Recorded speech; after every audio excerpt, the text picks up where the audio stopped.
Part 7. Prologue. Sitting alone in the park, a teenage girl gazed up at the night sky.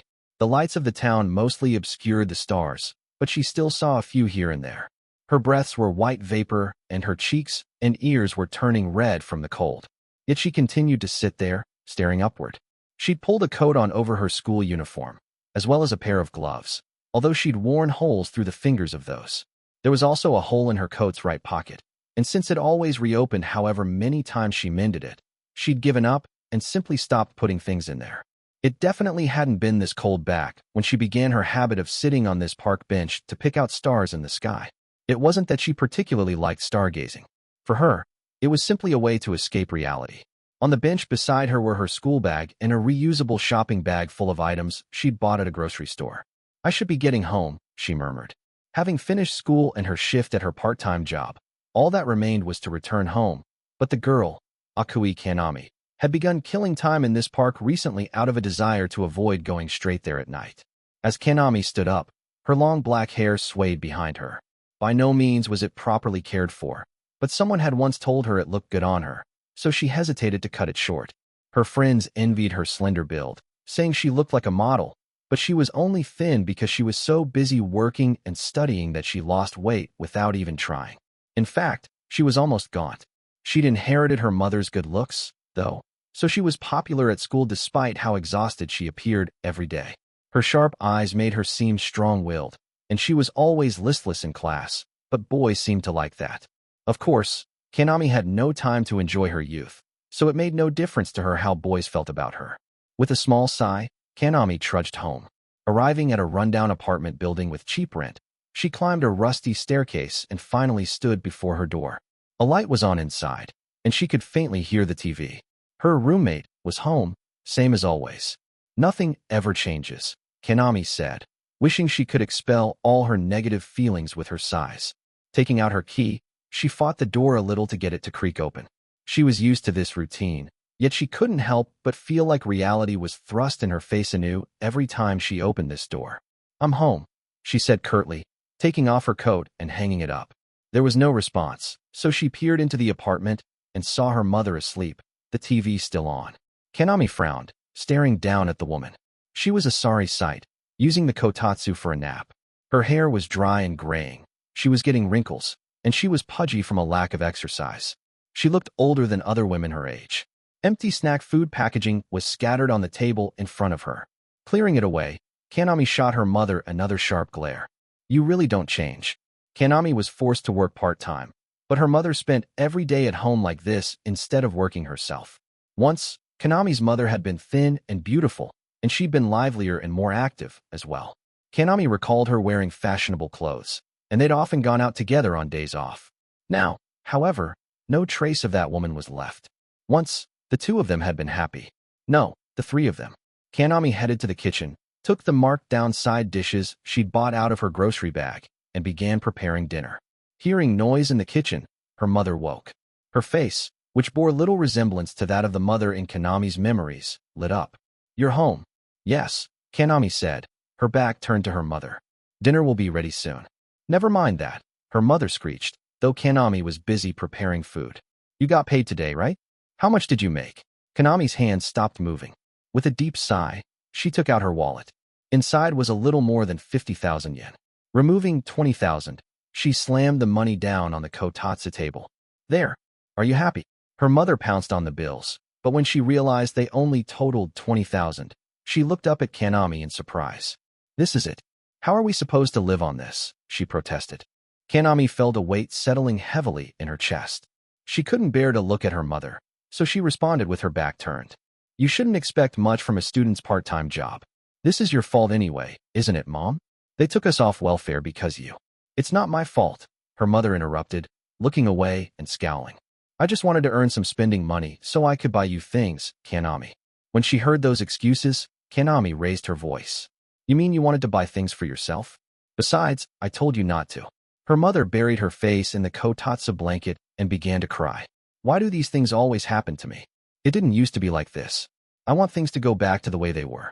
She's avoiding reality again, Kanami thought as her mother reminisced about the past, weeping. This always happens when anyone blames her for something. Kanami was disgusted. But then, With a start, she realized that she'd been doing the same thing on the bench in the park. I'm just like her.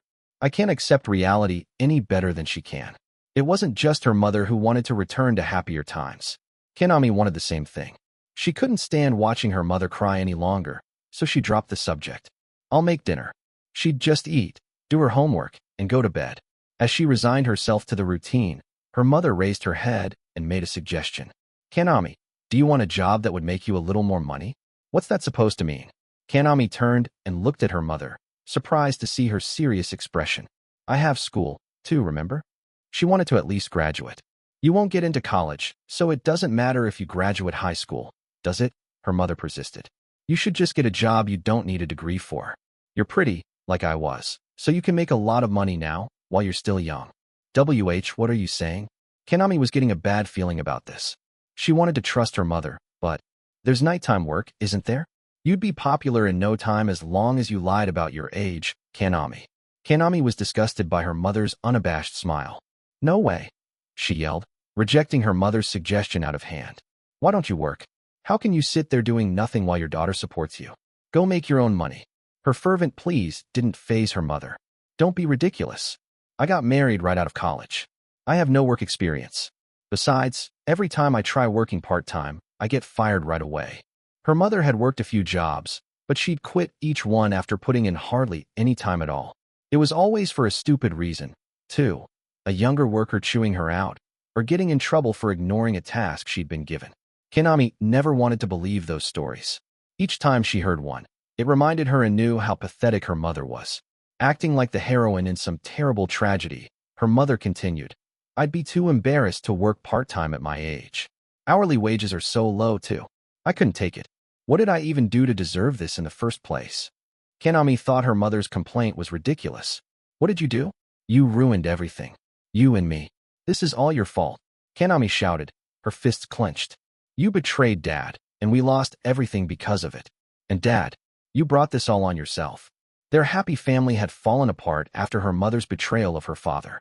Before they knew it, they'd found themselves living in this rundown apartment. You said you liked your new papa better, too. Kanami, her mother retorted. There was nothing Kanami could say to defend herself when her mother threw the words Kanami had said to her father back at her. Before she even realized what she was doing, she'd run out of the apartment. Kanami fled back to the park where she killed time after work every evening. No one was around, which made the area a little creepy, but she didn't care about that right now. All that mattered was staying away from her mother. Seated on her bench, Kanami hung her head, just wanting to be alone. I'm tired, Dad. She recalled her happy childhood. She'd had a beautiful mother and a kind father. He worked hard, and when he came home, he always played with Kanami. Whenever she acted out, he scolded her gently, a troubled smile on his face. He could be harsh at times, but he definitely loved them. Kanami still remembered the feeling of her father's hand gently stroking her long hair. Her memories of him were warm and sweet. But Kanami had betrayed him. Dad, I'm sorry. I'm really sorry. I was so stupid. Kanami's tears dropped to the ground as she thought of her father, whom she would never see again. If I hadn't said I preferred Papa, would Dad not have died? Kanami still regretted those words. Back then, her mother had been having an affair, and the man she was cheating on Kanami's father with bought Kanami anything she wanted whenever they met. That was all it had taken to win over Kanami, who was just a child at the time. She'd compared the man to her father, who sometimes scolded her, and started to wish that this other man was her dad instead. That was why she'd been innocently happy when her mother told her, "This man is your real father." From that day on, she'd called the man Papa and adored him. If she could go back to that time now, she would beat the crap out of her younger self. After that, her parents had divorced, and Kanami told her father she preferred her papa. She couldn't forgive herself now for feeling no remorse upon seeing her father's heartbroken expression at her words. Shortly after, her new papa had abandoned her and her mother. Apparently, he hadn't loved them after all. It took her a long time, but Kanami finally realized that it was her dad who truly loved her, even if he wasn't her biological father. By then, however, she'd lost everything, and her dad had already died. When she realized she'd never be able to see him again, much less apologize, she fell into deep despair. This must be punishment for betraying Dad. If it is, I guess all I can do is accept it. She deserved this for turning her back on her father.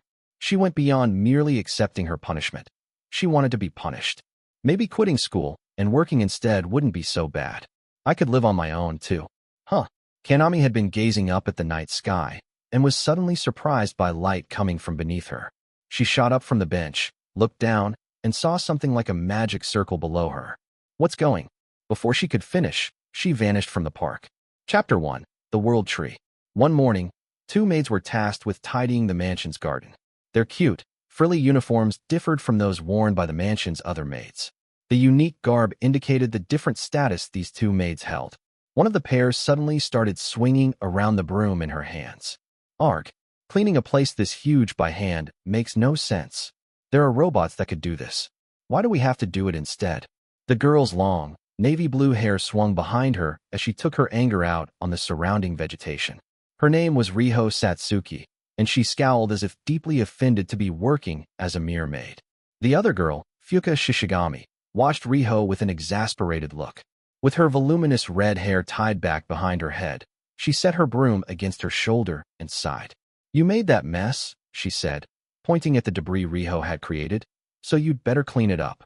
The pair were far too crude to be maids at the mansion, but the other servants never cautioned them about their behavior, even when they wreaked havoc. After all, they were special, since they were students of the Way of the Flash, the sword school the master of the mansion, Liam Sarah Banfield, belonged to. In fact, the girls shared the same teacher as Liam. They may have been clad in cutesy maid outfits and had girlish faces and figures, but they were still Way of the Flash swords people, like their master. Nevertheless, there was a reason they were dressed as maids and working in the mansion. "Don't act like a goody two-shoes," Riho snapped at Fuka. "That attitude suits you even less than those clothes." Fuka's face turned red, and she held out her broom like a sword. What was that? "I am not wearing these cause I want to, you know." Riho held up her broom in much the same way, cackling. "You want to go? I'll take you on." The air seemed to crackle between the two, the plants around them swaying even though there was no wind. They glared at each other for some time, and just when they seemed about to swing their brooms at one another, the last person they wanted to see appeared. "I can't believe you two. How many times do I have to tell you something to get it through your heads?" Riho and Fuka jumped, glancing at the newcomer. It was the head maid, Serena. "I told you to clean, didn't I? But here you are, making a mess instead." Serena shook her head in disapproval. Her attitude irritated Riho and Fuka. The short-tempered girls would normally cut down anyone who disrespected them in an instant. But this was the mansion of their swordmaster's senior pupil, who had once beaten the stuffing out of the two without breaking a sweat. If they attacked Serena, they would surely incur Liam's wrath. After all, he'd specifically ordered them to learn etiquette from the head maid. Face twitching, Fuka began making excuses. "I was cleaning, Serena. Riho just picked a fight with me." Riho glared at Fuka. "You're selling me out?" "Serena, it's all her fault. She aimed her broom at me first." As the two began arguing, Serena raised her voice. "It's not a matter of which of you is at fault. You both are." The two problem children had needled the head maid into abandoning her usual polite tone. "And how dare you disrespectfully address me by name when Master Liam himself entrusted me with you?" She couldn't resist quietly adding, "Honestly, what a burden I've been saddled with." When Serena brought up Liam's name, neither Fuka nor Riho could argue further. They respected him as one of their teacher's senior students, but more to the point, they knew he had the strength to treat them like the children they still were. Their instincts prevented them from rebelling against him. Another lecture, huh? Fuka thought. A commotion had started around them, though, cutting Serena's admonishments short. "Kinda noisy today, isn't it, Miss Headmaid?" Fuka had corrected the way she addressed Serena, but made no efforts at a more polite tone. Serena sighed in resignation. "The hubbub is only natural," she explained. "It's a very auspicious day for this house, after all." Riho tilted her head. "Auspicious? Did something good happen?" "A world tree was discovered on a planet that's come into House Banfield's possession," Serena told them, looking pleased. Riho and Fuka just tilted their heads again, not understanding the tree's significance. When she saw their confused looks, Serena heaved a sigh once more and instructed them to resume tidying. The Intergalactic Empire's aristocracy revolved around a ruling emperor. In the past, I'd wondered whether such a vast nation could really support such a backward system. I'd had it all wrong, though. When a nation grew to a massive size, governing it was practically impossible. It was more practical to divide it into individual territories and assign their governance to feudal lords. Ruling directly over each and every planet, fortress, and colony would have been a huge pain for the emperor. Well, I was sure plenty of factors had led to the introduction of the feudal system, but those details weren't important. The important thing was that I, Liam Sarah Banfield, held the rank of Count and ruled over several planets within the immense empire. A little after noon, I was lounging self-importantly on a couch in a reception room.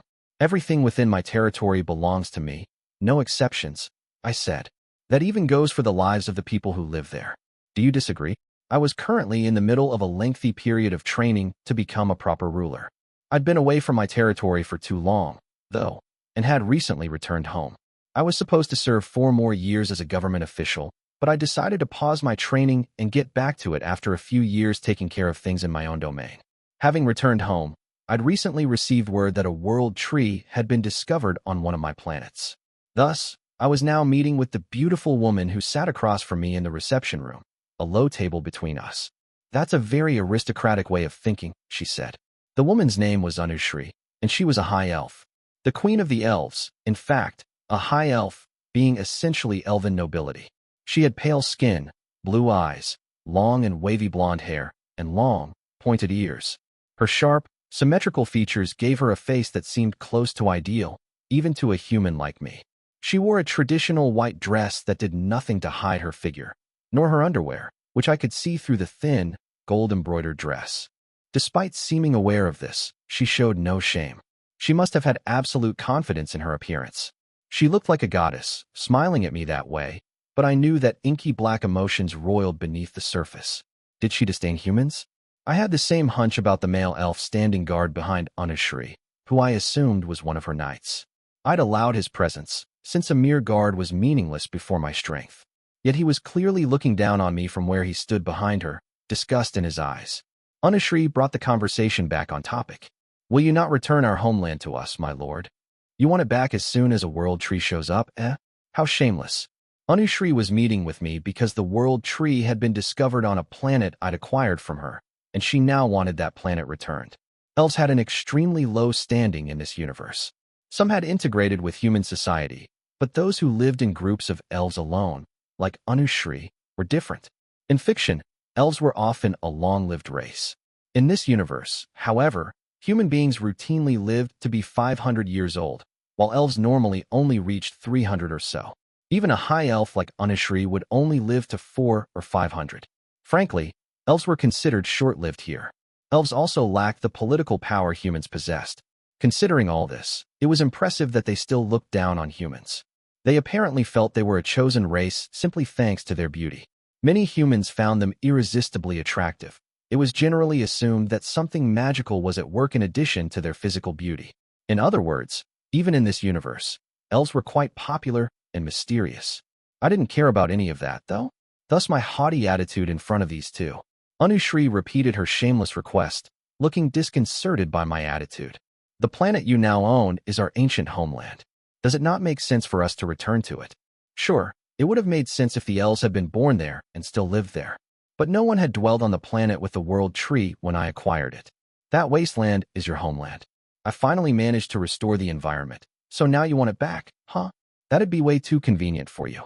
Elves sure are brazen. As I provoked her, her knight scowled down at me, but Anushri just joined her hands together as if begging. Our planet's restoration must be a sign from the universe for us to return to our homeland. There's even a world tree there now. You know caring for a world tree is difficult. Do you not, my lord? A world tree was a sacred plant that produced elixirs. Its benefits weren't limited to elixirs, either. They apparently did all sorts of other things, such as enveloping the entire planet in high-quality mana. Thus, the trees were incredibly beneficial. However, it wasn't possible to plant more of them. Only a single world tree could exist on any given planet, and the conditions required for them to take root were largely unknown. Since the plants were extremely rare, there were few world trees within the Algrind Empire. Despite the empire's vastness, it contained fewer than 100. The one found in my territory was still a sapling, but once it grew to full height, it would be enormous. Yet it was said that humans couldn't care for a world tree, with non-human races like elves apparently being better suited to it. You just want me to hand it over to you? I retorted. If you allow us to care for the world tree, we will provide you with elixirs at regular intervals. That is not a bad proposal, is it? Elixirs, I put my hand to my chin thoughtfully. The mouths of Anushri and her guard quirked into self-assured smiles. They were seemingly trying to hide their confidence, but it was obvious to me. However, they had the wrong idea if they thought I was considering their proposal. Sure, it would be beneficial to acquire more elixirs within my own domain, but I had no shortage of those at the moment, thanks to the planetary development device I'd obtained upon defeating the Berkeley family. As its name implied, the mysterious device allowed one to terraform planets, making them viable for human life. If a planet nearby could be developed, you merely had to hit a few buttons to activate the artifact. With that device, humanity could continue to expand its influence.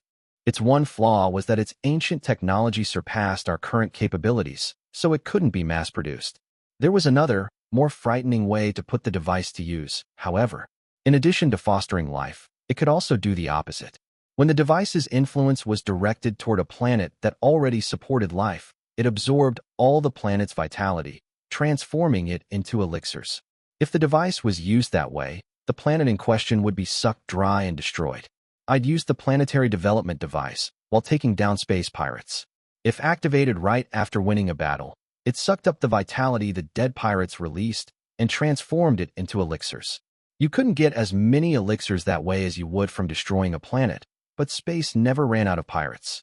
Thus, if I wanted elixirs, all I had to do was go pirate hunting.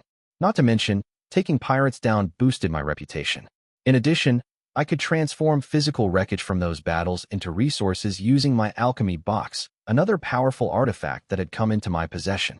Making use of my enemies' very souls for my purposes was a brutal, arguably ruthless, tactic, making me a true villain if there ever was one.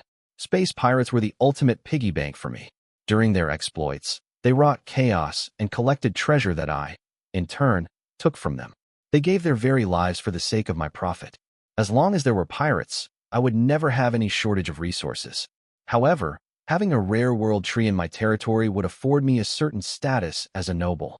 But if I could still brag about the tree to other nobles and demonstrate superiority, maybe keeping a few elves as pets wouldn't be so bad.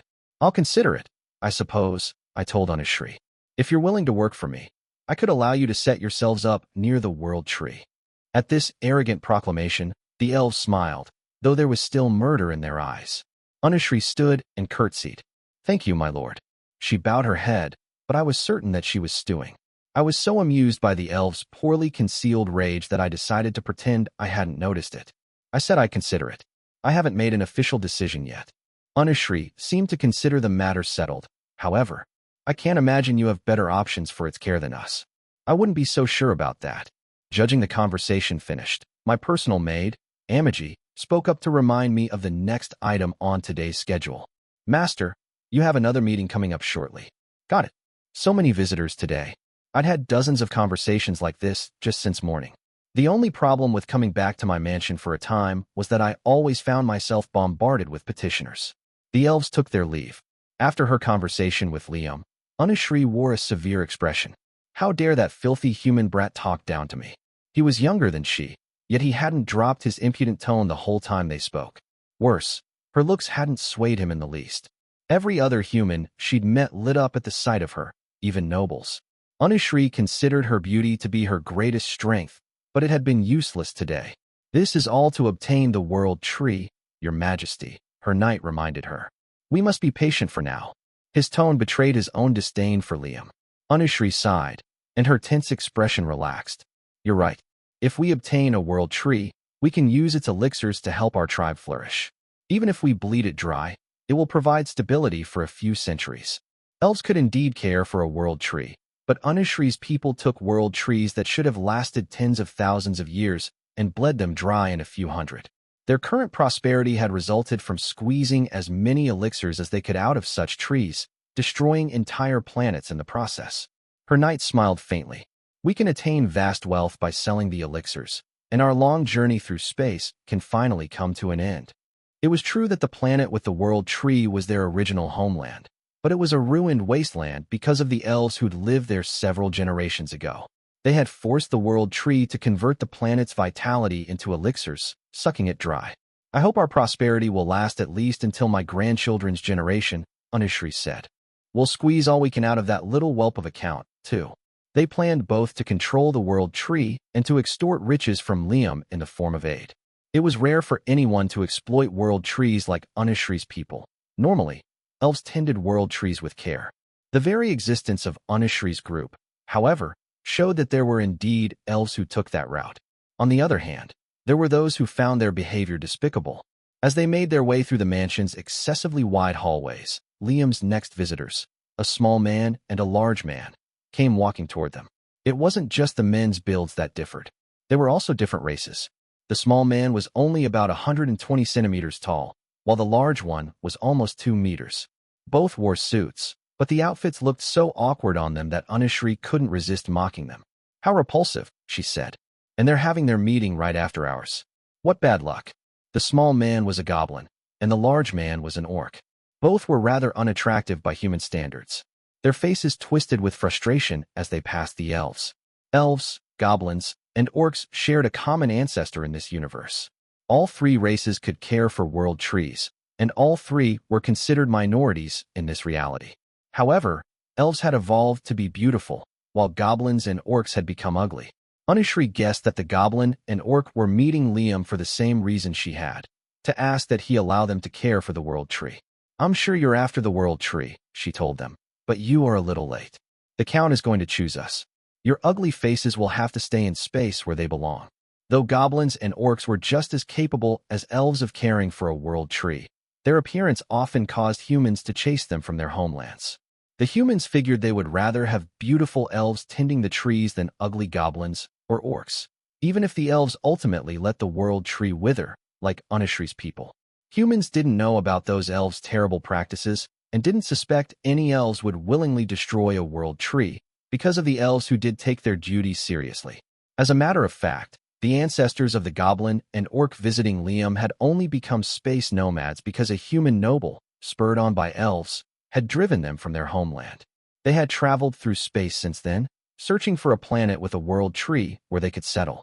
As forest inhabitants, they had difficulty living anywhere other than a planet with a world tree. The goblin and orc had caught on to Unushri's aims. "You shouldn't be killing world trees and destroying planets, Gob," the goblin retorted. "That planet is the goblins and orcs' homeland too, Gob." The planet Liam had obtained was also the one where the goblins and orcs' ancestors originated.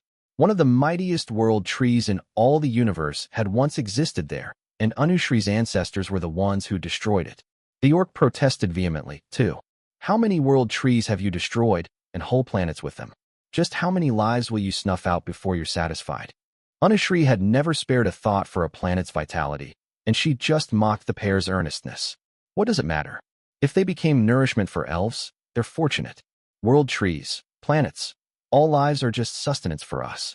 No matter how you struggle, that planet is ours. No human will ever understand the true worth of a world tree. That brat will give the planet to us. The goblin and orc also knew that humans didn't understand world trees' true worth. They grimaced. All they could do was hope that Liam would sense the tree's importance. "Count Banfield is called a wise ruler, Gob. He'll understand if we explain things to him, Gob." Recalling how Liam had behaved during their meeting, Unushri burst out laughing in pity. "Him a wise ruler? That brat is just a human, same as all the others. And since he's human, he'll obviously choose us beautiful elves over you ugly creatures. That's just the way of things." Unushri walked away, supremely satisfied by the men's frustrated expressions.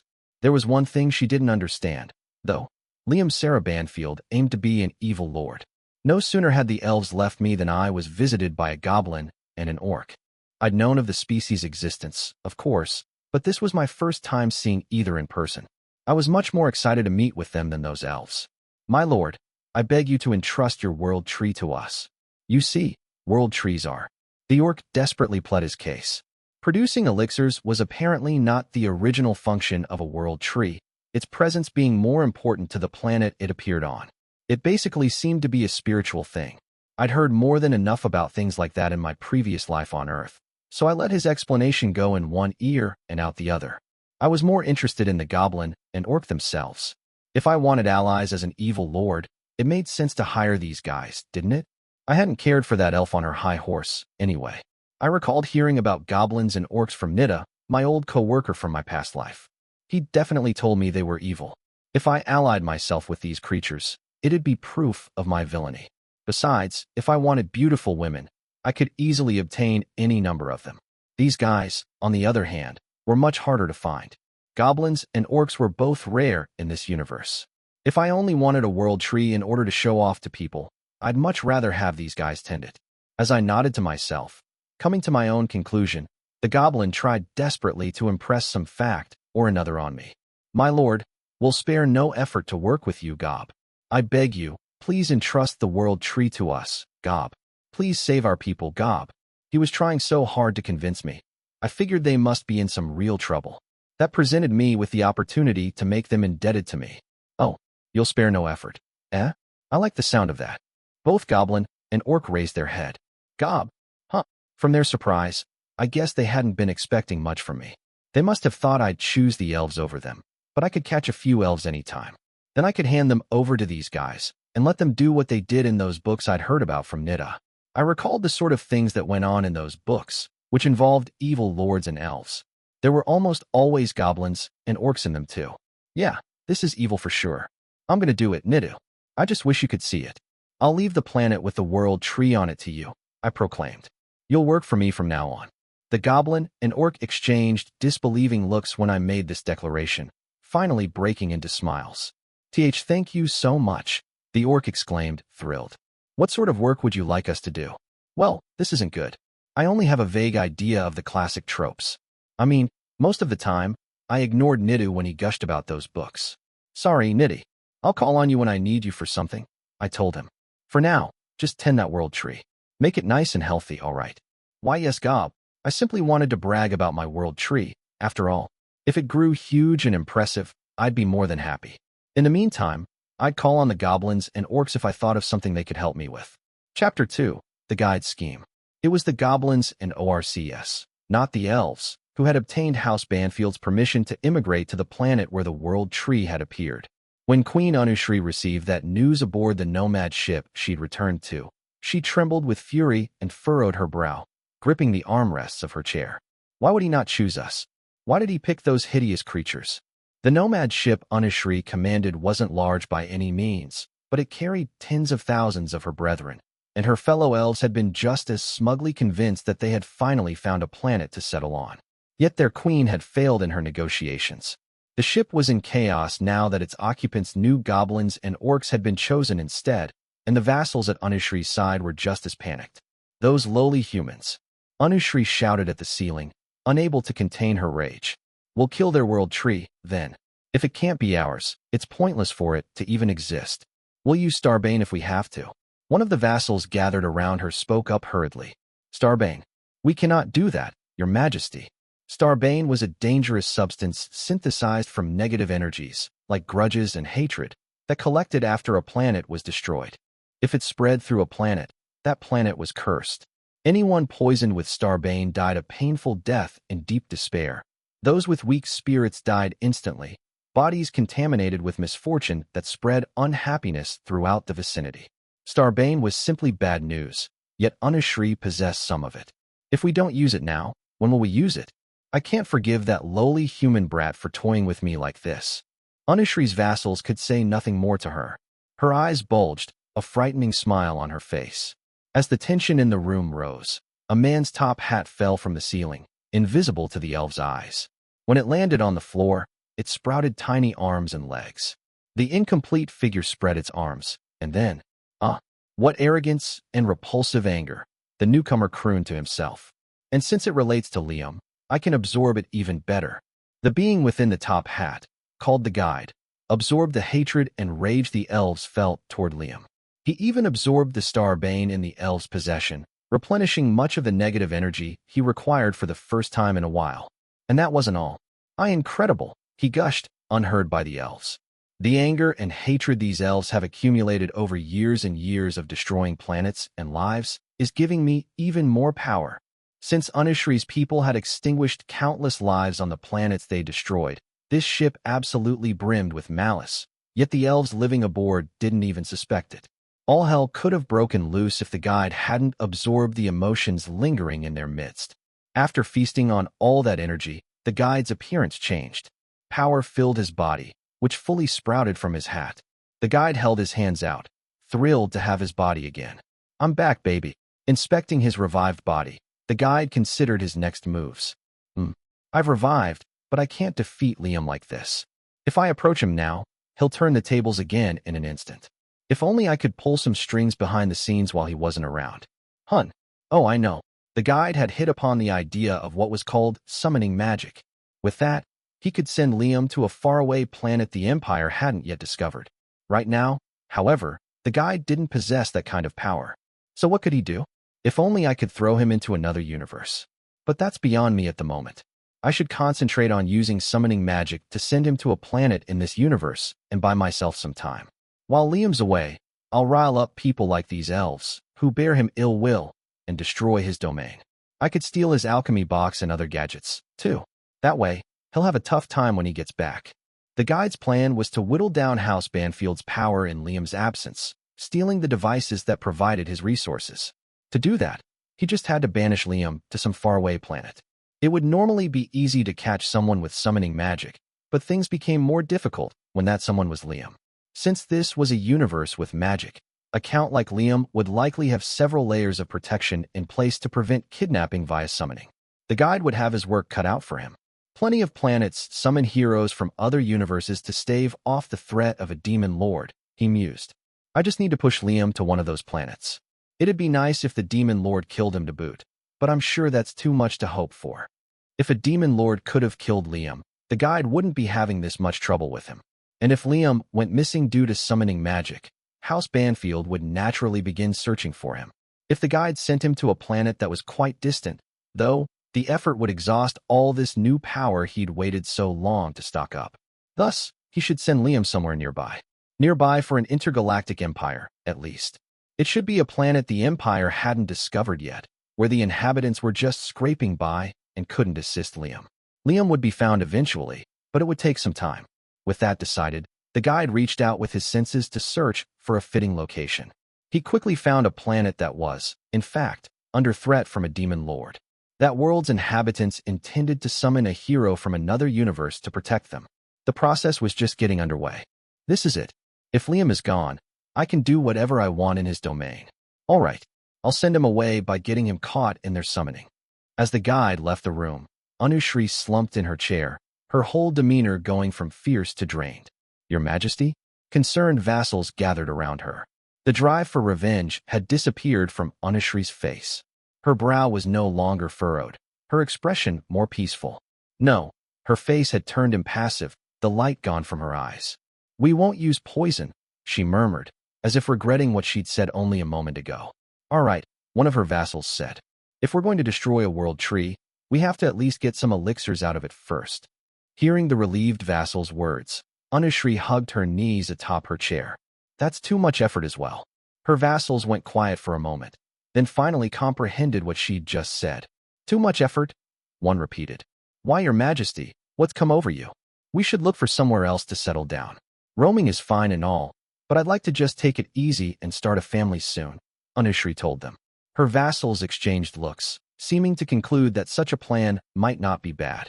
Anushri was beautiful, but she was aging. It would be best if their queen, a high elf, focused on continuing her lineage. Most of the vassals sympathized with her desire to settle down, and one young elf let something slip that he shouldn't have. Maybe that'll be for the best. You're not as young as you used to be, Your Maj. Humph. The queen stood, gave the young elf an icy look, and sank her fist into his gut. Ugh. Anushri then made an announcement. I've decided. We'll look for a planet where we can all settle down. It doesn't have to have a world tree. We just want to live on solid ground somewhere. One day in the future, we'll find another world tree and tend it properly. In order to revive himself, the guide had sucked out too much of the elf's negative energy. Once he left, things proceeded in a strange direction. On the Empire's capital planet lived a man named Calvin Noah Alberito. Calvin was the crown prince. He was competing for the throne with the third prince, Cleo Noah Alberito, whom Liam had elevated to his current position in the succession contest. Cleo had formerly been at an overwhelming disadvantage. Calvin's claim to the throne was practically set in stone. But Liam's maneuvering left Calvin in a precarious state. Most of the nobles in his faction had left. Only those closest to him remained. His influence within the empire had waned, and now there were predictions that Cleo would become the next emperor. Calvin was about to lose his status as crown prince because of a single person, Liam. Still, Calvin had a plan.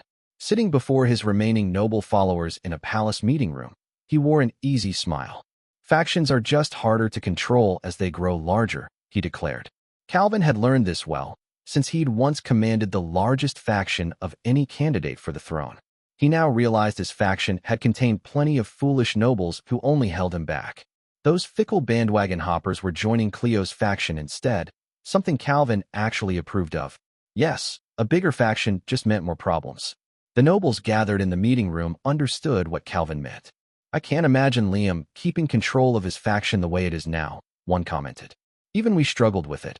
After all, said another. Plenty of idiotic opportunists will get in his way. Calvin figured that, even if those excess nobles did nothing, they would hold Liam back. The nobles still in Calvin's faction saw that coming, too. Liam would soon be unable to manage Cleo's faction. Once Liam's hands are tied, we'll make our move, said Calvin. Until then, we'll build up our strength. His faction agreed. For the time being, they'd just have to lie low and observe things. House Banfield's mansion was enormous. Its halls were wide, its ceilings high, and its rooms spacious. To get anywhere distant inside the massive building, you had to take a vehicle through its hallways. The structure scale was such that even buses and trains operated within the mansion, ferrying people from one place to another. A group of knights boarded one of these trains. Their leader was a beautiful woman with long blonde hair named Christiana Leda Rosebrea, though, nowadays, she went by Christiana Sarah Rosebrea. Tia, as she was called, had a composed demeanor and was strong enough to have served as House Banfield's head knight up until recently. It's been a long time since I've taken one of the mansion trains, she remarked. Other methods of transportation are normally available to us, replied Tia's blue-haired adjutant. I don't think there was any reason you had to take the train, Lady Tia. It's fine. Our destination is near the station anyway. Tia and her 6 subordinates were glancing around for open seats on the train when they spotted another group that was already seated. The air inside the car immediately shifted, the relaxed atmosphere replaced by thick tension. Tia and her knights stared hard at this other, cruder group. What rotten luck to run into these ruffians, Tia griped, a little too loudly. The woman in the middle of the second group, Marie Sarah Marion, was sitting with her legs crossed. She looked up at Tia's words, staring as if trying to murder her with her eyes alone. Marie was a formidable woman with purple eyes and long purple hair. She'd made a name for herself as House Banfield's second strongest knight up until a short while ago. She and Tia couldn't bear each other. Seeing your face makes me sick, Marie said. I shouldn't have taken the train today. The air practically crackled with the tension between the two. It was as if they might leap forward to kill each other at any second. Noticing this, most of the passengers around them fled to other cars, though some were boxed in where they sat. One passenger stood. She wore a maid uniform that exposed her shoulders, and the marks on them identified her as non-human, an android. She was one of the mass-produced maid robots House Banfield employed. When the maid robot got to her feet, staring at them, Tia's and Marie's bloodlust dissipated. If they fought, the robot might be caught up in it. Marie scratched her head. Guess you get to live today, ground meat. Tia looked down at her, eyes wide. You're the one who's lucky, fossil. She turned around with a flourish of her cape and led her subordinates to another car. One of the unlucky passengers who hadn't been able to leave his seat was a top knight who belonged to neither group. He'd been about to speak up and stop the women's fight, but the maid robot next to him had beaten him to it. I'm sorry. The knight, Claus Saramont, said awkwardly when the maid robot sat back down. That was my job. Androids didn't have high standing in the Algorand Empire. In fact, such AI-powered robots were scorned. However, there was an unspoken rule in House Banfield's domain that made robots were to be treated as if they were human. There were those who skirted this rule, but in the face of Liam's absolute authority, the most they could do was avoid interactions with maid robots. Claus always endeavored to obey his lord's commands, so long as he didn't find them unconscionable, which was why he apologized to the maid robot. The human-like robot stared back at him with her red eyes. If you tried to stop them, you would likely have become involved in their fight, Lord Claus. It was sufficient merely to make my presence known. Ha ha ha. You think I would have gotten involved? Claus said incredulously. It's entirely possible one of them might think about removing you from the running for head knight, a position they both covet. The maid robot replied emotionlessly. It may be prudent for you to sleep with one eye open. Huh. Claus was speechless. The maid robot cocked her head. That was a joke. Did it not come across that way? Human jokes are difficult for us. She put a hand to her cheek, seemingly disappointed that Claus hadn't laughed. Claus was shocked for several reasons. One was that a maid robot had even told a joke, but mostly it was because, though the robot said she wasn't serious, part of him had thought, I wouldn't put it past the two of them. His stomach twisted with anxiety. Maybe I will sleep with one eye open. Finishing up my work for the day, I headed for my lounge to relax. It was, of course, lavishly furnished. Each item in the room was extravagant, and it was equipped for all manner of leisure activities. I'd created it so that I could spend the entire day inside without becoming bored, but I'd barely ever found opportunities to use it. I was swamped with work every day, and when I had a chance to rest, I usually just took a break in my office. Once I finished work, I also had to train in the way of the Flash. By the time I finished everything for the day, it was already time to sleep. In short, I barely remembered to make use of this room. Was I only using it now out of the miserly standpoint that it was a waste not to, an attitude stubbornly clinging to me from my difficult past life? When that thought occurred to me, I felt a bit stupid for even coming into the lounge. By the same token, though, it didn't sit right with me not to use it. I'd taken care of the matter of the world tree, so I deserved to lounge around today. I'd even changed into more casual clothes for the occasion, an instantaneous process, thanks to the technology available in this intergalactic nation. I lay on the couch, gazing at the monitor embedded in one wall, watching the programs and live streams being broadcast in my domain. I didn't care what I watched, really. All I cared about was the pillow under my head. Relaxing like this, I feel like I can forget about everything troubling me. As I enjoyed the sensation, Amaji's voice came from above me. You really are strange, Master. You would get much more rest using a normal pillow, rather than my lap. As I rested my head on Amaji's thighs, my eyelids got heavy. Still, I wanted to talk with my personal maid, since I enjoyed this so much. No pillow is as good as your lap, Amaji. My lap is not calibrated to give you sufficient rest. The data speaks for itself. It was very like Amaji, an android running on artificial intelligence, to say that. Regardless, I enjoyed her lap better than any substitute. It made me feel at ease. Data isn't everything. Do you refer to a psychological effect? Maybe. I closed my eyes as Amaji gently stroked my hair, letting the sensation lull me into a comfortable sleep, but that didn't last long. I woke with a start. Amaji's large breasts filled most of my field of vision. Your heart rate is elevated, Master. Did you have a bad dream? I sat up and covered my face with my hands. Yeah, the worst. I hadn't expected to dream of my old life, of all things, but it happened every so often. I dreamed of my ex-wife betraying me, my daughter casting me aside. Painful memories. Please retire for the day, Master. Amaji put her hand on my back as she suggested I return to my bedroom. Yeah, guess I should. I felt pathetic for still letting my past life overwhelm me. As I sat there, irritated with myself, Amaji suddenly looked toward the door. Master, Lady Rosetta and Mr. Brian are requesting permission to enter. What are those two doing here at this hour? I do not know. It does not appear urgent, in any case. It may not have been urgent, but I knew Brian would throw a fit if I ignored him. I sighed. Let them in. Yes, sir. The door automatically opened. My fiancée, Rosetta Sierra Claudia, with her signature blonde ringlets, entered the room first. She rushed toward me happily, her large breasts bouncing slightly as she ran. Sorry to bother you when you're resting, darling. Behind her stood my butler Brian, watching the two of us with a happy grin. I looked from one to the other. So, what is it? I asked bluntly. Rosetta shrank under my gaze. I am sorry. It's just Brian couldn't bear to watch, and spoke up. Master Liam, you cannot treat Lady Rosetta that way. He would just be more annoying if I told him what I thought of his attitude. So I sighed and asked once more, what is it? A world tree manifesting in your domain is a truly auspicious event, Brian said, speaking up for Rosetta, who still hadn't mustered the courage. It's an opportunity to deepen your relationship with Lady Rosetta. Now I had a headache. Quit making such a big deal out of a lucky plant. Brian must have thought I was taking the world tree lightly. A lucky plant, he protested, eyes widening. Master Liam, the world tree is nothing short of a miracle brought on by the many meritorious deeds you have performed. He was annoying no matter what I did, so I gave up and just nodded. Got it. You're right. World trees are amazing. You're not listening to me, are you? Well, never mind. The important thing to keep in mind right now is House Banfield's future. I scowled. I figured I knew what he was about to say. Don't push me to have a kid. I'm still in training, I reminded him. Brian grimaced. I thought you might say something like that. That's why I'm here to suggest you allow Lady Rosetta to help manage the domain. Let Rosetta help run the domain? I looked at her in surprise. She straightened up to nervously explain. Ivy graduated from college and finished my training now, so I believe I can be of some assistance. I want to support you by your side, darling. That's how I feel.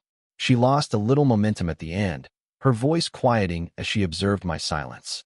I can attest to Lady Rosetta's abilities, Brian added. All she requires at this point is your approval, Master Liam. Rosetta must have gone to Brian for advice instead of just asking me. What a schemer. She gave me a hopeful look, but I'd already made up my mind. I didn't trust humans. I flashed back to the dream I'd just had of my ex-wife and daughter abandoning me, of losing everything. No. Huh. Rosetta looked surprised, and a stunned silence settled over the lounge. After a few moments, Brian finally spoke up. Master Liam, Lady Rosetta's abilities leave nothing to be desired.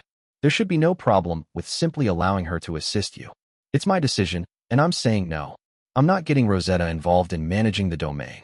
Rosetta hung her head in frustration. Seeing her look so dejected, Amagi spoke up to support her case. Master, Lady Rosetta will help you manage the domain in the future when she is your wife. I believe it would be prudent for her to acclimate to the work now. Even Amagi was trying to convince me, but I wasn't going to budge on this.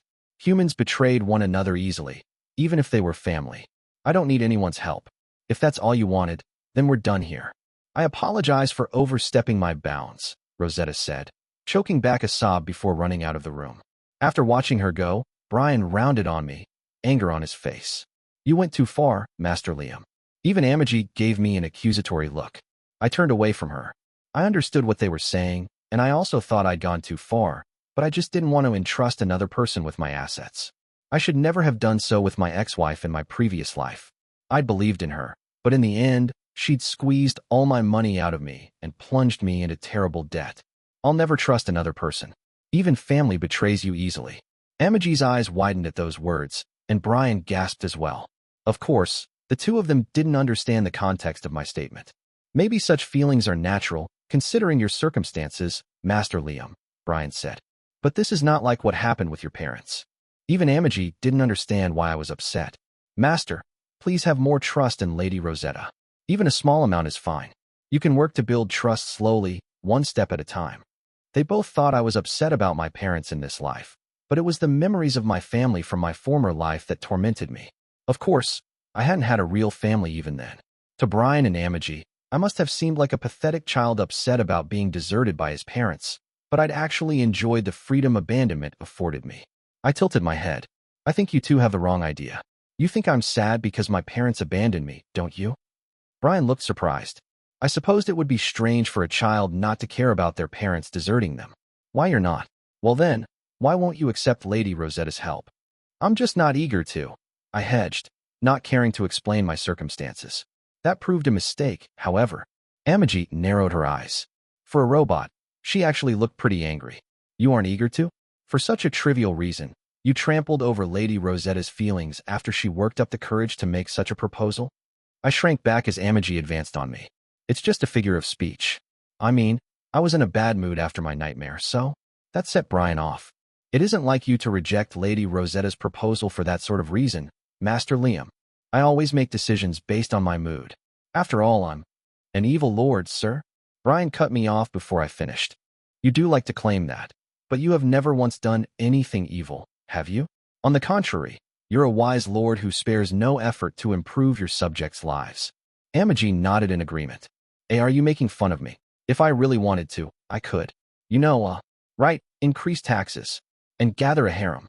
I blurted out the first things that came to mind when I thought of evil lords.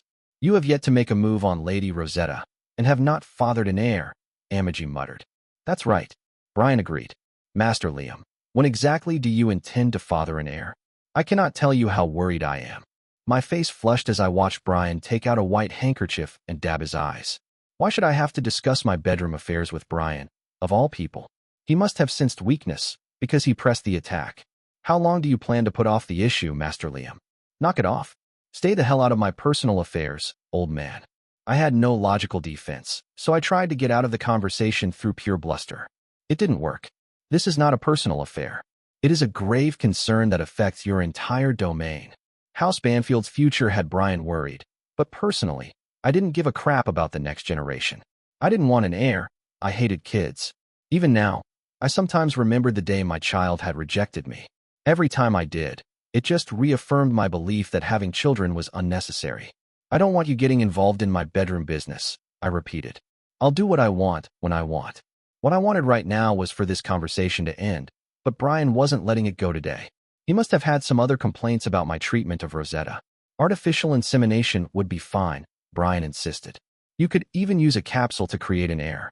What do you say to that? Birthing capsules use genetic material to grow babies inside a device, completely eliminating the burden on the mother's body. Hell, using a capsule, you could even have a child without a partner. In fact, that was how I had been conceived in this incarnation, which seemed kind of crazy when I thought about it. In this universe, you could create children without love or even physical effort. It was normal for nobles to procreate using a capsule in order to produce an heir, but that very aristocratic way of doing things made me rather sick. I don't like birthing capsules. After I said that, Brian looked sorry. He probably thought I was bothered by the fact that I'd been born from a capsule myself. I didn't care in the least, but I chose not to correct his misunderstanding. I apologize for making the suggestion, he said quietly, straightening up, but this really is a serious problem for House Banfield. Your vassals are loyal to you personally, Master Liam. But in the event that you die before creating an heir, heaven forbid, I can't imagine what might happen to House Banfield. Most of my vassals had joined up with House Banfield during the course of my rule. Probably fewer than a tenth had served the family before I took over. What would those vassals who joined up purely to serve me do when I died? I couldn't care less. Don't worry about what happens when I die. It's got nothing to do with me. There you go again. I'm suggesting you father an heir precisely because of this attitude of yours. If you don't name a successor, it will be too late when something happens.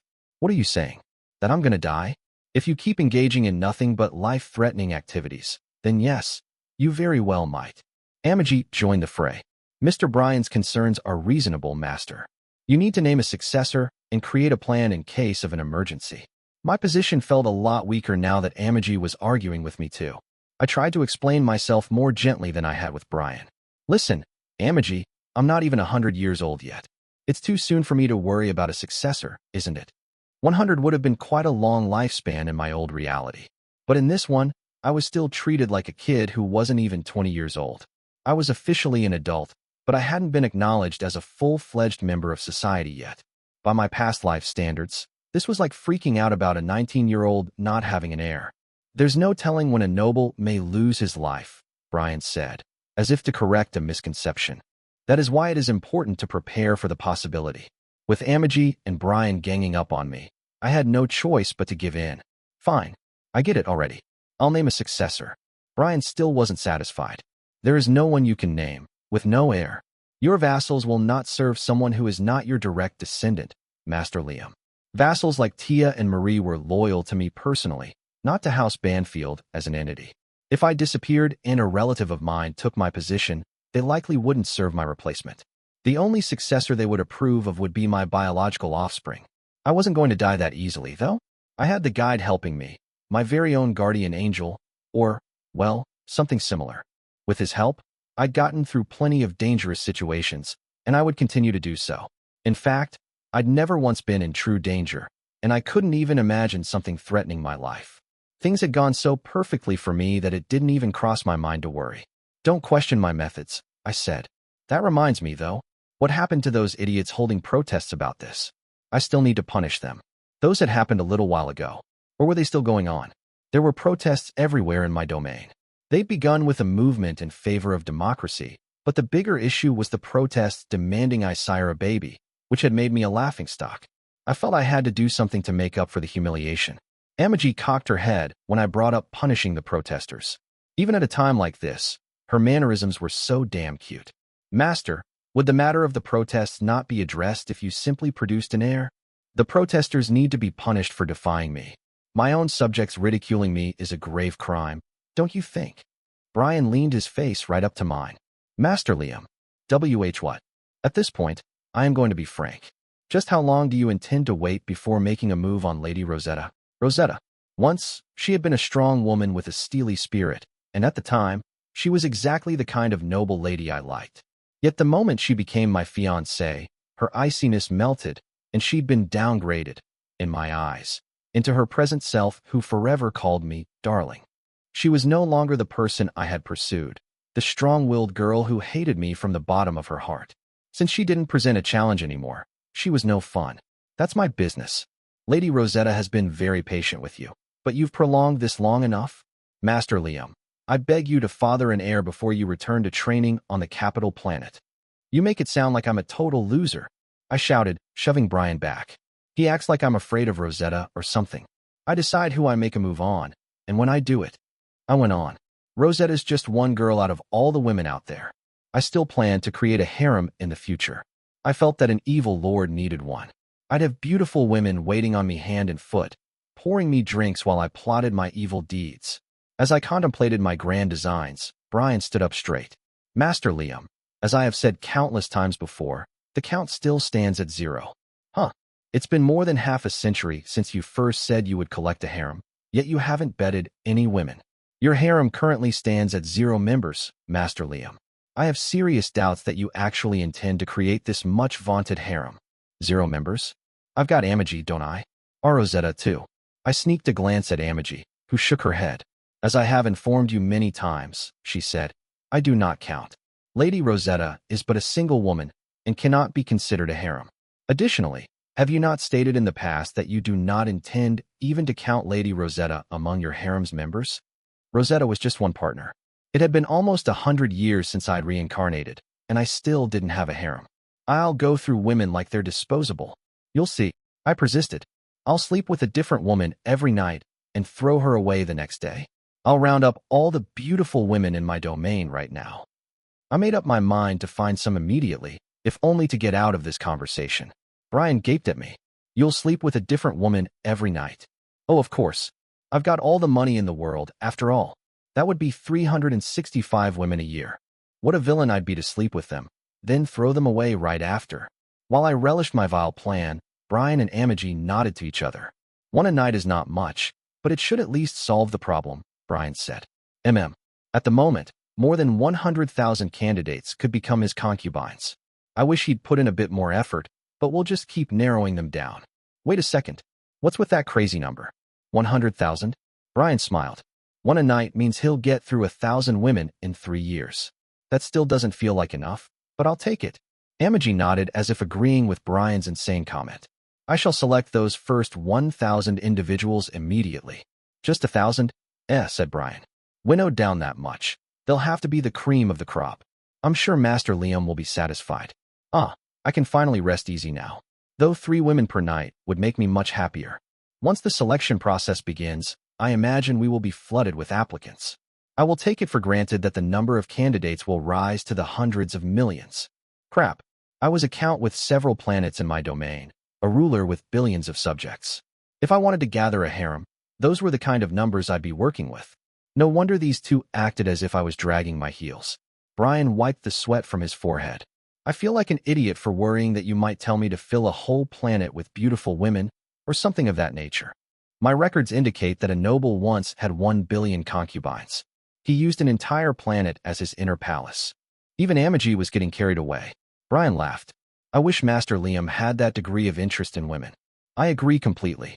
Watching the two of them, I realized I had made the wrong decision. Or rather, I hadn't recognized the scope of an intergalactic nation.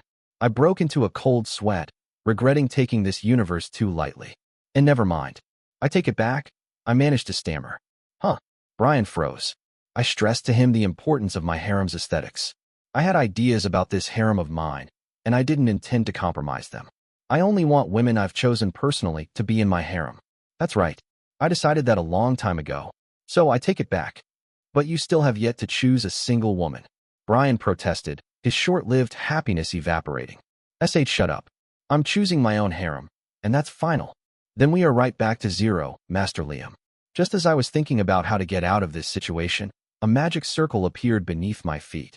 From the information my education capsule had installed in me years ago, I realized immediately that this was summoning magic.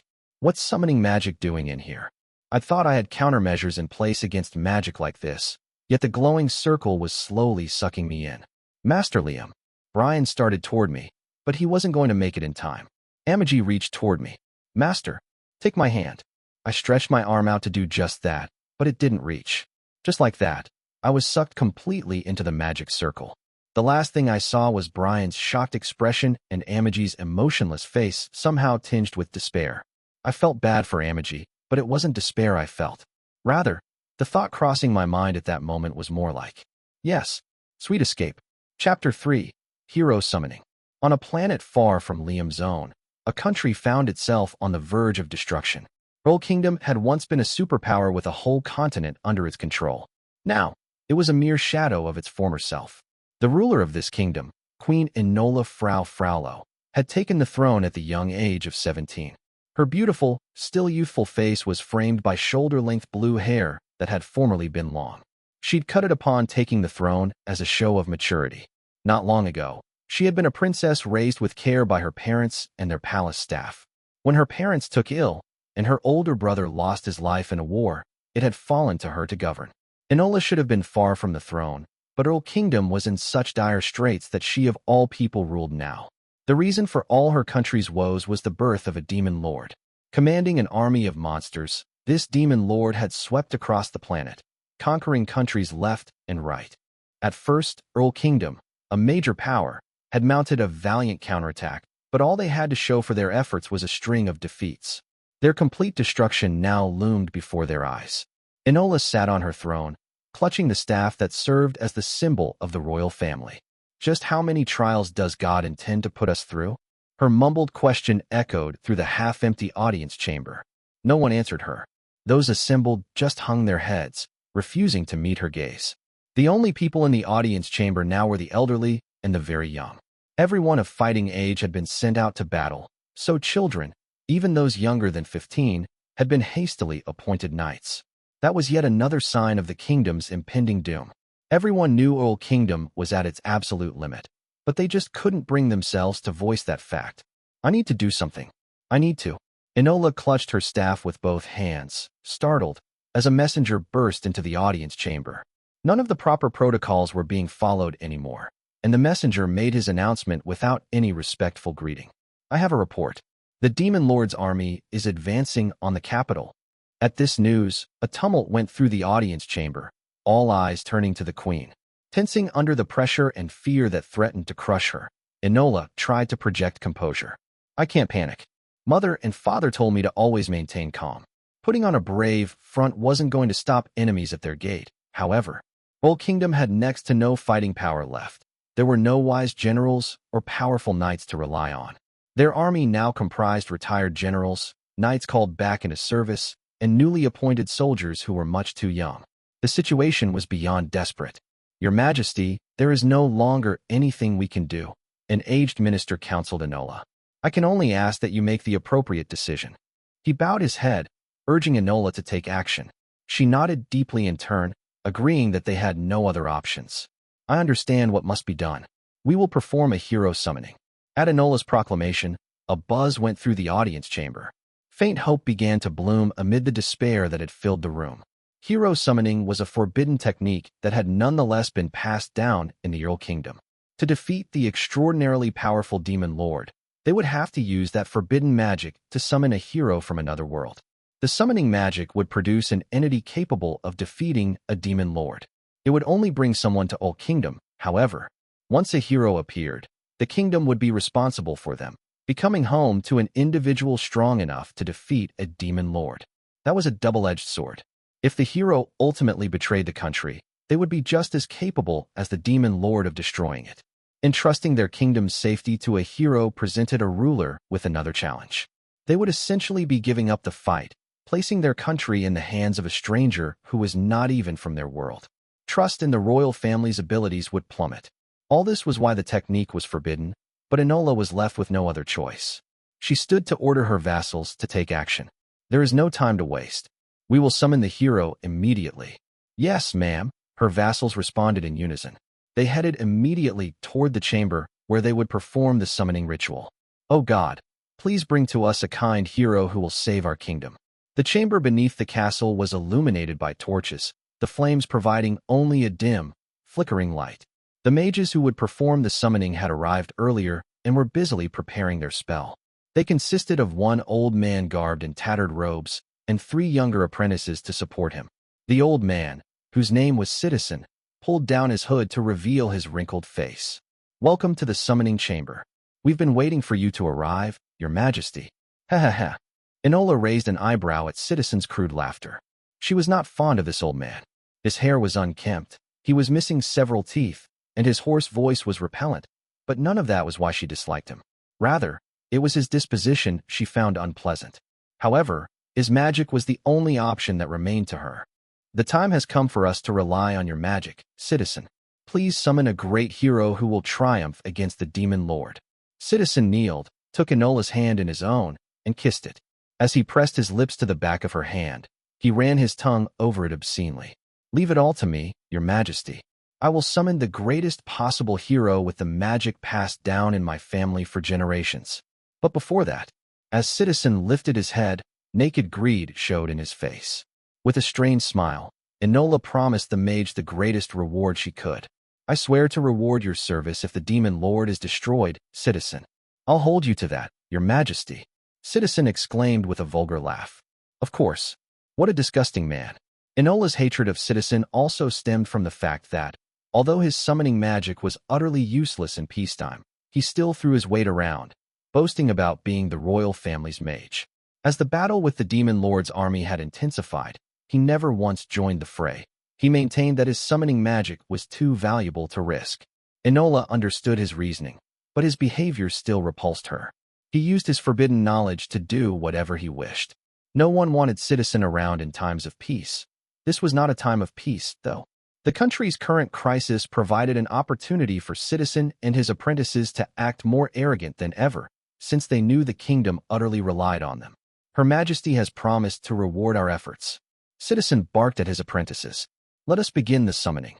The apprentices hurriedly took their positions around an altar upon which they had drawn a summoning circle.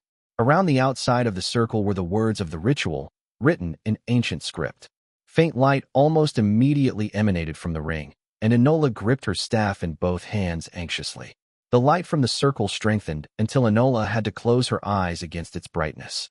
A short time later, that light faded to reveal a girl standing in the circle's center.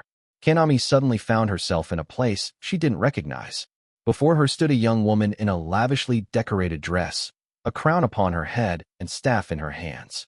Young people were gathered around her, dressed incongruously in the armor of knights. Kanami was hopelessly confused, unable to digest her situation. Huh? What? I was just in the park, right? What am I doing here? What's going on? While she stood frozen in shock, the young woman approached and bowed reverently before her. Kanami was taken aback by the gesture, but the woman paid that no mind. "I am pleased to make your acquaintance, my lady hero. I am Enola Fraulo, Queen of Earl Kingdom." "Huh? Queen? Wait, did you say hero?" Kanami couldn't process any of this information. Enola looked up at her tearfully, and Kanami's heart skipped a beat, though they were both women. The young queen's appearance was such that Kanami found herself thinking she'd never seen a person so beautiful up close like this. "Hero from another world, please forgive us the great injustice we have done you. In our current plight, we had no choice but to summon you." Summon? What was Enola talking about? Glancing around, Kanami found that she was sitting atop an altar that appeared to be intended for some kind of occult ritual. The other thing that caught her eye was an old, robed man who looked exactly like a wizard straight out of a fantasy story. Younger men in robes, who she assumed were the old man's apprentices, raised their voices in joy. "We did it! We did it! Master Citizen, the great mage, successfully summoned the hero. Wahaha! Our futures are secure now." Kanami thought the old man looked haggard, but his manner was pompous. "My name will go down in history for this. You had all better tell your descendants about my great accomplishment here today." Just then, Kanami noticed something strange. Though Citizen and the other mages were rejoicing, Enola and the knights wore strained, nervous looks. The mages actually seemed out of place. The others appeared almost disgusted by them. "Quiet, Citizen," Enola cautioned the rejoicing mage. "You're disturbing the hero." Instead of reining himself in, Citizen objected to her warning. "Is that any way to speak to me, Your Majesty? Without our summoning magic, you could not have called the hero here. Without us, this country would be. Now they were arguing in front of Kanami, and despite the brief explanation she'd received, Kanami still couldn't keep up with the situation. Will someone please just tell me what's going on? Wait. Just then, she felt a strange sensation and looked down at the center of the magic circle. A crackling sound began as sparks like electrical discharge spat forth.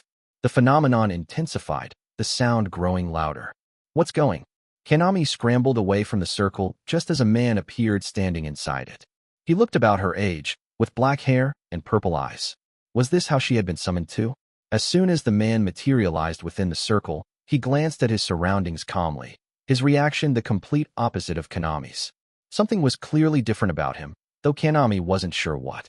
Enola and the others in the room, meanwhile, looked as confused as Kanami at this unexpected occurrence. What's the meaning of this, citizen? Enola exclaimed. I thought you would only summon one hero. The mage just sputtered in response to Enola's question. Apparently, this development was unforeseen, even by him. Taich, there are no records of anything like this occurring, he replied. I have no idea what has happened. The mage seemed a lot less cocky than earlier. On the other hand, now that everyone else was just as disoriented as she was, Kanami actually felt calmer. With newfound composure, she looked over at the young man. While he was casually dressed, she noticed his white dress shirt, black pants, and leather shoes appeared quite expensive. To her eye, each item seemed to be of exceptionally high quality. The summoned man also wore a gold bracelet on one wrist. Kanami could only imagine how rich he must be. The complete opposite of me. But, somehow, something about him made her nostalgic, too. The young man completely ignored her gaze and the consternation around him, instead peering dubiously at the magic circle beneath him. He knelt down. What's with this crummy magic circle? He complained haughtily. I was summoned by this. You make a guy feel pathetic. Citizen's face turned crimson as the young man criticized the summoning magic passed down by the mage's family. How outrageous, he spluttered. My ancestors created this technique to summon heroes 300 years ago. It's incredible magic found nowhere else in this universe. Kanami had no frame of reference to judge a magic circle's quality, but the summoned man scoffed at Citizen's words. You've used the same old magic circle for 300 years? Did it never occur to you to innovate a little? Even in this bizarre situation, the audacious young man was confident. Unlike Kanami, who was still utterly confounded, he was apparently familiar with summoning magic. Well, I suppose you get points for not using enslavement magic immediately after the summoning, he added.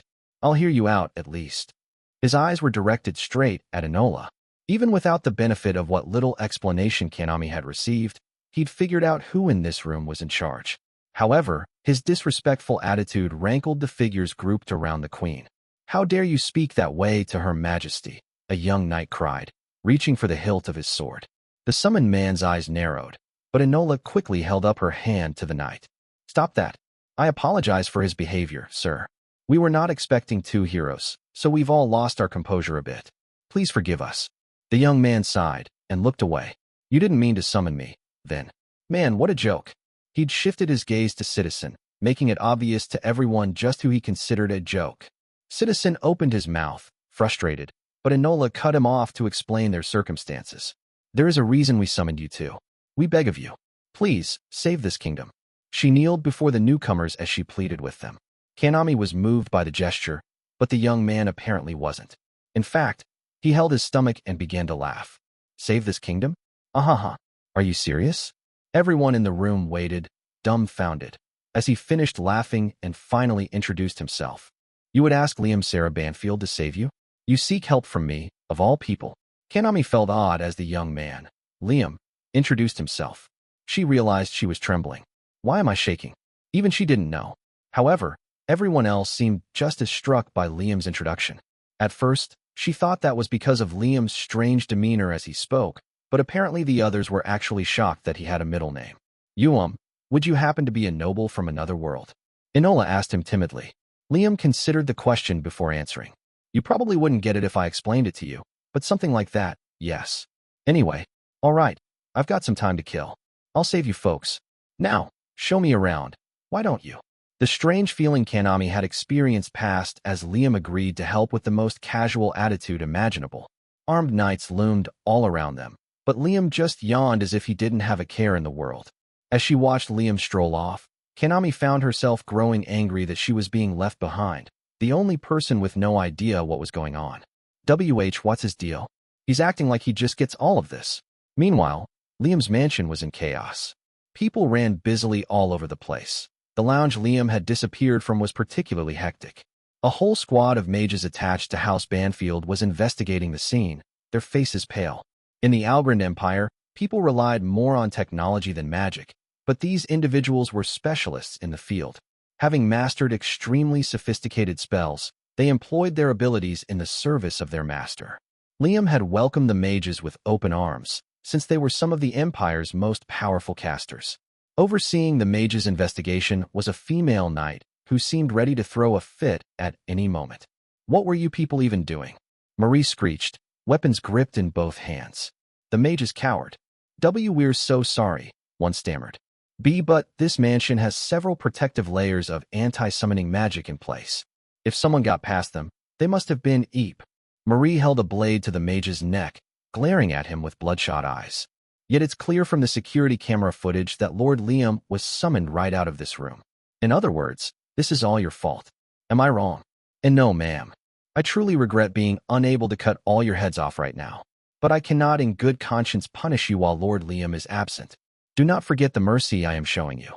You will find some clue as to his whereabouts. Am I clear? In reality, Marie didn't consider House Banfield's mages to be a completely useless bunch. Still, she didn't want to believe their magical security had been circumvented so easily. That was supposed to be impossible. The head of the person responsible would be on the chopping block, as would the heads of everyone else involved in security measures. If Marie doled out punishment now, however, it might render them unable to investigate Liam's whereabouts. They would have to hire new mages to do so, and they couldn't risk anyone outside the household finding out that Liam had gone missing. Lord Liam went to so much trouble to put together Prince Cleo's faction, Marie muttered. What will happen to them now that he's gone? As Marie got more and more worked up, thinking of the damage Liam's disappearance would cause, she was approached by a pale Rosetta. The young woman had staggered into the room as if she might pass out at any moment. "Lady Rosetta?" Marie ran over and wrapped her arms around Rosetta to support her. Rosetta had taken the news of Liam's disappearance hard, and Marie's heart ached to see her like this. "Hold fast, Lady Rosetta. Someone take her back to her room. You shouldn't be out like this, Lady Rosetta. You only just collapsed." Rosetta had indeed fainted once already, when she first heard the news that Liam had been magically summoned away. Marie began calling for a doctor, but Rosetta gripped her arm. "I'm sorry, Marie. I insisted on coming here. Do you think you'll be able to find Darling? You will, won't you?" They still hadn't discovered any trace of the summoning magic, but Marie lied to calm Rosetta. "Of course. Now, please, go rest in your room." Liam had vanished a full day ago, and they'd still found no evidence that could help locate him. Upon reviewing the security video, all the mages could say was, "We don't understand how such a primitive magic circle made it through our security." The enraged Tia had been in charge of the video's analysis. She'd forced the investigators to go over it repeatedly until they found something. Once Rosetta had left, Marie stomped the floor in frustration. A large man wearing a mask emerged from her shadow. "What a violent summons," he said in a calm tone that only irritated the furious Marie further. The mages were startled by the appearance of the operative, whose name was Kakuri. Their surprise was partly because of his sudden arrival, but they also hadn't realized he'd been observing them all along. "Stop working, and I'll kill you," Marie cautioned the mages before turning back to Kakuri. "I had the wrong idea about you, Kakuri. Do you know no shame, drawing breath after Lord Liam was taken from us? Did it not even occur to you to atone for this failure with your life? That's rich, coming from you." A dangerous air hung between the two of them. Kakuri backed off first. "Well, I will admit our failure in this event. It seems one of my subordinates went missing along with Master Liam. So you placed a useless operative with Lord Liam. You really are a total waste, aren't you?" Kakuri only laughed at Marie's provocation. He. The operative was one of my best. Still young, but plenty skilled. Which is why." Producing a piece of paper between his pointer and middle fingers, he flicked it at Marie. His subordinate had apparently left a note upon disappearing. Catching the note, Marie examined its contents. A code. She attempted to cancel the summoning, but failed, despite the circle being so primitive. That's all we know. It seemed the circle's design was so simple There was no way to determine the reason Liam had been summoned. Marie crumpled the note and threw it back at Kakuri. Have your people look for Lord Liam as well. Find him, even if you have to die in the process. Do you hear me? She fixed Kakuri with an icy look, and he returned it in kind. I assure you, your instructions are unnecessary. Kakuri's tone was as serene as always, but his voice was growing scornful. And let me remind you, you have no authority to give us orders.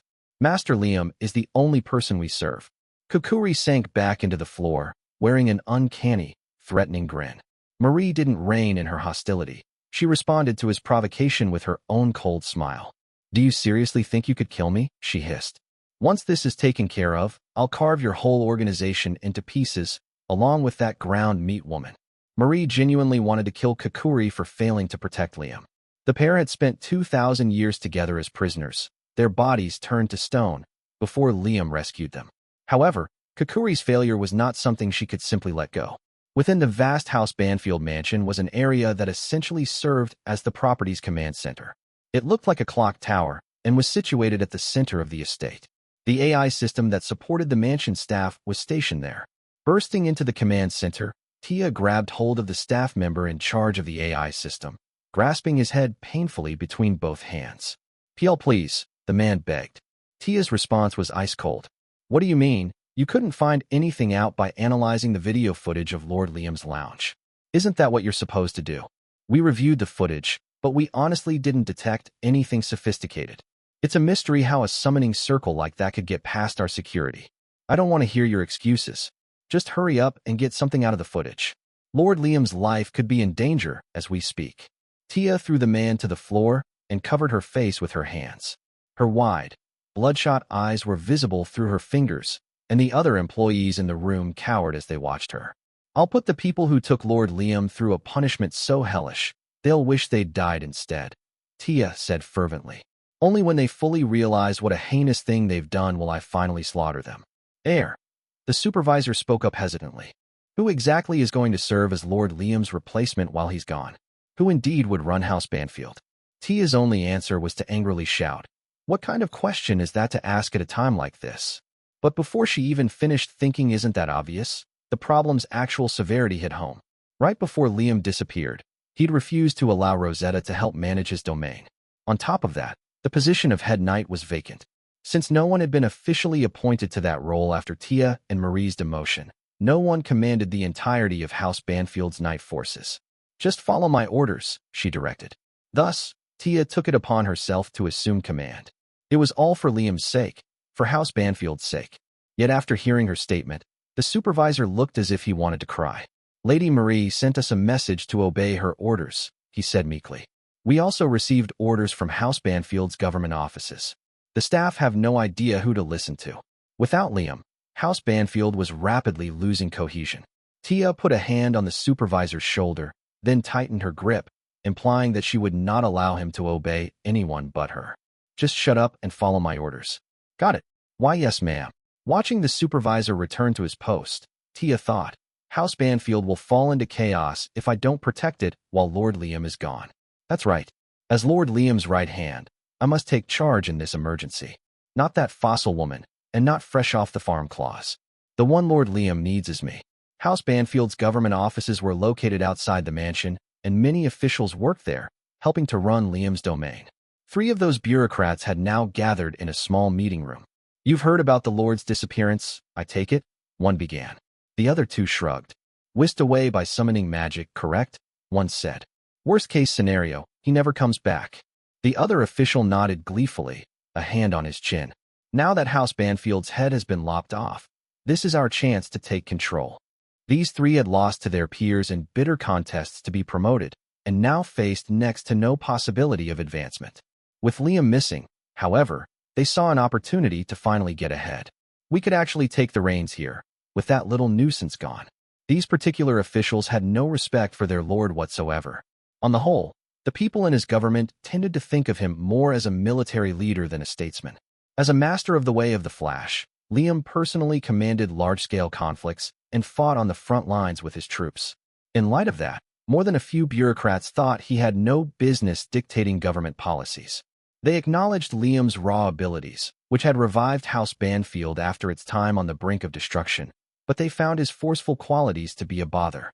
Liam's political style made it extremely hard for anyone else in his government to obtain real power. House Banfield had gained so much ground. Its bureaucrats should have held a lot more sway. Anywhere else, they would have enjoyed countless privileges and reaped the fruits of other people's labor, but Liam didn't allow that to happen. Liam made ample use of artificial intelligence, minimizing many officials' involvement, and was personally involved in the politics of his domain where he needn't have been. He monitored all sectors of his government carefully for wrongdoings such as embezzlement, which kept the more unsavory bureaucrats working for him on edge. In short, they considered Liam a killjoy. "We'll need to install a new lord quickly," one bureaucrat said with a smile. The other two nodded. They were greatly enjoying this conversation. When Lord Cliff retired, I was involved in sending his allowance to the capital planet, so I have a line of contact to him. If I get in touch, I'm sure he can send us a new lord right away. Cliff Sarah Banfield was House Banfield's previous lord, and in fact, Liam's father. Although he now led a comfortable life on the capital planet, he didn't have a pleasant relationship with Liam by any means. Under Cliff's governance, House Banfield's subjects had led terrible lives. The fact that these officials planned to rely on him once again proved that they prioritized their own profit above the lives of the people they served. "Inform him of the domain's predicament right away," said the first official. "We will support the new lord as best we can, of course. House Banfield will be as good as ours." Another official brought up the name of a noble connected to House Banfield. "Why not ask Baron Noden to serve as the new lord's guardian? We may have influence within our domain, but we'll have no sway outside it. Baron Noden is at least an official member of the Empire's aristocracy, although he's only a frontier noble. He'd be a good asset." Baron Noden, a noble with a domain on the Empire's outskirts, received support from House Banfield. He was the very picture of a destitute noble. As such, he would be easy for the bureaucrats to control. He was a typical imperial blue blood, and not in a good way, but as the complete opposite of the moral and upstanding Liam. He would be perfect for these officials' purposes. Good idea. I'm sure he'd leap at the opportunity. He'd be happy to do whatever we asked of him in return for a little funding. The three officials snickered as they continued plotting. Unbeknownst to them, a man watched from a corner of the small room. This man, the guide, pinched his hat's brim between his fingers and lifted it. "As you do as you please, Liam's power will lessen," he murmured. "Fulfill your basest desires, gentlemen. I'll lend my support as you do." Without the three officials noticing, black mist billowed from the guide and entered their bodies. The guide watched as their ambitions swelled. Then, with a satisfied smile, he slipped out through the wall. Even if Liam makes it back, House Banfield's domain will have all sorts of new problems. I hope you enjoy my little present to you, Liam. Chapter 4. The Demon Lord's Army.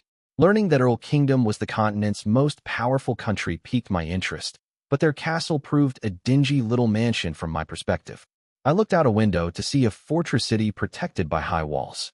The castle had been constructed on a hill in the middle of town, but its halls were narrow and dim. I had no idea whether they were in such dire straits that they couldn't adequately light the place, or if it had always been like that, but I could tell how pathetic the castle was just from wandering around. As I strolled the halls with my hands in my pockets, I spotted that girl who looked like a high schooler, the one who'd been summoned as a hero alongside me. She was up ahead, talking with the queen. Your Majesty, is it?" I heard her say. "Enola is just fine, my lady hero." "Well, drop the my lady hero thing then. It's kinda embarrassing, and it doesn't feel real. I shall call you Lady Kanami then. The lady part really isn't necessary. Nevertheless, I must show you some respect, considering what will soon happen." I quietly observed their friendly conversation until I heard the high schooler's name. To my surprise, it was the name of my daughter in my previous life. "Kanami, huh?" I stood frozen as I muttered her name, astonished. Anger and sadness welled up, along with a bit of, "No, that wasn't important." For a split second, I wondered if the girl could actually be my daughter from my past life, but I quickly rejected the idea. That was impossible, because I'd stopped and spoken her name. Kanami and Enola turned, giving me suspicious looks. Kanami didn't seem happy about me repeating her name. "What do you want? You better not tell me it's a weird name or something." Since she seemed proud of her name, she couldn't be my daughter, who had openly told me she hated the name I gave her. When Kanami's attitude turned hostile, I noticed my shadow twitch. I glanced down at it, then shrugged at her. I was just surprised. I used to know someone with the same name. "How do you write it?" I intended this as nothing more than a casual question, but Konami's reaction was unexpected. I don't like the characters, so I'm not telling you. What? So you don't like your name? Even though she'd warned me not to make fun of it? I like my name.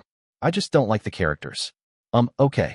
After that exchange, Konami turned and strode off down the hall. Once she'd left, I reviewed all the reasons she couldn't possibly be my daughter. First of all, it had already been more than 80 years since I was reincarnated. Even supposing that some sort of time anomaly occurred when we were summoned, the likelihood of the two of us reuniting like this was astronomically low, as close to zero as could be. I simply didn't believe it would happen. While I mulled it over, Enola's guards threw suspicious looks my way. Not that I blamed them, considering how rude I'd been to their mistress. I sensed the entity lurking within my shadow, observing them with similar wariness. We've prepared a banquet for our heroes, Enola told me. I only hope our food suits your palate, my lord. A banquet, eh? The little dinner Enola called a banquet was as bad as I expected.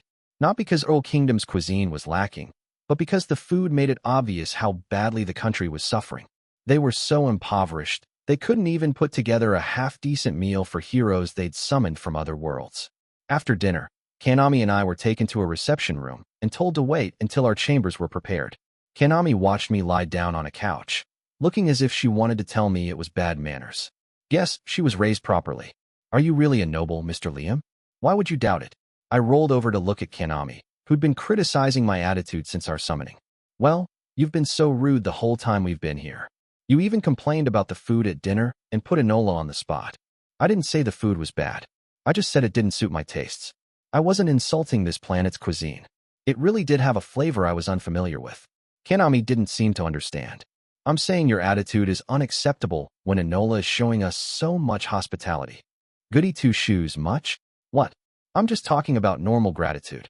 I gave her an astounded look, admiring Enola's ability to manipulate people. She'd completely won Konami over after a single dinner.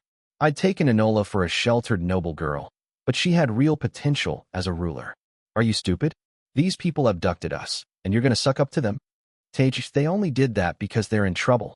I realized something about Konami then. She didn't know much about magic, and had likely been summoned from a world where it didn't exist. The trouble they're in is their responsibility. It's got nothing to do with us. Plus, they used a one-way summoning technique. They have no intention of returning us to where we came from. That spell was entirely too sloppy. It just summoned a hero from anywhere at all. It didn't specify a particular world. They probably summoned Konami and me from the same universe, but different planets. Of course, that wouldn't necessarily be true if there'd been some mishap, which seemed awfully likely, given the technique they'd employed. Instability in their summoning circle had probably allowed them to summon me from my mansion, although it had layers of security meant to prevent that. In fact, an accident was just about the only way to explain how that had occurred. It was ridiculous that Citizen's family had passed the crude technique down for 300 years. That can't be. Konami's eyes widened with surprise. I yawned, then explained the situation. Remember what Enola said at dinner? They want us to kill some demon lord. They can't do anything about it themselves, so they're relying on us, hence the hospitality. That's why I'm saying it's stupid to be on your best behavior with them. I'd patiently explained that we were being used, but Konami just puffed up her cheeks angrily. Couldn't she accept the truth? Did she just want to disagree because she didn't like me? As it turned out, Konami had an interesting set of circumstances. I don't really care if I can't go home, she snapped. Huh? What? Do you not have parents? I'd figured she was a high school student because of her uniform, so I'd also assumed she still lived with her parents. When I told her the summoning was one way, I'd expected her to sob and protest that she wanted to go home. In fact, I'd kind of prepared for that annoying possibility. On her own couch, Konami wrapped her arms around her legs. I just don't want to go back. Even if I did, there'd be no place for me there. I don't want to see my mother, and my papa abandoned us. Her mother was mother, but her father was papa? Sounded complicated, not that I gave a crap about that. I wanted to avoid subjects that reminded me of my own past family. I shouldn't have to remember those unpleasant times while dealing with being hijacked to this backwater planet. I said. Well, you can stay then. You make it sound like you can go back. Let me tell you, they're mistaken about one thing. I wasn't summoned from another universe. I'm sure this is the same one I came from. What? Well, there wasn't any magic on my planet. Konami tilted her head in wonder. Before I could figure out how to explain things further, someone came and informed us that our rooms were ready. I followed the attendant to my room, where I sat on a large bed. Won't be able to sleep great on this, I realized right away. I understood that this planet's beds couldn't compare to the sort I usually slept on. Still, the evil lord in me demanded better treatment. Look at this crappy bed. They're going to hear about this tomorrow. Anyway, we're finally alone. Why not come out and show me your face? I had been the only one in the room, but once I spoke, my shadow wriggled and a figure appeared from within it. A woman in a mask, one of Kakuri's operatives, slowly emerged from the darkness. She rested on one knee, her head bowed. Sitting casually on the bed with my legs crossed, I looked down at the masked woman. You were guarding me and got caught in the summoning? I was sure she could have escaped the magic circle easily, but had chosen to come along instead. She even seemed to feel responsible for the incident. Upon your safe return to your domain, I shall atone for this failure with my life, she replied. I can only offer my deepest apologies for now. Please, at least allow me to continue protecting you until you get home. I beg of you. I was Kakuri's operative's employer, and they were all so impressively loyal that they frequently offered to pay for failures with their lives. In this case, however, I could easily have escaped the magic circle if I wanted to. I'd only allowed myself to be summoned because it was an easy way to escape being ganged up on by Amagi and Brian. In short, I'd been transported here of my own free will, so it would bother me to have this woman atone with her life. Besides, that punishment would be a waste. Reducing Kakuri's organization by even one member would be a great loss. Sparing her didn't contradict my morals as an evil lord, of course, since I was only concerned about maintaining resources. It would be wasteful to execute you for something so trivial. There aren't many of you operatives, after all. For the time being, don't worry about atoning for this. Despite my vagueness, Kakuri's operative responded with surprise. Yes, sir. I remembered another thing I needed to take care of. Right now, the only issue is your name. My name? Master Liam Wee. I know. It was a pain to keep thinking of her as the masked woman or Kakuri's operative, but her organization didn't use names. Maybe they referred to one another by name privately, but they never did so in their work. Only their leader, Kakuri, went by a name, and it wasn't his true name. They wouldn't even give their names to me, their employer. It was their clan's rule, but it proved too inconvenient in situations like this. The masked woman would probably resist if I asked that she tell me her real name, so I decided to give her a temporary one myself. We'll be together for a little while, so it'll be more convenient if there's something I can call you. What would be good for someone in your line of work? How about Kanai? In my old life's terms, these guys were reminiscent of ninjas. Naming her after one of the concealed blades a ninja carried seemed perfect. I'd thought of shuriken first, but that didn't work as well as a name. Kanai it was. The masked woman, Kanai, bowed her head and thanked me effusively. Receiving a name from you is an honor I do not deserve, Master Liam. I swear that I will protect you. I'd come up with the name on the fly, so it was kind of weird that she was so thrilled. Well, better that she likes it, I guess. I suppose she felt pretty lucky to receive a name from me. After all, I hadn't given many out. I'd named my dog in my previous life, Amagi, and my daughter, but I remembered her saying her name was weird, and that she'd always hated it when we parted. I still couldn't believe a girl with my daughter's name had been summoned as a hero with me. What a crazy coincidence. Kanai still knelt, awaiting orders. Well, things you'll be rough for a while, but I'll be counting on you, I told her. Of course, she responded, even more enthusiastic than before. Your first task will be information gathering. I want you to see whether the people here are telling the truth about everything. Gather as much info as you can. Certainly. Kanai sank back into the floor. After she left, I lay on the bed and stared up at the ceiling. My thoughts turned to my co-worker from my old life, Nido. If this really is another planet, then I've transmigrated. Since I already reincarnated into another universe, I could tell Nido I got to do both. Would he be jealous? He'd probably gripe that my summoning was just teleportation, since I hadn't actually gone to another universe. Nido was always picky about details. As I lay there grinning to myself, reminiscing about Nido, I realized the room had been far too poorly cleaned. The bed was also made sloppily. This kingdom may have been in trouble, with a demon lord coming for them, but that didn't mean I had to appreciate my treatment. Konami seemed to sympathize with Enola, but from my point of view, they'd summoned me, to wipe their asses for them. I didn't expect the kind of hospitality I'd get in an intergalactic nation, but couldn't they put in a little more effort? I had no intention of settling for modest lodgings out of sympathy for my host's impoverishment. I was a villain, after all. I expected luxury, no matter how Enola's country or subjects suffered for it. That was only fitting of an evil lord like me. Now then, I sat up in bed and touched my bracelet. A magic circle appeared above it, floating in the air, and several objects materialized from within it. I'd stored some convenient items in this bracelet, which utilized spatial magic, for just such an emergency. Lifting one of the objects, a drone, I headed for the window. When I tossed the drone outside, it deployed a small propeller and floated into the air. All right, I've sent a distress signal. My ride will be here eventually. Until then, I'll just enjoy myself on this planet. I plan to have some fun with this transmigration to another world. For Nida's sake. Kanai left Liam's room and headed out on her mission, her steps lighter than usual. She noted her newfound, uncharacteristic excitement with some surprise. I wasn't expecting Master Liam to give me a name. He likely thought nothing of it, but I must repay him for this honor somehow. As a member of Kakuri's organization, Kanai had been born into a dark world of secrecy.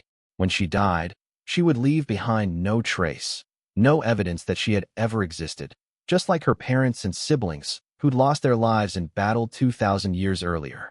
Nothing of her family remained. Nothing was allowed to remain, not even their names. Their organization only used names when interacting with people for their work. Their leader had a name he went by, but no one else was allowed one for personal use. Still, if there was a loophole, it would be their employer giving them a name. As stealth operatives, they weren't allowed to leave proof of their existence behind, not even in people's memories. As a result of this rule, more than a few members of their organization experienced profound loneliness, including Kanai. Liam giving her a name, though, was a sign that she would now exist inside someone's memory. I'm sure the boss will punish me for failing once this incident is done with, but I don't care. Some part of me, however small, will remain in Master Liam's memory even after I'm gone. Kanai still felt that Liam's summoning was her fault. Kakuri had assigned her to guard Liam, since she was one of the most skilled members of their organization. Yet she'd failed to protect her master from the summoning magic that teleported him away. In the minds of Kakuri and his people, Liam wasn't simply someone to whom they owed gratitude. He was the master they had always wished to serve. He didn't fear them, and he made good use of their abilities, respectfully treating them as valuable tools. Most people feared them, and in the past, they'd been treated with disgust and betrayed more than once. They'd been turned to stone after one such betrayal, and remained that way for 2,000 years. The emperor who'd inflicted that on them no doubt did so because he greatly feared them. He'd made use of them when it was convenient, but put them through hell once he no longer wanted anything to do with them. The emperor had ultimately made that decision out of weakness. He'd feared them, kept them at arm's length, and then tried to get rid of them. Liam had no such weakness. As a master of the way of the Flash, he was possibly the strongest person in the Empire and always acted with complete confidence. Liam would never fear Kakuri's organization, and he made use of them as a proper master should. How many other nobles in the Empire were so competent? Kanai might believe there were a couple, but would just as readily accept that there weren't any. She and the other operatives happily devoted their lives to Liam thanks to the strength of his character. Arriving at a break room within the castle, Kanai spotted a number of knights. These knights were either very old or very young, and none looked like they could put up anything like a decent fight. She hid in the shadows to eavesdrop on their conversation. Their security is a joke. I doubt they'd notice my presence even if they took every precaution they were capable of. This is pathetic. I don't care if he's a hero from another universe. How could he say a feast like that didn't suit his tastes? One young knight complained, angry about Liam's attitude at the banquet. I wanted to deck the guy. Kanai felt her hand move toward her weapon, but managed to resist the urge to open his carotid then and there. An old man laughed. Now. He's the hero who will defeat the demon lord. A little arrogance is hardly something to get upset about, he admonished. I know, but Her Majesty is bending over backward for these people, and neither of them understand the situation. The young man was upset that Liam and Kanami didn't appear to appreciate the hospitality Enola was showing them. Kanai understood his frustration, but her loyalty to Liam caused her to feel hostile toward the boy. You abducted our master, and now have the nerve to speak of him like this? You may only be an ignorant boy, but this is beyond insolent. If she weren't on a mission, Kanai might have killed the boy for his words. She had orders, however, so she left the break room to seek information on Earl Kingdom. This country's doing even worse than I imagined. Having heard enough of one conversation, Kanai switched to a different room, gathering information as she went. Early the next morning, Kanami and I were led to the armory. The queen herself was taking time out of her busy schedule to show us our heroes' armaments. When we got to the armory, however, there was barely anything in there. They had so few spears, bows, and arrows left. Their country was obviously on its last legs. Enola had her knights bring out some items stored in a safe. These armaments represent the very best of Earl Kingdom's capabilities. They showed me a sword and a full suit of armor, both silvery with gold ornamentation. Kanami looked down at the items blithely. How pretty. They're so shiny. Enola smiled awkwardly at Kanami's innocent observation. They're more than just their appearance. These are national treasures, imbued by runes with protection magic. I was actually surprised to realize what the armor was made of. Mithril. Enola seemed pleased that I recognized it. Yes, the armor is precious mithril. There were only ever 3 sets on the entire continent, and now only this one remains. From her bitter expression, I surmised that the other 2 had been lost in this war with the Demon Lord. I reached out and brazenly touched the armor, ignoring the sour looks the attending knights gave me. Even Enola looked nervous, but I shrugged that off. After all, there was no point in armor that wasn't going to be handled. Picking up the helmet and observing it, I sighed when I found what I'd expected. Sure, there's magic in this armor, but barely. The mithril's purity and craftsmanship are commendable, but the runes are beyond crude. The mithril's quality was better than what I'd expected of Earl Kingdom, given their technological capabilities, but the rune work was just as haphazard as the magic circle they'd used to summon me. Kanami frowned after hearing my assessment, no doubt thinking that I'd made things awkward again. As if to prevent me from saying anything more, she turned to Enola and asked, "Is it really okay for us to use national treasures like these?" Enola gripped the staff that served as proof of her royal office tighter. Legend has it that no normal weapon can even scratch the Demon Lord. You'll likely need these to defeat him. So who's going to use them? Having been reminded about the Demon Lord, Kanami looked nervous. I assume you, Mr. Liam. When she said my name, all eyes turned to me. I tossed the mithril helmet to a knight, who scrambled to catch the national treasure, sighing with relief when he managed it. He glared at me, but if the armor was intended for war, no one should care if it simply fell to the floor. At any rate, I had no intention of using their gear. I don't need it. Enola wasn't sure how to respond. Noticing that the queen was lost for words, Kanami complained on her behalf. Weren't you listening? You can't beat the Demon Lord without these. I sighed at her naivete. She was such a goody two-shoes, it made me sick. It felt like I was looking at my old self. Regardless, what's the plan here? I asked. Are we charging straight for the Demon Lord, or do we have to collect some kind of trinket we'll need to beat him? A journey of trials and tribulations was a staple in fictional stories of this type. In any case, since I was stuck on this undeveloped planet for now, it might be fun to at least go on a little sightseeing tour. Enola still looked uncertain of what she should say. Trinkets? Like armaments? These mithril treasures should be all you need. You shouldn't have to go find more, she told me. Right now, one of the Demon Lord's Elite Four, the Lion General, is marching on our capital with an army of barbaric demi-humans. Nida would have been excited to hear about an Elite Four, but I was more curious about the vitriol with which Enola spoke of this army. Barbaric demi-humans, eh? I turned away from her and scoffed. Sounds like you sure hate them. Oh, of course I do. Enola's voice rose. They invaded our territory, tormented our people, and engaged in all manner of savagery, even before the Demon Lord's resurrection. I assure you, barbaric is exactly how to describe them. Kanami seemed surprised at Enola's passionate response. Enola was still going. They've taken the lives of so many of my people. They attack innocent towns and villages to steal their food, leaving the people there to starve. I will never forgive what they've done. How terrible. Kanami grimaced, no doubt angered. She took everything Enola said at face value. It was completely ridiculous. I'm sorry. Enola was clearly ashamed of how heated she'd gotten. I shouldn't have shouted like that. I must get back to my work. Please feel free to use anything you find in this room. She left with her retinue of maids and guards. Kanami turned to me, irritated. There you go again, Mr. Liam. Are you trying to make these people angry? She honestly pitted Enola and Earl Kingdom's citizens for their plight? How comical. What a pure-hearted child. You're the perfect hero, I told her. An easily influenced fool. What's that supposed to mean? I leaned in, giving her a little smile. You seriously believe they're telling the truth about all this? Kanami took a step back, flustered. She seemed unable to understand what I was telling her.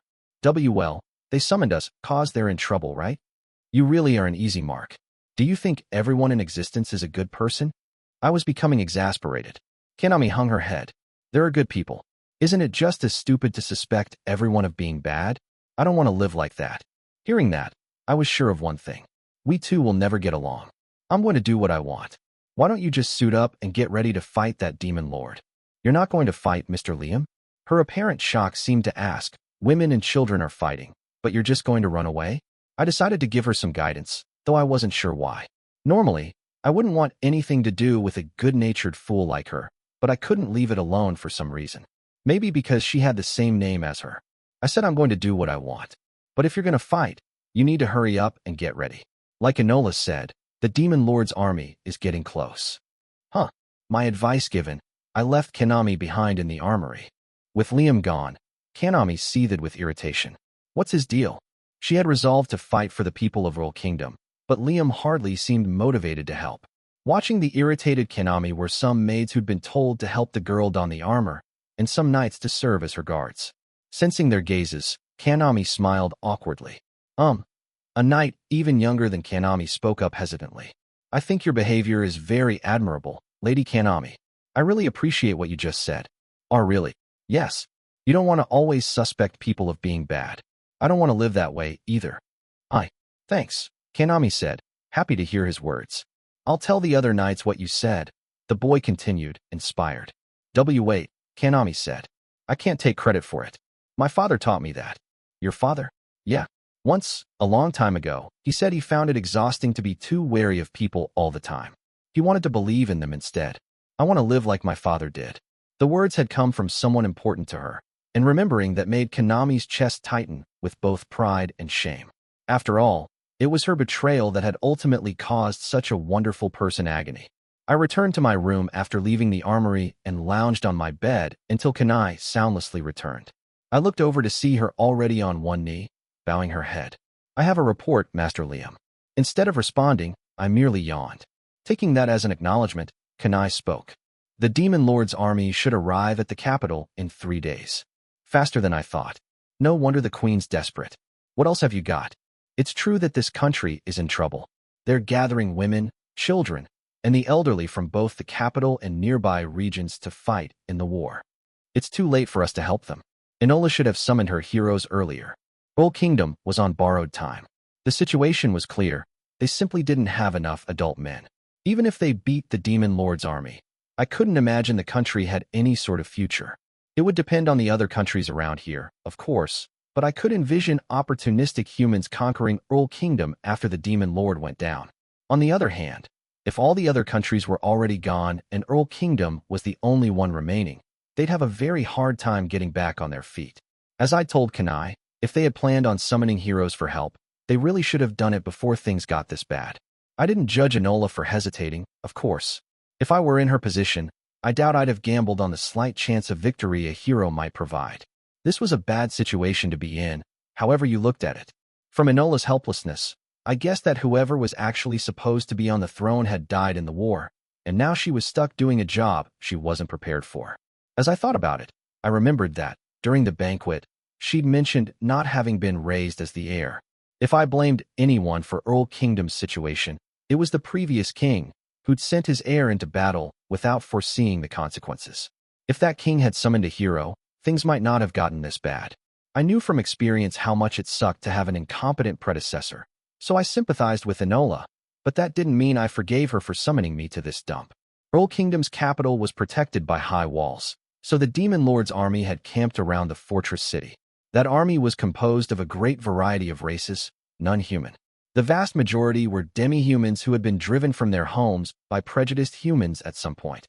Inside an army tent, a wolfman stood before the Lion General, one of the Demon Lord's elite four. Other representatives of the races making up the army were grouped around them. The wolfman looked almost human, his only non-human features being his pointed ears and bushy tail. The general, No-Go, was much more beast-like, like a lion walking on 2 legs. He was furry and stood 2.5 meters tall. Behind him in the spacious tent was a harem of lion women. As one of those women filled his cup with alcohol, No-Go addressed the wolfman. So, when can we move in to take the capital? The wolfman, Glass was a warrior, but also served as a tactician. Despite being the brains of No-Go's operation, he wasn't particularly blessed with ingenuity. Beast folk were simple fighters who crushed human opponents with superior strength. If they walked into a trap, they dealt with it after the fact. Yet despite these crude tactics, they'd driven Earl Kingdom into a corner and were now about to attack their capital. Our warriors can take the city in 3 days. Those walls will prove meaningless before our might. Plenty of demi-humans would have no trouble climbing the walls. If they snuck into the capital at night and opened the gates from the inside, their army would be able to invade the city easily. Demi-humans were bigger and stronger than humans, so they were unlikely to lose in a one-on-one fight. Each was a powerful warrior, yet humans had prevailed against them until recently. That was because the various demi-human races had been unable to join forces against the humans. The arrival of the Demon Lord and Lion General No-Go finally brought the demi-humans together, and now they were on the verge of conquering Old Kingdom. No-Go opened his large mouth and laughed, prompting everyone around him to laugh as well. They were all convinced they'd take the city. We've got a good report to send the Demon Lord then. Now, drinks all around, to celebrate our coming victory. Those gathered in the tent roared. His comrades were still making merry in the tent, but Glass had left the party early. His daughter, who had been waiting for him outside, ran over when she noticed him. Chino, spotting her, Glass called out as he made his way to her. Let's return to our camp. Yes, father. The girl, Chino, was small and slim, her face retaining its youthfulness. Her wolf's ears and tail were silver, her eyes yellow. She was a cute girl who didn't look a bit like a warrior, but she had been blessed with extraordinary strength since childhood and could defeat most average warriors with ease. Chino wagged her tail eagerly. Father, when will the attack begin? I can't wait for my first battle. With this fight, we'll finally take back our territory from the humans, won't we? Glass chided Chino for her restlessness. Don't wag your tail like that. It shows how immature you are for a warrior. I apologize. Chino's tail stilled, her ears drooping sadly. Warriors couldn't afford to let their emotions be easily read. Controlling their ear and tail movements was one of the basics for wolf folk warriors. Seeing his daughter's inability to do so, Glass laid his hand on her head and tousled her hair fondly. Now your ears are drooping. Ugh. Glass could see Chino become even more despondent, which made him nervous. I'm worried about sending you into battle like this. Perhaps I should have left you at home for this fight. Chino looked up at him with sudden petulance. I'm a warrior of our village like anyone else, father. I'm the priestess of our tribe, too. It would shame our tribe if I never fought in a battle. Glass frowned. I suppose you're right about that. You're my daughter, but you're also the precious priestess of our tribe. Chino put her hands on her hips and puffed out her small chest with pride. I'm a silver wolf, after all. Glass laughed as they approached their camp together. I never thought I would have a silver wolf child. There hasn't been one in decades, not even in other villages. The wolf folk had a legend that said children born with silver fur held spiritual abilities, so they had to be carefully raised as priestesses. Having that silver fur herself, Chino was indeed spiritually gifted compared to other wolf folk. Even the chiefs of villages and leaders like Glass, who'd brought multiple villages together, had no choice but to bow before their tribe's priestess.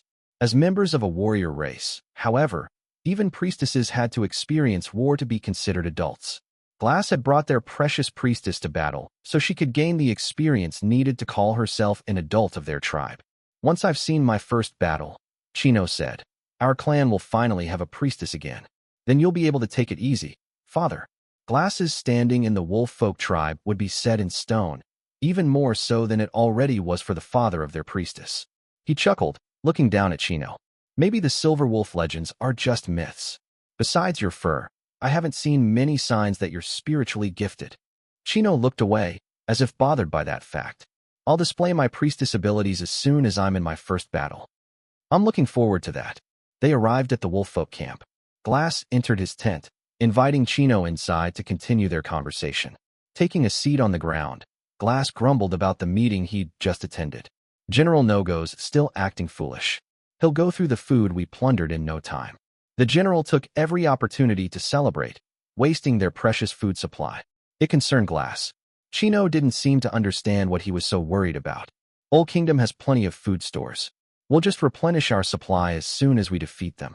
The capital was a large city. She assumed it must have a lot of food. Glass couldn't be so optimistic. The humans aren't exactly thriving right now. They don't necessarily have much food in the capital. If worst comes to worst, we might end up fighting among ourselves for what's left. Don't forget that, Chino. Why yes, sir, she answered, though it was clear she still hadn't fully grasped the situation. Glass was uneasy. The beast folk had ravaged the humans' territory, devouring their food stores like locusts as they went. He was disgusted by how much of their sustenance General No-Go had squandered. More than once, Glass had made his opinions clear to the general. However, the demi-humans valued strength above any other quality, and no one among them was stronger than No-Go. All Glass's warnings were in vain if No-Go refused to listen. Since receiving power from the Demon Lord, General No-Go is too strong. We could all go at him together, and we still wouldn't win.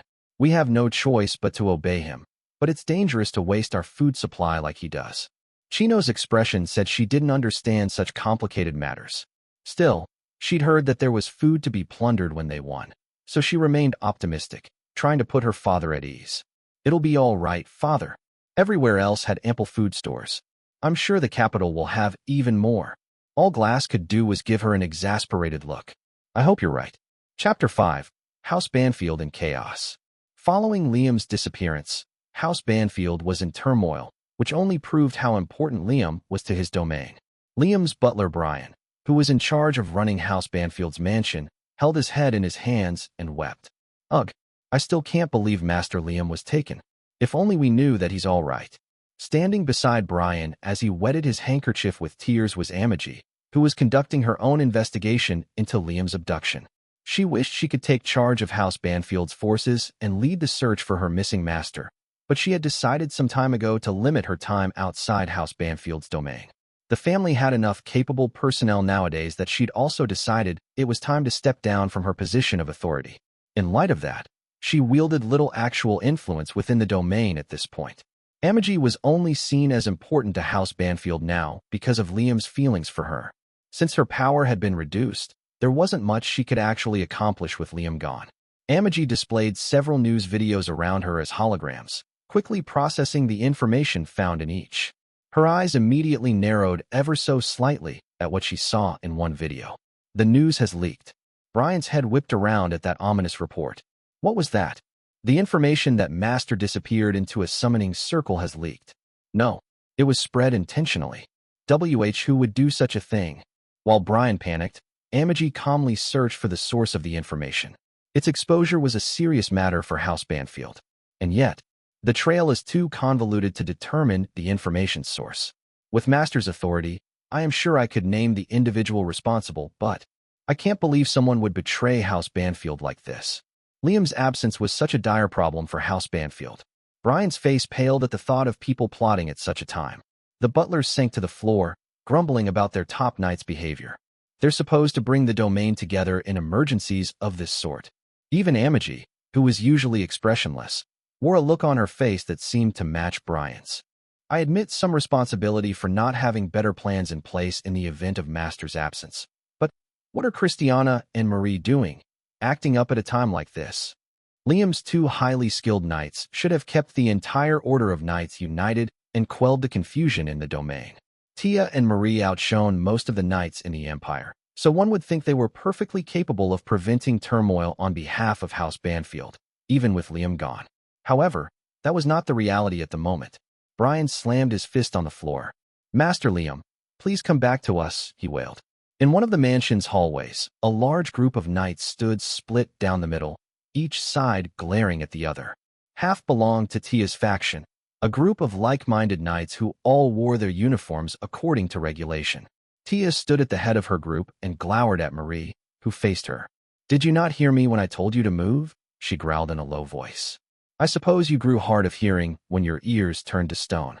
Marie smiled at Tia's provocation, but it didn't reach her eyes. Awfully full of yourself for a lump of ground meat, aren't you? What exactly do you think you're doing, constantly getting in our way? When Marie got too worked up, she tended to drop her usual regal tone, so an observer might see her as relatively calm at the moment. Hidden behind her composure, however, was an uncontrollable urge to kill the woman before her. The knights of Marie's faction were somewhat less refined than Tia's. Each had modified their uniform in whatever way they desired, so they didn't present a unified front like Tia's faction. The one area where they aligned perfectly was attitude. These knights were all crude and violent, like Marie. The two groups were like oil and water. However, they had run into each other by chance. Normally, the presence of knights in the mansion wouldn't have been remarkable, but when passing servants spotted the two factions, they fled as quickly as they could, crying out, "Run, before we get caught up in it. Oh, if only Master Liam were here." Retreat. When Tia was satisfied that all the servants had fled, she drew her blade and lunged at Marie, who had already armed herself. "Die, fossil!" Blocking Tia's homicidal strike with her double blades, Marie grinned. "You want to be ground meat again, is that it? I can help you with that." When the two clashed, the other knights began fighting as well. Their weapons shattered windows and cut into the nearby pillars and walls.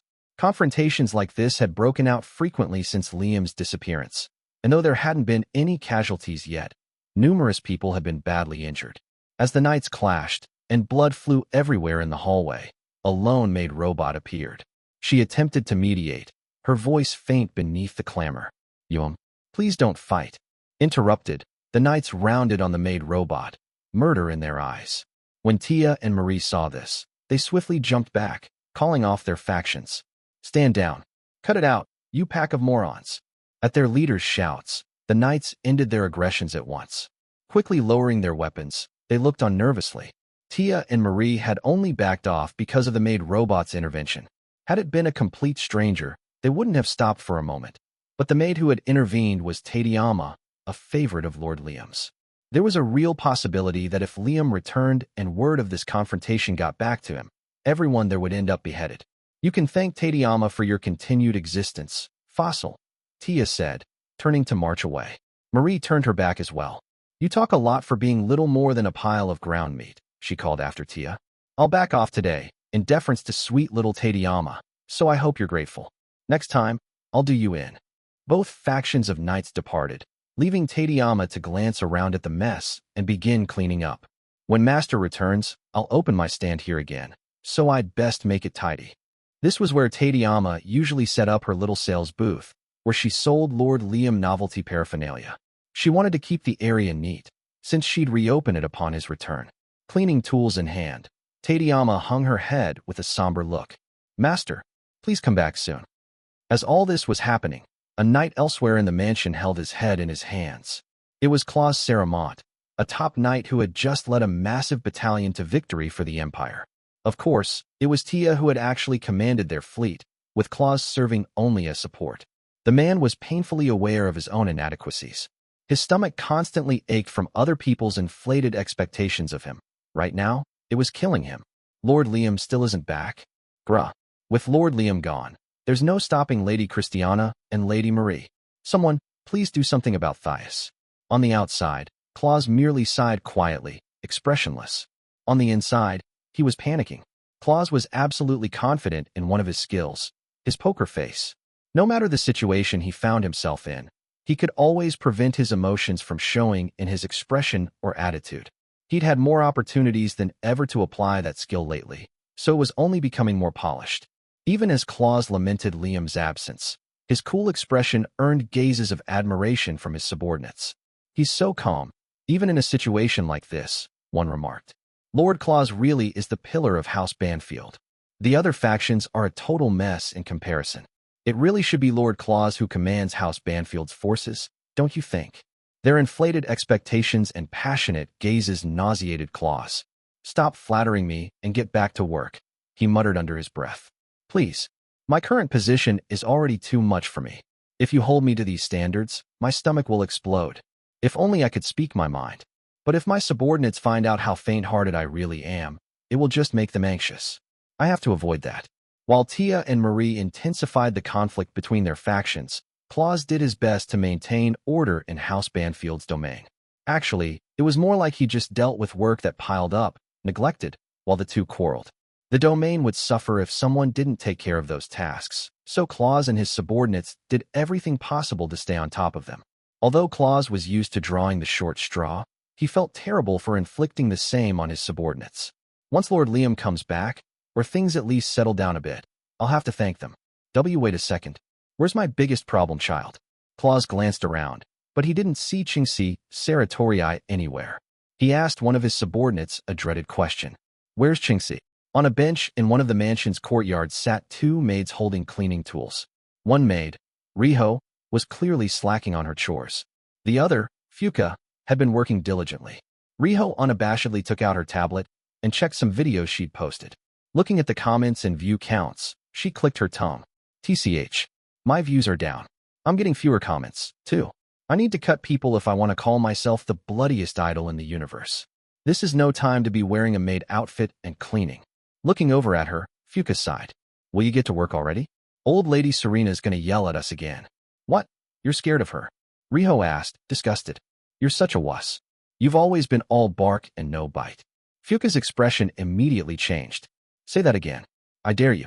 She stood, furiously gripping her mechanized broom, a high-efficiency cleaning machine, as a weapon. Riho grabbed her own broom device, which she'd set aside. I'll say it as many times as you want. Wuss, Riho taunted, smiling.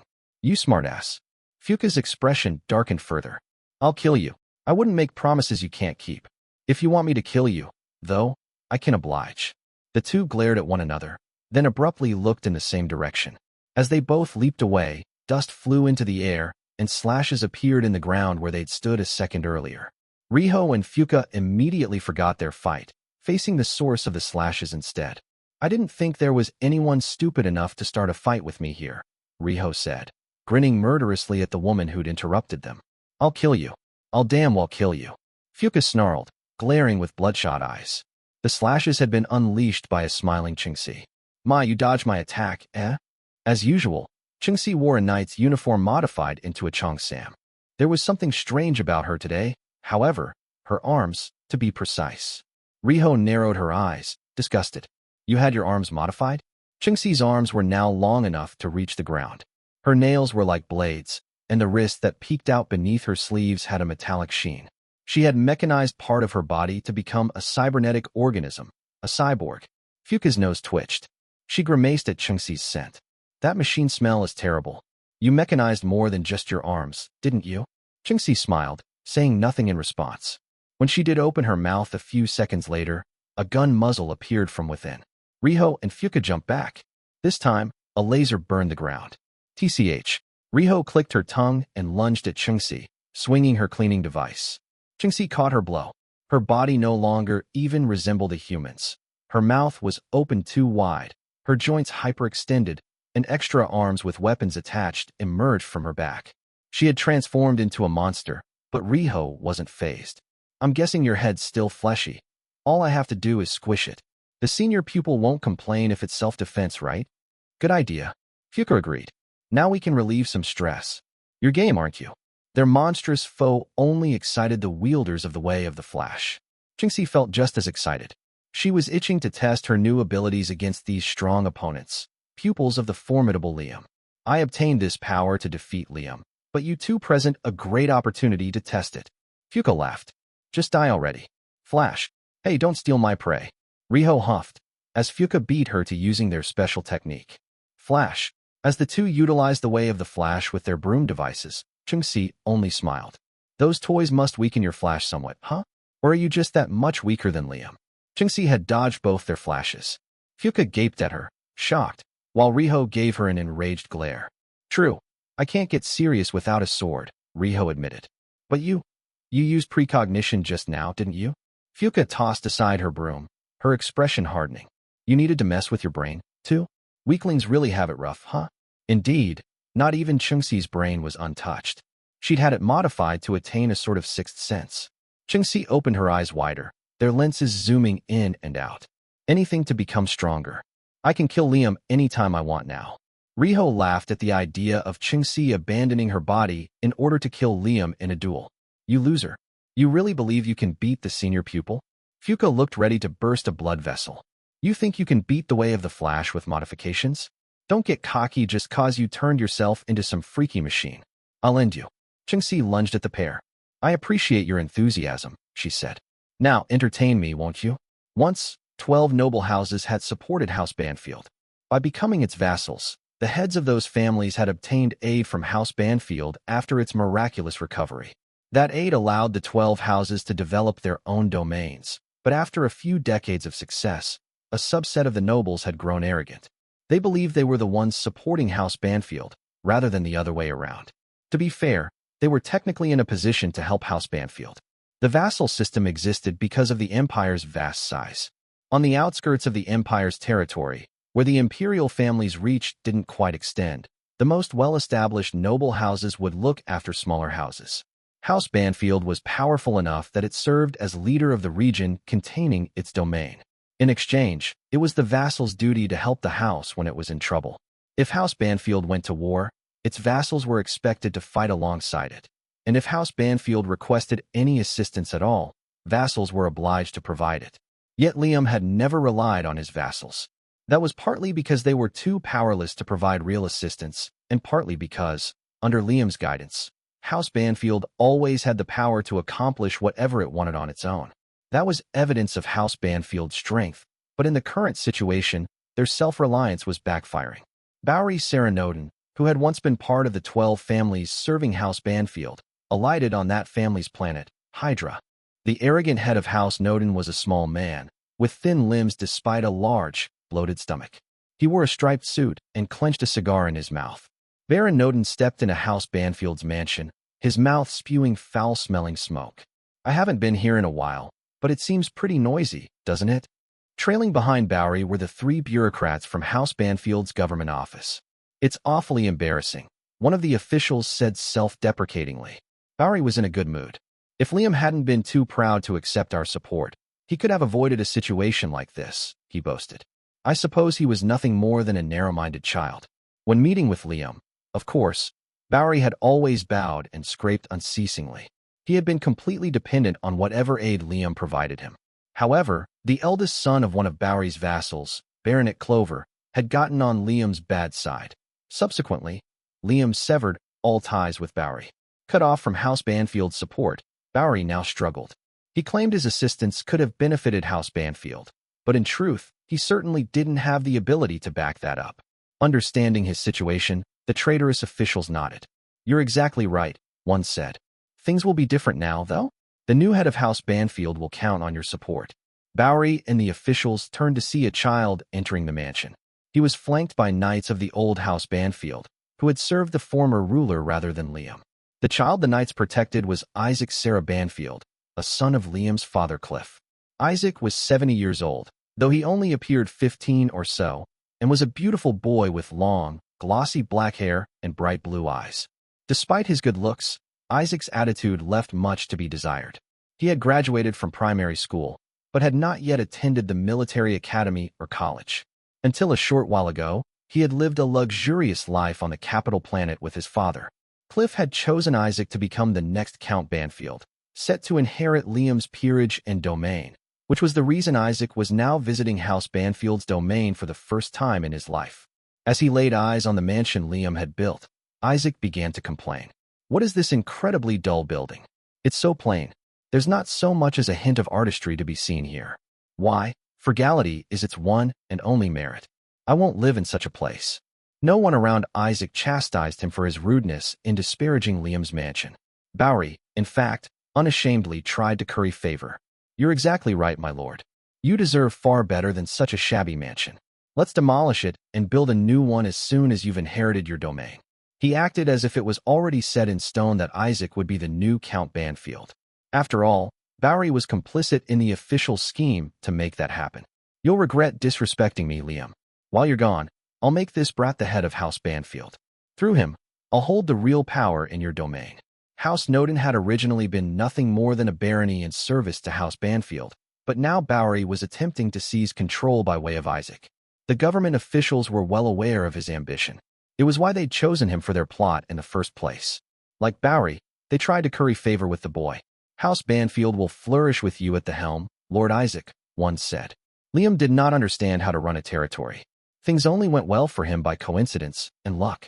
It's terribly embarrassing that an empire noble made use of dolls the way he did. The 3 officials were taking this opportunity to vent pent-up frustrations. Putting Isaac in charge of House Banfield was their chance to depose Liam and line their pockets in the process.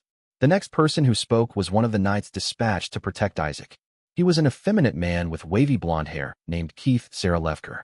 Tall, thin, and wearing blue lipstick, he had a unique, somewhat strange air. A saber with a blade of razor-sharp steel hung from his waist. Liam did not have the character of a leader, he said, playing with his hair with one hand. The Knight families who have served House Banfield for generations can finally rest easy with a worthy man running things. Keith's family had served House Banfield in the past, but fled to the capital planet when Liam took control. Keith's sword skills were no joke. In fact, he had been the head knight for Liam's father and grandfather. Thanks to Keith's swordsmanship, Cliff considered him a reliable bodyguard back on the capital planet.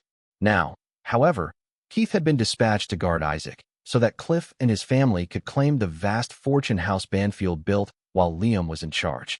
Bowery smiled at Keith. I didn't think Lord Cliff would give you up so easily, Lord Keith. You were House Banfield's most powerful knight, after all. Keith didn't seem displeased with this compliment. That was in the past, I'm afraid. Things here are run by a bunch of outsiders now. The outsiders Keith referred to were the knights who had begun serving House Banfield during Liam's rule. Isaac apparently took issue with Liam's knights as well. Knights who haven't served the same family for generations are mere riffraff. Liam really was a nobody. Isaac had seemingly dismissed Liam as a pathetic loser none of his family's knights would have wanted to serve. Keith bowed reverently. From now on, Lord Isaac, I will take charge of House Banfield's knights for you. I leave them in your hands. Isaac entered the mansion. Keith and his knights followed. Bowery and the officials stayed put, however. Dropping the obsequious attitude they'd given Isaac, they stared hatefully at the departing knights. Some knights they are. They abandoned their duty and fled to the capital planet, Bowery said, speaking his true feelings. The other officials expressed similar frustrations. Things here improved drastically right after they left, one replied. They won't say it, but I imagine they're quite irritated by that fact. If Keith hadn't fled, he would likely still be House Banfield's head knight. They could only imagine the frustration House Banfield's long-standing knight families must have felt when the domain rose to such prominence after they left alongside Cliff. If they had stayed, they could have secured lofty positions. They would be reaping the rewards of those positions now. The current situation would allow Keith and his fellow knights to return to their former roles. They were guaranteed important positions so long as they remained loyal to Isaac. Any knight would dream of commanding a force like that of the present-day House Banfield. So Keith and his comrades had leaped at the chance when it was presented to them. Bowery smirked. They may be cowards, but they're not weak. We'll need strong knights to shut up any noisy people in this domain. Bowery and the officials were not equipped to deal with House Banfield's skilled current knights, so it reassured them to have strong allies like Keith on their side. It was clear that a variety of people whose interests aligned had joined forces to take over House Banfield. Brian was so shocked that he couldn't even speak. Not only had 3 officials from House Banfield's government offices barged into the mansion, Baron Noden, with whom Liam had cut ties, accompanied them. Worst of all, you'll find Lord Cliff's signature on these documents, said one official. Now that Lord Liam is deceased, headship of House Banfield falls to Lord Isaac. Isaac sat in a reception room chair, his brow furrowed as if he was in a foul mood. While Brian's mouth flapped open and closed like a fish's, the head maid Serena spoke up. Lord Liam's death has not been confirmed. The officials merely laughed off Serena's objection. Terribly sorry, but we cannot simply allow this situation to go on forever, can we? For the time being, the government office will take the reins within the domain. Things were moving too fast. Serena was suspicious. Those idiots who fled to the capital planet are moving hastily out of a desire for Lord Liam's vast assets. I wish they had displayed such motivation earlier. But, in any case, they're too well organized. Some in House Banfield had expected Cliff and his followers to make a move after Liam's disappearance. Still, they had taken action much sooner than anticipated, and Serena was one step behind them. Are you defying father and grandfather's orders? Off with her head, Isaac commanded haughtily. When Isaac threatened to have her executed, Serena's tone grew tougher. I may not look it, but I was employed in the Imperial Palace before this, boy. I don't care to die just yet. If you want to execute me, I'll have to make use of some of my connections. Is that all right with you? Isaac scowled when Serena called him boy, but before he could respond, Keith spoke up calmly. I would suggest rethinking her execution, Lord Isaac. Any trouble on the capital planet would likely burden Lord Cliff and your family. You get to keep your head for now, Isaac told Serena, averting his eyes. Serena shook her head. What a contrast to Lord Liam. Understanding Isaac only too well from that brief exchange, Serena foresaw a dark future for House Banfield if Liam failed to return. Brian had been silent all this time, but he finally recovered the use of his voice. Lord Keith, what are you doing here? You abandoned House Banfield and fled to the capital planet, did you not? Brian's anger toward the knights who had deserted House Banfield was profound. Keith and his contemporaries had left the young Liam behind to sink or swim when they fled to the capital planet. Keith gave him a bold smile. Don't be that way, Brian. I regret what I did, can't you see? That's why I'm here now. Just leave things to me from now on, and you can live out the rest of your life in peace. After all this time, you can't just... Brian balled up his fists. Serena stopped him before he could go further. Brian, I apologize. Seeing Brian unable to raise his clenched fists, Keith scoffed. A wise choice. An ordinary person couldn't hope to win against a knight. Do as I say henceforth, for your own good. Brian squeezed his fists even tighter, but lowered his gaze. If only Master Liam were here, he muttered. Someone had been watching Isaac and his cronies barge into House Banfield's mansion, the guide. Great, he said to himself. This is fantastic. This guy's a lot more of a villain than you are, Liam. Isaac, you're exactly what I've been looking for. The more the guide observed Isaac, the more he liked him. The boy was just as heartless as the average imperial noble. Now that Isaac was about to inherit headship of House Banfield, the guide's goal of ruining Liam seemed within reach. The family's domain would decline, its subjects falling into despair. There was only one problem. There'll be trouble when Liam's female knights find out about my darling little Isaac. The guide had taken such a liking to Isaac, he was already using endearments. They'll eliminate him. I just know it. Keith was here as Isaac's protection, and he was a skilled knight. Unfortunately, his abilities hardly compared to those of Tia and Marie. When they got wind of this situation and came crashing in, it was doubtful Keith could defend Isaac from them. I have to step in to protect the dark future my darling Isaac will create. The guide was raring to go. Oddly enough, when the guide went looking for Tia and Marie, he found them together, fighting over who should take charge in Liam's absence. He wasn't sure what to think. This is awful. I usually like seeing such terrible displays, but these two have taken things in such a strange direction. Tia and Marie flew at each other, weapons drawn and intent on murder. Erode away already, you fossil. Go rot, you pile of meat. The fierceness of their clash had already scratched their weapons. Both were covered in scrapes as well, but they tossed aside their battered blades and began trying to kill each other with their bare hands instead. Marie drop-kicked Tia, embedding her in a wall across the room, then moved in to finish her off. However, Tia just kicked off from the wall and sent Marie flying with a headbutt. In the face of this shameful display, even the guide could only shake his head and mutter, "This isn't the dark future I desire." There was no denying the danger these two presented, regardless of their undisciplined behavior. The guide stroked his chin in thought, watching as the pair went on trying to kill one another. Eventually, he arrived at a conclusion. I didn't really want to use this tactic, but if it goes well, it will strike a terrible blow to Liam.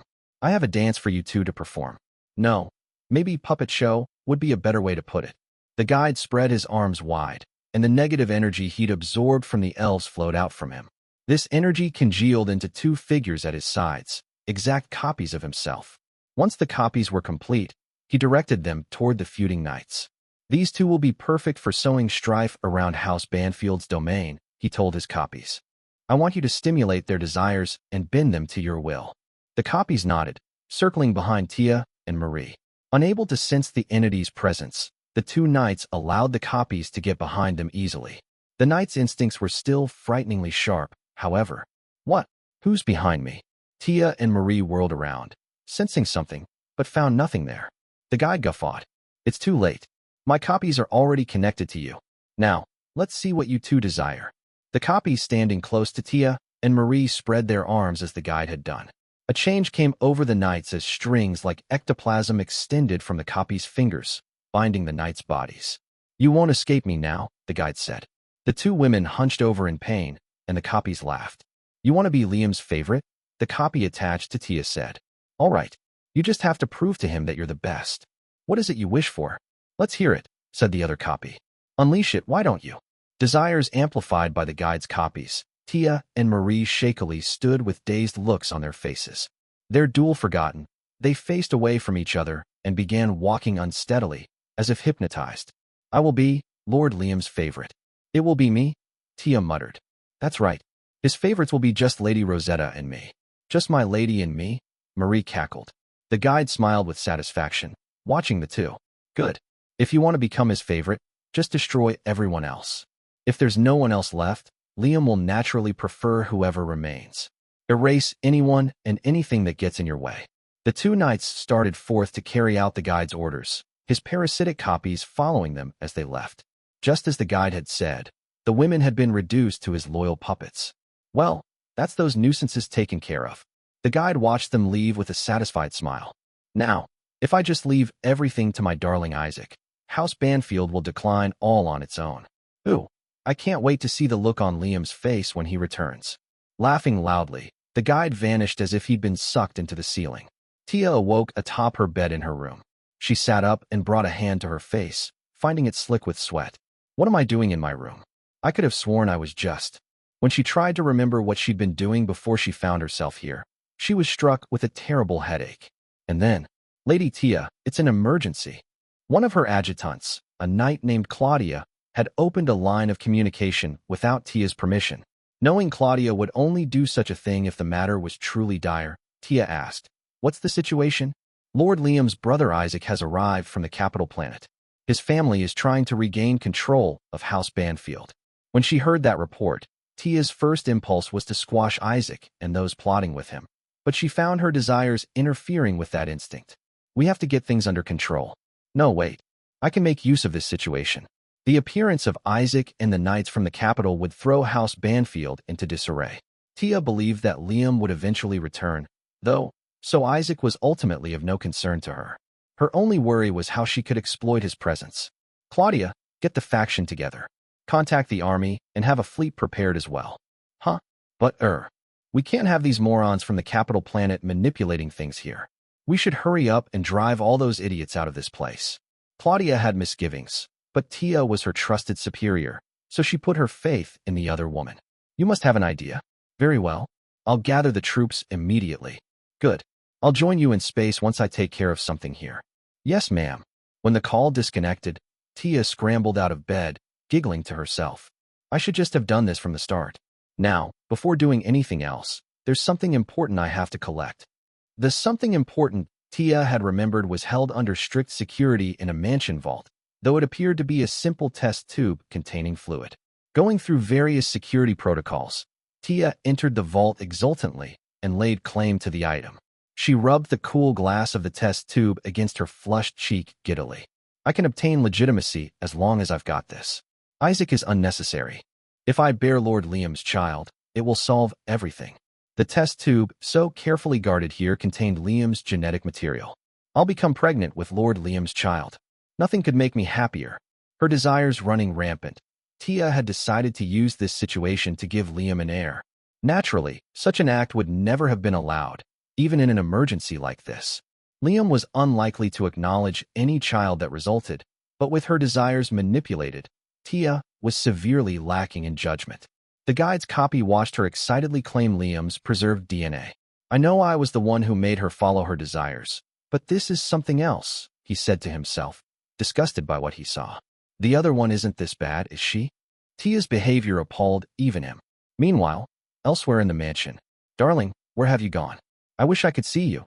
Holed up in her room, Rosetta lay upon her bed, crying. She had lost weight since Liam's disappearance, since she had no appetite. She spent all her time lamenting his absence.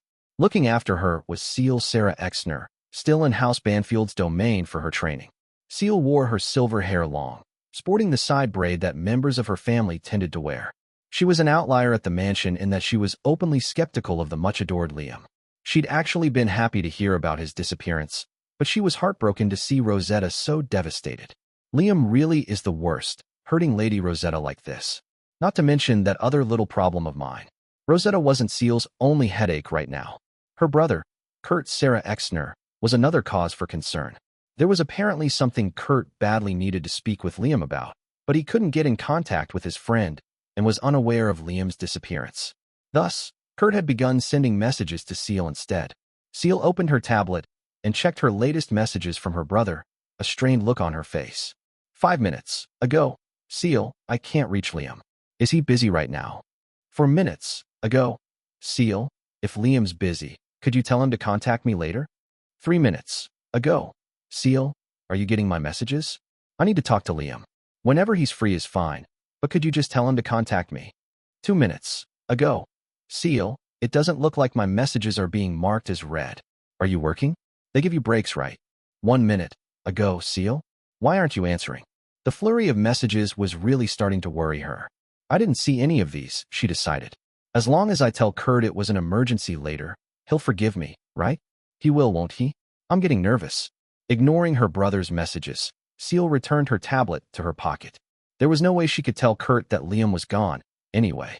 She might only be in training, but she was a maid of House Banfield right now, and therefore had a duty to protect their secrets. An aristocrat would normally prioritize their own family over the host family training them, but Seal decided it would be better to stay quiet in this instance. If Kurt found out about Liam's disappearance, she knew he'd lose it, and House Banfield was in too much danger now for that. This place is crawling with suspicious people, she reflected. Opportunists were bound to fight over House Banfield. It's rich, and it has tons of assets. With the head of the family gone, and no heir named, House Banfield would make tasty prey for nearby nobles. They could try to lay claim to the family's wealth and military might by providing House Banfield with support. House Banfield couldn't even trust the nobles in Cleo's faction right now. The only reason Seal wasn't getting out while she could was because she didn't want to simply abandon Rosetta.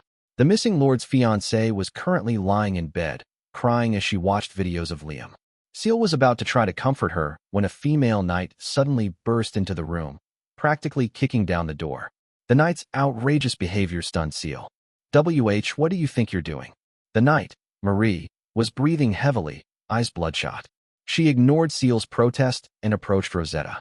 Lady Rosetta, this is an emergency. Villains are here to take over House Banfield. When the already overwrought Rosetta heard this, she clung to Marie. What? Darling's not dead. He was just summoned somewhere. Right, Marie? Marie didn't indulge her. Our enemies don't care one way or the other. Some are taking full advantage of the fact that he isn't here. You yourself are in danger now, Lady Rosetta. I'm sure there are fiends who plan to harm Lord Liam's fiancé too. Plenty of people disliked Liam, and no one knew what they would do. So Marie had rushed here to safeguard Rosetta. When Marie suggested Rosetta herself was in danger, Seal asked, Lady Marie, can you not drive these people out of the mansion? I cannot, Marie answered curtly. Seal was taken aback. Marie would normally have been eager to slaughter them all, but she was uncharacteristically subdued today. Is that because she's putting Lady Rosetta's safety first? You'd think she'd be on a rampage. We must flee for now, Marie insisted, hurrying Rosetta. It's frustrating, but we cannot defeat them. We must leave for the time being and create a plan for our return. I can't lead House Banfield, Rosetta protested. The knights and army will only listen to Darling. He told me not to get involved. People were here after the financial and political power House Banfield wielded, and Rosetta could do nothing about it. That was at least partially Liam's fault. Since he insisted Rosetta stay out of governing his domain, she held little sway over his followers. Marie apparently had some sort of strategy, though. Do not worry. There are those who share my vision. I will soon have knights and soldiers ready for us on another planet. There, we will raise Lord Liam's legitimate heir. Heir, Marie, I haven't actually. Before Rosetta could explain that there was no way she'd bear Liam's child, Marie revealed her scheme. Not to worry. I saved Lord Liam's genetic material in case something like this happened. She took out a box in which a test tube was stored. Rosetta only cocked her head curiously, but Seal realized what the test tube was right away. She didn't. No, she hasn't yet. But she's planning to. Marie's eyes were crazed but determined. Rosetta hadn't figured it out, but Seal had guessed Marie's aim. She plans to impregnate Lady Rosetta with Liam's genetic material? She can't just create an heir without his permission. Now, Lady Rosetta, Marie continued, let us carry on House Banfield's legitimate bloodline. We won't let anyone usurp Lord Liam's domain. At that point, Seal caught on to the full scope of Marie's plan. She plans on impregnating herself too. Marie was going to take advantage of the situation and bear Liam's child as well. In her agitated state, all Rosetta was focused on was maintaining followers for Liam's return. I suppose you're right. We should gather knights and soldiers who will obey Darling's orders, so they can support him when he comes home. Rosetta was taking action for Liam's sake, but Marie was merely pursuing her own interests. Seal was disgusted with the knight. What do I do? What am I supposed to do about this? She would normally consult her brother in a situation like this, but she didn't think he'd be much help. Whatever mental state he was in was making him send an anxious message every minute. There was no one she could rely on, but she couldn't abandon Rosetta. In the end, Seal simply decided to go with her. Things were going according to the guide's plan, though his copy didn't look very pleased as he watched over the manipulated Marie. I gave her desires a little boost, but she shouldn't be going this crazy, should she? The copy was bewildered at how far Marie was taking things. He felt like he'd just given her a little push, and she'd taken off straight into the sky. The original didn't really need to copy himself to manipulate her, did he? If I'd known she was going to react this strongly, I would just have stimulated her desires a little and left it at that. I wasted some energy, huh? The guide's copy sighed. Sheesh. I should just have stuck with the other woman. I'm sure she's not as bad. The copy envied his other self who'd gone with Tia. Filled with an emotion he couldn't describe, he continued observing Marie. Everything will be fine in the end, Tia crooned. As long as there is a child with Lord Liam's blood, they will be his legitimate heir. She kissed the test tube containing the precious fluid before stowing it in her pocket. Then she faced her faction of knights, her expression carefully composed. They had gathered on the bridge of House Banfield's former flagship, the Var, a space battleship over 3,000 meters long. Claudia, Tia's adjutant, approached her. We're all set, Lady Tia. Good. Then let's depart. Tia had gathered more knights whom she knew to be highly loyal to Liam. They'd abandoned their posts at her summons. She'd even pulled a portion of House Banfield's army to create a decent-sized fleet, though by no means House Banfield's full force. Lady Tia, Marie Sarah Marion, has secured Lady Rosetta and taken a force of knights and soldiers to the third planet, Claudia reported sourly.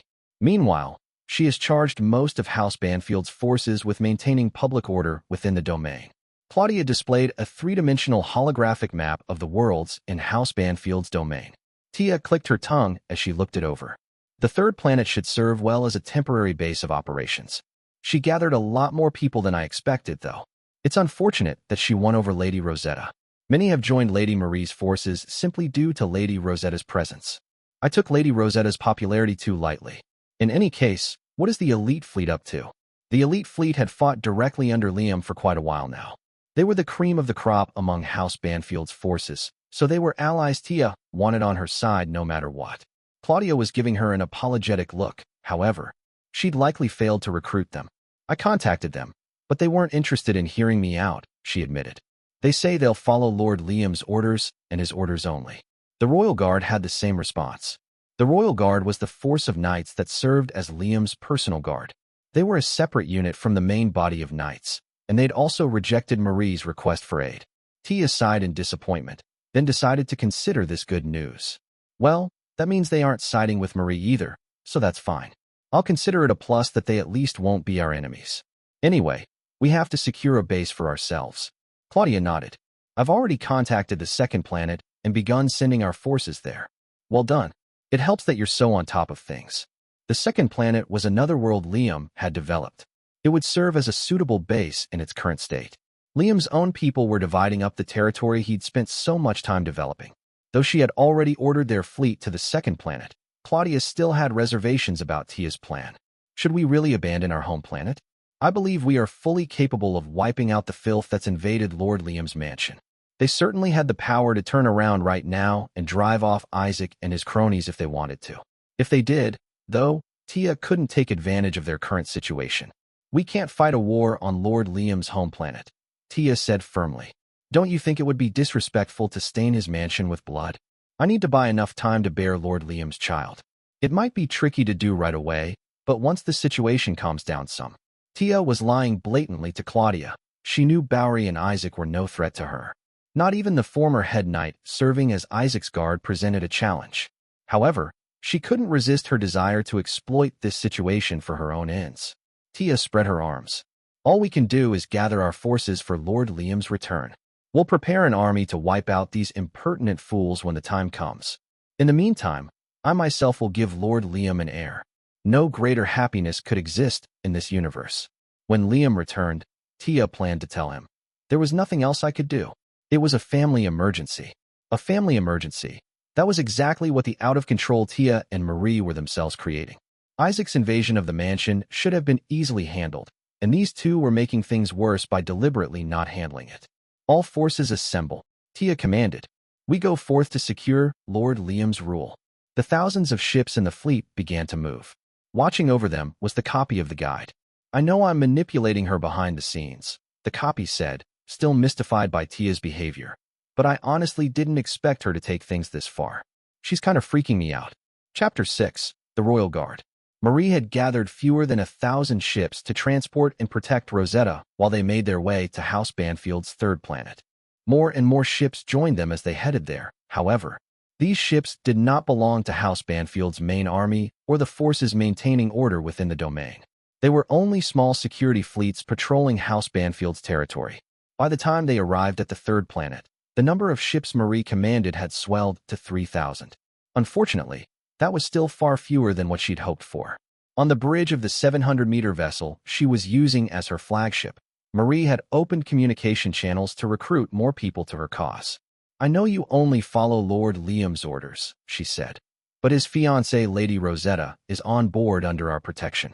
Don't you think you should side with us? There were two people Marie was trying to recruit specifically, the commander of the elite forces and the knight who led the Royal Guard. Both individuals' faces appeared on the monitor before her, and both looked displeased. The elite forces commander flatly turned Marie down. Lord Liam is the only one who can issue us orders. Lady Rosetta's safety is important, but we cannot move without Lord Liam's express instruction. Marie's face twitched. So, you won't side with that ground meat? With Christiana, either? Correct. Marie was frustrated that she couldn't recruit the elite forces to her cause, but relieved that they would not join her enemies either. Having to fight the fleet that had supported Liam for so many years would have been an unimaginable nuisance. They're so damn stubborn. Speaking of stubborn, she turned her eyes to a knight with long red hair and a braid. The intelligent-looking woman was smiling faintly. She wore black-rimmed glasses and a black uniform with a purple cape draped over the left shoulder, the symbol of the Royal Guard she commanded. The Royal Guard was a special branch of knights. They were part of the military, but had a different chain of command. Again, they only followed Liam's orders, but Marie still wanted to get them on her side to secure Rosetta's safety. As Liam's fiancée, Rosetta should surely have been under the Royal Guard's protection by now, yet the knights seemed to have no intention of joining forces with Marie either. Is the Royal Guard not willing to do their job? She asked. Protecting Lady Rosetta is one of your duties, is it not? Those are strange words to hear from a criminal who abducted Lady Rosetta, the Royal Guard's captain replied. Although I suppose it is better if she isn't on the home planet right now, considering the situation there. The elite commander furrowed his brow at that frank description of events, but the red-haired woman didn't seem to care. Do not misunderstand, Marie Sarah Marion, she continued threateningly. It is not House Banfield we protect. It is Lord Liam and his blood relatives. At that, Marie clutched her seat's elbow rests. So, Lady Rosetta is not worth protecting? Is that any way for a member of the Royal Guard to talk? That's a bell you can't unring, you traitor, she shrieked. Balking at the Royal Guard captain's disregard for Rosetta, Marie forgot she was trying to recruit the woman. The red-haired knight just smiled. Lady Rosetta is nothing more than Lord Liam's fiancée. We have no orders from Lord Liam to guard her. Oh, but just so you know, if anything happens to her, the Royal Guard will become your enemy. Damn you, Marie shouted, as the Royal Guard's captain ended the call. Marie's adjutant, a scruffy-looking male knight, shrugged. They just don't want to get involved. Marie panted with anger and took a deep breath to regain her composure. As long as they're not against us, it's fine. But all Lord Liam's personal troops are so damn stubborn. I can't stand how tight-assed they are. Anyway, we'll reach the third planet soon. We can just absorb the army forces stationed there. Her adjutant smirked, stroking his chin. I was a little worried at first, but we should be able to muster enough forces to compete with that ground meat woman. Although they hadn't managed to pull many troops from the home planet, it seemed they'd have enough forces to rival Tia's. Marie pushed her hair out of her face as her cape fluttered behind her. As long as we have Lady Rosetta and this fleet, we'll be able to rebuild House Banfield when Lord Liam returns. We can simply crush those who invaded the home planet later. Personally, I think it makes more sense to kick them out now, but when her adjutant suggested driving Isaac and his allies out immediately, Marie looked away and said bluntly, well, I must admit that, Lord Liam having disappeared, we cannot simply ignore the instructions of his relatives on the capital planet. It is the law of the Empire. I guess you've got a point there. Her adjutant didn't seem entirely convinced, but he didn't want to challenge Marie on the subject. Placing a hand over the test tube hidden in her uniform, Marie revisited her plans. I cannot simply let such an opportunity pass by. We can slaughter those idiots whenever we want, but this is my only chance to bear Lord Liam's child. Marie was just acting to fulfill her desires. Meanwhile, the guide's copy sat against the wall behind her, looking on. I mean, this is all right, the copy mused. I was the one who stimulated her desires, and it was my influence that allowed her to gather this many people to her side. But how do I put this? She could have resisted a little more, couldn't she? Where's her morality? Shouldn't there be some conflict between her desires and her sense of responsibility, or duty, or something? The guide had made this copy to puppet Marie behind the scenes, but there had hardly been any need to do so, leaving the copy with time on his hands. After cutting off communications with Marie, the Royal Guard's captain conversed with the commander of Liam's elite forces. The commander sighed. Is it really all right to leave Lady Rosetta with them? He had expected the Royal Guard to send at least a few people with Marie. The captain picked up on what he meant. Marie will protect Lady Rosetta with her life, she replied. It wouldn't be wise to leave Liam's fiancée on the home planet right now anyway. The commander crossed his arms and looked at the ceiling. I had to turn down both their offers. At this rate, House Banfield's army will split in two and go to war with itself. Liam's mere disappearance had halved the whole of House Banfield, and Tia and Marie were the driving forces, although they'd steadfastly supported the family in the past. That made the situation even more serious. The captain considered things for a moment before proposing a solution. Maybe we should take independent action as well. The commander was shocked to hear her say that. Earlier, she'd insisted the Royal Guard only took orders from Liam. He studied her face. She looked serious. You're not joking, are you? If we let Isaac and the rest do as they please, we'll eventually be disbanded and likely driven from House Banfield's domain. Or do you plan to switch allegiance to Isaac, now that he's claimed headship? The commander and captain had both heard about Isaac's typical imperial noble behavior. They'd investigated the boy and determined him to be unworthy of their fealty. Thus, the commander seemed interested in the captain's suggestion. You propose taking independent action, but under whose judgment? I hope you don't think you'll be able to give us orders. You may be the Royal Guard, but my subordinates won't follow you. The elite forces were nothing if not stubborn people. They would only listen to Liam. However skilled and capable the Royal Guard might be, none of the elites would follow their orders. Of course not. We are merely Lord Liam's guard. I suggest we leave everything to a reliable knight who can take command of both our groups. As she made this proposal, the commander was suspicious, but he quickly realized who she meant. Lord Claus. The captain nodded, her face serious. Lord Liam places the utmost trust in him, and even now, Lord Claus is working diligently to protect House Banfield. I'm sure he would be grateful for any assistance. True, and my people will likely agree if it's his commands we're following. But what about you? Don't the Royal Guard follow Lord Liam's orders alone? The captain shrugged with a wry smile. Well, it is an emergency. Besides, if we have no one to organize us, it will impact our search for Lord Liam. I understand. I'll convince my subordinates to join you. Once the commander had agreed to cooperate, the captain smiled and got to her feet. I'll go speak with Lord Claus. In his office, Claus was at his wit's end. He couldn't show his consternation to the subordinates around him, of course, so he maintained a neutral expression. The source of his stress was the group of knights in black uniforms standing before him, all of whom had greeted him with a salute. As of now, the Royal Guard is under your command. We're cooperating with the elite forces as well, so please make use of both groups as you see fit, the Royal Guard's captain said, her face serious. Then she tilted her head slightly and smiled. We're looking forward to working with you, Lord Claus. Sure. What is the Royal Guard doing, coming to serve under me? Claus panicked internally at the captain's offer. He didn't understand why people who normally only obeyed Liam would suddenly want to work under his command. I haven't said a thing to them. This had come completely out of the blue, and Claus had no idea how to deal with it. His subordinates in the office failed to notice his anxiety and merely rejoiced over the news. The Royal Guard came to Lord Claus for help? That's our Lord Claus. We'll have nothing to fear with the elite force on our side. All Claus could do was watch his reputation soar even higher. With Royal Guard members standing right in front of him, he had no option other than to command them, or, rather, to formally request their assistance. Lord Liam is the only one who can give you orders, he said. So all I can do is ask for your help. We are rather short-handed at the moment, so we would be grateful. The royal guard was surprised by his modest approach, and the captain gave him a small smile. We appreciate that, Lord Claus. I understand why Lord Liam trusts you as much as he does. In fact, I'm a little jealous. Claus's only response was to abandon his introspection and focus on the work to be done. Well, if you want to help me out, there's something I'll ask you to take care of, he said. Ugh, I don't want to think anymore. I just need to focus on doing what I can.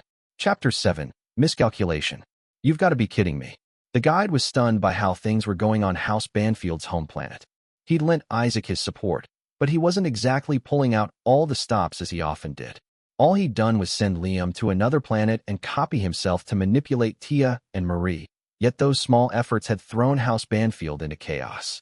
Liam's disappearance had now been publicized, and his subjects were panicking. Every city in his domain was in an uproar.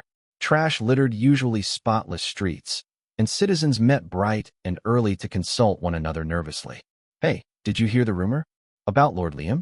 I asked a friend who works at the government office. He said it's true.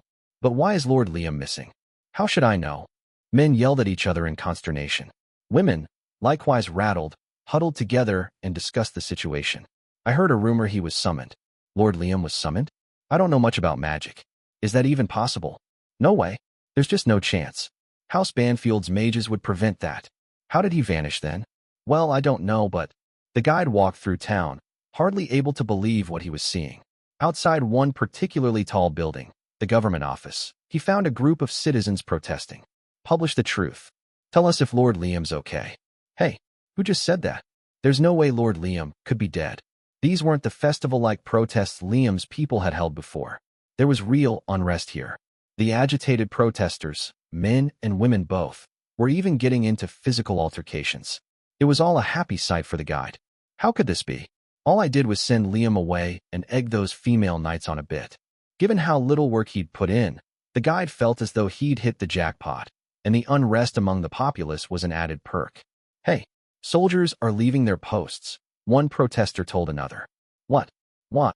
Lady Christiana and Lady Marie are gathering them for some project. What in the world are they planning during this disaster? The citizenry was perplexed that the two knights had called on soldiers when Liam was absent. Both women had been popular with the masses, so people were especially disappointed at their inexplicable behavior. Negative emotions roiled everywhere. The guide sucked them up as if taking a deep breath in the great outdoors. These emotions are wonderful. How long has it been since I absorbed such delicious despair on this planet? Unbeknownst to Tia and Marie, there were other problems plaguing House Banfield at present.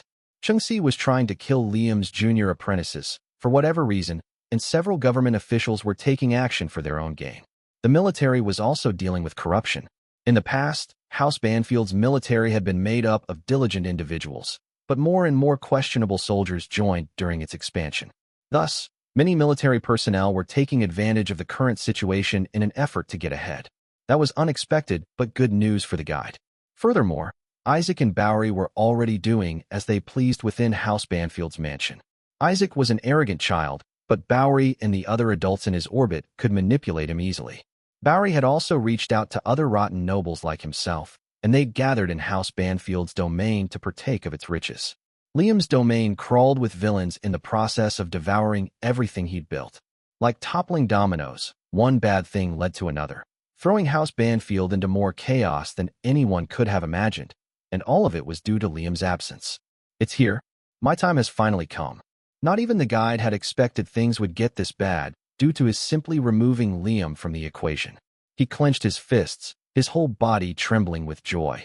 All right, I'll steal everything Liam treasures and make him taste despair when he returns. Now, what's his most precious treasure? The alchemy box. Where would that be? The alchemy box was the fantastical device that could transform any scrap into gold. Owning it had freed Liam from all financial concerns. Since the alchemy box was the secret of House Banfield's success, the source of Liam's vast resources, it would greatly limit Liam's future activities if the guide snatched it away, especially since all the evildoers who had shouldered their way into his domain were whittling down those resources in his absence. By the time Liam returned, no trace would be left of the power House Banfield amassed during his rule. The guide skipped toward the alchemy box's location imagining Liam's unhappiness when he witnessed the crumbling of everything he'd built. Oh, it's been so long since I felt this good. I just can't wait to see Liam's look of despair when he gets back. In the mansion's basement was a specialized hangar for Liam's personal mech, the Avid. The facility seemed ridiculously excessive for the maintenance of a single mobile knight. Several large metal rings surrounded the Avid, moving up and down and rotating to scan for anomalies, which were immediately repaired to ensure the craft was in perfect condition at all times. A small visitor had just entered the underground facility, Liam's student, Ellen. Clutching a blanket to her chest, as well as the sword Liam had treasured, she sniffled and sobbed. "Where'd you go, master?" Liam was missing, so he could no longer supervise Ellen's training in the way of the Flash. Her fellow apprentices, Riho and Fuka, were busy engaging in life-or-death battles with Chungsi practically every day. They weren't exactly free to take over. No one could teach Ellen swordplay, and she was lonely with her beloved teacher missing. Searching for a place where she felt Liam's presence, Ellen ended up in the Avid's cockpit. Imbued with the machine heart, the Avid could move of its own volition. It swiveled its camera eye in Ellen's direction when she approached. The Avid normally never let anyone into its cockpit without Liam's permission, not even mechanics. Frankly, it didn't like having anyone but its master aboard. Seeing the crying Ellen, though, it opened its cockpit hatch and allowed her to climb in. After ensuring she was safely inside, the Avid slowly closed the hatch. Inside the cockpit, Ellen settled into the seat and wrapped herself in her blanket, clinging to the sword. "Master, please come back. I miss you." The Avid played music in the cockpit to comfort Ellen as she thought of Liam and cried even more. Once she had tired herself out and fallen asleep, the Avid continued to quietly await Liam's return as it had been doing before. That was when an uninvited guest showed up in the hangar, the guide. "Oh my," he said. "I didn't think you'd hide the alchemy box here, Liam. I doubt anyone would suspect that. Inside your favorite little robot, I'm glad you still don't trust human beings in the slightest." The Avid could detect the guide's presence. Sensing the being's malicious intent, the Avid accessed and activated the hangar's security system. Gatling guns and laser weapons emerged from the walls, instantly aiming at the guide. "You can sense me? Robots with machine hearts are rather troublesome, I see," the guide remarked, impressed. As he did so, fire began to spit from the gun's muzzles. Bullets and lasers rained down on the guide, but in his present state, none ended up reaching him. "It's useless. Did you really think crude attacks like this would take me down, now that I've regained my strength?" Up until recently, the positive energy of Liam's gratitude had kept the guide in a constant state of weakness, but prior to that, the entity had been far from weak. Now, feasting upon the roiling unease in House Banfield's domain, the guide had almost returned to the level of power he'd known in his prime. The guide extended his right arm, and the bullets and lasers changed direction, impacting safely away from him. Determining that the security system would not stop this intruder, the Avid forcefully removed its own locks, ripping its arms free from the clamps and bolts keeping them in place. "Oh, you want to fight me?" the guide asked. He floated up from the ground to the level of the Avid's cockpit. The Avid raised both arms, attempting to crush the guide between its hand-like manipulators, but the guide spread his own arms and halted the attack. The enormous Avid was losing a contest of strength with the slender, human-sized guide. "I won't lose to some scrap iron Liam's not even piloting. Once I have the alchemy box, I think I'll destroy you. I'm sure Liam will be devastated when he returns, and you're gone." With a cackle, the guide exerted more force. He held his hand toward the Avid's cockpit, and telekinetic force twisted its hatch open. "You think you can stop me with, huh?" When the hatch opened, the guide saw a small golden sword hovering in the air with its blade pointed at him. What? The guide froze, knowing that the energy sword was poisonous to him. What was something like this doing inside the cockpit? He realized the answer lay in the small girl sleeping in the craft. Liam's beloved sword, full of mysterious power, had been clutched in Ellen's arms. She wasn't a long-time swordswoman, but Ellen practiced the way of the Flash. She must have sensed the guide's enmity in her sleep and responded unconsciously. Liam's beloved sword amplified her feelings, producing this blade to threaten her adversary. The guide broke out in a cold sweat. "Master," Ellen murmured before the guide could flee. The sword responded to Ellen's sleep-talking. It multiplied into several blades, all of which pointed straight at the guide. Stop. GGG girl, stopped at this instant." The guide panicked, but the sleeping girl couldn't hear him. One sword suddenly flew toward him at an incredible speed, plunging into his temple. The guide toppled back onto the floor, even as the rest of the energy swords rushed at him. As they stabbed him, his body crumbled into black rags until all that was left was his top hat. Arms and legs quickly sprouted from the hat, and he ran away pitifully. And I just revived, too. I'll remember this. As it watched the guide flee, the Avid gave thanks to the sleeping girl for saving it, resolving to become stronger. Glowing lines of energy almost like blood vessels appeared across the Avid's outer surface as it restructured itself internally. The twisted cockpit hatch returned to its original shape as the Avid self-repaired and self-evolved in order to become mightier. Malice. I will bring wholehearted malice to this domain. The guide, now reduced to just a hat, was collecting all the negative energy he could in Liam's domain. He decided to make Liam's absence known throughout the Empire, attracting pirates and nobles with ill will to his territory. I'll destroy everything you've built, Liam. MWA ha ha ha. By the time you return, your domain will be a wasteland. With his body destroyed by Ellen, the guide was turning to acts of desperation out of sheer annoyance.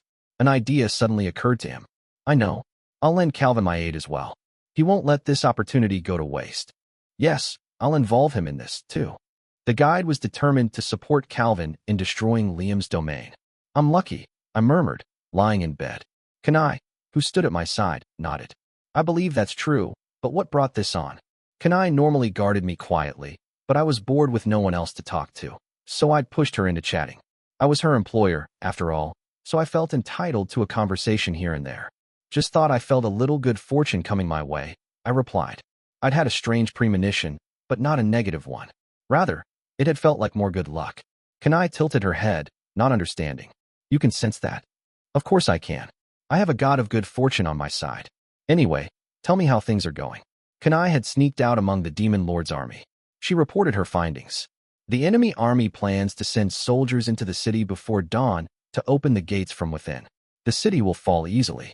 Old Kingdom can't defend it. At this point, their army is nothing but children and the elderly. The enemy forces, on the other hand, are made up of experienced warriors. Experienced warriors, eh? From our perspective, of course, neither side seemed particularly formidable. Still, the enemy was probably pretty strong by this planet's standards. I believe the Demon Lord's army will take the capital easily, Kanai concluded. Even with a hero on their side, I can't imagine a single, inexperienced girl will turn the tide of battle. Of course, Master Liam, it will be a different story if you participate. I had no interest in this country's survival, but I wanted someone to be left to serve me. A little time remained before the battle would begin, though. Get some rest. I'll do the same. Just wake me up before dawn. Please do not concern yourself with me. I will be fine without rest. Having enhanced her body and undergone special training, Kanai could function for several days without sleeping. That didn't change my mind, however. Resting when you have the opportunity will improve your efficiency. What I want from you is peak performance and results. Just follow my orders as given. I fixed her with a stern look, making sure she knew I wouldn't take no for an answer. Kanai slumped her shoulders. Yes, sir. She disappeared into the shadows. I lay back on my bed, keeping my guard up for potential threats. Well, I'm looking forward to seeing what happens next. Kanami followed Enola into the city. The streets were full of people covered in dirt and mud who had fled nearby towns. Enola took the refugees' hands, trying to reassure them. Everything will be fine. We will triumph. Your Majesty, there were many very old and very young people, and most of the remaining adult men were missing limbs. Anger at the Demon Lord's army welled up in Kanami at that sight. At the same time, she felt herself tremble with fear. She was only familiar with war as a concept, never having experienced it herself. She'd only seen tragic things like this on TV, in pictures, or on the internet, and those images hadn't truly felt real until now. This is awful. Overhearing her, Enola nodded. Yes, it is. We've done nothing to deserve this, but the Demon Lord is bent on tormenting us. We summoned you and Lord Liam to have a fighting chance against him. In truth, Kanami had been less than thrilled to be summoned initially. She'd complained about Liam's attitude, but it wasn't as if she didn't have her own frustrations about their circumstances. Now, though, she felt differently. All that awaited her back on Earth was her miserable old life. She preferred being here, where people needed her. She'd been a bit sad to learn that, having been summoned, she'd never get to return. But seeing how things were here, She'd come to want to help, if she could. Will you fight with us, Lady Kanami? Enola asked. Kanami looked across the city and nodded. I will. Do I really have the power to fight, though? You do. Enola took Kanami to the training grounds for knights and soldiers. There, children around age 15 had taken up weapons, receiving lessons from men who could almost be called elderly. Hardly any men between the ages of 20 and 50 were left, so some women participated as instructors. Kanami was astonished to see people her age taking up weapons. Enola addressed the group. Someone please serve as the hero's opponent. When they noticed the queen's presence, everyone lined up. An old man stepped forward in response to her request and took a stance in front of Kanami. In his fists, he gripped the hilt of a real sword. Huh? We're fighting with real weapons. Kanami said. If that's all it takes to surprise you, you won't last in a real fight, the man responded in a low voice. Kanami's eyes widened when the man slashed at her, and she drew the sword at her waist. To those around her, the movement likely looked controlled, but inside Kanami was panicking. No way. Everyone else looked so slow. To her, it was as if everyone was moving in slow motion. She wondered for a moment if they were tricking her. As she deflected the old man's blow, her sword somehow broke his blade in half. With the duel already finished, everyone's movements returned to normal. As everyone reacted with shock to Kanami's movements, Enola explained what had occurred. A strange power dwells within summoned heroes. Legend says they're stronger than the average person. And, when they fight, their enemies' movements seem slow. It's pretty amazing being the hero, huh? Everyone really did seem to be moving slower. With that power, I'm sure you can defeat the Demon Lord. Seeing Enola so full of hope, Kanami thought, this makes me almost too strong. If everyone else is moving in slow motion, I really will be able to fight. Having finally realized the power she possessed in this universe, she was excited. With these abilities, I'll be able to survive the war, right? Her doubts having lessened somewhat, Kanami looked up at the castle walls. Beyond them, the enemy closed in on the capital. I'll fight. I'll save these people. She'd been a nobody on Earth, but now she had a grand mission. Kanami was starting to feel like she had a real reason to exist in this world. Maybe I can atone for betraying my father. I looked through my chamber's window and saw it was bright outside, despite it still being late at night. Countless torches were lit atop the city walls, and the kingdom's army was striving to resist the demon lord's attack. The beast folk have the advantage, Kanai observed. This country's soldiers are simply too weak. I smiled at her report. It's interesting to see a country get destroyed firsthand. This was kind of luxurious, in a sense.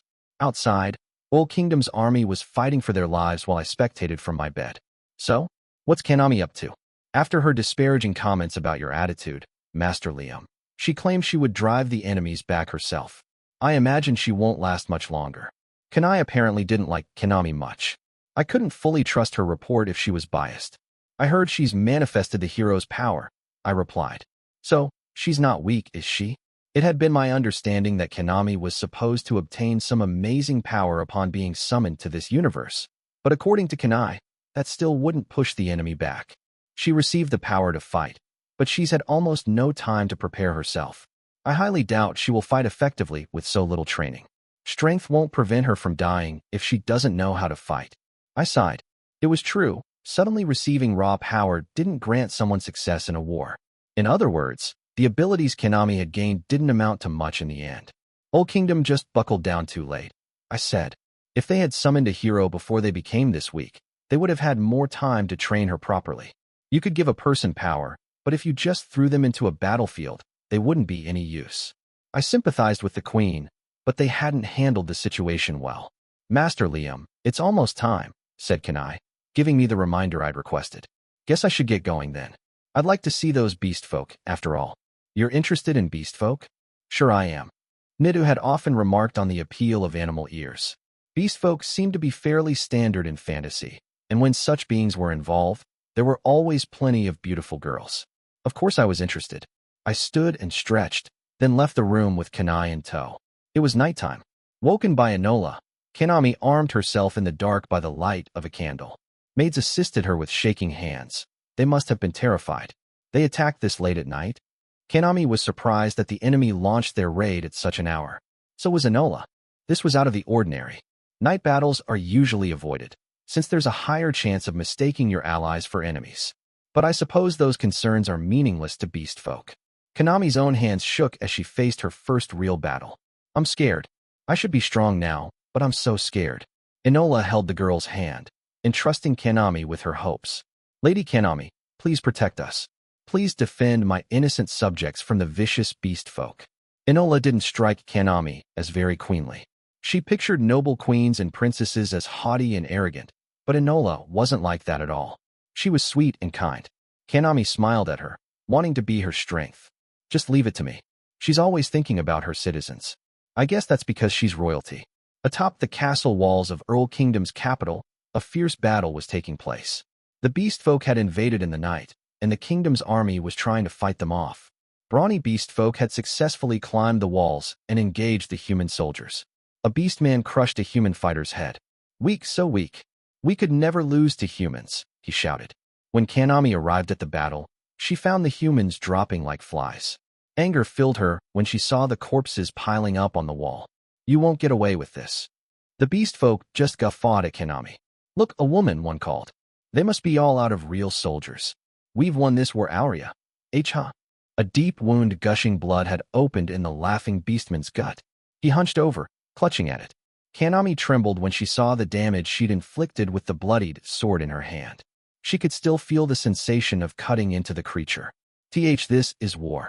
The look in the beast folks' eyes changed when they realized how Konami could move. Kill the girl.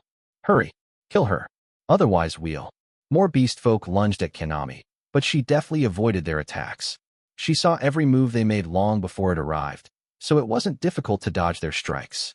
The beast folk could only react with shock as Konami sliced into their arms and legs, immobilizing them. It all happened in an instant. Konami was out of breath after a mere few seconds, mostly due to mental fatigue. She was already exhausted, yet she'd incapacitated the enemies who'd come at her. She didn't have to worry. She could really do this. As she realized that, the humans around her rushed in with their spears and started impaling beast folk. Die? Die. This is for what you did to my son. All hail the hero. The soldiers cheered for Konami as they finished the beast folk off. Before Konami even realized what was happening, most of the beast folk who'd scaled the walls were dead. A few managed to flee, but the battle ended with Earl Kingdom's victory. We've won, knights cried, elated. We've won. Konami couldn't believe what she'd just seen. The enemy couldn't even fight back anymore. The beast folk had been helpless after she'd injured them, but the human soldiers hadn't hesitated for a moment in finishing them off. The thought terrified her. As the sun rose at last, Konami sank to her knees. The Lion General Nogo swung a giant battle axe down on the beast folk who had fled the castle walls. One beastman tried to make an excuse. Wait. The hero. My army needs no deserters, Nogo said coldly. After cutting down the beast folk who'd failed him, Nogo looked up at his assembled fighters, his face bloodstained. Whether they have a hero or not makes no difference. If scaling the wall isn't the answer, we have no choice but to break down the gates. We will take everything from them. He raised his battle axe, and the beast folk cheered. Watching this, Glass clicked his tongue quietly. Just blundering in? We'll lose a ton of men again. Nogo was strong, to be sure, but he had no mind for tactics. Crushing his enemies with nothing more than his own brute strength excited him. But the level-headed Glass preferred methods that didn't lead to excess casualties. Chino stood next to Glass.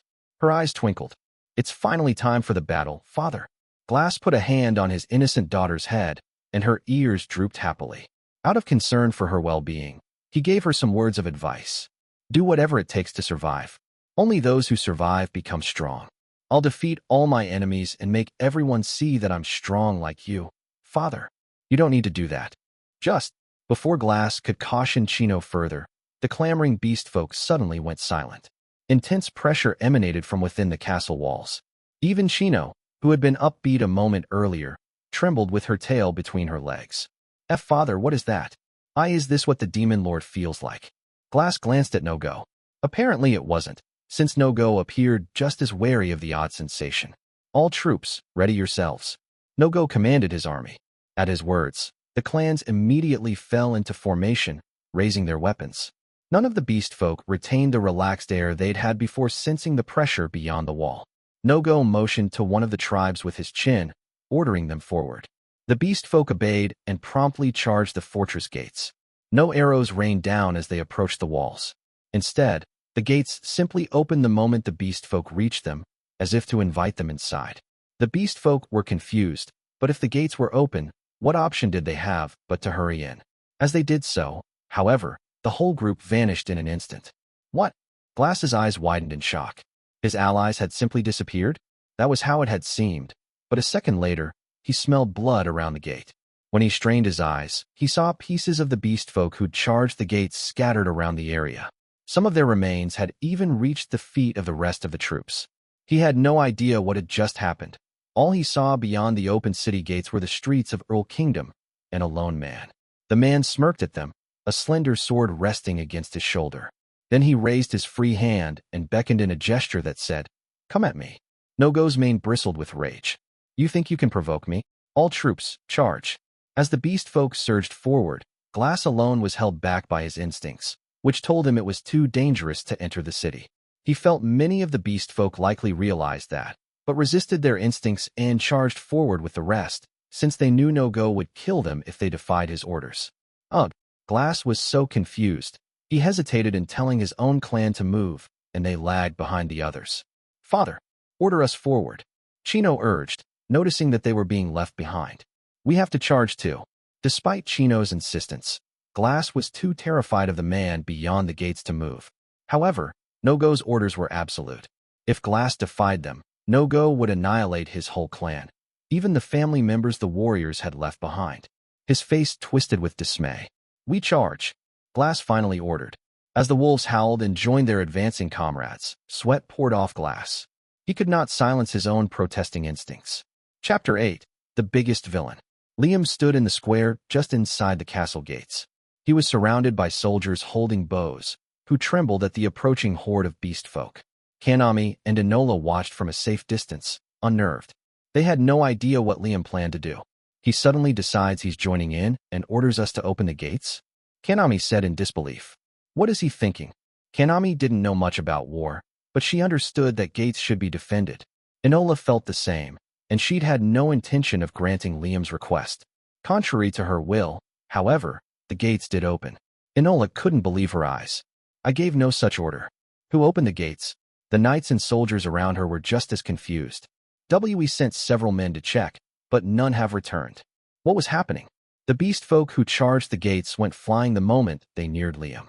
They pretty much exploded like water balloons full of gore. He has a katana. Where'd that come from? Kanami asked, noticing the weapon Liam carried. She was confused. She couldn't remember seeing a katana in the armory. Enola didn't recognize Liam's blade either. Do you know what that weapon is, Lady Kanami? I am not sure, but it looks like an old weapon people used to use in my country. She hadn't seen any katana in Earl Kingdom, but for some reason Liam had one. What was going on? Kanami had no idea, but the beast folk didn't wait for her to ponder it further. They charged through the wide-open gates, howling wildly. Enola clasped her hands together and prayed. Oh God, please protect us. Drawing her own weapon, Kanami started toward Liam to back him up. However, the second wave of beast folk charging through the gates likewise burst into countless flying pieces, as if some kind of invisible wall had repelled them. The next group of beast folk froze in their tracks, unable to comprehend what they'd seen, but their comrades behind them pushed them forward. As the third wave passed through the gates, every single one of them was blasted away. Kanami pitted the beast folk shoved forward by their allies. Liam cackled loudly as blood drenched the area around the castle gates. Weak. Too weak. They fly away before I can even cut them. All this time, Liam had appeared merely to hold his sword, yet he spoke as if he was attacking their enemies. Kanami focused on his movements. He didn't seem to be swinging the sword at all, yet how many beast folk had he repelled at this point? The beast folk finally seemed to realize what was happening and stopped rushing inside, instead backing away from the gates. That just caused Liam to step outside. However, Kanami and Enola climbed the castle wall to see what he was about to do. They were all so weak, I just knocked them aside with the pressure my sword exerted. How many hundreds of enemies had I sent flying just now? Now then, who's leading this bunch of weaklings calling themselves the Demon Lord's army? Trampling weak opponents to display my overwhelming strength never failed to exhilarate me. I was not one of the downtrodden. I was the boot. A villain. I left the city to find it surrounded by beast folk. One tall, leonine man with a large battle axe stepped up to face me. From the other beast folks' attitudes, I knew he was in command right away. You the demon lord? I asked, looking at the lion in front of me. The lion swung his axe in response. Mere human. I almost yawned, he was so slow. I dodged his attack at the last second, making sure he could tell it was easy for me. I'm asking if you're the demon lord, I repeated. Answer me. When he swung his axe at me a second time, I kicked his leg out from under him. I grabbed his mane when he stumbled and slammed him to the ground. The lion's eyes were wide with shock. Wah! How can you hold me down with those tiny arms? The density of our bones and muscles is different, that's all. Anyway, are you the demon lord or not? I'm not. He struggled, attempting to escape my grasp, but struggling was all he accomplished. This guy had an extra beast-like appearance for his kind. He was pretty much a bipedal lion. I figured if Nita had seen him, he would have said this, ain't it, in disapproval. The guy did have cat ears, but I didn't think Nita would be into him. As I threw my weight around, other beast folk drew bows and shot arrows at me. I knocked those out of the air. To the beast folk, it probably looked as if their arrows simply vanished before reaching me. They shouted in surprise. Then the beast folk archers were dragged down into shadows that appeared at their feet. It was Kanai, who believed that anyone who dared attack me should not be allowed to live. I appreciated how passionate she was about her work.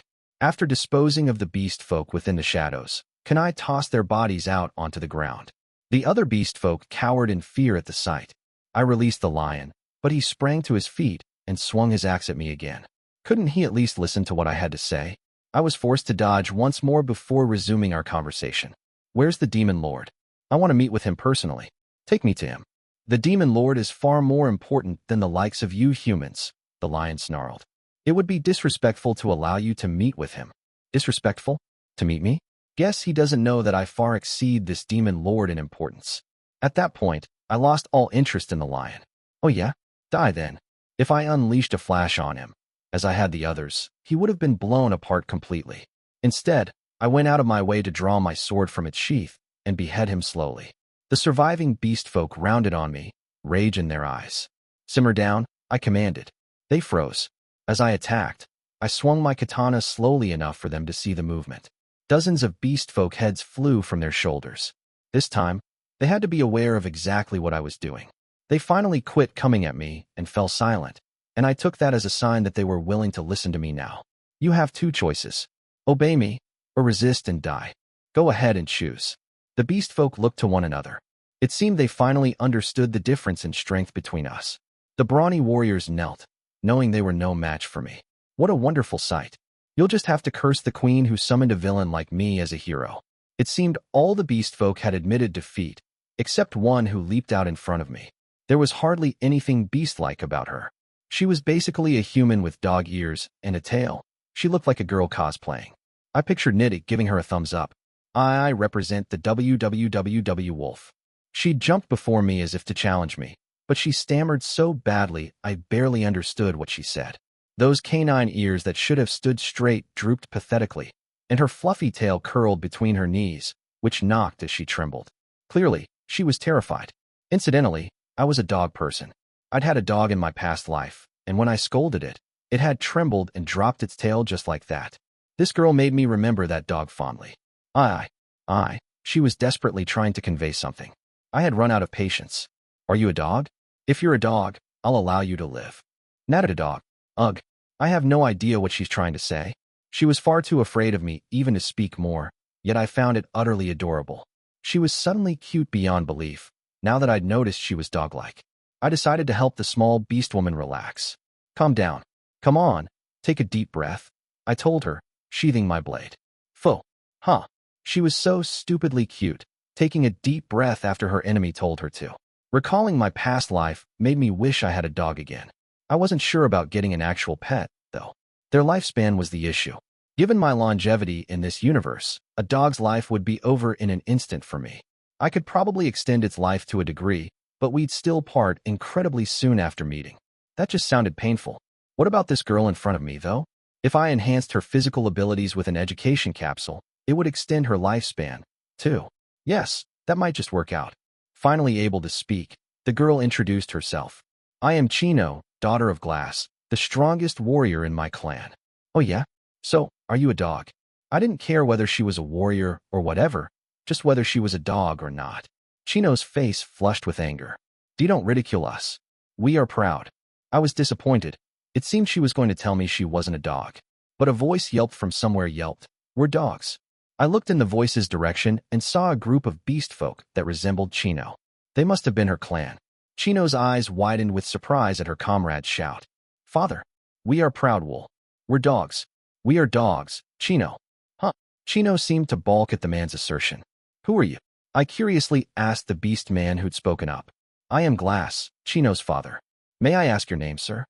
Seeing Glass kneel before me put me in a good mood, so I told him what he wanted to know.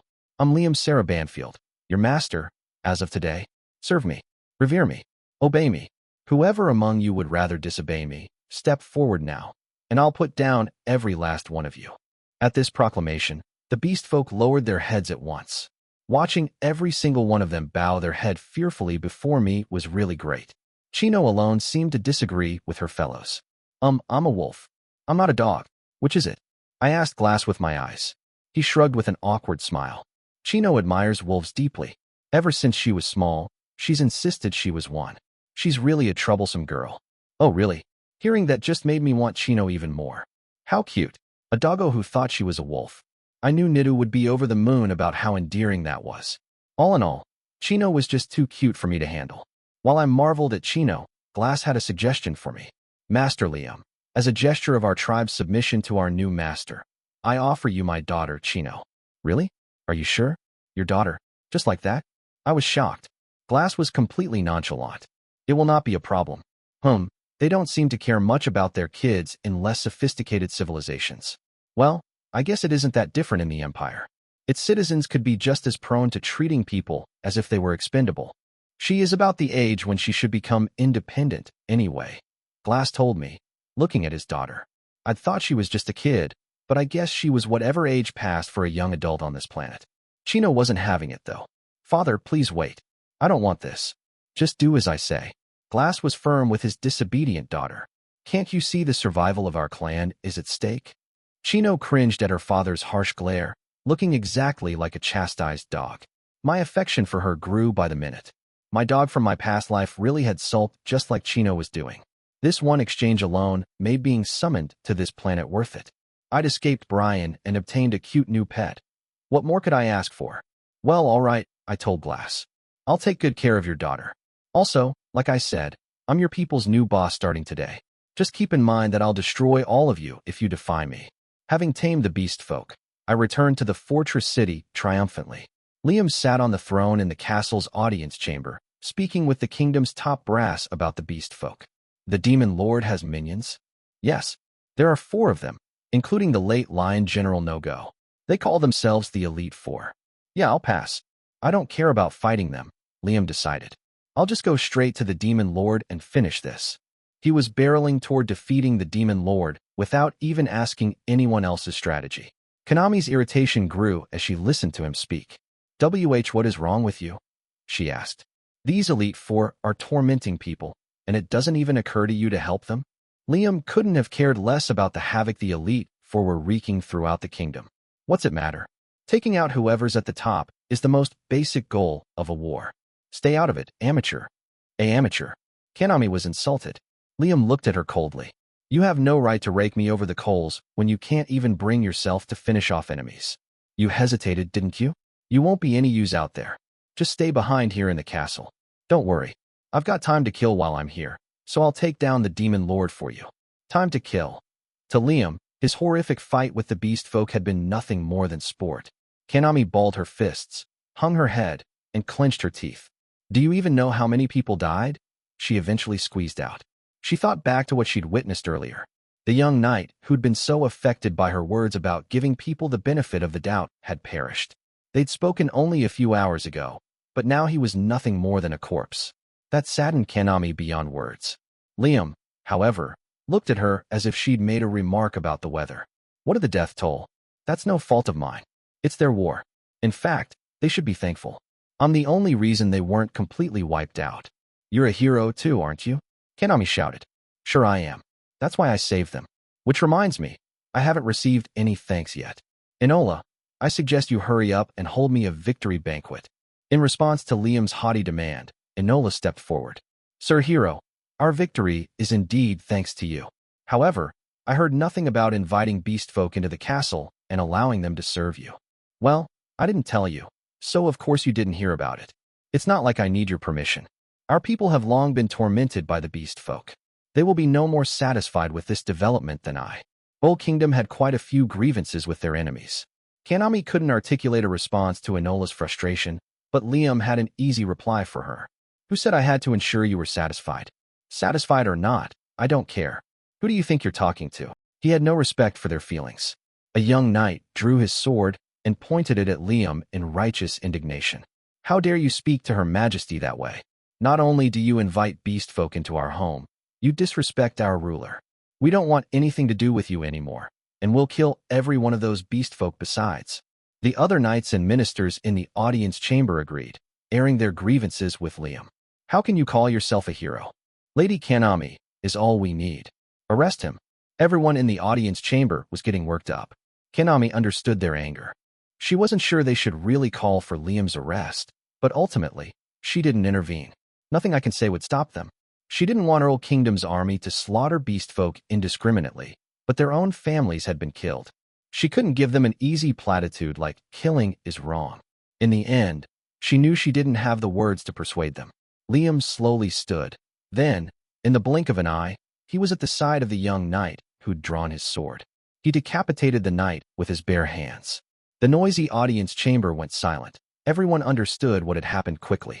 They stared at Liam, aghast, as he scowled at the blood on his hands in disgust. No way. When did he even move? Kanami hadn't even been able to follow Liam's motions. Don't get the wrong idea, Liam said to all present. You guys aren't the victors here. I was the one who won that battle. You're nothing more than survivors. The beast folk submitted to me. That makes them my property. Any trash who would lay their hands on someone else's property should die. Everyone was speechless as Liam declared himself the sole victor. Why you can't mean that?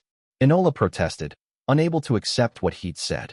Do you have any idea how much blood we've shed? To claim victory is yours alone. How could you be so arrogant? Kanami joined her, unable to stand Liam's attitude. Could you be any more of a jerk? Haven't these people suffered enough? Seeing Kanami and Enola protest so passionately, Liam chuckled. He clutched his stomach, his laughter growing loud. Shed blood? Suffered? It's hilarious how you think that means something. Kanami couldn't believe what she was hearing. Now Liam lectured Queen Enola. Do you think you share this victory because you shed blood? Or because you're doing your best as the person in charge? Are you stupid? Of course you did your best. That's your responsibility. It isn't even worth mentioning. Enola stepped back, cowed by Liam's attitude. Liam just moved forward as if to say he wouldn't let her escape. People like you piss me off. Should you really be worrying about your pitiful subjects right now? Instead of singing their praises, try doing your job. Singing their praises? What do you know about me? I am doing what I can for my people, who have endured so much already. Because singing their praises is all you can do, right? Well, you're scared. I can't blame you. You don't want your subjects revolting and destroying your country from within. Enola paled and gasped. Liam had hit the nail on the head. Kanami couldn't help but notice. Queen Enola? When Liam saw Enola turn away from Kanami, he seemed to lose interest in the queen. All losers need to do is obey the winner, he added. Don't worry. If you side with me, you'll at least get to ride my coattails. Chapter 9, A Family Squabble. On the capital planet, Calvin was holding a meeting. The topic of discussion was House Banfield's current confusion. The nobles in Calvin's faction couldn't hide their excitement at Liam's disappearance.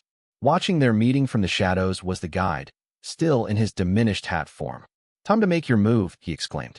With my assistance, you can ransack Liam's domain all you want. The guide egged them on behind the scenes, not caring how desperate he sounded to his own ears. The nobles didn't hear his comments, but the look in their eyes changed. Your Highness, this is an opportunity. We should attack Liam's domain with everything we have. If we do, surely we'll win. His allies were getting riled up, but Calvin was as calm as ever. We'll lend aid to anyone who wants to take action quickly, but we will make no moves ourselves. The nobles reacted with surprise to Calvin's words. We won't. Why not? What? The guide screeched.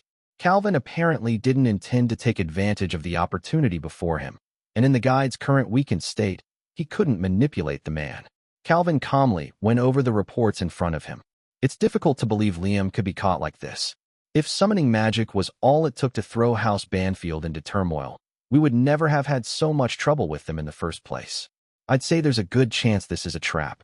When Calvin held firm that House Banfield must have possessed measures against summoning magic, the fire in the nobles' eyes went out, and they regained a sense of composure. It's true there's a possibility it's a trap, but would House Banfield go so far? Things really are breaking down in their domain. Are you sure we shouldn't hit them with everything we've got right now? Calvin was just as aware as the other nobles of the opportunity before them.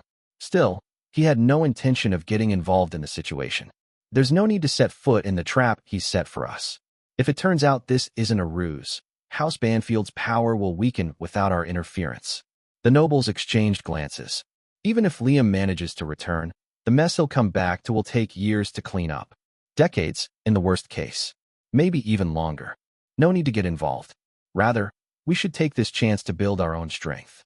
They all agreed with Calvin. The guide was not pleased with this turn of events. Fight, cowards. Isn't this your big chance? Why are you chickening out now? I'm supporting you here. The tiny-limbed hat pounded its fists on the meeting table furiously. We are House Banfield's legitimate successors. I, Christiana Lita Rosebrea, will carry out Lord Liam's will. Death to whoever opposes us. We who shelter Lady Rosetta are House Banfield's true successors. I, Marie Sarah Marion, declare here and now that everyone who opposes us dies. On House Banfield's home planet, Claus found himself sweating bullets. For reasons he couldn't fathom, he had taken command of House Banfield's royal guard, and Liam's elite force had elected to follow him. Claus was well aware of his mediocrity as a knight, so his situation was frankly ludicrous. Still, he approached his work earnestly, focusing on the tasks in front of him as best he could. Although, what do you mean? Lord Liam's two most trusted retainers betrayed him. Tia and Marie were central figures in Liam's knight corps. Claus knew just how strong both were, and Liam obviously placed a lot of trust in the women, despite the way he spoke about them. Yet in his absence, those two knights had revolted, each claiming they should run things with Liam gone. Tia had begun commanding a fleet without permission, while Marie took Rosetta and started gathering security and defense forces to support her cause. I knew they didn't get along, Claus muttered, but I didn't think they'd start their own revolts. What do they think they're doing at a time like this? Not to mention, House Banfield was inundated with visitors, most of whom were trying to exploit Liam's absence to profit in some way. I heard House Banfield is without an heir. I'm related to the head of the family preceding the previous head, so I thought I should come provide whatever aid I'm able to. The heir should come from our family. House Estred was once a branch of House Banfield. The leaders of Prince Cleo's faction are backing me, so I demand to be made standing head of the house. I'm carrying Lord Liam's child, Honest. This baby is the next head of House Banfield.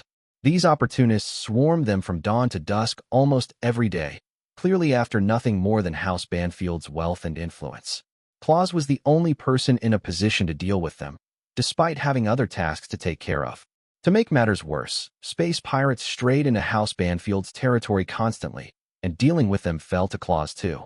His stomach was killing him, and the two top knights who should have been his allies were aggravating his nausea. Shall we exterminate every single one of those traitors, Lord Claus? One of his people asked him. Lord Claus, if we kill them, you'll become head knight for sure. Now that you have the royal guard and elite force on your side, no one can stand against you, Lord Claus. His hot-blooded subordinates were trying to promote him, and trying to get him to battle Tia and Marie. Claus gave them firm orders, desperately enduring the pain in his stomach. Maintain the status quo. We must protect the home planet until Lord Liam returns. Claus had no desire to exploit this crisis to get ahead. He remained focused on nothing more than keeping things running. His subordinates weren't happy about that, however. Well, if those are his orders, we'll follow them.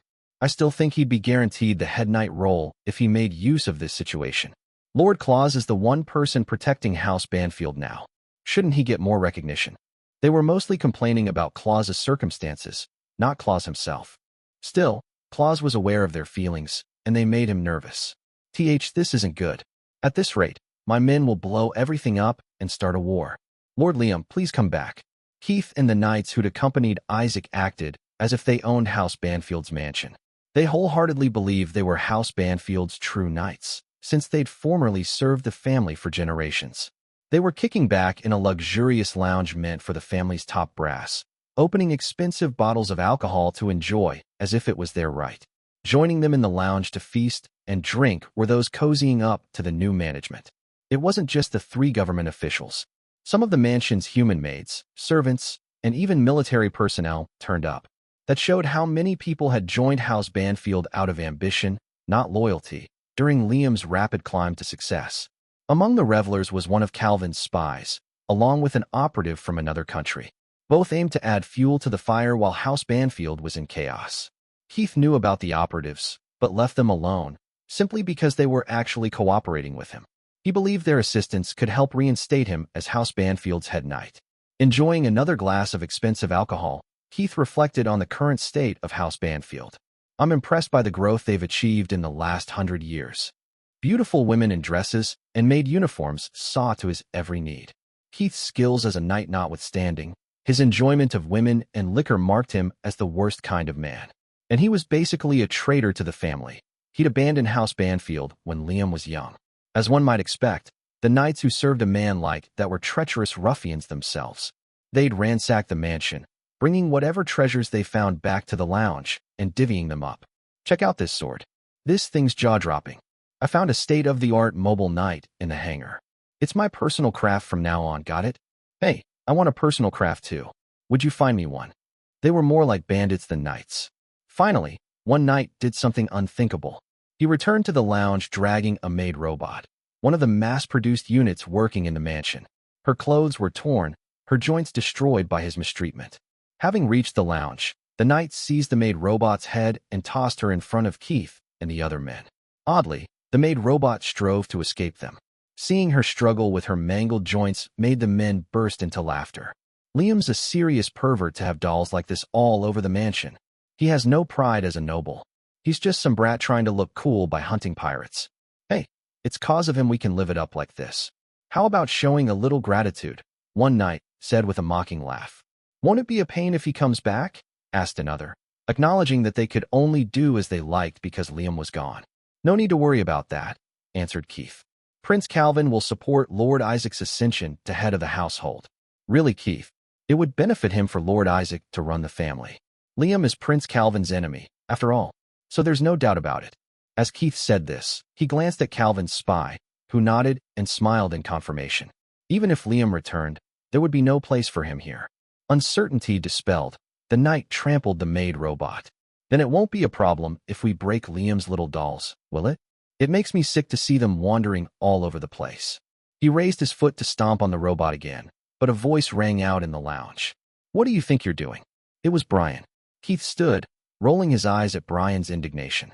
It's bad for your health to get so angry, old-timer. Despite Keith's mocking manner, Brian reproached him, red-faced. Living it up in the lounge from the crack of dawn. Destroying the mansion. Laying hand on Master Liam's personal belongings. Release that maid robot this instant. Brian gazed at the mangled robot anxiously.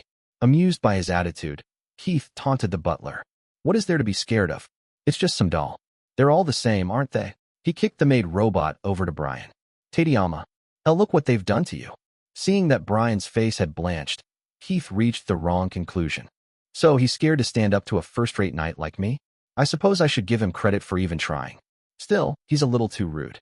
Keith took great pride in his status as a knight, and found it infuriating to be challenged by someone without that status. Case in point, a butler like Brian. Don't make me angry, Brian. I can use my authority to have you dealt with, if need be. If you wish to keep serving House Banfield, I suggest adjusting your behavior toward me. Brian's eyes narrowed at Keith's arrogant attitude. If I'm required to betray Master Liam, I'd rather leave this mansion. So devoted. Can't say I understand your loyalty myself. I doubt you could. You abandoned House Banfield, after all. We just left to protect Lord Cliff. The new blood here is awfully arrogant, though. They could use some education, don't you think? Keith believed he and his followers were House Banfield's true vassals, and Liam's knights were nothing more than greenhorns. Rather than dignifying Keith with a response, Brian simply picked up Tadiyama and started from the lounge. Let's get you fixed up, Tadiyama. Don't worry, everything will be all right. Seeing Brian speak to the maid robot as if she were human, Keith and his cronies laughed derisively. In the doorway, Brian issued one final warning to his former co-worker. Master Liam is a compassionate person, but he can be frightening as well. I would prepare myself for his return if I were you. That is frightening. Keith raised his hands in mock surrender. Do you really think I'm scared of a guy who isn't even here? Anyway, by the time Liam makes it home, everything in this domain will belong to Lord Isaac. The invading knights and other traitors laughed. Horrifying rumors flew through House Banfield's mansion that day. You can't be serious. It's true. I saw a knight abuse her. I heard she got broken. This is terrible. We'll be punished, too. These human maids had been pale since that morning, but quickly composed themselves when the head maid Serena came along. You're being noisy, Serena scolded them. This household's maids must carry on with their work even at times like this. The maids looked anxious. MMS. Head maid? Stammered one. Well, we heard the knights who took over the mansion broke one of Master Liam's personal servants. The human maids weren't allowed to call maid robots dolls, so they termed them personal servants. Do you think we'll be? The maids trembled, but it wasn't Serena they were afraid of, it was Liam. Understanding that, Serena reassured them. Why would you be punished if you weren't present for the incident? If anyone was to be punished, it would be me, the one responsible for them. Do you understand? Now get back to work. Why, yes, ma'am. As the maids left, Serena manipulated her bracelet device, displaying a hologram in front of her. It was a chart of her subordinates' attendance records. Several hundred of her workers had been absent, not counting those who were ill or on paid leave. The incident with Tadayama, however, had spurred about half of those cozying up to Isaac to return to their posts. They must have figured out just how terrible the newcomers were, just as the frightened maids had. These numbers aren't as bad as I expected, Serena mused. She had thought there would be more traitors, but her subordinates were more steadfast than she'd guessed. In addition to being a supervisor, Serena was an educator, and she was pleased to see her students excel. They weren't all excelling, however. We do have underachievers. Or are they just too ambitious? There were still maids trying to get close to Isaac rather than returning to work, although they should have known Liam would never abide someone damaging Tadayama. If that incident hadn't given those maids pause, there was no saving them. Serena simply wrote them off. Lying in my bed in the castle, I chatted with Kanai, who sat upright beside me. I identified the individuals who sent those assassins, Master Liam, she informed me. A minister and several generals were involved. Yeah?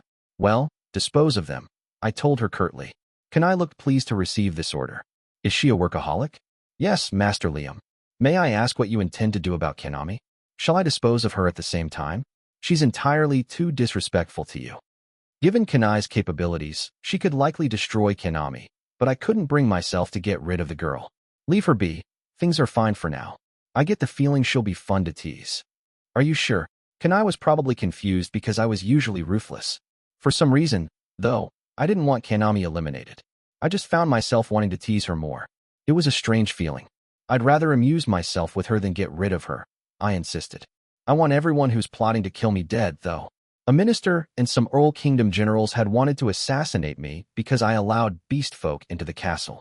In their position, I'd probably have felt the same way, but that wouldn't get them off the hook. Anyone who sent assassins after me needed to be prepared for the consequences. Simple as that. If you tried to kill someone, you couldn't very well complain when they killed you instead. This group was apparently prepared to assassinate the heroes even before you were summoned, Kanai informed me. What? When they summoned us, they were ready to kill us. Typical. I guess I'd do the same. Who am I kidding? No, I wouldn't. That's nuts. Say you were in so much trouble that you had to summon a hero for help. Banking on assassinating that hero would just be stupid. If you'd summoned them because you couldn't kill a demon lord, how could you kill the even tougher hero? If you were able to accomplish that, you should just have assassinated the demon lord to begin with. Any country that ended up in this position was beyond help. They'd clearly gotten what was coming to them. If the queen's incompetent, everyone else around here is going to be incompetent, I complained. I have to say I agree, Master Liam. Kanai agreed with me about everything. I found myself hoping she didn't end up like Tia and Marie. That thought made me worry about whether the two knights were behaving themselves in my absence. I didn't want to consider the mayhem they might cause, and there was no point doing so at the moment, so I stopped. For now, I was busy poking holes in this country and its problems. That queen really. A knock on my door interrupted our chat. Even with the door closed, I guessed who had come to see me. What does Kanami want? Kanai pulled the door open for me, vanishing immediately as she revealed Kanami's scowling face. This is all your fault, Kanami cried. Huh. She'd come in swinging, but I wish she'd at least be more specific. I didn't know what was supposed to be my fault, Or why? I could guess, though. I can't read minds. You'll have to give me more than that, I teased, smirking. Amusingly, that irritated her even more. I'm talking about Queen Enola. She's pretty much our age, and she had to take responsibility for an entire country. How can you be so cruel to her? You made her feel bad. You're supposed to be a hero. What is she saying? Does she just sympathize with that pathetic queen because she sees her as a good person? What an idiot. She's a ruler, I said. So what? She's still a young girl. I sighed at the depth of Konami's ignorance. Neither age nor gender matter for rulers. All that's required is that they do their duty. Still, you really are stupid. Stupid. Konami looked enraged. It amused me so much that I decided to teach her a thing or two, although I recognized that it was pretty out of character for me. Why did I have a hard time leaving her alone? Just because she shared my daughter's name? They weren't the same person. This was a different world, a different time, and actually reuniting with my daughter would be beyond miraculous. The likelihood was practically zero. It was just unthinkable. If we ran into each other despite that, it would be preordained. But fate wouldn't bridge the gap between me and my daughter. We turned out not to be related by blood, and nothing emotional connected us, either. In my own way, I had tried to raise her with love, but in the end it was pointless. That was why I didn't like kids. Would you tell Old Kingdom's casualties, your queen did the best she could? She's really kind, and a good person. How would the people whose families were killed react to that? Well, they might not accept it. But I'm sure. You really don't understand anything. Ultimately, a ruler required ability above all else, especially in this kind of aristocratic system. Morality had to be a secondary consideration. Enola might have been a good person, but as a queen, she was a failure. I knew from personal experience what happened if a ruler had ability, but not ethics. If you took a piece of crap and made him king, his subjects would treat him like a sage so long as he improved their circumstances. Any ruler who made citizens' lives better was hailed as wise and benevolent, regardless of their character. Valuing morality over ability was stupid. All people got from raising up an incompetent saint was poverty and starvation. I knew I was a failed ruler myself, in terms of lacking humanity, but I worked around it. Deceiving my subjects allowed me to represent myself as a great ruler while doing as I liked. Fortune smiled on villains like me. Konami hung her head. She seemed to have brains enough to get the gist of my little lecture. When your subjects are in jeopardy, doing your best is expected, obvious. Wanting praise just for that is childish. A ruler who can't produce results is worthless to her subjects. Go tell the people who lost their families and homes to go easy on Enola, and see what they say. Sorry it wasn't enough, but the queen did her best. Ask them if they forgive her. Would you after hearing that? Can you really say you wouldn't hate her? You're defending the wrong person. Ugh. The queen doesn't want to help her people, I added, when Konami couldn't find the words to refute me. She only wants to help herself by appearing kind in other people's eyes. She wants to be let off the hook when everyone sees her doing her best. I could have gone on, really. I wasn't one to talk, but there were a ton of things about that queen I took issue with. Of course she was a good person, commendable in plenty of respects, but she was the worst ruler possible. I mean, I'd never given a crap about my subjects. I just wanted them milked by heavy taxes, and since they'd humiliated me with those protests about an heir, I needed revenge on them. I made a mental note to increase taxes as soon as I got back. I can guess exactly what kind of people your parents are, I told Konami. You must have been raised by fools. What did they think they were teaching you, anyway? To frame it positively, Konami was a good girl who was considerate of others. In my past life, I wanted to raise my daughter to act similarly. But I'd been wrong about many things back then, and I'd obviously been wrong about that. This girl behaved like a fool with no idea how the real world worked. Konami glared at me, anger plain in her eyes. Don't talk about my dad like that. Huh? Don't insult my dad. What? You love your papa that much? Not my papa. My dad. Just don't insult him. Her reactions to the two words suggested this dad of hers had instilled her wishy-washy compassion, which really pissed me off. It was terrible to think there was another gullible sucker out there, acting like I had, and that his flawed thinking had infected his daughter. I see. Unfortunately, it's easy to see your dad is a bumbling fool who taught you ignorant nonsense. I'm guessing he told you crap like, you should be nice to people. I bet he'll pay for it, too. Maybe he already has. I can imagine what kind of miserable end he. Stop it. I must have been right on the money about Konami's worthless father. Her fist trembled. She was about to draw the sword at her waist. Kunai rose from Konami's shadow and punched her in the gut, knocking her out. The woman's eyes were crazed, and she pulled out her knife to lop off Kanami's head. Gazing at the unconscious girl, I knew she was the victim of a worthless father, but I also knew she actually loved him. That was the big difference between Kanami and her dad versus me and my daughter. I grabbed Kanai's arm, preventing Kanami's head from rolling. Down, girl. Do you mean that? She tried to draw her sword on you, Master Liam. She kept me occupied. Take her back to her room. And don't lay a hand on her, hear me? She's my toy, remember? Looking at Kanami, I felt jealous of this dad of hers. He might have been a fool, like I was in my past life. But to his daughter, he was good father worthy of love. As Liam looked into the distance thoughtfully, something sat despondently in the corner of his room, watching him, the unseen spirit of a dog. This dog was saddened to see Liam assume his daughter hadn't loved him as he compared himself to Kanami's father.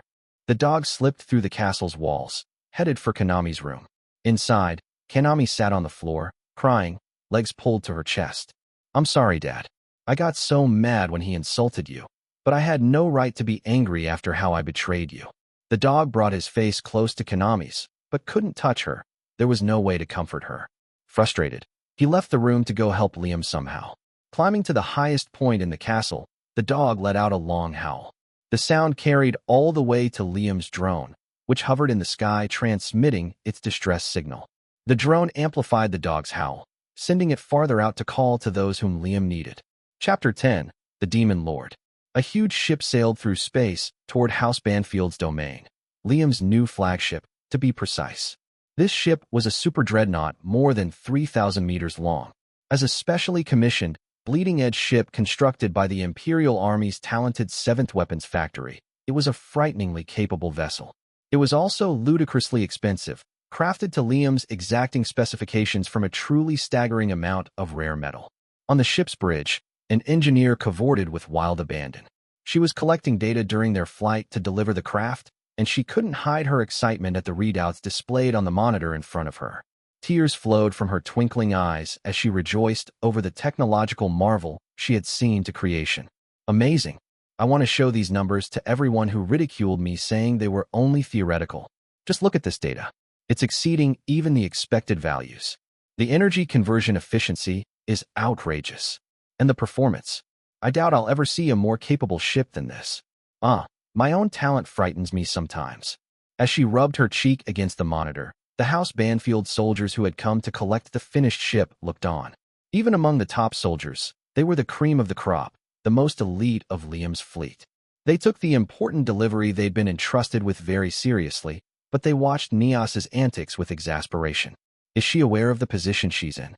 She's a perfect example of talent being unrelated to personality. Look, she's rolling around on the floor. I can't watch this. Shouldn't somebody stop her? Displaying this unbearably eccentric behavior was Engineering Major Nias Carlin of the 7th Weapons Factory. She was a highly talented individual who had known Liam a long time, but there were several drawbacks to her personality. It was hard to criticize her excitement, however, despite how cringeworthy it seemed to those around her. After all, the completed ship's functionality exceeded even her expectations. The ship's owner, though, was still missing. Unbothered by that, Nias kept observing the monitor's data with a dopey grin. In the process, she noticed something unusual. She immediately began tapping the keyboard with a much more serious expression. As she investigated the strange readings, tilting her head left and right in confusion, Nias eventually discovered the source of the curious data. Oh, it's picking up a distress signal. Looks pretty far away, too. My baby's so talented, picking up a weak signal like this. Mommy's so proud of you. No one commented as Nias cooed to the battleship, kissing the monitor. They likely didn't want to get involved. The captain, however, shot from his chair and rushed to scrutinize the monitor, bowling Nias over in the process. As she hit the floor, she made a sound like a squashed frog. Again, no one commented. The captain checked the signal's source and exclaimed, "Contact the home planet about this distress signal immediately. Tell them to gather every friendly ship they can." Set on edge by the captain's attitude, the bridge crew scrambled into action. One of the Elite Four, No-Go, had been defeated. Seated upon his castle's throne, the demon Lord Gorius was a wavering black flame with a vaguely humanoid shape, but no physical form. Two sharp lights in his head of black fire. His eyes narrowed hatefully. I share my power with him, and he lets the humans take him down? Pathetic. He had sensed Nogo's death without even receiving a report.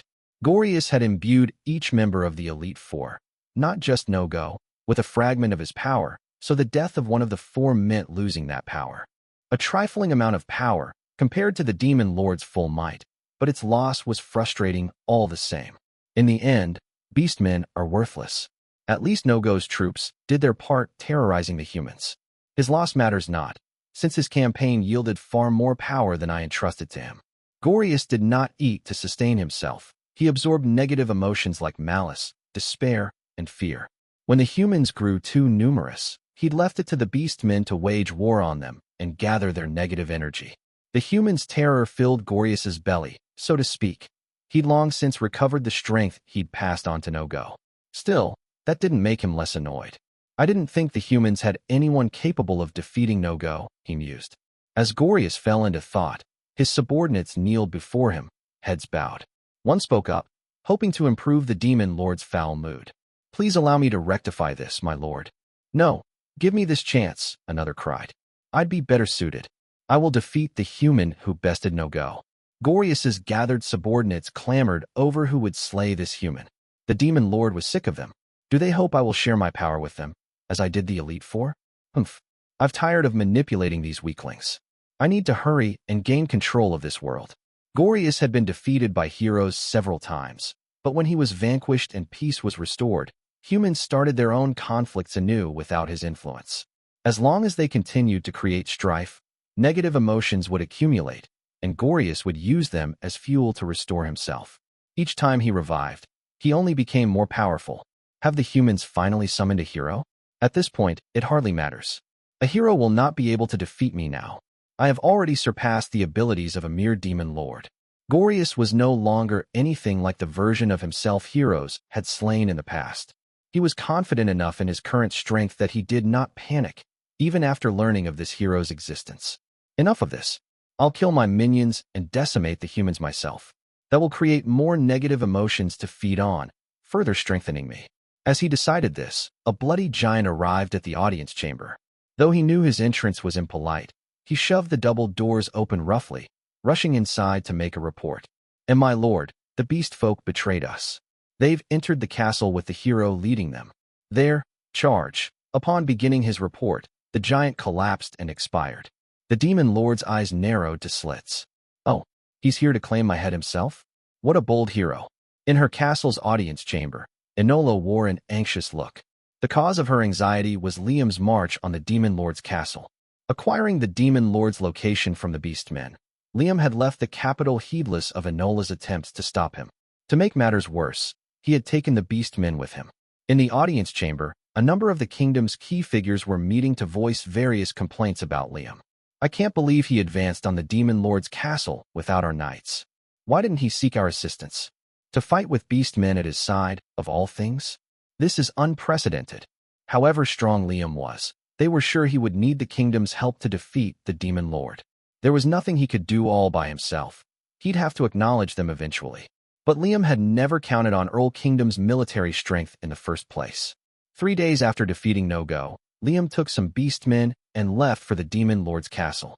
He'd left the majority behind, since the amount of food and water they could take was limited. The group he led wasn't even 100 strong. According to Liam, though, bringing more would be pointless. That wasn't all that was on Enola's mind. Before Liam left, a strange woman who identified herself as Liam's servant delivered a bag of severed heads to Enola's court. Everyone who understood the gesture's meaning had gone pale. They were surprised the dead men had taken it upon themselves to have Liam assassinated, but more than that, they were frightened of Liam's ability to kill important figures without anyone noticing. According to his servant, Kanai, these men had been unworthy of Liam's trust. Kanai had also told Enola's court to prepare for Liam's return, and that Liam's people were on their way. Some of the words she'd used had been difficult for Enola and her court to comprehend. The queen recalled them as she sat gripping her staff. I don't know what she meant by intergalactic or spaceship, but she definitely said Lord Liam's companions were approaching. If Liam's allies were coming here, utilizing strange methods like a spaceship, Earl Kingdom should be ready to give them a grand welcome. Unfortunately, although Enola had originally intended to foster a friendly relationship with Liam, the assassination attempt had done irreparable damage to that potential. What do we do? One minister fretted. If Liam's people come to retrieve him, there will be war between us. But how can that be true? It's impossible for someone from another world to retrieve a hero without summoning magic. What if they have abilities beyond what we can imagine? Enola glanced at Citizen, the court's wielder of summoning magic. Citizen, could Lord Liam's compatriots show up here? There is no way, Your Majesty, Citizen replied confidently. I summoned individuals capable of defeating a demon lord from other universes, and sending them back to their homes is impossible. It was a one-way trip. That supposed servant of his was bluffing. The response reassured Enola, but at the same time she thought, what terrible magic. It's unfair that we can bring them here, but not send them back. Thinking about Kanami made Enola's heart ache. She might have been a failed ruler, but she was a good person, as Liam said. Suddenly, a soldier burst into the somber meeting. Emergency, he shouted. The Demon Lord's army is floating above our city. The Demon Lord's army was invading, and Liam was gone. Upon storming the Demon Lord's castle, the hero slaughtered every soldier, elite or not, who stood up to him. Watching this take place in front of him, the Demon Lord Gorius was intrigued by the hero's power. The human's single-edged sword wasn't a saber. It was shaped in a way Gorius had never seen. Its material was what really interested him, however. That's not mithril, is it? So is it orichalcum? As the hero stood before Gorius blithely, the Demon Lord guessed the material from which his blade had been forged. The hero was dressed only in casual clothing, not armor, and there was no sign that he was at all nervous. Hun, you know your stuff, the hero said. Gorius was impressed that humans could craft weapons from orichalcum. That rare, precious metal was incredibly difficult to use. I applaud the effort obtaining that orichalcum must have taken. I don't know how you processed it. Humans are capable of surprising things when driven into a corner, aren't they? Unfortunately, that weapon won't even scratch me. Orichalcum was stronger than mithril, but still no threat to Gorius, who had surpassed his physical form. Mithril actually could harm Gorius, but there was no reason to tell the hero that. The hero didn't react to Gorius's words. A moment later, the throne the Demon Lord sat on split apart beneath him. Gorius's burning eyes widened in surprise for a second, but quickly narrowed to bow-like arches as he chuckled ominously. I have no physical form. You cannot cut me. The hero stood before him with his head cocked, a curious look on his face. His sword skills had taken Gorius by surprise, but as long as the human used physical attacks, the Demon Lord had nothing to fear. Even most magic attacks wouldn't work on Gorius. The one type that could defeat him was holy magic, which humans had a limited ability to use. Even if the hero cast holy magic, it wouldn't be potent enough to defeat Gorius. Hence the Demon Lord's supreme confidence. Gorius stood above his shattered throne, his body of black flames flickering. I wonder how long it took to build that power of yours. Such a pity. Even with your orichalcum sword and superhuman technique, this is all for naught. Gorius enlarged his flame body as he loped toward the hero. By the time he reached the human, he was a looming giant of black flame at least 6 meters tall. Everything you've done is to no avail, Gorius told the hero, peering down. Shall I tell you what I feed on? The hero furrowed his brow, evidently taking umbrage at the Demon Lord's condescension. I have no interest in you. After coming this far and learning how powerless he was, he remained cocksure. Gorius found himself even more interested in the boy. Ha ha ha, quite confident, aren't you? I look forward to seeing how long you keep that up. He brought his fist down swiftly at the hero, but all that did was smash a hole in the castle floor. Oh, you dodged that, eh? The hero's athleticism surprised Gorius, but still, the Demon Lord didn't doubt his own superiority. It hardly mattered that the boy could dodge his attacks. Gorius was incorporeal, but the hero was human. Eventually, he would run out of strength and be unable to elude the Demon Lord. As he lashed out, Gorius kept chatting to show the boy how self-assured he was. I have fought countless heroes in the past. The hero remained calm as he dodged the attacks. He even had the peace of mind to respond. Oh yeah. Gorius struck with both hands several times per second, dozens of times per second. Yet the hero dodged every single blow. Gorius kept up the conversation. I've been defeated again and again, but every time, I revived. In other words, I am immortal. Even when Gorius stated this, the hero didn't react. The Demon Lord could only imagine that the boy must be frantically devising a way to defeat him. Trying to think of how to best me, I'm sorry to say it won't be possible. Neither swordplay nor magic will do the trick. After all, I'm no less than an amalgamation of pure hatred. At that, the hero finally showed some interest. Pure hatred, you say? That's right. Malice itself. So long as negative energy exists, I will return again and again. Defeat me as many times as you like. Each time I revive, I become stronger. Weapons, spells. No attack will affect me anymore. Even if you could defeat me, I would simply come back. Do you know why? Because I can never be destroyed so long as you humans exist. Gorius brought his hands together and slammed them down on the hero like a sledgehammer. Delivered with all his strength, the strike not only shattered the castle's floor, it caused cracks to radiate across the ceiling and its support pillars. The castle was already beginning to crumble, but Gorius didn't care. It was worthless to him now. So long as humanity exists, I cannot be defeated. Gorius repeated, unleashing punches and kicks at the elusive hero. The demon lord almost landed several blows, but the hero avoided his fists just in time.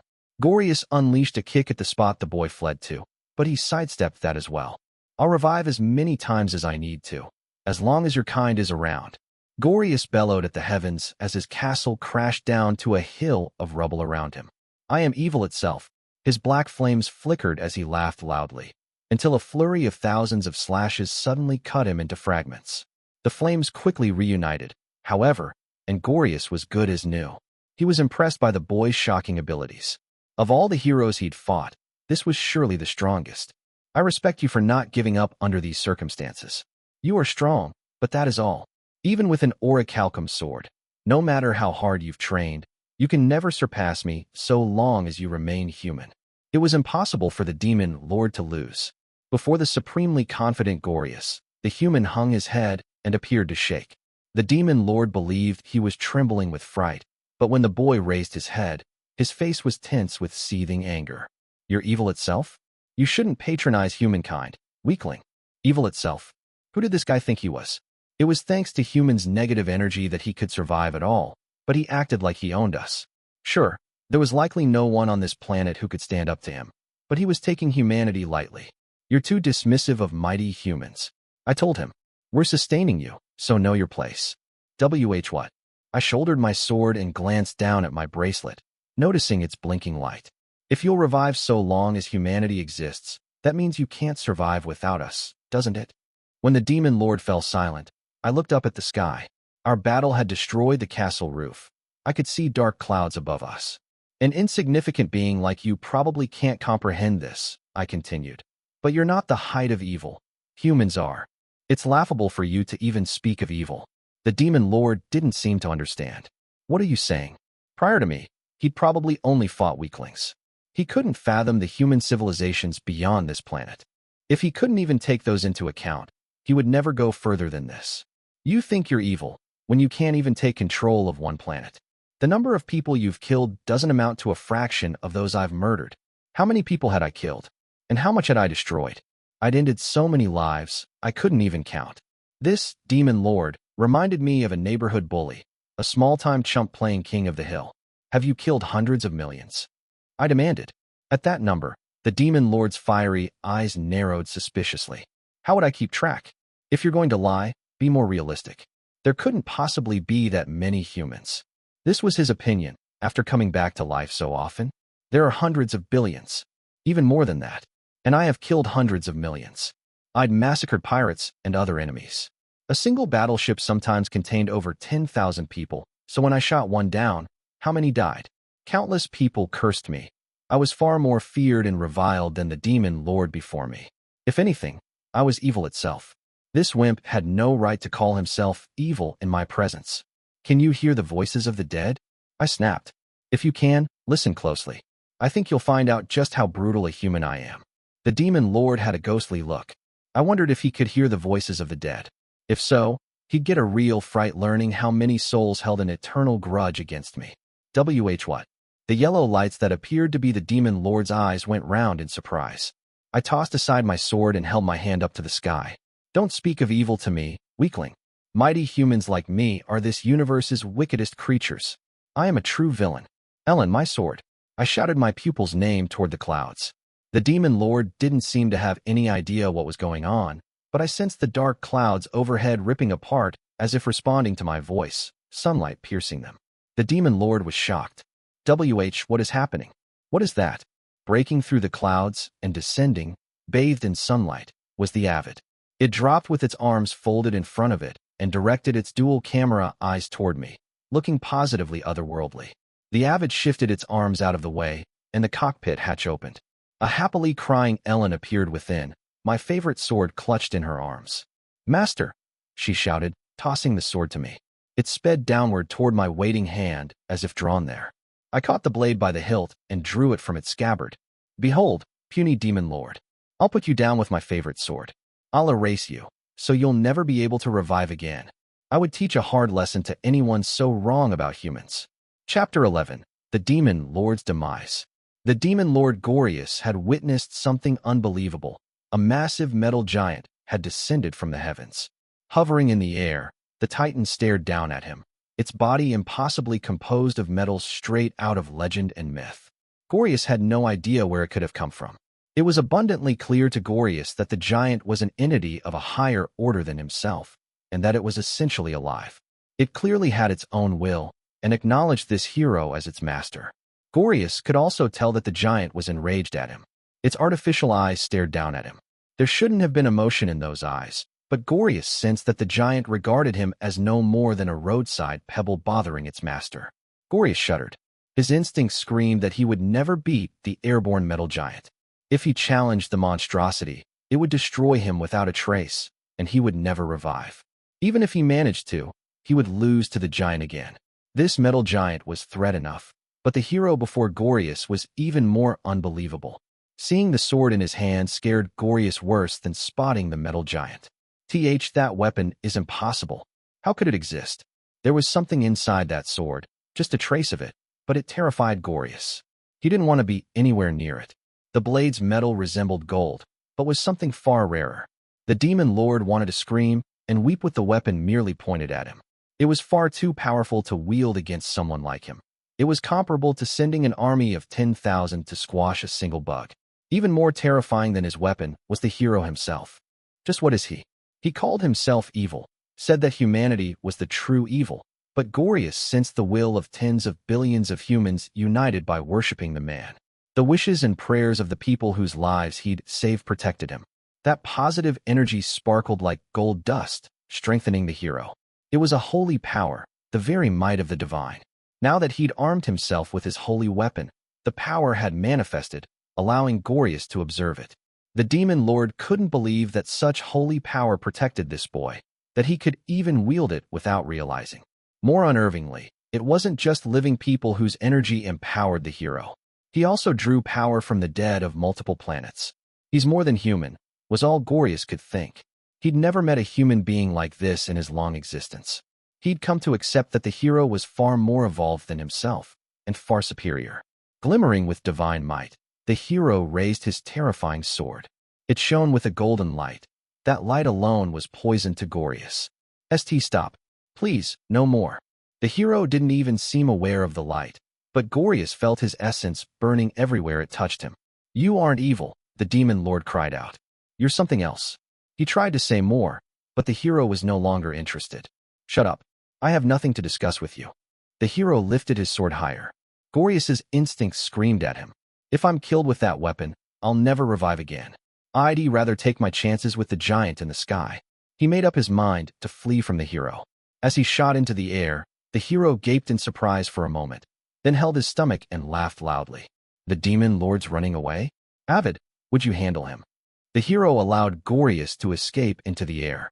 Sucking negative emotions from the atmosphere around him, the demon lord expanded his body of flames before the metal giant. The black flames took the shape of an enormous dragon.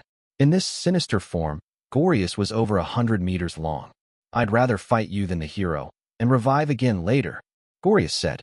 "Even if it takes 1 or 2 centuries, even if it takes millennia, I swear I will come back to ravage this land once again." Opening its huge mouth, Gorius's dragon form lunged at the giant. The Avid closed its hatch to protect Ellen, then folded its arms instead of drawing a weapon. As the dragon flew at it, the mech activated laser lenses distributed across its body. Narrow, delicate red beams converged on Gorius. "What do you think an attack like that will?" Gorius underestimated the laser's power, so he didn't try to avoid them. Large holes opened in his black flame body wherever the beams pierced him. That's impossible. Gorius struggled in the air as if pinned in place as the Avid's eyes glowed red. Having finished analyzing the demon lord, it held up one great hand. A magic circle began to form there, a holy magic circle. The circle, composed of complex glyphs and mysterious symbols, shone with blue-white light. When Gorius saw that, he knew the truth. I see. This is where my existence finally comes to its end. The blast of holy magic the Avid unleashed struck Gorius head-on, obliterating him so thoroughly there was no chance he would ever revive. Looks like it's over. A little scuffle with the Avid had wiped that weakling who called himself the demon lord out of existence. I looked down at my trusty sword and sighed. Didn't even get a chance to use this. In the end, that so-called demon lord had proven hopelessly weak. I was a little embarrassed at how I'd lost my cool and almost taken it seriously. After our encounter, however, I felt a new goal taking shape. An adversary I can't cut, eh? I'd heard there were beings resistant to conventional physical and magical attacks. In the Empire, powerful technology like the Avid could destroy them easily, so I shouldn't need to face such enemies myself. I wasn't satisfied with that, though. As a practitioner of the Way of the Flash, I couldn't permit myself to struggle against inferior beings as I had just now. I needed to find a way to deal with such foes on my own. How do I cut things that can't be cut, though? It had sort of felt as if some strange power residing in my favorite sword would have allowed me to land a blow, but I still wouldn't have accomplished that with my personal strength. While I pondered this, Ellen jumped down from above. "Master," she cried, landing and wiping her teary, snot-stained face against my chest. She'd obviously been really concerned about me. She clung to me tightly and wouldn't let go. I laid a hand on her head gently. "Sorry for worrying you. I didn't think you'd come along to pick me up. Who else is here?" "SNFF, Miss Amagi, and Mr. Brian, and Miss Nias." My face twitched when I heard that Amagi and Brian were here. Facing them would be a pain. At the same time, I was curious when I heard that Tia and Marie weren't here. What about Tia and Marie? They didn't come. I wondered why Ellen averted her eyes as she said this. Still, I suppose those two could wait. They aren't here, but Nias came along? I guess that's fine, but how come Nias is here? I wouldn't have expected her to be particularly worried if she heard I'd disappeared, so I was surprised she'd come to pick me up. Maybe she was just afraid to lose her precious sponsor. Oh, whatever. I didn't care about Nias. The problem was Amagi and Brian, who would get on my case for sure. As I lamented that, Kanai slid up out of my shadow. "Master Liam, the chief." Kakuri's here too." A large man wearing a mask appeared from the shadow of a pillar that still stood amid the castle's wreckage. "I am relieved to find you safe, Master Liam. But now," he drew a weapon and headed straight for Kanai. I understood what he was about to do, so I held up my hand to stop him. "Don't, Kakuri. She exposed you to danger, Master Liam. You will allow me to dispose of useless subordinates, will you not?" "Ha." I looked at Kanai, who willingly kneeled before Kakuri with her neck exposed, ready to accept her punishment. Seeing her that way made me reflect on the time we'd spent together here. I pardon her. Anyway, I brought her along in the first place. I didn't avoid the summoning. So you will pardon her, too. As Kanai's employer, I ordered Kakuri to let it slide. He obediently put his weapon away. "If that is your command, then I will obey, Master Liam. Kanai did good work for me here. I'm even thinking of giving her a reward." Kakuri looked at his subordinate, surprised. "You even received a name? Well then, be grateful to Master Liam, Kanai." "Sir, that problem taken care of." I hugged Ellen, relieved. Kanai bowed her head to me in gratitude, so I gave her a little nod in response. Still holding Ellen, I asked Kakuri if there had been any problems in my domain while I was gone. "Anything interesting happened while I was gone, Kakuri?" Since I hadn't been away all that long, I figured everything would be fine. Kakuri answered after a slight pause. "Yes, Master Liam. House Banfield split into several factions, and a number of figures from other noble families intruded upon your domain. A portion of House Banfield betrayed you in favor of your successor. Traitors among Prince Cleo's faction are also working alongside pirates to plunder your domain." What the hell had happened while I was away? Those good-for-nothing morons. I returned to Earl Kingdom's capital to find it overrun with mobile knights. A landing force of my soldiers had alighted to occupy the city as well. The ships floating above the capital all but blocked the sun. It was noon on a cloudless day, but the capital was dim. Faced with this vision, the citizens prayed, apparently mistaking this for the demon lord's invasion. I couldn't blame them for being astonished, but I was quite pleased to find an entire fleet here to pick me up. It might have been a pain for the capital's citizens, but that wasn't my problem. In any case, Kakuri's report had incensed me. An idiot was proclaiming himself my heir, and other idiots had swarmed in to support him, to say nothing of the equally idiotic traitors after House Banfield's fortune. I was also irritated with Tia and Marie. I was just reevaluating those two, after how they performed in the war, and now what do I find? Not only are they letting traitors do whatever they want in my domain, they've split up my forces to wage a little civil war against each other. What should I do with that pair when I get back? Things had never devolved into such chaos when I'd left my domain for a short while, but my problem children had escalated things until all hell broke loose. And who the hell was this Isaac? No way would some brother I'd never heard of be my successor. I'll deal with Tia, Marie, and Isaac when I get back. First, I need to handle the problem in front of me. It was time to enjoy myself a little more before heading home. I walked down a castle hall, the captain of my royal guard at my side. We have this castle under our control, Lord Liam, she told me. However, I wouldn't say it's very hygienic. We probably shouldn't stay long. They'd infiltrated and secured the castle before I returned from challenging the demon lord. I'd spared no expense recruiting top knights to serve as my royal guard, and they were diligent enough to make the cost worth it. Still, I didn't like them trying to hurry me home. I'd prevented the demon lord from destroying Earl Kingdom specifically, so I could enjoy this part. I'll go home as soon as I've had my fun. Just sit tight. Yes, sir, the captain said resignedly. She must have understood that I was set on this. I made my way to the audience chamber, where I found the throne empty for me. Earl Kingdom's dignitaries, including Enola, who'd been responsible for summoning me, were lined up in handcuffs. The same went for the country's remaining knights, some of whom were strung up from pillars looking rather worse for wear. They must have fought back. It was pretty amusing seeing them like that. The moment I entered the audience chamber, a waiting royal guard member proclaimed, "Lord Liam has arrived." Everyone who'd come to retrieve me stood at attention when they heard my name. Most appeared relieved to see me, but a few trembled in fear instead of looking at me, my mages. They had surrounded that summoner named Citizen, or whatever, and were berating him. They couldn't believe his magic circle got past their defenses. "Why have you got to be kidding?" one told him. "A primitive magic circle like that summoned Lord Liam? You must be hiding something. If you don't come clean, we have ways of making you." One of my mages turned to me, begging, "PL, please spare me. Please." Each and every one of my mages looked worn out, so I felt a little bad for letting Citizen summon me. I mean, if I'd wanted to prevent it, I absolutely could have. Citizen's circle had gotten past their defenses, of course, so I couldn't let them off the hook completely. For her part, the Royal Guard captain looked ready to kill them on the spot. "How long are you going to carry on like that? Don't act so disgracefully in front of Lord Liam." My agitated mages sank to their knees, bowing their heads deeply. They virtually prostrated themselves, in truth. "Oh, Lord Liam, we're so sorry. We will atone for this disgrace with our lives. Just, please, spare our families." When Citizen saw the humbled mages press their foreheads to the ground, he started browbeating them for some reason. Mages are supreme beings who comprehend the mysteries of the universe. It's deplorable to bow your heads before a common human. The Royal Guard's eyes darkened when they heard Citizen's words. Before they could draw their swords, I addressed the mages, wanting to have some fun. "Did you hear what he just said? Teach him what's what, would you?" My mages rose to their feet. "As you wish," said their leader. He looked down scornfully at Citizen. "You know nothing, you buffoon. You're incapable of comprehending what sort of being Lord Liam is, aren't you?" What? Citizen barked in rage, raising his manacled hands toward the mages. "You are the buffoons. Did you really think these mere pieces of wood would stop me?" Fireball.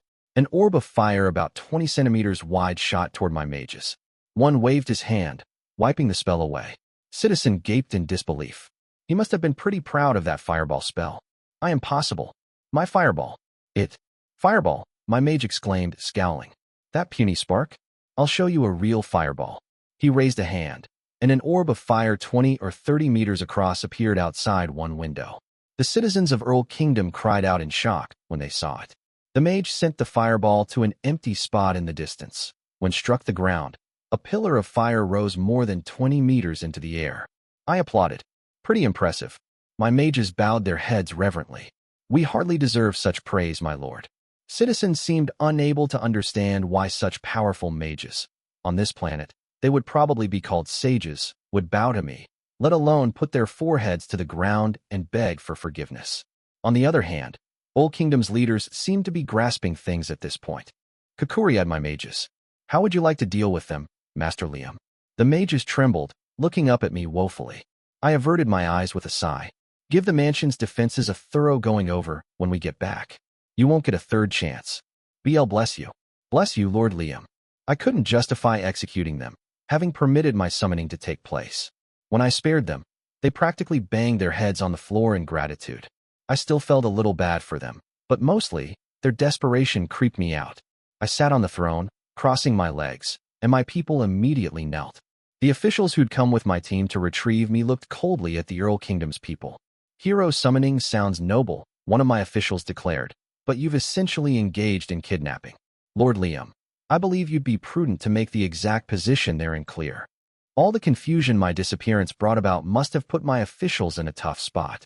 They were glaring daggers at Earl Kingdom's residents. I suppose you're right, I said. Maybe I should just destroy this puny little planet. I mean, they had trouble with a 2-bit villain passing himself off as a demon lord. They probably won't last long anyway. When I threatened that, 2 women stepped forward to object, Queen Enola and Kanami. Peel, please wait. Enola cried. What do you mean, destroy this planet? Kanami demanded. Overkill much? My expressionless royal guards unsheathed their swords, ready to send the 2 women's heads flying at any moment. I raised my hand to halt them. Sheath your weapons. Yes, sir. Once the royal guards settled down, I decided to keep teasing Enola. I wanted her to eat humble pie. You abducted me with summoning magic.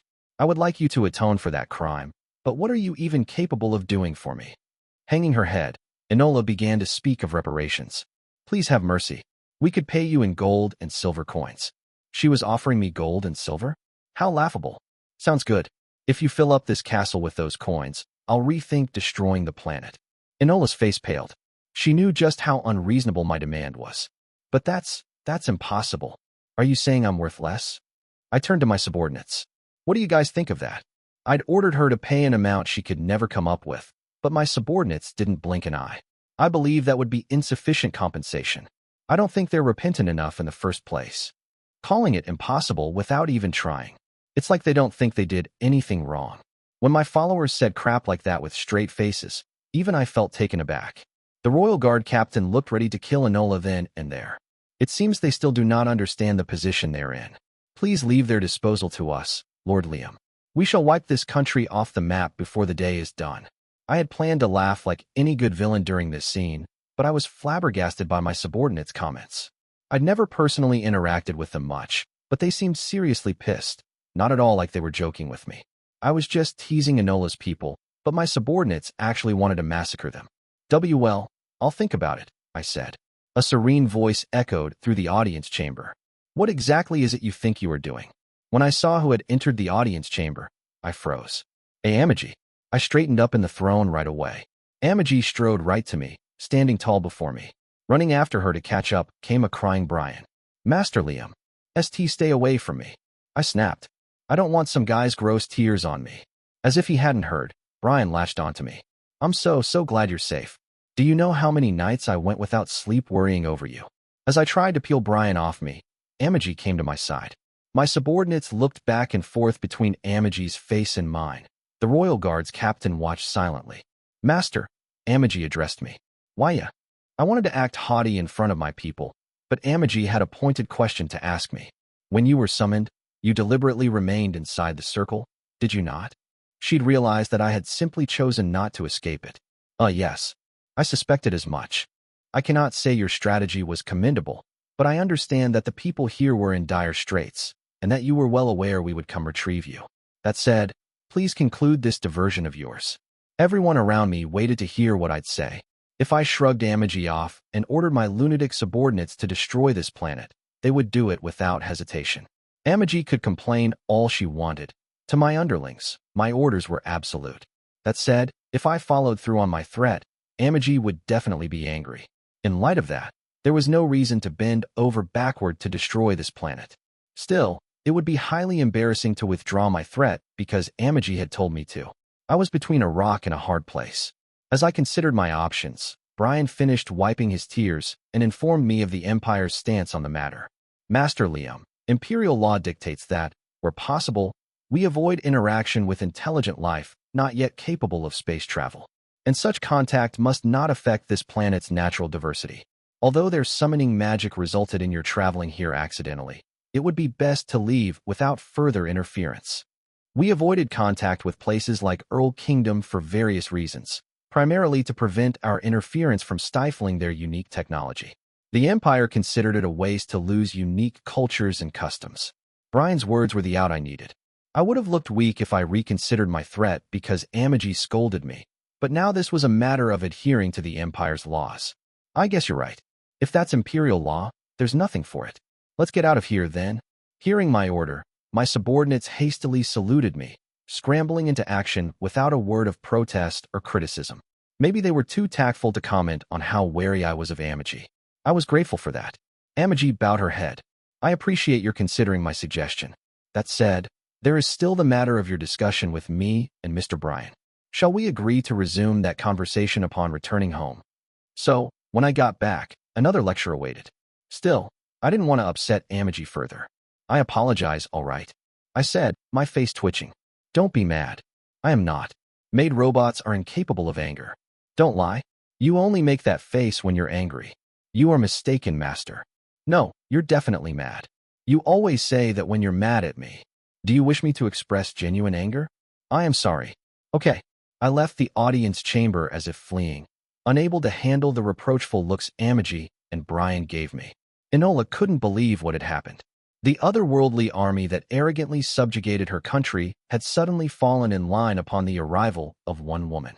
The woman appeared almost like a goddess to Enola, although she looked rather odd. Her beautiful dress bared both shoulders, which were graced with a tattoo design Enola had never seen before. Enola didn't know the design's meaning, but she was struck simply by the woman's all-encompassing beauty.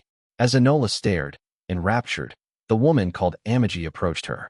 She removed Enola's handcuffs and clasped one of the queen's hands. Her red irises were so alluring, Enola felt as if she was being drawn into them. Please allow me to apologize for everything that occurred here today, the woman said. I'm the one who should apologize. If you'll permit me to ask, though, why your name is Lady Amagi, is that correct? What am I saying? There are plenty of more important things to ask, aren't there? Amagi gave her a small smile. Indeed, I am my master's Amagi. I will leave you some resources to help your country rebuild. Please use them as you see fit. Why you'll do that for us? We have caused you a fair amount of trouble. A word of advice, however, I would refrain from such hero summoning in future. It is possible that the same sort of accident could reoccur. Your magic circles are simply too unstable. Enola wished she could promise Amagi that. She didn't want to have to rely on heroes. If that demon lord reappears, we will be unable to stand against him on our own. My master, Master Liam, destroyed the demon lord, Amagi said gently. He will no longer revive. Whatever other difficulties you face in future, you should strive to contend with them independently. We are weak, hopelessly weak, protested Enola, almost clinging to Amagi. She couldn't help seeing the woman as omnipotent. Please help us. Amagi just shook her head. Your trials are yours to overcome, she cautioned Enola firmly. That is the burden living beings like yourself must bear. As I walked through the halls, carrying a large sack on my back, a woman ran after me and called out. Wait. It was Kanami. I stopped and turned around. What? Well, those people over there say they can send me back home. She looked behind her at my personal mages. They'd analyzed Citizen's magic circle and claimed they could use some residual aspect of his magic to send Kanami to her original planet. I'd ordered them to do so, since it benefited no one to leave her here. I assumed she would be happier returning to her old world. Yup, they'll send you back at no cost to you. Don't worry. I was just helping her out on a whim. I didn't want to collect anything from Kanami, and she had no way to pay me anyway. I don't want to go back. What? Your dear mama and papa are waiting for you. When I mentioned her parents, Kanami exploded at me. My papa's not. Dad was the only one who really loved me, but now he's dead. My guards drew their weapons, alarmed, but I shot them a look to deter them. Well, I'd guessed that Kanami's dad would meet a sorry end, and apparently I'd been right. I could tell her family situation was complicated, but that had nothing to do with me. Still, if I just sent her home like this, it would bug me later. I decided to tell her what was what. Setting down my sack, I directed Kanami to sit on the steps beside me so we could chat. I have no interest in your family situation. People have their own places in the universe, though. Go back to where you were born. Her dead dad would probably have wanted that for her. If he really loved her, he wouldn't want her to remain in this bloody universe. If I go back, my mother will just try selling me somewhere. I'd rather stay here and help them rebuild. She was such a child. She hadn't anticipated the future that awaited here. You're so stupid. Now that there's no demon lord, Old Kingdom will see a powerful person from another universe as a dangerous threat. Enola won't feel that way. She really was a sucker to rely completely on the queen. Enola herself might be a good person, but her inner circle definitely weren't. Even that queen will be forced to reckon with you, if her advisors strong-arm her into it. Actually, they might just kill you behind her back. Either way, it won't end well for either of you. Why you can't mean that? When I saw her shocked face, I was even more eager to help set her straight. At the same time, I remembered the words my own daughter had said to me. I don't want you, Dad. I like my papa better. She and this hero had the same name. This Kanami, however, preferred her dad to her papa. Judging from her naive personality, her dad was probably as ignorant as she was, yet she still preferred him to the other man. Your dad must have been a much better guy than me, I murmured. Huh. Although I hated kids, I couldn't bring myself to hate my daughter from my past life. At the time, hearing that she preferred her papa had been incredibly shocking. Still, I continued paying child support because she was my daughter and I loved her. Besides, my daughter was still very young when we'd parted. There was a good chance her mother and new papa had somehow manipulated her into saying those words. It wasn't like she bore no responsibility at all, of course. But who knew whether she even understood what it was she was saying?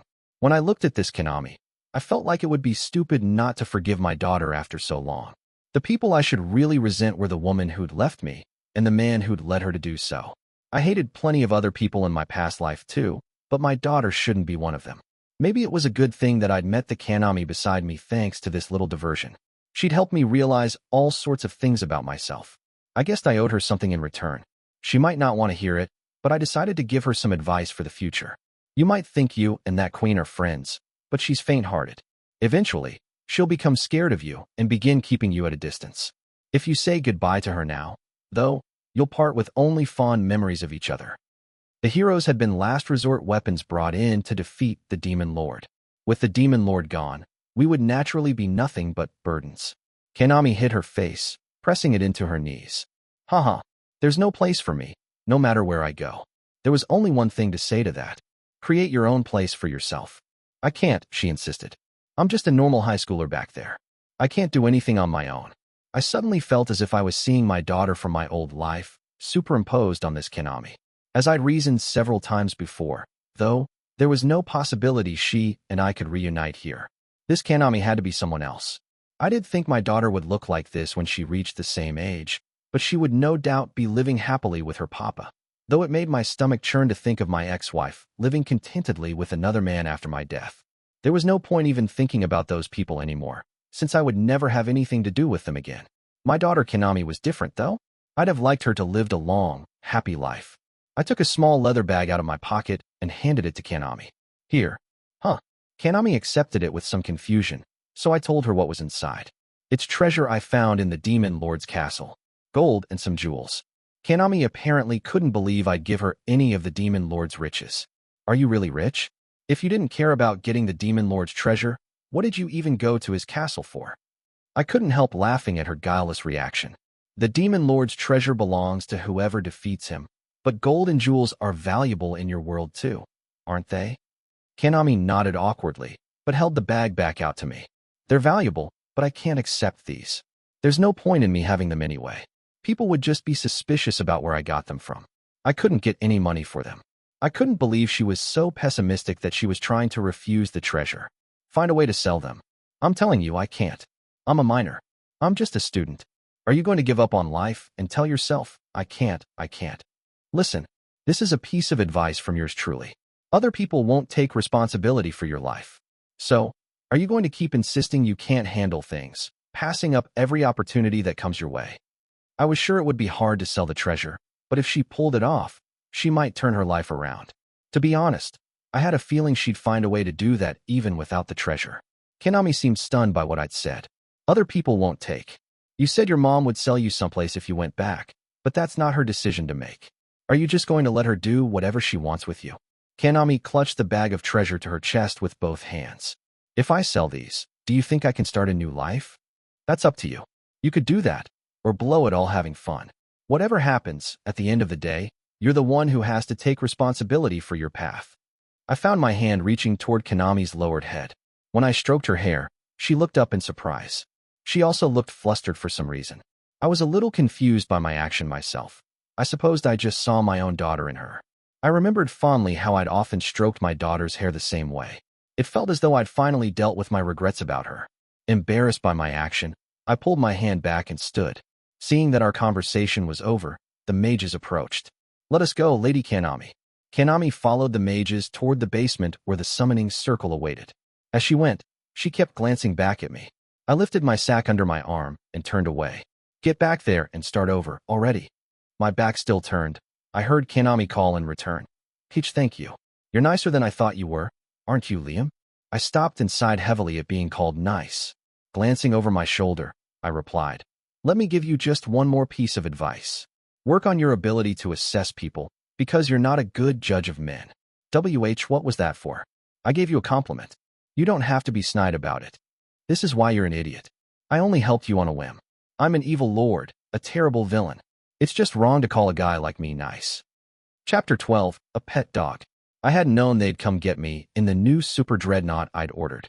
I'd had the 7th Weapons Factory create an entirely new flagship for House Banfield, sparing no expense, either in terms of the overall budget or the quantity of rare metals used in the ship's construction. The Super Dreadnought's functionality was obviously top of the line, but its interior was also lavish.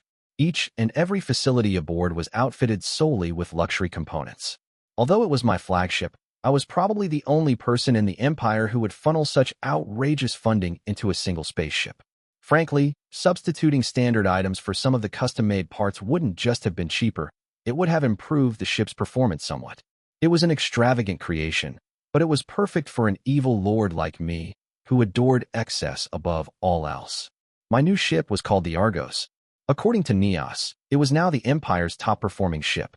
I didn't exactly trust her seal of approval. Top-performing would change as time passed, but it tickled my boyish heart to ride a ship considered the best, even temporarily.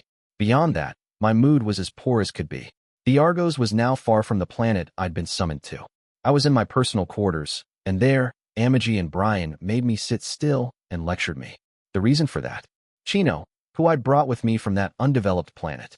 Chino was lying in my bed right now, snoring without a care in the world, no doubt satisfied by the meal she'd just eaten.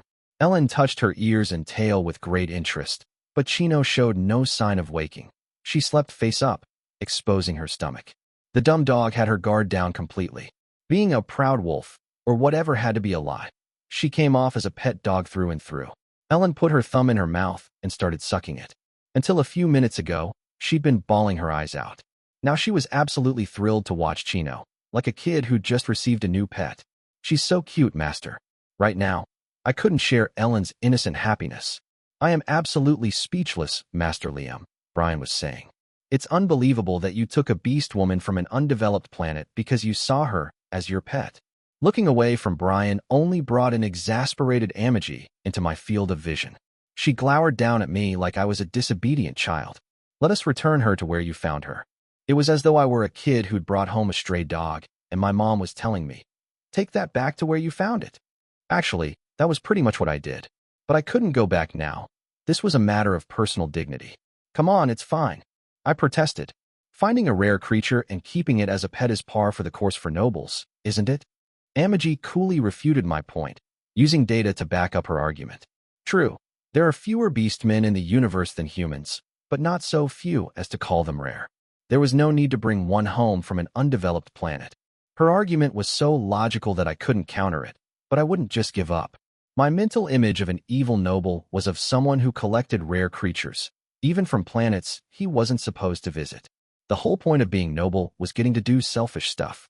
When I didn't agree right away to take Chino back, Amagi stared as if I were a spoiled brat. Ugh, you don't look at me like that. Come on, Amagi. I promise I'll take care of her. Would you just let me get away with this? Amagi and Brian glanced over at Ellen, who still stared in fascination at the sleeping Chino. Brian looked uncertain, but as far as I could tell, Amagi appeared fed up. You said that about Miss Ellen, and you caused her a great deal of sadness when you left, she reminded me. Brian jumped in. Why not keep a normal dog, Master Liam? Would there be anything wrong with that? I don't want a normal dog. They don't live long, and I'd be sad when it died. I thought back to the dog I'd owned in my previous life. It was so adorable and sweet, and I was devastated when it died. I didn't want to go through the same thing again. Luckily, I wouldn't have to, since Chino's lifespan was nearly human. We're done discussing this, I said forcefully. Right now, we need to go punish those idiots back home. I'd have to pummel my moronic knights, who couldn't handle something as simple as safeguarding my domain while I was away. Brian wiped his tears with his handkerchief. The situation only became so complicated because you refused to address the issue of your heir, Master Liam. That's not my fault.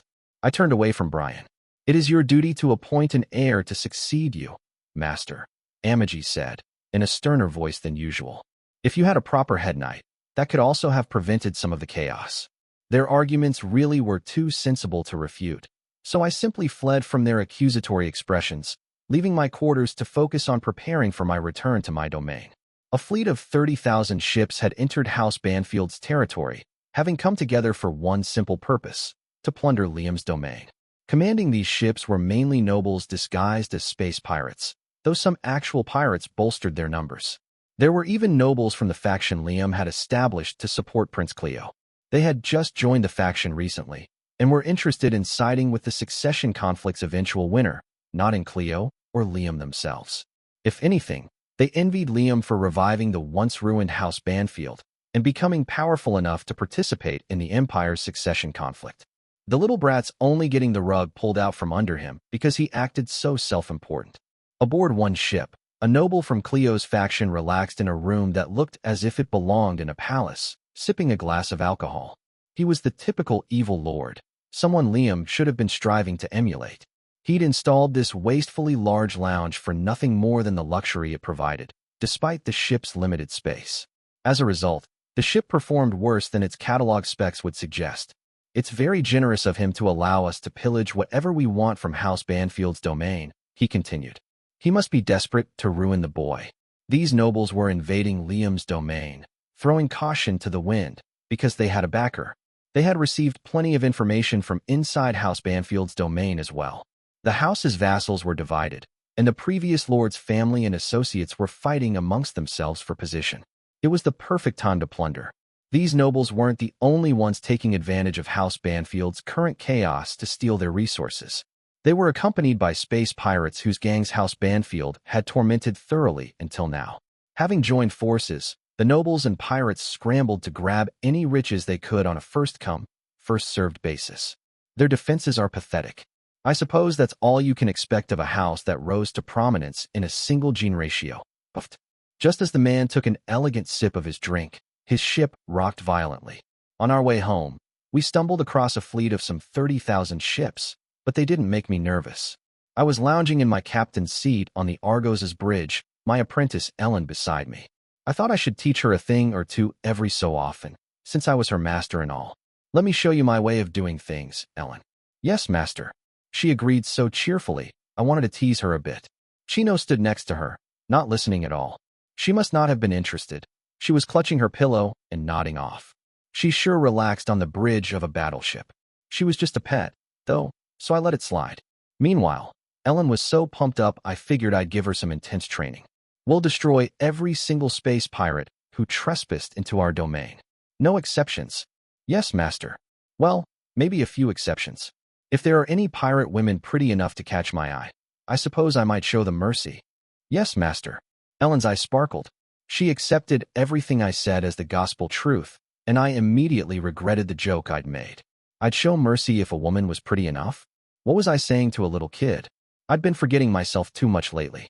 I needed to work on that. I felt Amagi and Brian's cold stares drill into me from behind. So upsetting did Amagi find my little comment.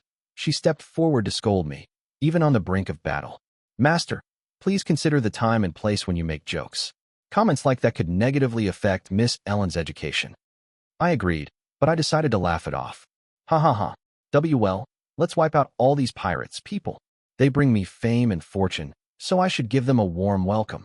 Outside, my rescue fleet launched a surprise attack against the masked pirates. The enemy overwhelmingly outnumbered us, but my fleet consisted of the cream of the crop. To us, our enemies were nothing more than rabble. My bridge crew calmly reported on the battle. The enemy fleet is in disarray. A portion of their fleet has begun to retreat. Enemy breaking formation. We'd just begun our attack, but the enemy was already completely disordered. They'd broken formation, and some ships actually crashed into allies. Time to hunt. Wipe them out. At my order, my fleet all fired at once on the enemy. The exploding ships were almost comical. Next to me, Ellen glued her attention to the battle. Wow, master. The sight seemed to scare her. As a student of the way of the Flash, I couldn't baby her, but maybe it was too early for her to see something like this. Amagi, escort Ellen off the bridge, I instructed. Yes, sir. When Amagi actually tried to remove her, though, Ellen protested. I am okay. I'm with you, master. As she pleaded with me, tears in her eyes, I looked over at Chino. Now that the battle was underway, she was glancing all around, as if startled awake. Chino's freaking out. Take her back to my quarters, and have a snack together or something. We were in the midst of a battle, but my quarters were especially well shielded, so they'd be fine there. Ellen reluctantly took Chino's hand, and Amagi led the two off the bridge. The Royal Guard's captain had been waiting to give me a report, and now stepped forward. Lord Liam, we received a message from the pirates. They wished to surrender. Pathetic. They thought they could waltz into my domain and get away with it? Not likely. Denied. It's their own fault for coming here. On that note, summon the Fortress-class ship stationed nearby. That'll clean these lowlifes up. I gave normal orders, but the captain reported something unexpected. Lord Liam, there are those claiming to be nobles among the pirates. One identifies himself as Burns of Prince Cleo's faction. Shall we cease the attack? Burns? I knew multiple people with that name, and I had no idea which one it was. Actually, now that I thought of it, I recalled an overly friendly sycophant of a man who had recently joined Cleo's faction and introduced himself to me as Burns. Could it be him? Well, if it was, that didn't change anything. What? You believe nobles would join forces with pirates? Such disrespect. I cautioned the captain, grinning mischievously. She picked up on my meaning and gave an exaggerated shrug. I apologize for my rudeness. It's exactly as you say, Lord Liam. Proud nobles would never ally themselves with pirates. I will accept whatever punishment you deem necessary for my transgression. I wouldn't punish her, obviously. I was a tolerant guy toward those who obeyed me. Just be careful in future. Now, as I said, don't let a single pirate vessel escape. Of course, I understood there were nobles among the pirates. It wasn't rare for them to join forces. Actually, the two were fundamentally the same. Imperial nobles were basically just well-mannered pirates, so there was nothing strange about them working together. Nobles or not. Though, I couldn't forgive them for putting the squeeze on my domain. My only choice was to crush them. Time to show off my new ship. Let's make a real spectacle of it. The Royal Guard's captain bowed her head reverently. The bridge commander, who'd listened to our conversation, thrust a hand forward, shouting, "Flagship, advance.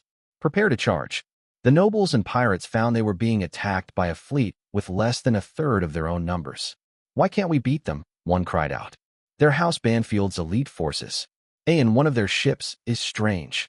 A huge super dreadnought picked off pirate ships one after another, and not one of their attacks affected it. Anything that got through its protective field just bounced off its hull.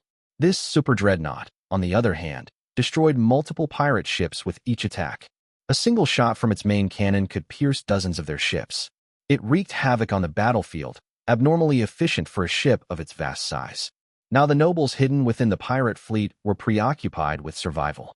Contact them and surrender. We've been trying, but they won't negotiate.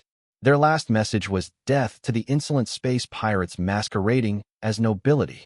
The noble slammed his fist on his armrest. Damn Liam's dogs. Do they seriously intend to kill us? I'm part of a precious imperial bloodline. I can't die in a place like this. Keep calling them.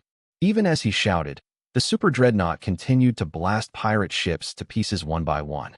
The slaughter, it was too one-sided to be called a battle, only paused when Liam finally accepted their requests for communication. Displayed on their bridge's main monitor, Liam wore an arrogant expression. The noble smiled desperately at him, his hair disheveled from panic. Lord Liam, it's been ages. You remember me, don't you? It's Burns. He'd just barely managed to maintain his composure when Liam appeared unexpectedly. What's he doing here? I thought he was missing. Could Prince Calvin have deceived us? Liam's attitude remained cold. I'm not acquainted with any of you pirates, and a noble couldn't possibly invade my territory unannounced. Hence you die here. Burns was speechless for a moment before exploding into red-faced rage. Do you know what will happen if you kill me? I have powerful people backing me. His threat had no effect on Liam. I don't care.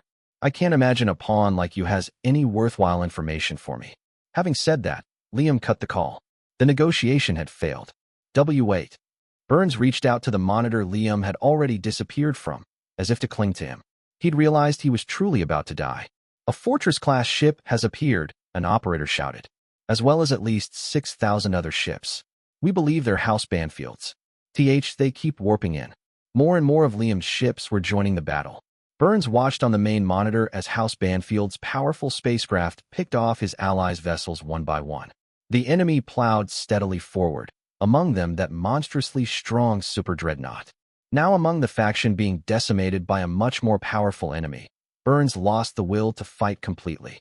So this is Pirate Hunter Liam, Burns muttered, as his ship was enveloped in light and vaporized. Near House Banfield's second planet, ships streamed out of a fortress built within an asteroid. Among them was the Var, the super dreadnought Tia captained. She was on its bridge, communicating with a member of her team. Have they responded to our messages? Only to call us dirty traitors. In short, the 381st Patrol Fleet declined to cooperate with us. I see. That's unfortunate. Tia made a mental note of the uncooperative fleet with a half-hearted smile. After the call ended, her adjutant Claudia gave her a worried look. Don't let it bother you, Lady Tia. Tia smiled at her considerate adjutant. It doesn't bother me, but I admit I hoped they'd pad out our forces when we deal with that fossil. By now, Tia's faction had assembled 18,000 ships. That might have seemed like enough, but considering the opponent they planned to fight, Tia wanted as many vessels at her disposal as possible. Claudia assessed the enemy's fleet size. The fossils are using Lady Rosetta's presence to attract ships. I estimate they currently have around 12,000 spacecraft. Tia brought a hand to her chin, brow furrowed. 6,000 ships is a decent advantage over them, but they're a formidable enemy. I want more. Tia always referred to Marie as fossil, but she didn't underestimate the other knights' capabilities. Nor did Claudia. Marie was a hated enemy, but Claudia analyzed her faction's strength calmly. The knights piloting Temesses will be trouble, she told Tia. Honestly, they surpass us in ability. They're incredibly skilled pilots. On an individual basis, Marie and her knights were more skilled than Tia's, and Tia understood that. Temesses will be hard to combat in Nemanes, she mused. Yes, Nemanes are excellent for mass-produced machines, but Temesses outclass them in performance. Nemanes, the primary mobile knights utilized by House Banfield, were extremely high-performance machines. In addition to their high specs, they were easy to build and maintain. Building and maintaining the more expensive Temesses was more difficult, but they performed so strongly, they were a perfect match for ace pilots. Anyone could pilot a Nemane, while Temesses were designed for aces. Tia folded her arms and considered her options, tapping her foot. Soon, she came to a decision. All right, I'll permit the unit under my direct command to use Valkyries. The Valkyrie was an optional Nemane add-on distinguished by its extravagant operating cost. Claudia's eyes bulged. Are you sure? Valkyries would definitely let us beat them, but Tia smiled. Well, I'd say we have them on hand for just such a situation. Prep Brunhild for me, will you? As Claudia gave Tia a knight's salute, a drop of cold sweat dripped down her cheek. Yes, ma'am. Maintenance techs approached the Nemanes stored in the Var's hangar. These crew members wore space suits, and several pairs carried large storage containers between them. The Nemanes had already been partly stripped of their normal armor. They're really going to use these? One rookie maintenance tech asked. Aren't we fighting our own allies? A co-worker added. Don't question it. Just swap out the parts, scolded their team leader. The rookie techs hurriedly removed the add-ons from their containers and started installing them. Equipped with the Valkyries, the Nemane's slender figures appeared more heavily armored. Additional armor now protected their wing boosters, and they were also equipped with powerful new beam cannons, as well as an added set of boosters adapted from research with experimental craft. These additional boosters had been a beast for test pilots to tame. They'd virtually chosen their riders, but the Valkyrie's boosters had been tempered to the point that normal pilots could handle them. As more optional parts were added, the craft's shielding looked bulkier and bulkier. One tech glanced at the add-ons for Tia's machine, which he could see in the distance. That one's huge. A few techs were securing an enormous add-on, bigger than the main craft itself, to the back of Tia's domain. Hey, the boss will be pissed if we don't hurry up, one of his friends cautioned. All right. Inside a massive Fortress-class ship being used as a temporary base near House Banfield's third planet, Marie's fleet was preparing to deploy. On the bridge, Marie fumed. She'd reached out to ask a patrol fleet to join her forces, but its overly serious members refused for reasons she honestly couldn't argue against. You're rebelling. We will not support you, even if Lady Rosetta is with you. The nerve of them. I'll remember their faces, Marie said as the call ended, maintaining a smile as her face twitched. Rebuffed again, Marie. Her scruffy adjutant chuckled. If you don't keep your mouth shut, I'll sew it closed. Nice try, but I know I'm safe while you're still using your polite tone. He dropped his teasing manner. So, think we can beat them? Marie frowned. Frankly, I'd feel more comfortable with more supporters. Both their knights and ships were outnumbered by Tia's. Her adjutant agreed. One-on-one, there's no way we could lose. But their side has strong command experience. It vexes me to admit it, but that ground meat woman does have a rather impressive ability to command a fleet. Though Marie always referred to Tia as ground meat, she didn't take the other knight lightly. Well, with all our team's loose cannons, we have some issues with cooperation, the adjutant joked. Still, it's hard to imagine losing in our Temesas. The 7th Weapons Factory had developed the Temesas specifically with ace pilots, omitting all autopilot functions. They were incredibly difficult to control, but when mastered, they far outshone Nemains. In Temesas, Marie's forces didn't have anything to worry about from Tia's Nemains. We'll just have to finish things quickly, Marie added. Letting the battle drag on too long would be just what that ground meat woman wants. She rose from her seat, narrowing her eyes and putting on a daring smile. Dropping the polite tone she usually affected, she ordered her forces, tune up your craft to their best condition, bastards. Screw up on that battlefield, and I'll kill you myself. Her adjutant and subordinates responded to her fierce display just as heartily. Haha, now that's our Marie. The guide's copy watched from a corner of the bridge as Marie and her underlings pumped themselves up. They're ready for the big showdown, and I barely did anything. He'd planned to manipulate Marie more than this, to nudge her into creating havoc, but she was doing that well enough on her own. Ultimately, all he had to do was leave her be. He couldn't just depart, however, being linked to Marie by an invisible connection. The guide's puppet string wasn't easily severed. It would be almost impossible for Marie to free herself on her own. Still, what is my purpose? The guide's copy muttered, hugging his knees. What was the point in making us copies? What was he even doing here? All he could do was ponder that question. Although he still looked haggard, Claus was relieved when he received word from the Royal Guard and elite forces. Thank goodness. If Lord Liam is on his way home, these problems will just go away. At least, I hope so. House Banfield had split into 2 factions, and nobles claiming a right to succeed Liam had swarmed his domain, causing problems every day. House Banfield had also needed to deal with traitors in their midst. Claus and his men had done their best to maintain order, but he knew it was a matter of time before everything broke down. Thus, Claus looked forward to Liam's return. I'm sure it'll stay hectic for a while, even after he gets back, but I'll be happy just to be free from my current situation. For some reason, Liam's elite forces and Royal Guard had both elected to join Claus's command in Liam's absence, making him House Banfield's de facto head knight, a representative of Liam himself. Stomach pains tormented Claus daily due to the heavy responsibility thrust upon him, but Liam's return would unburden him. If I endure a little longer, all this pressure will be behind me. While Claus reflected on this, some of his men burst into his office. From their pale faces, Claus surmised they were here to inform him of an emergency. What is it? Lord Claus, it's them. Claus and his men hurried to a mansion break room reserved for knights. There, he found House Banfield's former knights, headed by Keith. The room contained various pieces of leisure equipment, such as pool tables, but it had all been destroyed. Worse, sprawled bloody on the floor were Claus's top men. Keith and his men smirked down at them. Claus looked at the saber in Keith's hand. The former head knight wasn't even trying to hide the blood on the blade. Is this your doing? Claus demanded. Keith exchanged a look with his men, shrugging his shoulders. Sorry for the commotion. These men were rude to me. Rude? Keith again glanced at the wounded knights on the floor. The men who had rushed here with claws were giving them first aid. One of the injured men shook his head. That's not true. They were the ones who insulted us. Claus returned his gaze to Keith. He says something different. Keith frowned, obviously not having expected Claus to challenge him. This is no way to talk to your betters. You're being rude to the senior knights of House Banfield. Claus hesitated for only a moment. Your coming before us has no bearing on what happened. They are our predecessors, certainly. But there's no one here anymore who actually knows them from before, except maybe Mr. Bryan. I can't think of anyone else. Even Lord Liam doesn't know them. Regardless, Claus understood that Keith's men wanted to act like their seniors. Thus, he remained polite despite criticizing their actions. Keith heaved a sigh. Not very quick on the uptake, are you? Once Lord Isaac formally becomes head of the family, I'll be head knight, so it would be in your best interest to respect me. That took Claus aback. Lord Liam will return. Lord Isaac will not inherit House Banfield. We'll see about that. Keith lunged at Claus with his saber. As always, he was acting like the lowest of the low, but his speed was first-rate. Claus leaped back to put distance between them, drawing the long sword at his waist. What do you think you're doing?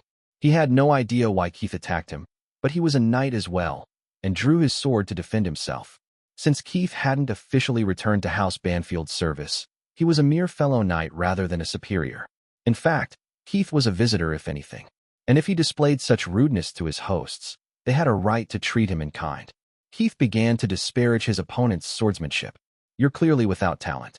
From the way you moved just now, I know exactly what you're capable of. Liam must have been short on personnel if you're his most trusted knight. My face is burning, Claus replied, but Keith's mockery didn't bother him much, since he didn't think he was particularly talented. He envied Keith's apparent skill, although that was the only thing. If Liam really does come back, I'll greet him by tossing him your severed head.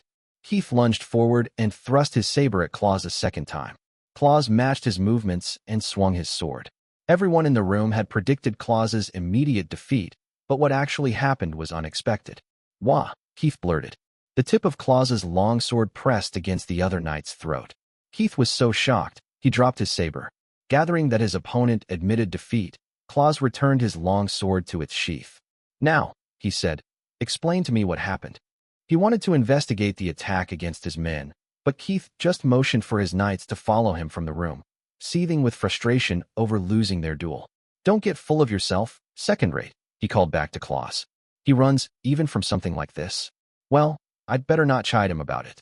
He'd likely get violent again, Claus thought, watching Keith leave. While Claus pondered the problem of this other knight, his men surrounded him, jabbering excitedly. I'm so impressed, Lord Claus. You always say you aren't a talented swordsman, but if you can beat a knight like that, you're way too humble. That's our Lord Claus. I just held my own in this one duel, Claus said, unsure why his men were again glorifying him. Skilled knights often slack off on their training. What's more, Keith has performed guard duties for a long time, rather than actively taking part in battle. Under different circumstances, he could have performed much better. In truth, since Keith was born talented, he hadn't felt the need to train much. He did nothing but guard Cliff's family, getting little experience in earnest. Claus might not have Keith's natural ability, but he had long years of real service and diligent training behind him. His victory came down to those differences. If Keith had trained properly and joined in as many battles as Claus had, their fight would certainly have ended in Claus's defeat. Claus tried to calm his excited followers. Please focus on treating the wounded. I'll go after Keith's men and get them too. Before he could finish, another subordinate burst into the room. Lord Claus, Christiana's and Marie's forces have deployed to settle things between them. Claus looked up at the ceiling, holding his stomach. No more. Lord Liam, please get back here. Tia's fleet was facing off against Marie's. The two fleets occupied a sector of space within House Banfield's domain. Since they were confronting their own allies, the ship's crews felt uncertain. Now, with the other faction's ships directly in front of them, they seemingly started to question what exactly they were doing. That uncertainty extended to the commander of Marie's fleet. We're really going to fight our own allies?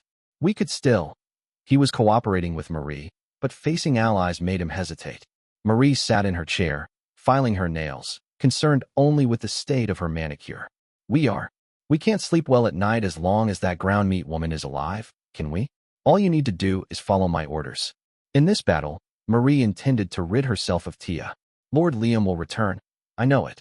I need to create an order of knights fit to serve him when he gets back. There won't be a place in that order for ground meat. She needed to solve her problems rapidly, while Liam was still absent. Once this was over, she'd blame everything on Tia. Of course, Tia planned the same thing. A communication line opened between the two command ships, and Tia's face appeared on Marie's monitor. Marie threw aside her nail file and leaped up, eyes crazed. Ground meat woman. Tia's expression was icy. Seems like the time has finally come. Fossil. I look forward to killing you myself. Marie's eyes were bloodshot, and one twitched. Her cackle left everyone else on the bridge speechless. You really think a pirate's plaything like you can kill me? Maybe I should capture you and see how much a pirate would pay for you. Where was it Lord Liam found you again? In that pirate stable? I'll put you back there myself. Tia's eyes widened at this reminder of her painful past. She had only one response. I'll kill you. Marie's wild grin disappeared. Drop dead, she said, ending the call. Ignoring her commander, she ordered her fleet to begin the attack. The bridge crew just exchanged glances. No one repeated her order. Marie clicked her tongue. TCH. Wimping out now? You're a bunch of gutless cowards. She was disgusted with her crew, but at the same time, she wasn't sure she should strong-arm them into the battle. They were allies with those other soldiers until just recently. If I'm too forceful now, it will only lead to trouble down the line. Observing the enemy fleet through her monitor, she saw that they also showed no sign of moving. There's only one thing to do. Marie decided to end things herself. Why aren't you following orders? Claudia shouted from the bridge of the Var. The bridge crew, including the captain and fleet commander, looked away. Before Claudia could raise her voice again, Tia tapped her shoulder, shaking her head. It's not happening, Claudia. But the enemy isn't moving either. They were close enough to Marie's fleet for the battle to commence, but neither side wanted to initiate it. Let's finish things ourselves. Just then, an operator nervously reported, A mobile knight has deployed from the enemy fleet. Instantly, Tia rushed off of the bridge. Let's hurry and deploy Claudia. We'll kill them all. Claudia likewise left the bridge, following the ominously grinning Tia. Yes, Lady Tia. The guide's copy tied to Tia floated in space as the two fleets faced each other. He grimaced. This is the result I was hoping for. Why do I feel so unsatisfied? House Banfield had fallen into chaos, as he'd planned, yet somehow he wasn't happy about it. I mean, does that woman have no compunctions about killing her allies? Watching Tia head off jubilantly to kill Marie, the guide found himself wishing she was a bit more conflicted. He would have preferred her to suffer as she vacillated between her desires and her reason. Tia's reason, however, wasn't functioning in the slightest. She was eager to kill Marie, her own ally. The copy could only conclude she had a few screws loose. As he watched the drama, a voice called to him. Oh, it's me. Hey, me. The other copy had come into space to observe the battle too. They watched together cordially. By the way, me, how'd things go? Marie was even crazier than I expected. She didn't question killing her own ally at all. In fact, she seemed excited about doing so. I wish she'd exhibit a bit more ambivalence. So, the same as things here. Both had found that the women they were created to manipulate had done exactly as they planned, and then some. They'd expended almost no effort to get here. Did we even need copies to control these two? Don't ask me. Save your complaints for the original. Both copies sighed, watching Tia and Marie deploy their respective mobile knights. Inside her purple Temesa, Marie smiled fearlessly. So you're here, ground meat. Marie's squad of knights had deployed first, and now hung in space between the two fleets. Watching as Tia's own squad joined them, Marie raised an eyebrow in confusion. Naturally, she and her squad were aware that Tia's knights piloted Nemanes, but she wasn't familiar with the model their foes had just deployed. Marie's squad was just as confused, and her adjutant took it upon himself to ask the question they all shared. Those are Nemanes, but they got quite the makeover, didn't they? At first, Marie thought Tia's faction might have obtained entirely different mobile knights, but her scans did identify the units as Nemanes. They were heavily modified, but she saw traces of the machines she was familiar with under that new armor. Marie's finger tapped her control stick thoughtfully. I heard there were tentative plans to enhance the Nemanes, she recalled, but I didn't pay attention to the details.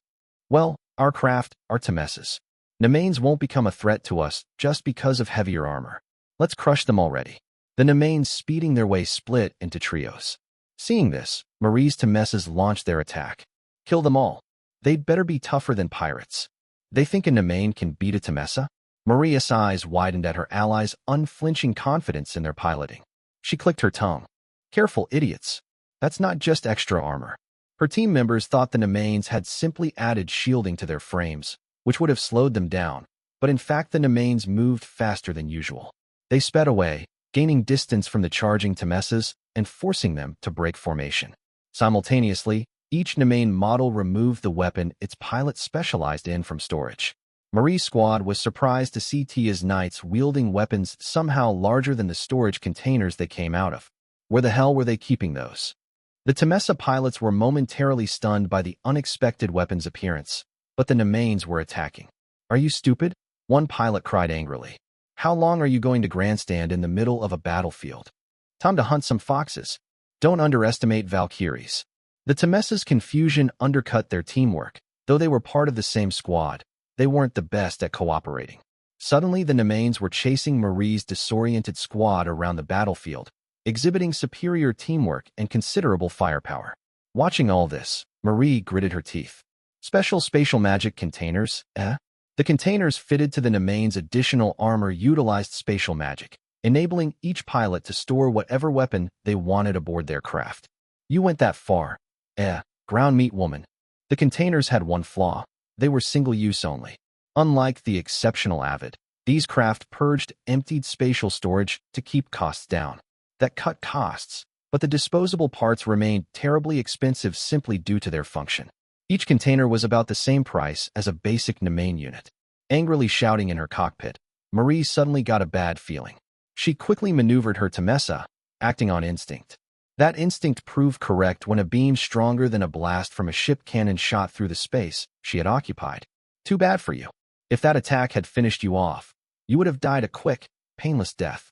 Marie glowered as she heard this transmission. On her cockpit monitor, she now saw Tia's personal Nemain, large add-ons fixed to its back. Like the other Nemains, the craft sported extra spatial magic containers in addition to huge beam cannons mounted on support arms to either side of the unit. The craft in front of her, Marie concluded, was a monster clearly modified based on Tia's exact specs. As the barrels of Tia's beam cannons retracted, Marie sped away from the mobile knight. I didn't think we'd scare you into going this far. Her monitor still showed Tia's face in a small window. Tia's mouth curled in a smile, her eyes giving off a bewitching light. You should be proud. It proves how strong an adversary you were. Marie's face twitched at Tia's implication that her victory was certain. Don't act like you've won yet, you crazy ground meat woman. Oh, so you've reverted to the vulgar tone of the lowlife you really are. Laser guns emerged from containers attached to Tia's Nemain. Marie's Temessa wove through their streaking beams, avoiding each at first, yet there were simply too many. Eventually, a beam pierced her defense field, melting a small spot on her craft's armored plating. Damn it. All craft, avoid independent dogfights. Marie tried to order her squad to regroup and work together. Yet this was where Tia's truly formidable talent shone. All units, maintain groupings and stick to your prey. Some enemy craft are breaking formation. Prioritize them for elimination. Marie shuddered at the calm with which Tia delivered her orders. Is she monitoring the full view of the battlefield, even as she's fighting me? Her optional parts aren't. Tia seemed to realize what Marie wanted to ask when she saw the woman's expression on the monitor. What do you think? My Brunhild is really something with improved command functions, isn't she? I didn't simply enhance her combat prowess, you know. I can lead a whole fleet from right here inside my mobile knight. One might say that's excessive. What was the third weapons factory doing, giving a mobile knight such absurd functionality? Isn't that the seventh specialty? Not just anyone could have commanded several hundred Nemains while simultaneously fighting in her own craft, but Tia's subordinates were executing her orders flawlessly. It was almost as if Tia was flying hundreds of Nemains all on her own. She's a monster. Marie was staggered that Tia was capable of so much from inside of her mobile knight. Evidently finished with its lasers, Tia's Nemain purged the spatial magic containers that had housed them. The power that had flowed to the containers was redirected to other systems to save energy. If I can just gain some distance, Marie mumbled. I'm not letting you get away, fossil. Marie flew the Temessa at top speed, but Tia's Nemain easily kept up. Despite its size, it boasted incredible speed. The energy rerouted from the disposable storage containers probably helped supply that power. It's over. Bye-bye, you old fossil. Tia pointed her oversized beam cannons at Marie, firing them at the Temessa's back. I'll thank you not to underestimate me, ground meat woman. Aboard her customized Nemain, the Brunhild, Tia moved in to take down Marie's Temessa, but then noticed a change in the Temessa's movements. An optional unit on the craft's back, almost like a tail, began projecting holographic duplicates to confuse her targeting system. Tia had anticipated this. Nice try. You think I don't have countermeasures in place? A device on the Brunhild projected its own disruptive wave of light to interfere with Marie's illusion. The Temessa's duplicates quickly vanished, exposing the craft itself, which had been hidden. Damn, the Temessa couldn't yet create further illusions, nor could it cloak itself to blend into space or otherwise fool Tia's systems. The Nemain's massive rifle fired straight at its cockpit. Marie was able to avoid a direct hit, but at the expense of her mobile knight's left leg. Ahahaha. This is my first time fox hunting, but it's pretty fun. Tia grinned at the damage she'd done to Marie's Temessa. Then, however, Marie responded, so that's it. I've figured out your beast's weak spot. Tia figured she was just bluffing. That's an interesting thing to say in your position. You must want me to toy more with you before I kill you. All right. I hope you can entertain me. Homing lasers emerged from several of the Nemain's storage containers, and their curving beams sped toward the Temessa. The Temessa wove between them, although its lost leg compromised its balance. It couldn't dodge all the tracking beams, however, and lost its right arm next. Lasers also grazed its head and torso, melting sections of its armor. So persistent, muttered Tia. What kind of reflexes does she have? In the course of evading the lasers, the Temessa turned, and now came curving back to face off with Tia's craft. Not a good idea, Tia warned, frustrated. Her homing lasers focused on the Temessa's careless approach. In another second, Tia expected to see Marie's craft explode. Instead, it vanished. Wah! Tia looked around wildly for the Temessa, then found herself lurching forward from an impact to her machine. Straightening in her pilot's chair, she heard a voice coming from behind her. Caught you. You? How did you? Marie's mobile knight clung to the huge add-on affixed to the Brunhild's back. She thrust its left arm straight into Tia's light-emitting device and destroyed it. I figured your jamming wouldn't be perfect. I just needed to elude you for one split second. Tia furrowed her brow, slightly panicked by how easily Marie latched onto her back after only a moment's distraction. Her reaction times are unbelievable. And her instincts. Is she even human? Marie had destroyed the Brunhild's major add-on, so Tia separated her Nemain from it. Having jettisoned the optional part, she could unfold her Nemain's regular wings. I just need to endure until the rest of the fleet backs me up. The Nemain itself was still unscratched, so she could continue the fight. Marie's Temessa, on the other hand, had taken serious damage. Nevertheless, in Tia's monitor, Marie smiled. You're a slow one, aren't you? What do your little readouts tell you about the battle? What do you? Tia had thought her allies would come to her aid at any moment, but she found the other Nemains were being driven back by the Temessas. Claudia's squad was putting up a fight, but Marie's adjutant had her pinned down. She couldn't assist her beleaguered squadmates. Wiry they. That monster accelerates explosively, but it's not so smooth at changing direction. It helps that your clumsy movements are so easy to predict.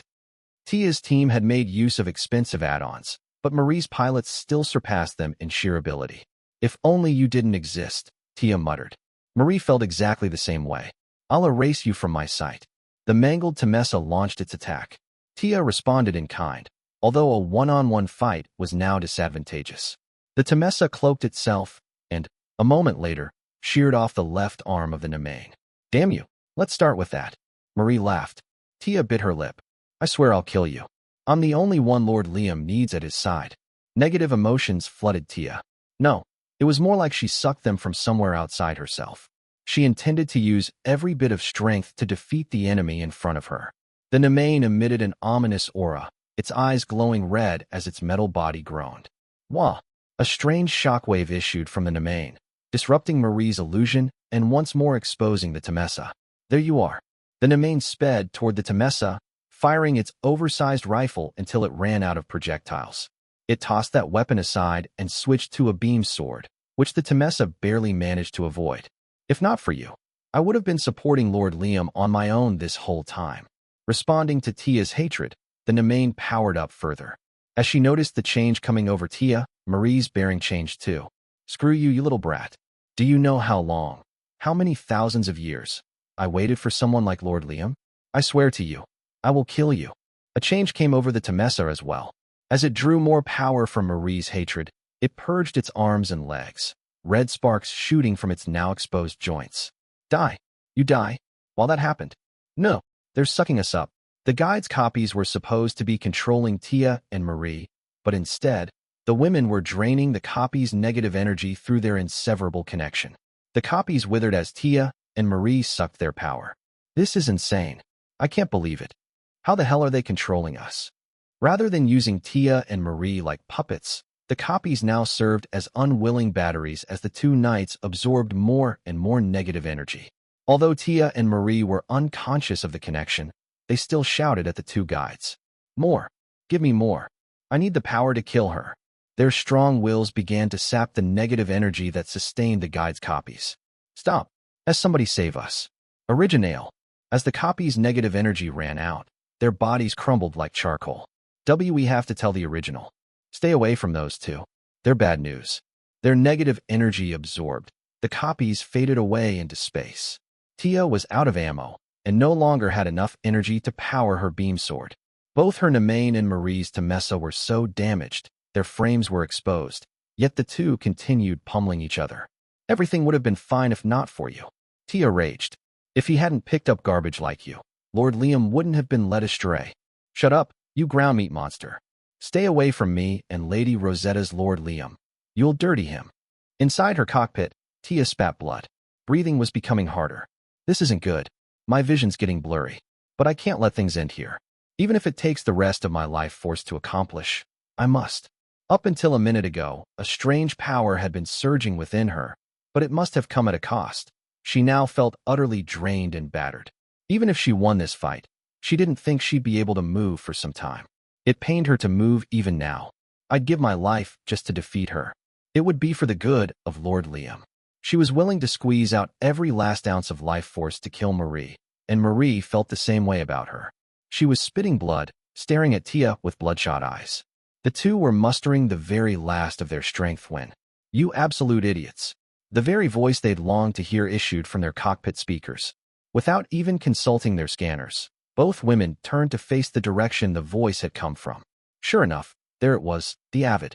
Behind it, they saw a fleet, but the Avid had zoomed ahead between the battling Nemains and Temessas. Who gave you permission to fight like this? Liam's voice was calm, but they could tell how furious he was. Gripping a huge sword in one hand, the Avid lunged at the mobile knights, who were too frenzied to see anything but their enemies. It severed the limbs of each craft it met, Temessas and Valkyrie-equipped Nemains alike. Then, finally, the Avid charged at Tia and Marie. Lord Liam! Lord Liam! Tia and Marie cried out as the Avid made its way to them, cowed by the sight of the huge sword on the Avid's back. Their mobile knights didn't move. They must have been at their limits, because they both stopped functioning. You're safe, Lord Liam. Tia exclaimed. I was worried about. You were worried about me, so you stole part of my fleet to fight your own allies with? And Marie, what's your excuse? When Liam addressed her, Marie panicked. Well, why you see, someone claiming to be your blood relative took over the home planet, so I escaped with Lady Rosetta. But that ground meat woman treated me like a criminal and attacked me. Tia's face twisted in rage when Marie blamed her and Isaac. You old fossil. Want me to turn you to stone again? Shut up, you lump of ground meat. Nothing I said was a lie. I'll tear you to pieces. Resuming their typical bickering right in front of Liam was a bad move. He glared at them coldly over their monitors. So you two can't even be trusted to house it. They hadn't remained to protect Liam's home planet. That meant they had failed him. Faced with that fact, Tia and Marie went quiet and trembled with fear. I'll deal with you two later. First, I have to exterminate the vermin infesting my domain. We'll attack with our 3 fleets.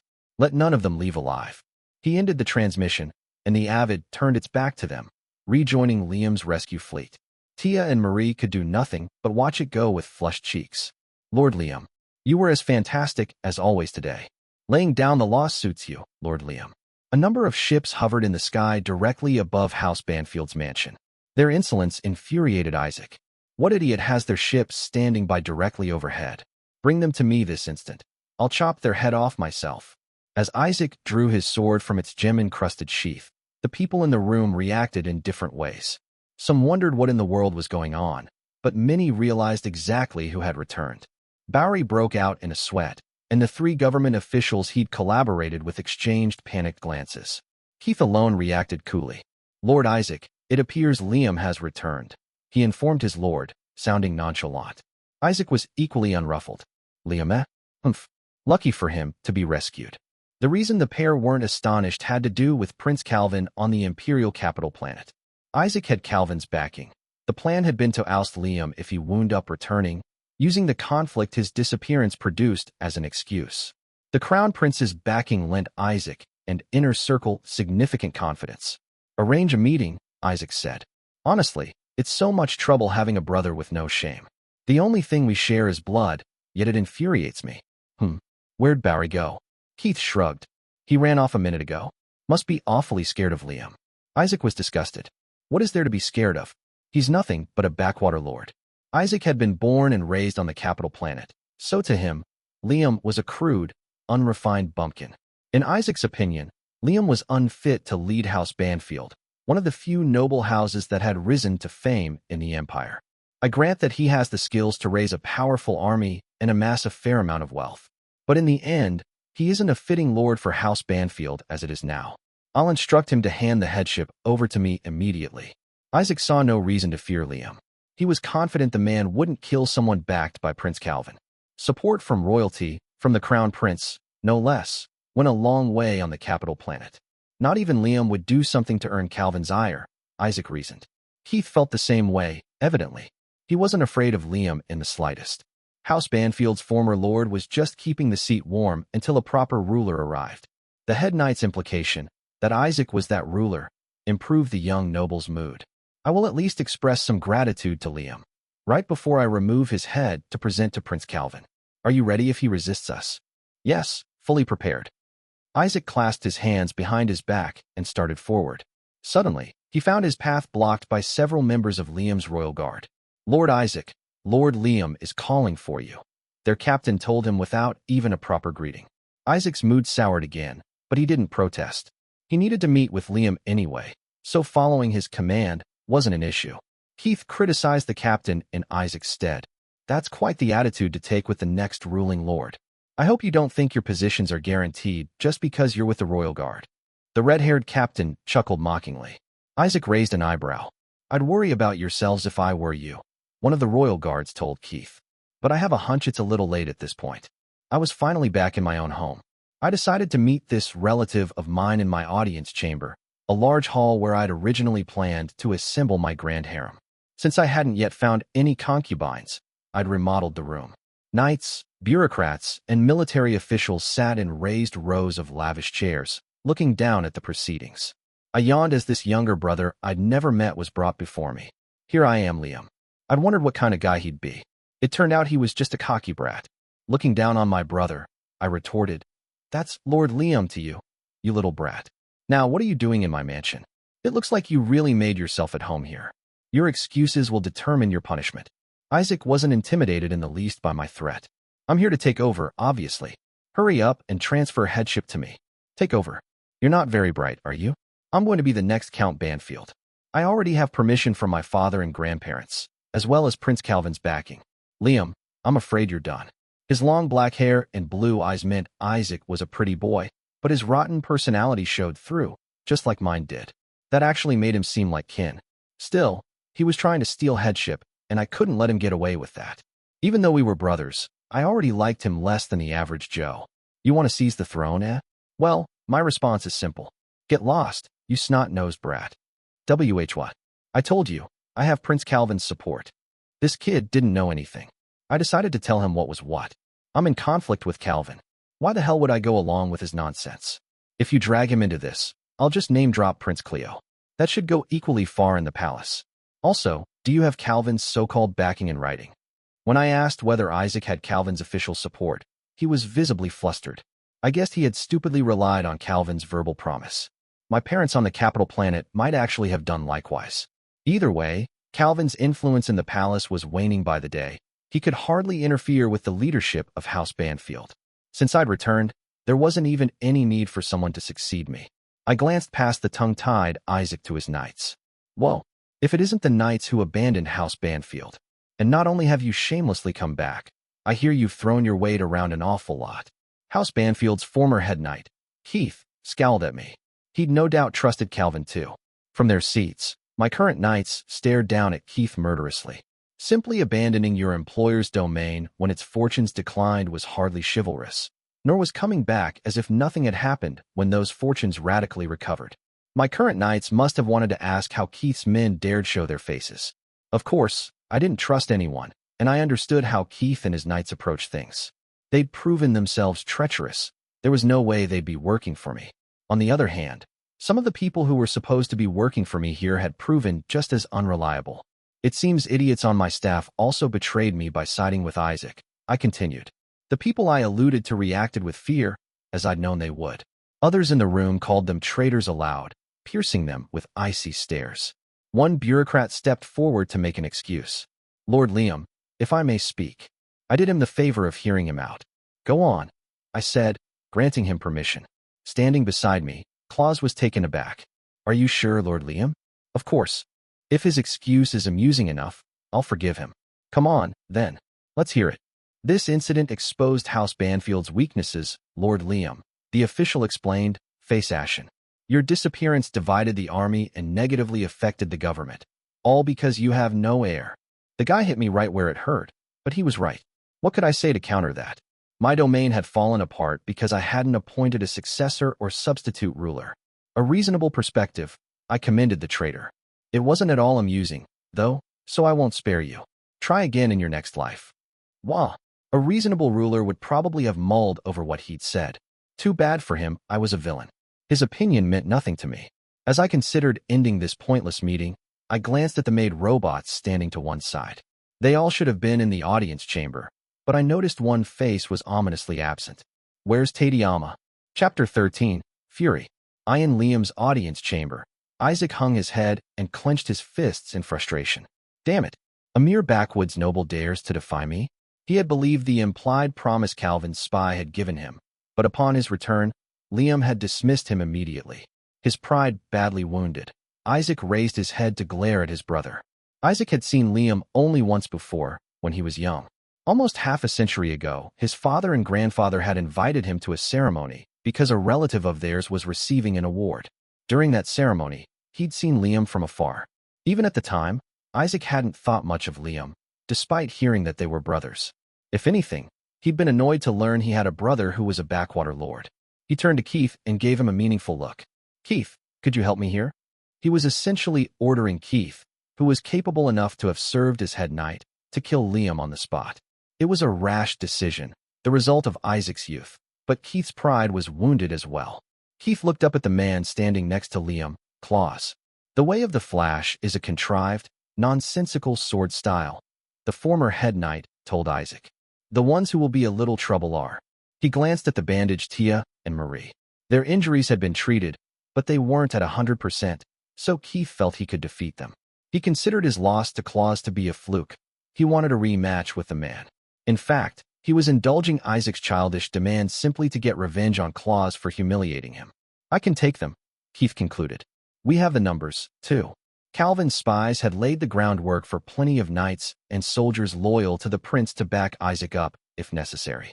Traitorous servants had let them into the mansion, and at one word from Keith, they would charge into the audience chamber. Believing his head knight, Isaac nodded. All right, then hurry in. Before he finished giving the order, Liam's voice rang through the audience chamber. Where's Tadayama? Isaac sensed the air in the room grow tenser. From the knights to the officials, everyone was suddenly, openly fearful. Keith wasn't sure why until he noticed that Liam's mood had changed. He'd stood to talk to those beside him. Tadayama, she isn't here. Liam demanded. Is she in maintenance? Shouldn't her regular maintenance have been a few days ago? Having apparently noticed that a maid robot was missing, Liam asked Claus where she was. She's undergoing manufacturer repair, Claus answered hesitantly. I don't believe she'll be back for another month. Huh? Why does she need repairs? Liam seemed bothered by the maid robot's absence.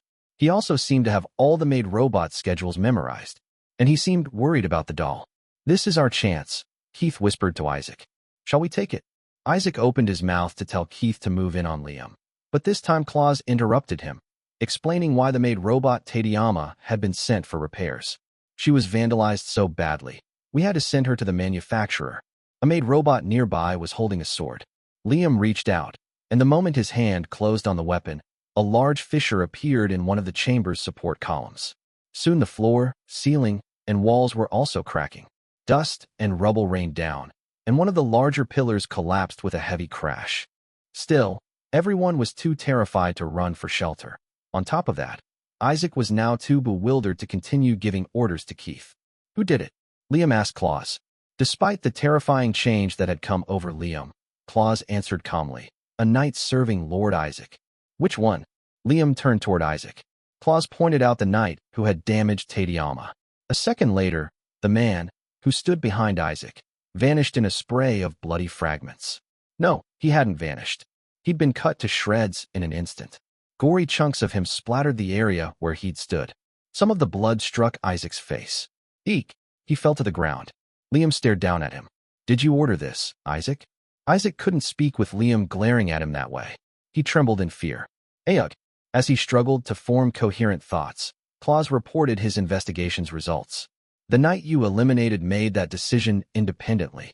I delved into the matter thoroughly, but I thought the man's punishment could wait until your return, Lord Liam." Liam heaved a sigh, then grinned. "Good decision, Claus. I'll punish the lot of them myself." He again glared at Isaac and his men again, so forcefully that Isaac wetted himself and passed out on the spot. "Lord Isaac," Keith called out to his master, but made no attempt to catch the boy as he collapsed, instead gripping the hilt of his saber. I was beside myself with worry for Tadayama. "Claus, Tadayama's okay, right? They can repair her, can't they?" Claus nodded several times, sweating. "The manufacturer says there shouldn't be issues repairing her." Amaji had been quiet through all this, but now came to my side. "Master, I confirmed Tadayama's well-being myself. There was no damage to her memory. She can return to her regular duties after 1 month." "All right, that's good." I sighed with relief. Then an irritating voice spoke up. It was Keith. "What are you so worried about a goddamn doll for?" I gave him a stony look as a buzz went through the chamber. Drawing his saber, Keith began to expound on just how unworthy a lord I was. It's absurd for an imperial noble to keep artificial intelligence by his side, and to make heavy use of it. Liam is unfit to lead House Banfield. Is that not the case? He demanded of those assembled around us. As Keith shouted, a number of armed soldiers rushed into the chamber. He must have set that up in advance. Had Calvin himself, or just his underlings, provided this force to Isaac? I unleashed a flash at the idiots who'd stormed in, and a second later, the once beautiful audience chamber was splashed with their blood. Several hundred of their troops having been obliterated in an instant, Keith and his men stood gaping in shock. I looked at Keith with the slightest of grins. "What did you think you could do to me with so few men?" Keith pointed his saber at me, striding forward. "I'll handle you myself." My royal guard stepped in front of me, but I motioned for them to back off. "Move, you're in my way." I took a step, and in the same motion, Keith was already on the floor. What, just, huh? He seemingly tried to figure out why he'd fallen. When he looked down at himself, he saw that his feet had been severed from his ankles. Keith glanced between his legs and feet several times, as if he couldn't believe what had happened. While he was busy doing that, I severed the arm that held his saber. "And my arm. My arm." Tia glowered at the wailing Keith. Just a fool incapable of judging a person's true strength. He really thought he could beat Lord Liam. Her voice echoed coldly through the chamber. Why had Keith challenged me? Had he really believed people would rally to him if he declared me unfit to lead? Pretty pathetic, former head knight. I chastised him. "You genuinely thought you'd manage to take me down?" I was sure Calvin would have orchestrated a move on me in a smarter way. I didn't buy that Isaac had his official support. Behind Keith, his knights were in a panic. I left the room's raised platform and walked straight to the fallen knight's side. "You believe that people would fall over themselves to side with you?" I needled. Curled on the ground, miserably clutching the stump of his arm, Keith looked up at me. His face twisted in terror, his eyes pleading for mercy. I was tricked. Isaac, over there. He joined forces with Calvin. I had no choice but to go along with him. "PL, please have mercy." Staggeringly, Keith was now embarrassing himself even more. A wave of disgust went through the room at his increasingly pitiful behavior. Well, this was fairly funny, and it might have been fine to let the knight live. After all, he was no threat to me. Having roughed him up enough that he wouldn't move against me again, I could send him home to my parents. I wouldn't choose that option after what had happened to Tadayama, though. Anyone who allowed violence against her deserved whatever they got. Kakuri, I called. My special operative rose from my shadow. Right here. I decided to have Kakuri's people deal with the rest of the scum who'd mistreated Tadayama. I'd already executed the main offender, but his friends deserved the same. And if I did it instantly using the flash, that would hardly be punishment enough. I'll leave them to you, I told Kakuri. You can only touch what's below their heads, all right? Send the heads to Cliff on the capital planet. I want him to think hard about who he's messing with. He. Are you sure, my lord? I wouldn't have minded tormenting these knights, but I suspected I'd lose control. Besides, Kakuri's organization did specialize in such procedures. I'd kill them too fast. That wouldn't be right when Tadayama went through something so scary. He. Do you wish us to give them our warmest welcome? Keith and his knights paled at the assassin's offer of hospitality. I was sure they could easily imagine what was in store. My mouth quirked into a smile. Use everything at your disposal to entertain them. As you wish, Master Liam. As Kakuri said this, his operatives appeared one by one from the room's shadows and apprehended Keith's men, dragging them back down into the darkness. Help. No. I don't want to die. I don't want to die. I'll tell you everything. Anything you want to know. Just, please, don't kill me. Keith sobbed and wailed at the end, becoming completely incomprehensible. I'd dealt with the scum who'd damaged Tadayama, but that left other issues to address. I looked down at the unconscious Isaac. He was a rotten brat, but he was technically an adult. I thought maybe I should kill him too and send a message to my father. But the Empire's technology mass-produced brats like this at the press of a button, and I didn't want Cliff sending more tykes my way. I decided to caution Isaac by putting him through the ringer before sending him back alive. Prepare to return Isaac to the capital planet, I told my people, and kick out the vultures hovering around here, looking for scraps. I'll decide how to deal with the moronic traitors who took this brat's side. They were some of the less intelligent among my subjects. 3 traitorous bureaucrats who fell into that category pleaded as my knights rounded them up. Have mercy, Lord Liam. We weren't involved, really. Peel, please. I was tired of hearing excuses.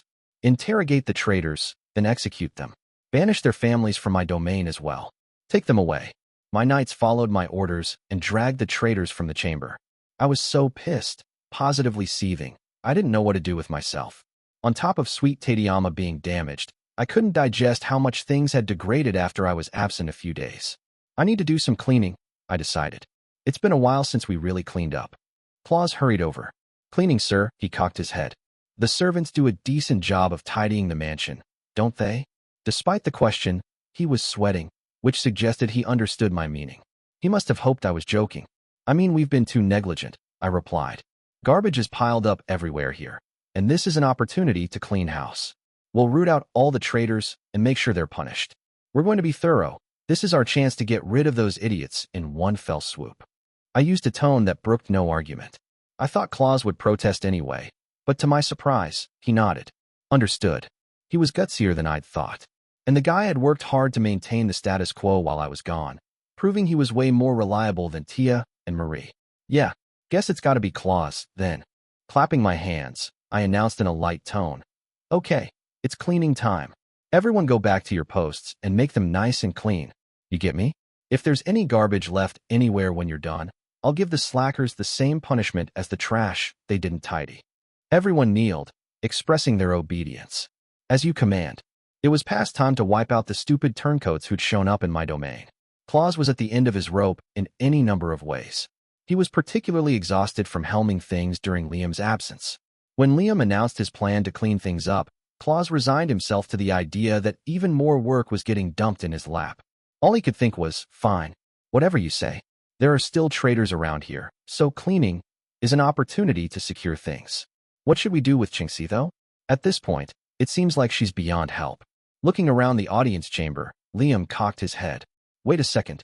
Where are my junior pupils? I don't see Qingxi either. Those 3. Claude replied. Oh well. Liam's junior pupils and most bloodthirsty knight had gotten into quite a situation. Riho and Fuka were once again fighting Qingxi. and again destroying a section of the mansion in the process. This time, though, fighting the monstrous, insectoid machine was exhausting them. Qingxi had ultimately undergone so many procedures, she had abandoned her humanity entirely. It's impressive that you keep coming, no matter how many times I cut you, Riho panted. I'll give you that. Gotta say I'm sick of it though, added Fuka. Every time they defeated Qingxi, she only returned to challenge them again. She got stronger each time, and now she was powerful enough to injure them. Before today, battling this unrelenting adversary had seemed entertaining, but now they were in a bit of trouble. With her twin swords, Fuka hacked off one of Qingxi's insectoid legs. The severed limb melted into liquid metal that slithered back to her body like mercury and rejoined it. Qingxi repeated that reattachment process no matter how many times they cut her. I can't take any more of this. You handle it, Riho. Fuka urged, sick and tired of contending with the liquid metal. But Riho was struggling as it was. You can't back out now? I'm sick of this too. There should have been a solid core inside Qingxi's current liquid metal form, but her body was in constant flux, so Riho couldn't pin down its location. She carved into Qingxi over and over again without destroying her vital center. After being hit with flashes over and over, Qingxi even began to adapt, until finally she dodged Fuka's flash. Fuka leaped back in shock. She dodged it.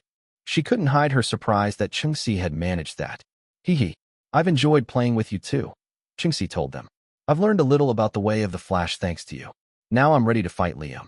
Hearing this, Riho jumped forward and slashed at Qingxi angrily, but Qingxi divided herself to avoid the attack. She continued to divide into smaller, independent sections until she surrounded the pair. TCH. Riho crouched low.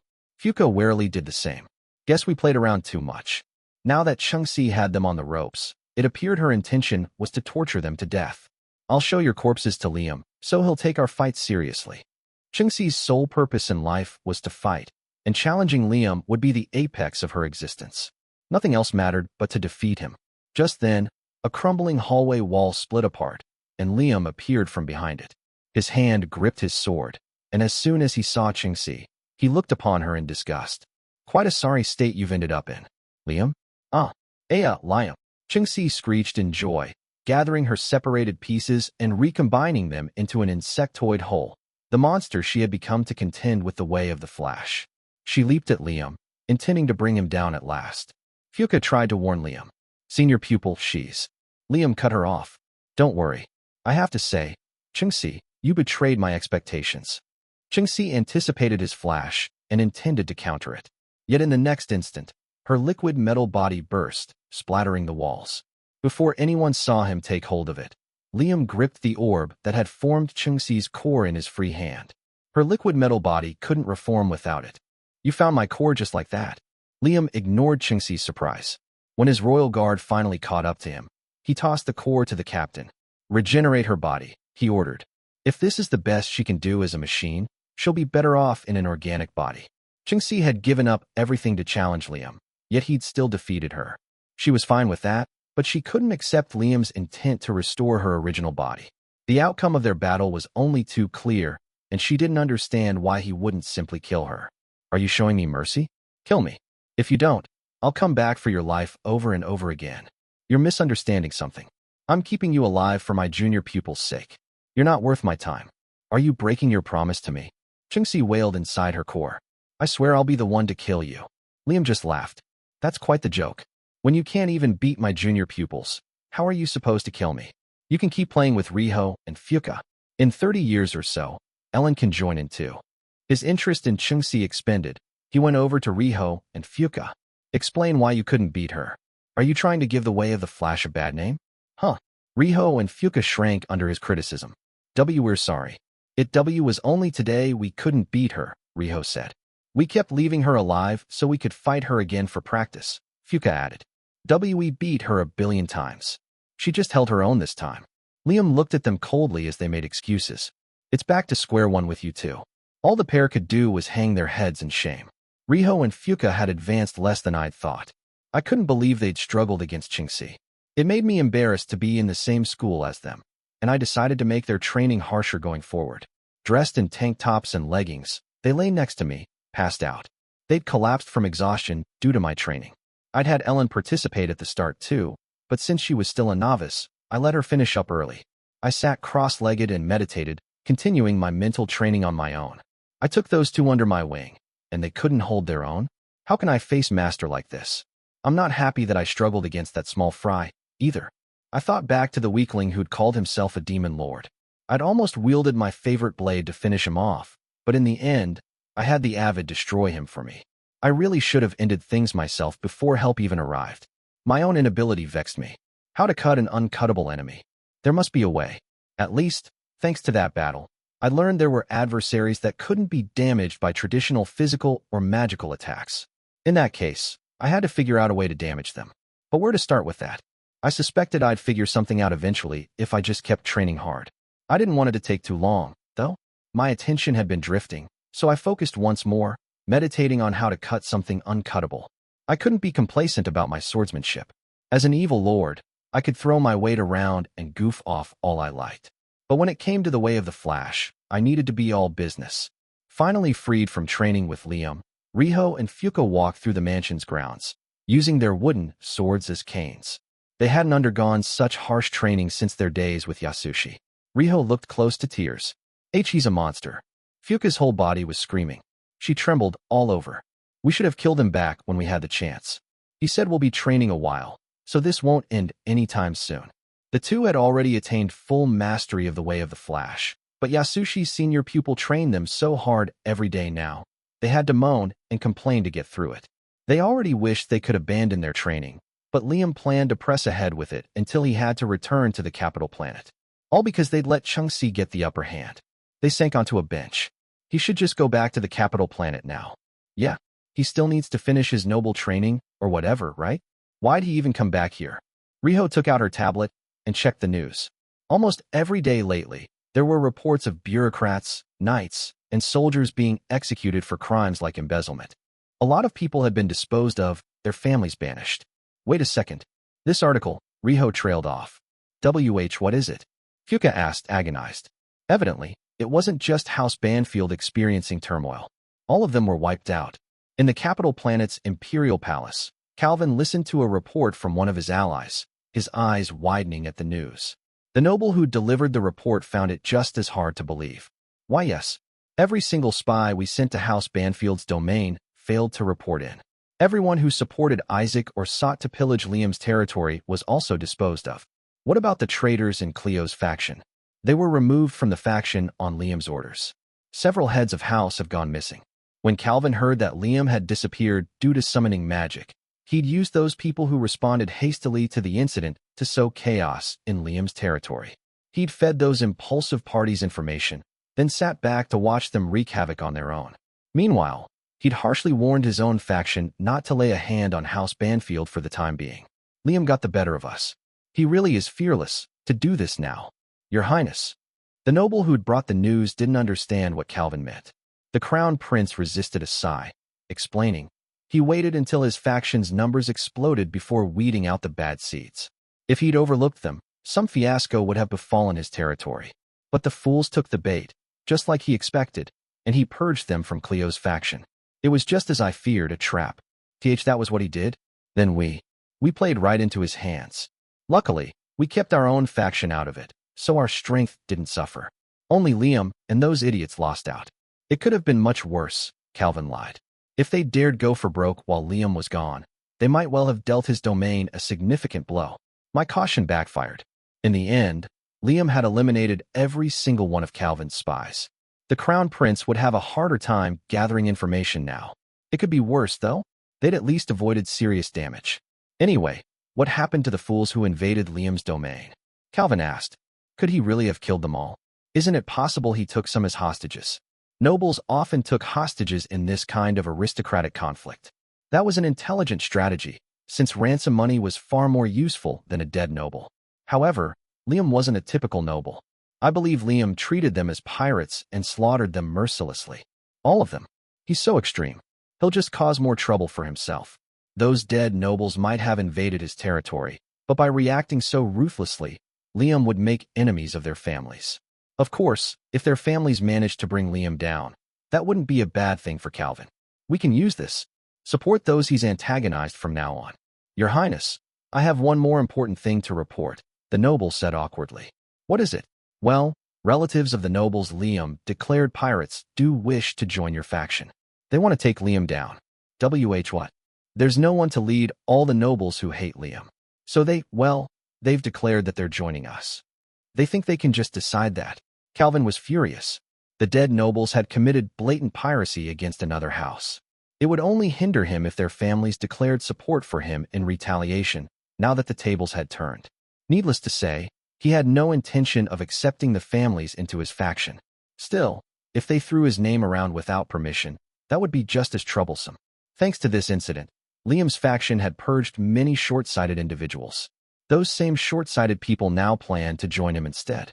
Is Liam blessed by a god of luck, or am I cursed by a god of misfortune? He really is a thorn in my side. Calvin decided to take action before things could get any worse. Give me a list of all the nobles who have decided to join our faction. I can't have them drag me down.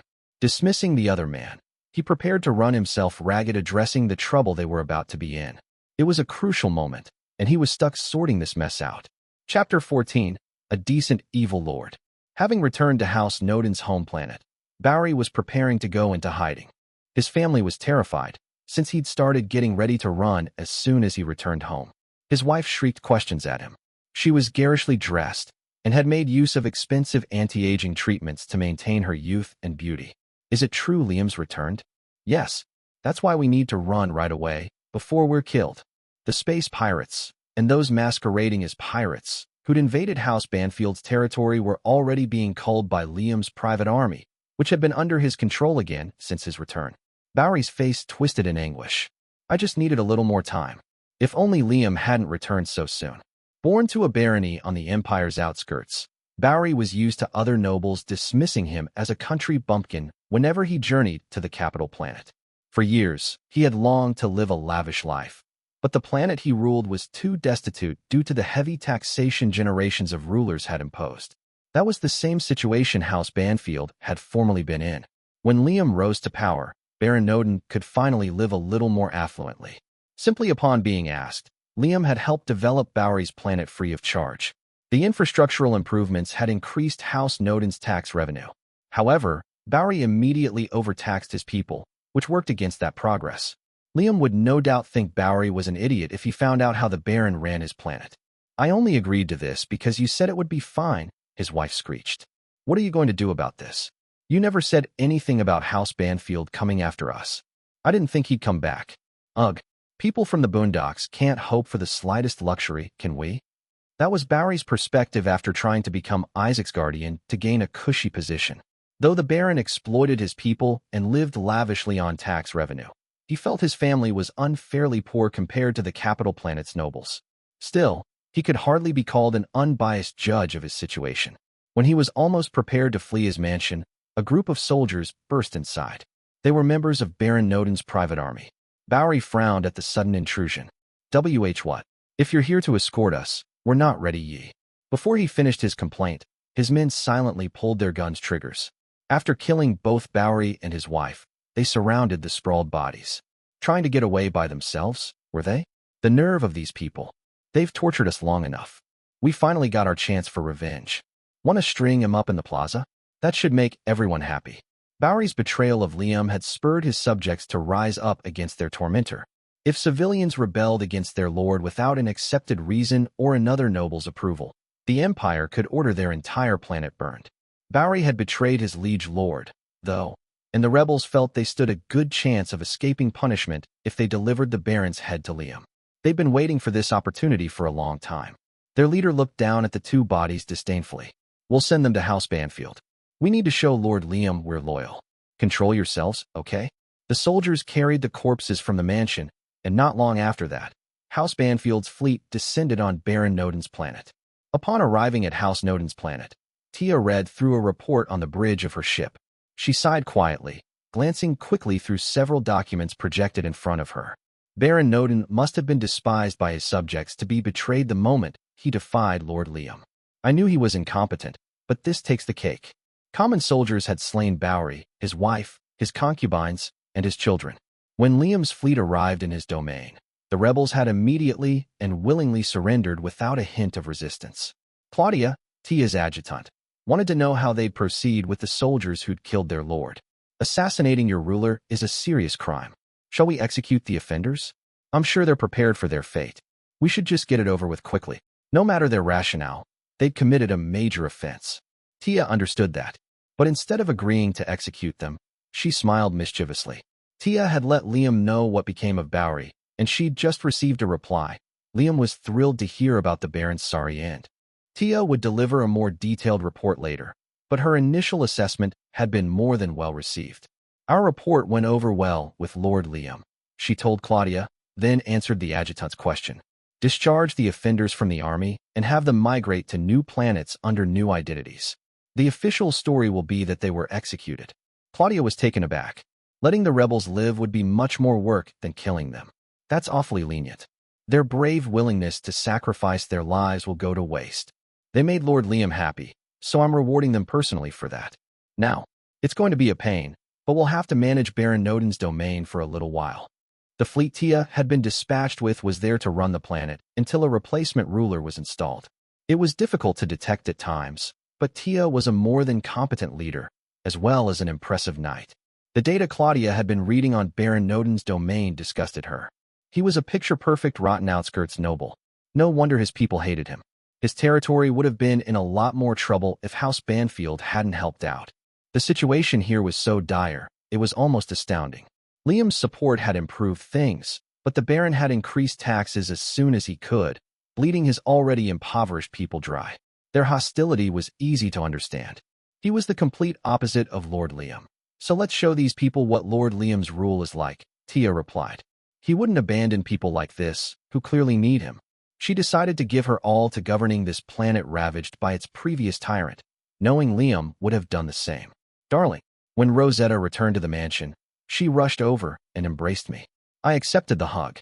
Since she was already crying, I didn't want to upset her further. Besides, Amagi was standing nearby. She'd give me grief if I rejected Rosetta's affection. You seem to be doing well, I said. Or maybe not. Have you lost some weight? I pulled away. Wiping her tears, Rosetta told me just how hard she'd found things. I was so devastated that you were missing, darling. Now I truly understand how important you are to your domain. I couldn't do anything. Not being able to help you made me feel so frustrated and pathetic. You were right. I'm no use to you at all, darling. Well, obviously not. This is my domain, after all, not yours. Giving you an official position or real power would be ridiculous. It'd be a big problem if you could do whatever you wanted. If I gave anyone significant power, it'd be a loyal pawn, definitely not you. Don't worry about it, I told her. But there could be situations like this in the future. I'll form a guard unit for you, so you don't ever go through all this again. Why you don't have to do that? It'd be a waste. Well, it was going to be an expense, but also a necessary safeguard. It was only Marie who had flown off with Rosetta this time. But if it had been an enemy, that would have been a debacle. It's to protect you. To protect me? But I want you to help out with work a little, too, so I'll be putting you through the ringer as my trainee. You mean? You'd better do well, Rosetta. All right. She was thrilled, but she didn't understand my thinking. Giving her a special guard unit and letting her help govern my domain might have seemed to contradict my plans, but there was a reason I wanted to give Rosetta limited authority. From the aftermath of the summoning incident, I'd learned it was risky not to give her any power whatsoever. I wasn't making her co-ruler, and wouldn't in future, but I didn't totally oppose giving her revocable leadership powers under special circumstances. In terms of my military, I'd only let Rosetta command her guard unit. I didn't want her messing up my domain out of overenthusiasm. I knew she was the benevolent type, and she might try to interfere with my exploitation of my subjects at some point. I'd have to give her specific jurisdictions so she couldn't do whatever she liked with my military and government. I was just preventing issues, not giving Rosetta what she wanted. Besides, if she had her own guard unit, she could do some grunt work. She wanted to help. My brilliant scheme let her feel like she was doing that, and prevented her from making real changes in my domain. I'll give you the best guards we have, okay, Rosetta? Do you really think I'll be able to command them? I grinned to allay her nervousness. Seeing how much weight she'd lost lately, I felt a little bad about what she'd been through. Don't worry. They'll be your guards alone, and you can direct them at your discretion. I'd been disappointed in Rosetta after our engagement, seeing her go from steel-willed to easygoing. However, I'd realized she was an excellent asset for an evil lord like me. I had her in the palm of my hand, so I might as well make use of her. I turned to Amagi. Put together a guard unit for Rosetta. Prepare a ship she can command too, and make sure it's a good one. As you wish, Master. Rosetta looked pleased by this unexpected bonus. A ship I can make use of whenever I want is quite a luxury, isn't it? What should I do with it when I'm not using it? She seemed worried that it would be wasteful to have a ship reserved even when she didn't need it. She really was frugal. If you don't want it idling, just give it some standing orders. And you can use your guard unit however you want, provided you don't overwork them. Can I really? I'll have to come up with some ideas. Oh, also, I heard you brought a pet home, darling. What kind of pet? She'd heard I brought something home, but not what it was, I'll introduce you soon. She's at the doctor's right now, getting checked out. I can't wait. I knew Rosetta was picturing a dog or something. She'd be pretty surprised when she saw Chino. Now I should get going. Time to punish my subjects' transgressions. In my office, I issued orders to gathered subordinates whose faces floated on holographic screens all around me. I'd assembled them all to be efficient, but after the purge that had just occurred, they looked rather nervous. I was just happy it had them paying attention. Pardon me, Rosetta's maid Seal said as she entered. I was working, so I only acknowledged her with a nod. Watching Kurt's sister make tea for me, I continued issuing commands to my subordinates. That's right. I want any foolish subjects who still put me on a pedestal to know what's what. Be very well, my lord, one vassal replied. Are you certain, though? Your activity records on the capital planet mostly comprise parties. I won't repeat myself. Finishing with that matter, I brought the next department head's window forward. Just before I issued my next order, I caught Seal giving me a nasty look, not even trying to hide how much she despised me. She really was fun to have around. I ignored her and continued. Do you have an update for me? Regarding the tax hike, there will be disapproval if no rationale is given. And House Banfield has no financial need for more tax revenue in the first place. I'm the one who determines that. I guess we should provide some justification, though, shouldn't we? Let me see. What was the most irritating reason they gave for increasing taxes in my past life? There were plenty, but I'd have to say social welfare. That sounds good, so you can't really object to it, even if you don't see any improvements afterward. I remembered seeing news stories about corruption within the government and wondering in frustration what the point of tax hikes even was. Hearing about a social welfare tax hike, only for it to produce no particular results. Yeah, that's good. We'll call it a social welfare tax. Social welfare's important, isn't it? I'll make the arrangements, then. My call with that department ended. As I addressed more issues, the hovering faces gradually disappeared. When they were all gone, I finally took a break. No longer needing to restrain herself, Seal piped up. It was rude for a maid to address the master of the house like this, but I let that go. I enjoyed her annoyed demeanor.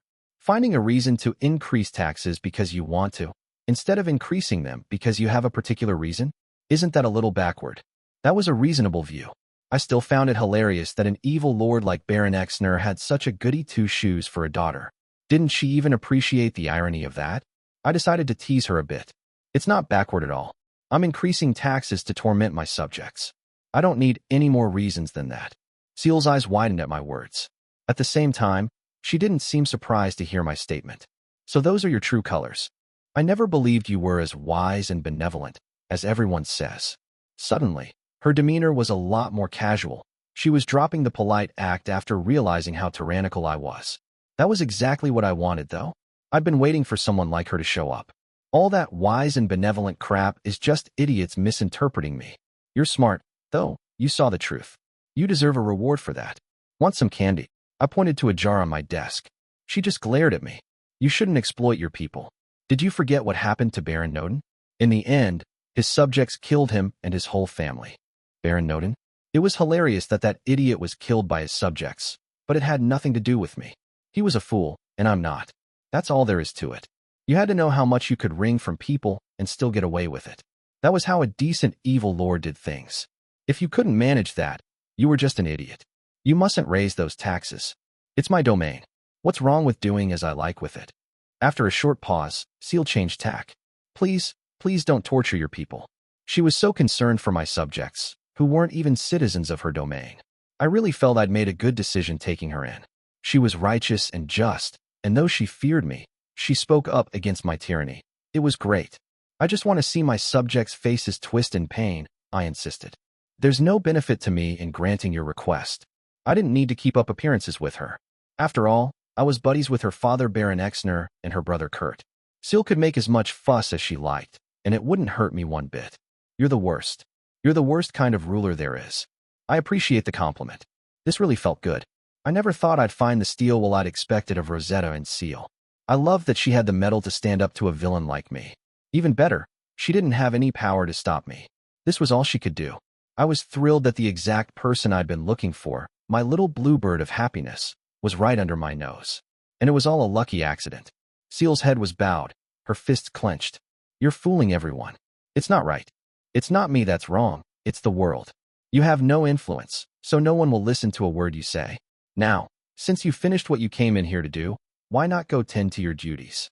I could have riled her up more, but I had my own work to get back to. It was a shame, but our little chat would have to end here. I was about to broadcast footage of my revelries on the capital planet for my subjects. First, I'd tell them, look at the way I blow my money, and then I'd hit them with the tax hike. I'd make them regret embarrassing me with those protests over an heir. Seal headed for the door, tearful at her own helplessness. On her way out, she said, I'll help everyone see you for what you are. If my brother learns the truth about you, I'm sure. Apparently, she wanted to set Kurt straight, but it was Seal who was misguided about her brother. Kurt's not the kind of guy you think he is. Didn't you know that? It was just tragic that she didn't recognize the evil path her own brother was on. But there was something strange about Seal's appearance. Her cheeks flushed, and she trembled, tears flowing. You're wrong. My brother's not like that. There's no way. She dashed out of the room crying. Apparently, she couldn't handle the truth about her brother's evil ways. After she left, she was replaced by a figure rising from my shadow, Kakuri. Poking just his head out, he looked up at me. Were you all right with that, Master Liam? That girl was awfully rude. Left to his own devices, Kakuri might murder Seal. I decided to nip that in the bud. Don't lay a hand on her. She's a very important guest we're hosting for Baron Exner. Besides, she's fun to tease. In fact, you guys help her out if you ever notice she's in trouble, all right? Seeing my amusement, Kakuri gave up on teaching Seal a lesson. He seemed a little exasperated, though. You mustn't get carried away, Master Liam. Kakuri must have had some complaints about me. I'd spared Kanai, too. I like Seal. You can allow me a few amusements, can't you? I insisted. So what is it you need? Did you pop up just to ask if you could assassinate Seal? I have something to report, Kakuri replied. We just secured these test tubes of your genetic material, Master Liam. They were in Christiana's and Marie's possession. That pair had been walking around with my genetic specimens? What the hell? My amusement vanished instantly, my expression hardening. Kakuri, you do good work. I'll reward you later. I appreciated having some competent subordinates. How do you intend to punish those two, Master Liam? I'll handle it personally. What did they want with my genetic material? I can't believe the two of them. Can you, Kakuri? No, Master Liam. Tia and Marie were in different regions of my domain right now, but I'd have to call them both back and cut them down to size. Seriously, had they wanted to sell those test tubes? It enraged me to imagine some illegitimate heir popping up as a result. Were they conscious of the seriousness of the crap they'd pulled? Whatever their plan, even if it had fizzled out, they weren't getting away with it. Chapter 15, The Weight of a Life. People took life lightly in this universe, even those who said otherwise. In this intergalactic empire, it was the same. No, it was worse than in my previous world. Even the tiniest skirmish here wiped out tens of thousands of people. Larger battles could claim millions, and were always taking place somewhere or other. Strides in science and magic meant nothing when humanity didn't advance along with them. Well, that was preamble enough. One reason life was indeed cheap in an intergalactic empire was that children could be made easily. I myself had been born into this world from a test tube and grown in a machine rather than a womb. My parents felt no love for me, and as soon as I turned 5, they'd saddled me with their domain and debt, abandoning me. Children were born easily, and people died even more easily. That was how this world worked. Life was cheap, right? Still, this particular incident was a new low as far as I was concerned. Let's hear your excuses. But first, Claus, tell these two exactly what their crimes are. I'd called Tia and Marie back from their work and had them prostrate themselves in front of me.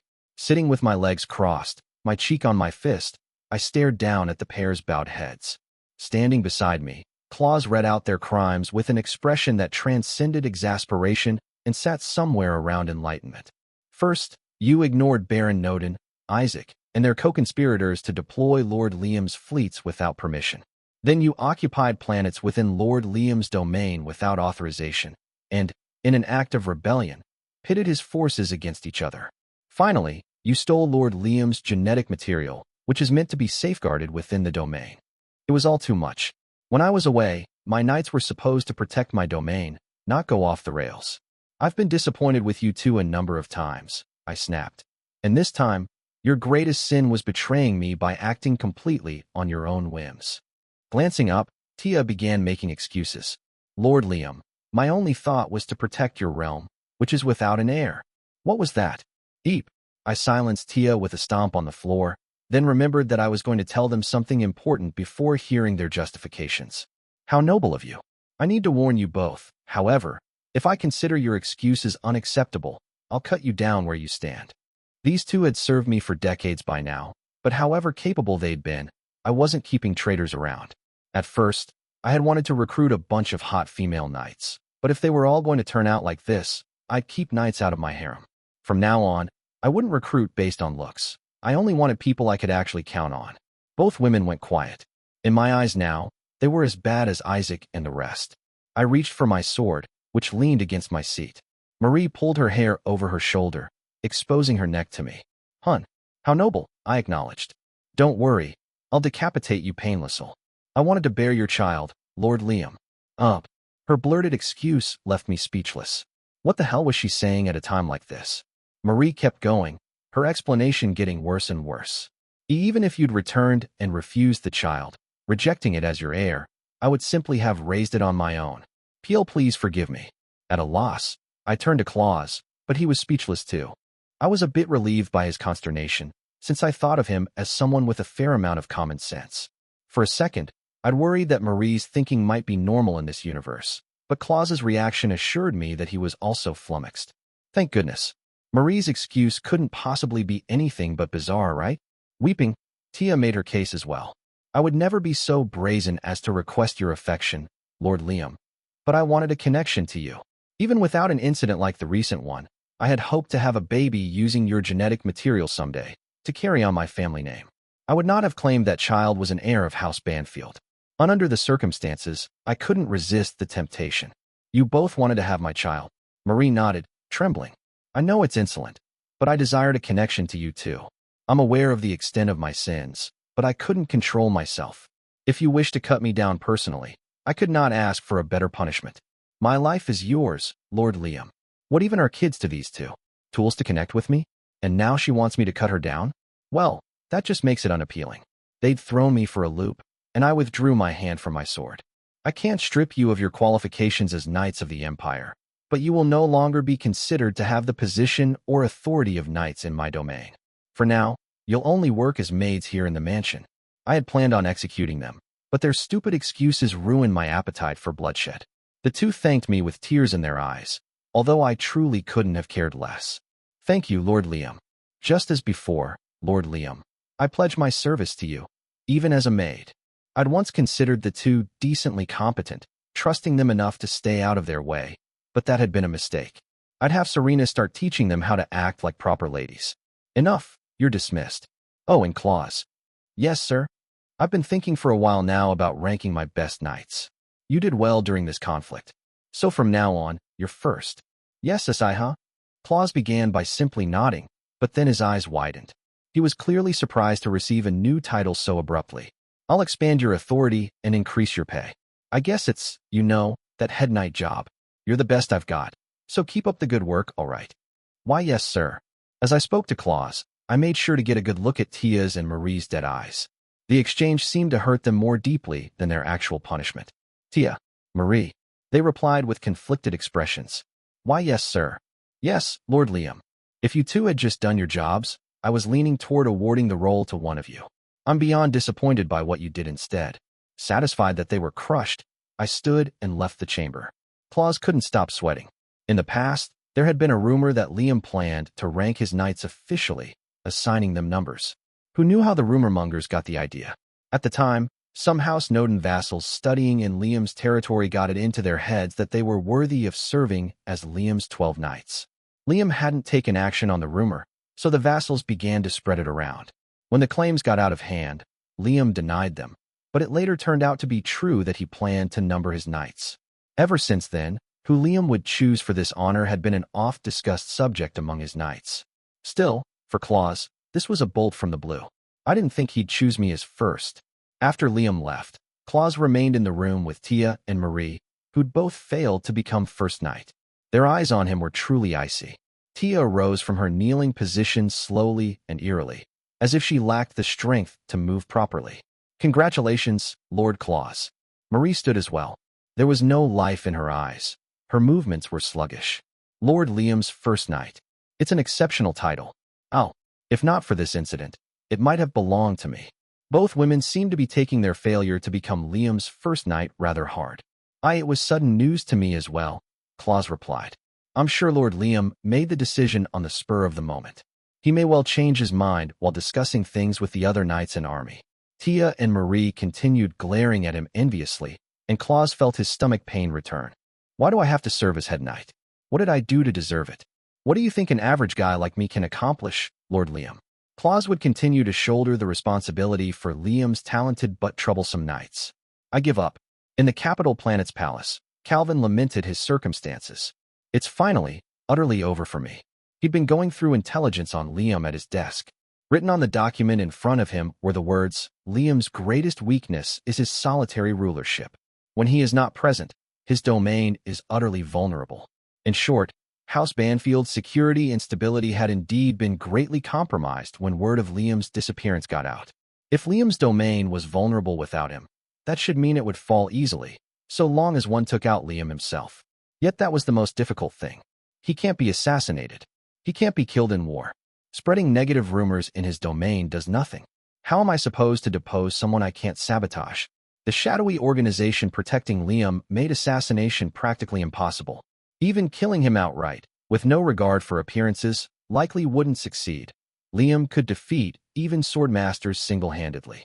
Anyhow, such blatant methods would harm Calvin's reputation. And when it came to war, Liam himself made a formidable soldier. He had many strong knights and troops in his service as well. Following his recent disappearance, Liam had pruned his domain's traitorous elements, so it was harder than ever to find someone to betray him. All the inside operatives Calvin had installed long-term had vanished. Their work would go unfinished. And Liam's cleanse had eliminated every operative in his domain, not just Calvin's. Without Liam's leadership, House Banfield was hardly a threat, but Calvin could find no way to eliminate him. Even the baggage Liam had been enduring, the rabble who should have been flocking to Cleo's faction, Calvin was now burdened with. They were gathering under his banner for some reason. Not even Calvin could wrap his head around that. He'd given them only a covert hint of support, and now they claimed to have his full backing. Things are looking rather precarious. Calvin was beginning to see a real chance that Cleo would unseat him and become the new crown prince. He had no idea what to do about it. Another man, too, clutched his head in dismay, or his hat, rather. It was the guide, crouched low to the ground with only his tiny arms and legs showing under his top hat. "No matter what I do, it somehow just benefits Liam." He'd tried sending Liam far away with summoning magic, then wreaking havoc in his domain while he was gone. At first, that was successful, yet ultimately, it just illuminated existing problems which Liam then dealt with. Crouching on a wide boulevard within House Banfield's domain, the guide looked up at a huge floating monitor. Footage shared by the government shows Lord Liam attending parties with Lady Rosetta. "The two seem quite intimate," said one news anchor. "It's speculated that they released this footage in response to concerns that there's been no progress in their relationship," continued the other. "But aren't they the most darling couple?" Liam's lavish parties on the capital planet had been widely broadcast, yet his subjects hadn't reacted strongly to his wasteful spending. Their concerns lay elsewhere. Citizens walking down the street chatted mirthfully. "Oh, so they do get along. Guess we didn't need to stage those protests. They were fun. Anyway, if Lord Liam and Lady Rosetta are that intimate, I'm sure we'll have an heir soon enough. Let's have another protest when it's born, demanding they give it a sibling." The news anchors on the floating monitor began discussing the tax hike. In our next story, the government has announced increased taxes to fund a new social welfare program. This program will include. The citizens didn't react all that strongly to that either. A tax increase. "Lord Liam, you jerk. I hear it'll reduce medical bills, though." Lord Liam rules. They weren't happy about paying more taxes, but they accepted it readily alongside the promise of improved social programs. At that point, the guide became aware that the ground he rested on seemed unusually hot. Yes, it was hotter. Suddenly, it felt like he stood on heated steel. Hot. Hot. Jaya. He hopped up and down on his little feet awkwardly, then tripped and fell to the ground. There, he started to burn, hat and all. No, it's hot no matter where I go. There was a sizzling sound. Black smoke billowed from the guide, draining his power. At this rate, surely he would burn to death. He rolled around, searching desperately for a safe spot. As he began to char, the guide finally realized why this was happening. It can't be. He launched himself into the air and headed for space. There, the home planet looked divine below him. Particles of golden light glimmered everywhere. What is that? Where is it coming from? Its quantity seemed far too great for it to be gratitude coming from Liam. Could Liam's thankfulness have enveloped the entire planet and forced the guide off it? At that point, the guide finally remembered. Is it the W-World tree? This concentration of energy flowed toward him from a planet far away, traversing time and space. That planet had just been revitalized, and the world tree that had appeared there was under Liam's protection. Though it was still small, it must have felt grateful to Liam. Its holy power was reaching out and trying to protect him. The world tree is protecting Liam? There's just no way for me to win, is there? A world tree was a truly holy plant, and in effect a deadly poison to the guide. This one would have withered under the care of the evil elves who'd wished to exploit it, but the guide himself had drained the elves' desire for short-sighted profit. Normally, a world tree would not favor one person to this extent. The guide trembled at this unforeseen consequence of his actions. At this point, there's nothing I can do on my own anymore, except gather other entities like myself in this universe to assist me. He'd just have to find help. Ordinarily, a being like the guide would never stoop to asking for help, but at this point he was terrified of Liam. To defeat him, the guide would throw away his pride. I'll do anything I have to, if it means taking Liam down. Chapter 16, Touchstone. Even when Liam went through with the arbitrary, malicious social welfare tax hike, he didn't intend it to fund anything specific. Previously, after such an increase, many of his government workers would just have sat back and let the extra money roll in rather than spending it purposefully. This time, however, the hike came on the heels of Liam's vast political purge, so the officials still employed in his government gave real thought to how to follow through on his orders. Normally, they would have been thrilled by the tax hike's vague purpose, but now they discussed the situation amongst themselves. He's testing us, I know it. Yes, he's left it all to us as a test. If we screw this up, we'll be executed too. All the officials who had openly betrayed Liam had, naturally, been executed. Anyone who had committed any kind of wrongdoing had been punished, including spies from Calvin and other domains. Liam even prosecuted overlooked crimes like embezzlement. And since Liam had told them nothing more than to increase taxes for the sake of social welfare, leaving all the details to them, these officials were understandably concerned. We have to come up with programs that satisfy Lord Liam, or we're dead. Looking terrified, one of the older officials told the younger ones about an incident from the past. It was over half a century ago now. Lord Liam was only 10, and he rooted out all the corrupt officials serving at that time. It's true Lord Liam is more generous and compassionate than other lords, but that doesn't mean he won't make severe decisions sometimes. We've forgotten that over these last few decades, the younger officials had heard the stories, but not many of the people around now were there at the time. They'd taken things lightly for far too long. They'd dropped their guards, and some had taken advantage of their positions. The younger officials gulped at the story. I heard about this before. Yeah, I remember a bunch of government officials being executed when I was a kid. Well, things were much worse back then, so he had no choice, right?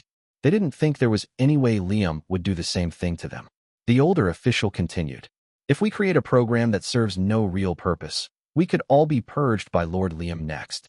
When he decides to do something, he does it. After all, Lord Liam would have no problem leaving his domain's governance entirely to artificial intelligence. To some degree, the other officials already knew that, if he felt like it, Liam would eliminate every last one of them in favor of AI. All too aware that there would always be someone to replace them, the officials took their work more seriously. An average family living in House Banfield's domain, consisting of grandparents, parents, and 3 children, sat around the dinner table and discussed the recent tax hike. Improving social welfare? Well, If Lord Liam says that's what it's for, then I'm sure it's true, the father remarked. The grandfather nodded, sipping his tea. I'm sure it is. He's a wise and benevolent lord, that one. As their parents and grandparents expressed unwavering trust in their lord, the children gave them dubious looks, unaware of the past. But we don't know if he's really going to do that, right? The eldest daughter asked soberly. Her father glanced at her patiently. That's right. You kids don't know, do you? You may learn about the past in school, but I'm sure it doesn't feel real to you. As part of Liam's policies, House Banfield citizens underwent mandatory schooling. The 9-year educational period wasn't remarkably short nor long, but since people could also use education capsules, they ended up with the equivalent of a college education. And it was so easy to pursue higher education that more and more children were continuing their education past the compulsory period. The grandparents and parents understood the children's feelings. There was no way they could understand just how bad things had once been here. They weren't 50 yet, and therefore not yet adults, appearance-wise looking only around 10. Things really were awful here before Lord Liam took over. The grandfather reminisced darkly. Taxes were heavy for no good reason. There were few jobs, and when war broke out, conscription was mandatory. The children couldn't believe this. But why? Isn't it better for rulers if their domains are better developed? It was natural that they thought that, but their father considered the words an innocent child's naivete. See if you still expect that when you grow up and visit territories other than House Banfield's. Not many nobles have accomplished what Lord Liam has. As the children struggled to absorb his words, their grandmother urged them to continue eating. Come now, your food will get cold. Don't worry, Lord Liam won't let anything bad happen to his people. Once again, the children could only give their elders dubious looks in response to their unquestioning trust in Liam. House Banfield's military was in the same state of internal crisis as its government. The members who had been around since Liam's initial restructuring were mostly fine, but those who had joined later and engaged in wrongdoing were now having their crimes revealed. The worst sinners among them were the pirate collaborators. You colluded with pirates. One colonel, a graduate of House Banfield's military academy, had been letting pirates go in exchange for bribes, then distributing the money and valuables to allies. Now that Liam himself didn't fight many pirates anymore, a number of soldiers had slacked off in their duty to eradicate the criminals. Some were even getting big heads, since the pirates were frightened of House Banfield and willing to bow to its soldiers. The top brass were horrified to see this behavior come to light. How could they be so stupid? Lord Liam will be furious if he finds out. If we don't report them, it's our heads that are going to roll. The generals were scared stiff because Liam came down hard on pirates. They had been in the military long enough to see his fury on the battlefield. Since Liam hated pirates with a passion, he'd surely be just as merciless with collaborators, and the military investigation had revealed many among his field officers. How should we go about the arrests? I don't care if you have to get rough, just be thorough. Have every officer found to be colluding shot to death. Liam had run his domain for more than 80 years now. Thinking it was about time for a thorough restructuring, the top brass decided to carry out their own purge of corruption in their ranks. There weren't as many idiots as I expected, I said, albeit with a bit of disgust, as I read the reports various departments had sent my office. Embezzling, bribes, colluding with pirates. Yeah, that's about it.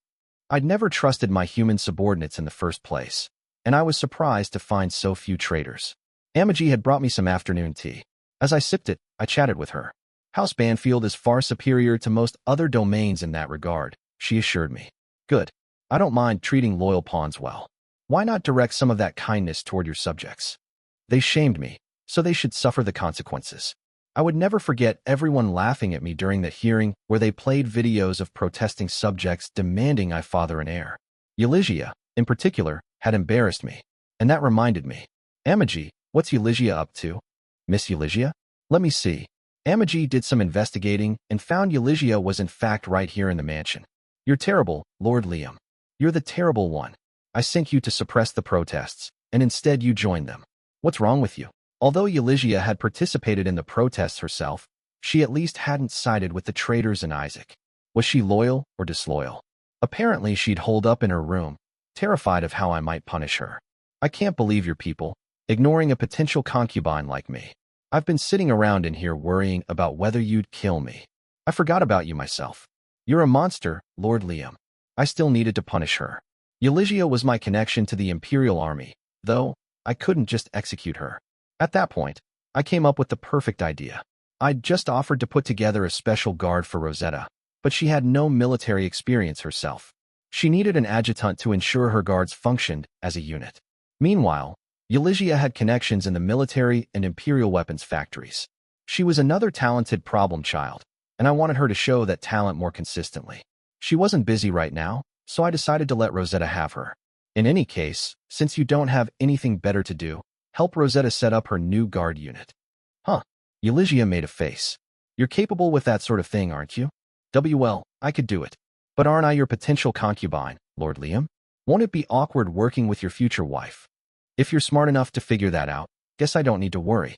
Anyway, this should be punishment enough for you. That's not nice. You can't just come up with my punishment on the spot. Do everything Rosetta asks. I'll give you a decent budget.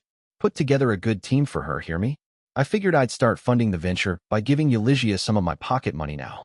I wasn't sure exactly how much she'd require, but enough to buy a few dozen ships was probably fine. I transferred a sum from my digital wallet to Euligia. She looked at me in surprise. Huh? You're investing that on this? It's enough, isn't it? Enough for, what sort of scale are we talking about for this guard unit? Whatever you put together with that amount. Okay, get to work. After Liam departed, Euligia was left to agonize over the task he'd entrusted her with. Whatever I put together? Did he realize how much he gave me? Did he add an extra 3 or 4 zeros? He'd allotted a ridiculous budget, enough to purchase an entire fleet. In fact, it would be difficult to assemble a fleet of the size the funds permitted. In the past, Tia had prepared tens of thousands of ships in no time at Liam's request, but that was thanks to her unique organizational skills. Euligia didn't have the same skills, though she possessed abilities far beyond the average soldier. Well, I guess I just have to figure it out with Lady Rosetta. We'll need to find a place to order the ships from, too. The third weapons factory? Given this project scale, we'll get complaints if we don't take bids from multiple factories. Euligia felt she would struggle to use up the huge amount Liam had handed her. Isn't a personal guard a few hundred ships at most? It would be weird for Lady Rosetta to have a force the size of Lord Liam's royal guard. Is his aim to give her tons of military power? She tried to understand Liam's thought process. Maybe he didn't notice he'd added all those zeros. No, that couldn't be it. Lord Liam wouldn't do this arbitrarily, though. For all Euligia knew, Liam might explode in anger if she put together a 10,000-ship fleet. But he was just as likely to blow up at her if she left most of the money unused. Needless to say, she knew full well she wouldn't survive an attempt to pocket any of the funds. Think, Euligia. He'll forget you for good this time if you screw up, so you need to figure out how to do this. Oh wait, I know. Since Rosetta's security force likely wouldn't see much action, Euligia initially thought she might put together a fleet of mediocre ships and just make sure they looked good. But if she applied this excessive budget that way, she'd end up with far too large a fleet. She needed to put the money into the ship's quality. If the force consists of elites, it will just be slightly larger than average. This amount will only cover around 1,000 cutting-edge ships. The fleet probably won't see real combat, but it'll sure look the part and function as well if it needs to. Rosetta's guards would be there to protect her, although all they really needed to be capable of was getting her to safety quickly when required. If Lady Rosetta disagrees, I'll just have to come up with some other approach. But this should work fine. She decided to whip up a proposal and see what Rosetta thought. Having gone over Euligia's proposal, Rosetta wasn't sure what to think. Would this really be okay? She hadn't imagined Liam would enlist his potential concubine Euligia to put together her new security force. Rosetta had her own thoughts about that, but she couldn't contest Liam's decisions. Besides, it was true that she needed an advisor, since she hadn't attended a military academy herself. Euligia was a brilliant soldier, so she'd be perfect as Rosetta's aide. I guess there's nothing I can do, Rosetta said to herself. Marie made Darling angry. She can't go back to being a knight for a while. Rosetta was used to relying on Marie for most things, but the knight had angered Liam and been stripped of her position, at least for the time being. She was currently receiving an education from Serena. As Rosetta looked over the proposal again, her maid Seal was lost in thought at her side. Rosetta recalled that the Exner family had a military history, so maybe Seal would have some insights on the matter. Seal, do you have any thoughts? Well, if you'll permit me to speak freely. Of course, I want to hear your opinion. How should I set up my guard force? Sorry, that question is far too vague, isn't it? Realizing the nature of Rosetta's concerns, Seal hardened her gaze. The security force of a noble's wife is usually a few hundred ships at most. If it were larger, there would be a risk of family discord escalating into armed conflict. I see. My having too much power could be bothersome. Even a security force is an army, after all. It should really be under Darling's command. Tension between her guard unit and the regular army might come to a boil without her even being aware.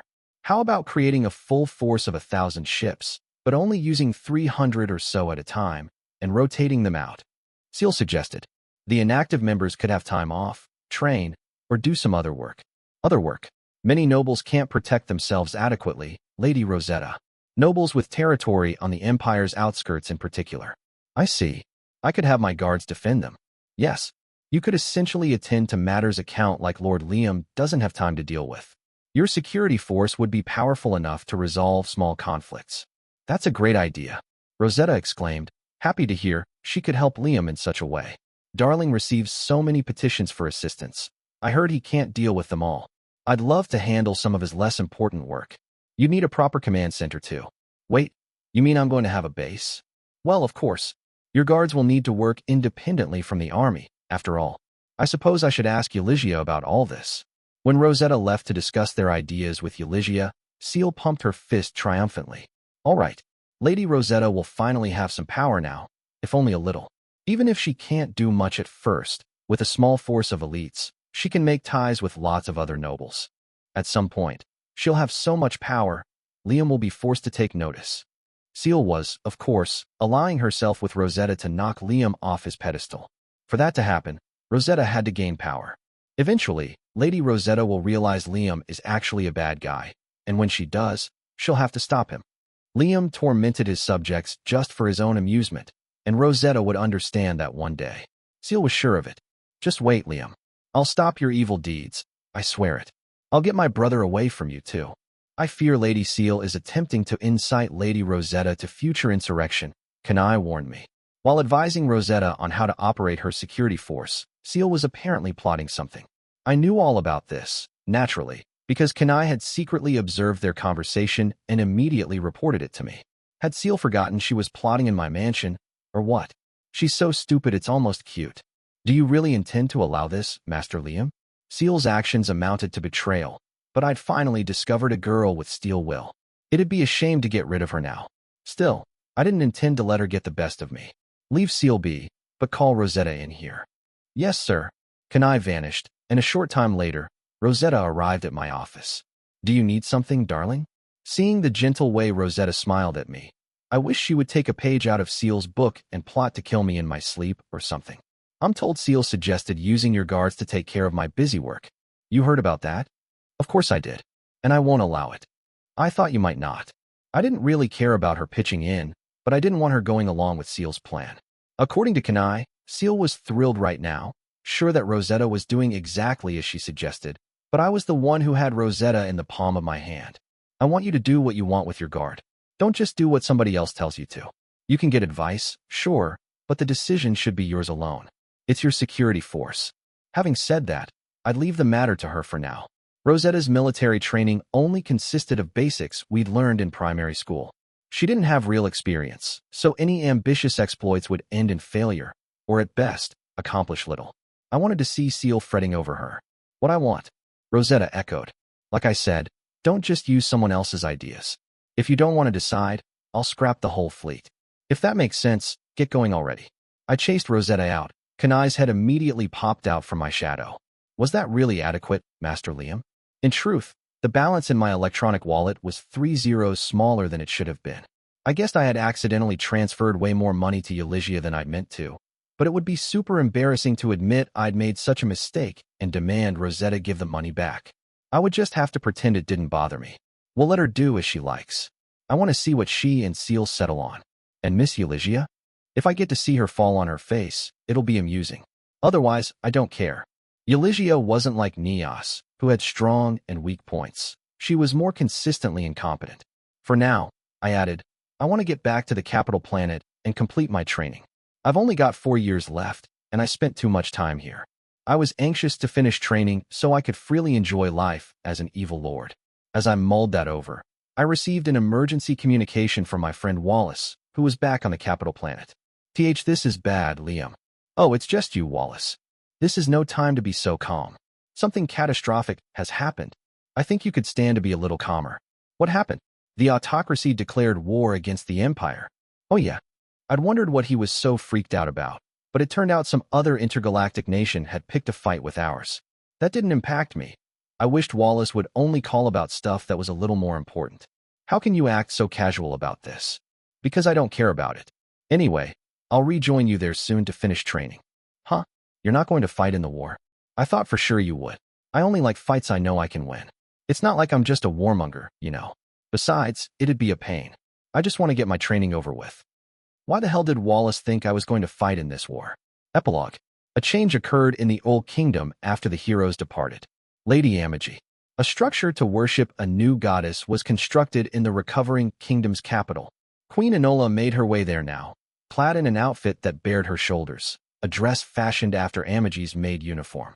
At the altar of the church was a statue modeled on Amagi.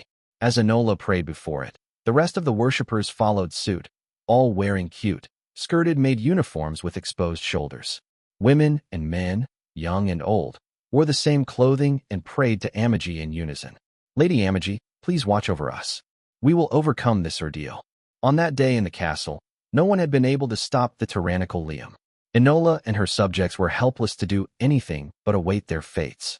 In the midst of that, one being alone defied the overwhelmingly powerful Liam, Amagi.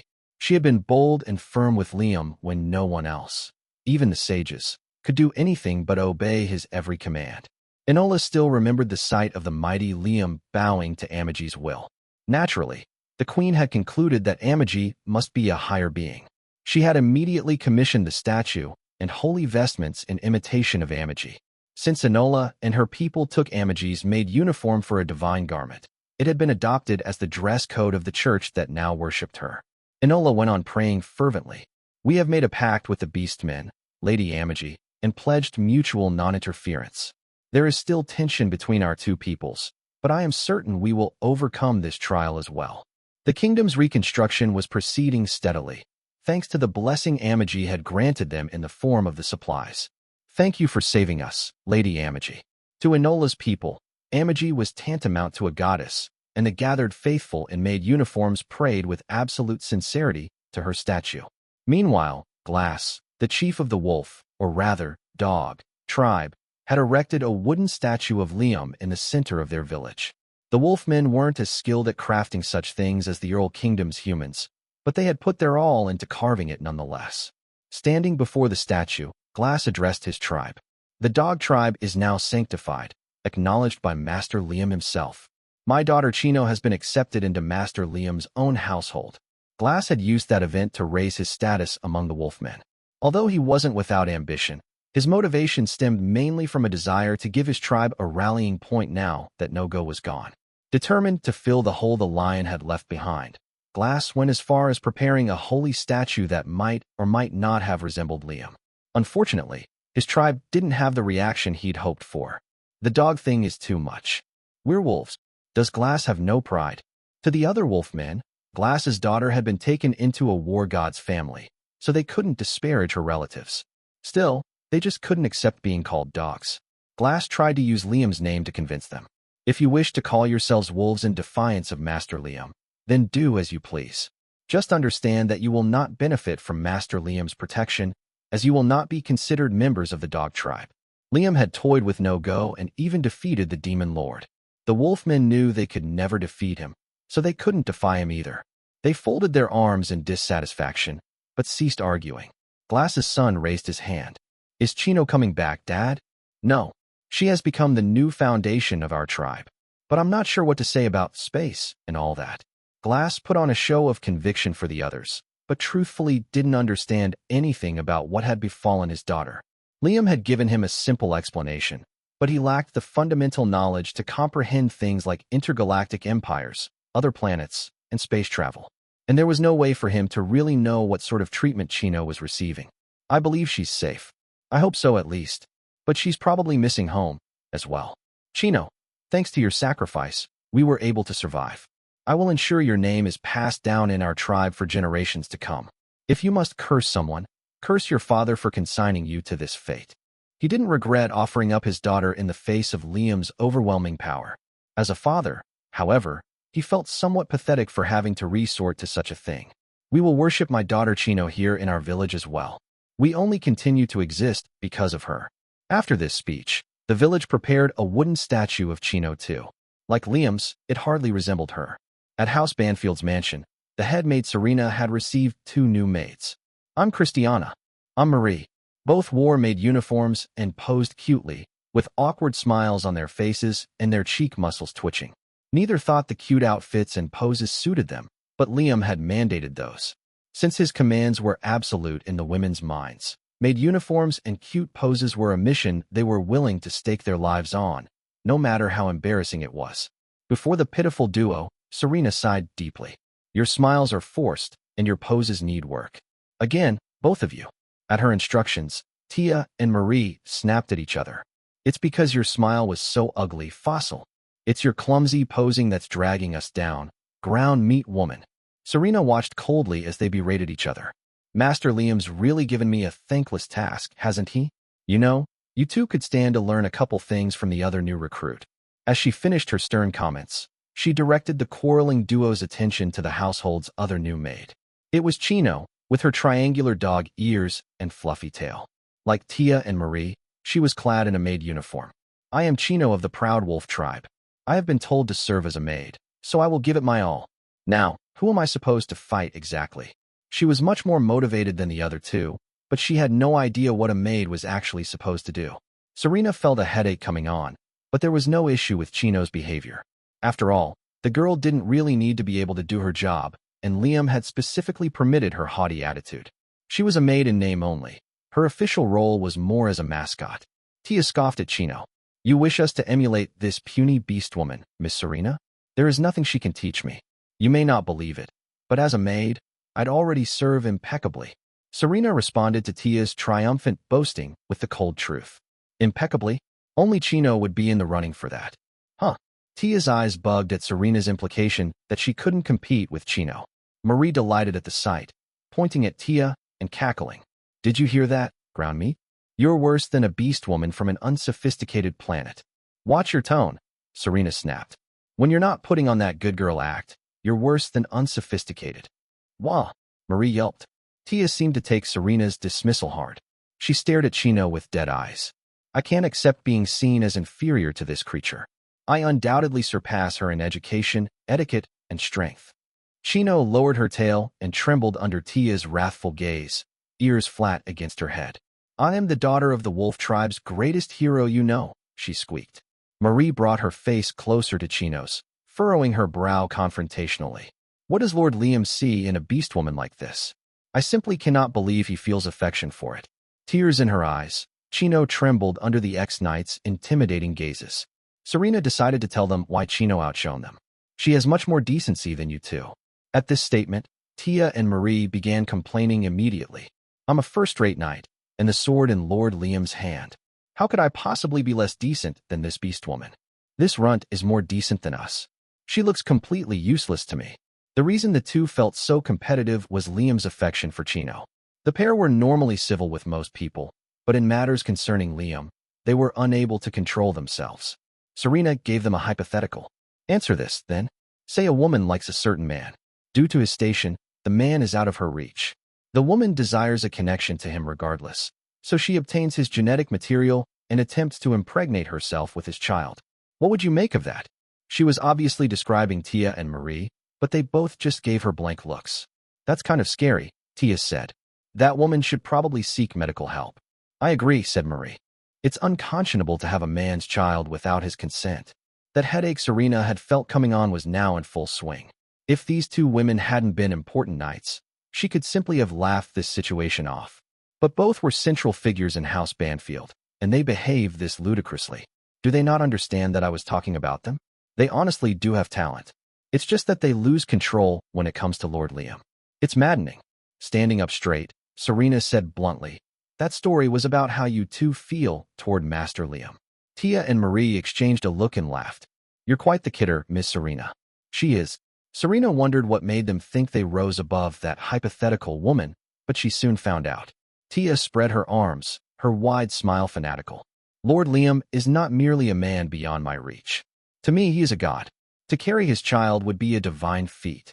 Marie clasped her hands as if in prayer. She would have been beautiful if not for her glassy, bloodshot eyes. I'm not some stupid, delusional woman, but I would do anything I could to bear Lord Liam's child, no matter the taboos I broke. It would be worth it. Serena rolled her eyes resignedly. At this point, there was nothing additional education could do for these two. Master Liam is cruel to order me to mentor them. Chino was flabbergasted at the pair, too. I don't really understand what's going on, but I do think it's important to listen to people. A reasonable opinion indeed. She's much more worth educating, Serena muttered to herself. Chino, Liam called, approaching the group. You've never had pancakes before, have you? Come on, I had my pastry chef make some. Let's eat. As he walked over in high spirits, Chino's tail wagged audibly. She did her best to put on a disinterested front. Pancakes? Sounds disgusting. You don't think you can win me over with something like that? She stuttered a little, obviously wanting to try the pancakes. Smiling at her response, Liam took her hand to lead her away. Serena, I'm borrowing Chino. Let me go. Chino yelped. Before Liam could leave, Serena directed his attention to the other two women present. Fine, but isn't there anything you wish to say to these two? Liam stopped and turned to see Tia and Marie glaring coldly at Chino, flames of jealousy practically rising from their heads. Eep! Chino hid behind him. He looked at Tia and Marie with open disgust. If you ever do anything to my Chino, I promise I'll kill you. Now, hurry up and learn damn decorum from Serena. Come on, Chino, you're gonna love pancakes. Well, I suppose I could keep you company. Chino squeezed Liam's hand hard as she fled. She must truly have been terrified of Tia and Marie. Seeing Liam lead Chino away by the hand, the two former knights dropped to their knees. Lord Liam, what do you see in that little brat? As she watched the pair sob miserably, Serena once again sighed. It's one problem child after another around here. All right, I'm running you two ragged starting today. You'd better be ready for it. They're tougher than the average knight. I'm sure I can be a little rough with them. Serena decided to give her all to educating Tia and Marie. Rosetta, Euligia, and Seal had gathered in a meeting room to discuss Rosetta's security force. Euligia was surprised to hear Rosetta's planned direction for the unit. You wish to help people in trouble? Well, it's not a bad idea. It will require some extra time and budgeting, though. That's fine. Planning this out has helped me remember what I really want to do. When Liam had told Rosetta to personally determine her guard unit's responsibilities, she'd thought back to her past. I used to lead a painful life in a household that was only a duke's in name. When I met Darling, I was saved. Still, that only rescued me and my nearest and dearest. Now, I want to help other people in trouble. In short, Rosetta planned to go out of her way to recruit people in need. For instance, those suffering from daunting problems like poverty and debt. Euligia brought up the challenges that policy would entail. Many people are in debt or impoverished due to their own decisions. Do you intend to recruit everyone? If Rosetta was being idealistic, Euligia fully intended to stop her. For instance, she couldn't go along with recruiting those in debt due to gambling habits. If Rosetta's Guard Corps was essentially a charity, their funds would run out quickly, however much they had. However, Rosetta shook her head. I don't think Darling would allow me to. I intend to choose those caught in situations they aren't to blame for. People saddled with their parents' or ancestors' debts, for example. Euligia didn't completely approve of that thinking, but it was better than just helping people indiscriminately, so she compromised. That would be fine, I suppose.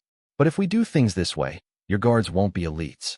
In the worst case, we might have to train each recruit from the ground up. Many people in debt wouldn't have received higher education, so in general, Rosetta wouldn't be recruiting highly skilled individuals. They'd have to make up for that. That's all right, Rosetta said. We can take all the time we need. Once we've recruited the bare minimum required for the guard unit to function, we can build the force gradually. My focus is mainly giving those in need another chance. These guards were supposed to protect Rosetta, and here she was, trying to help them for some reason. It would have been more efficient to use Liam's funding to hire experienced soldiers, then build a fleet of state-of-the-art ships and mobile knights. On the other hand, Liam had told Rosetta to do what she wanted with the money. All Euligia had to do was put together a fleet that satisfied Rosetta's wishes. And part of her didn't want to challenge Liam's future wife further and potentially earn her ire. Most nobles' guards don't amount to much anyway, she said. But if they fulfill their basic responsibilities, that'll be all we can really expect of them. I'm counting on you. Rosetta told her, unbothered by her reluctance. Seal, who'd listened to their conversation, was a bit perplexed by how the initial plan had changed, but she couldn't naysay Rosetta's ideas. Lady Rosetta really is kind. I don't think I'll have to worry about whatever force she puts together. And Rosetta's guards would stop Liam one day. Seal could imagine it easily. Once they had a general plan, Rosetta's voice grew chipper. All that's left is to start. We can recruit from House Banfield's domain, but I'd really like to get the Empire's permission to recruit from other territories they directly manage as well. The lords of those domains might not end up granting us permission, but I'd like to at least propose the idea. Any ruler saw their subjects as resources, and perhaps few nobles would allow any of their citizens to be taken away. Rosetta prepared herself for that disappointment. Despite the extra work she'd have to do, Eulygia looked cheerful. She was probably happy to have any work to do at all. We have our work cut out for us, she said. So where should we start? Thus, Rosetta's personal guard corps moved toward its establishment. Is every single one of them an idiot? Grinding my teeth in frustration, I sat at my desk, watching a monitor with Amagi at my side. We were viewing the latest public opinion polls on the news, and I just couldn't believe the results. Most citizens approve of the increased taxes, Amagi explained as I sulked. They understand that, if the money goes towards social welfare, they will see benefits in the long run. That is no doubt a result of our government officials' efforts.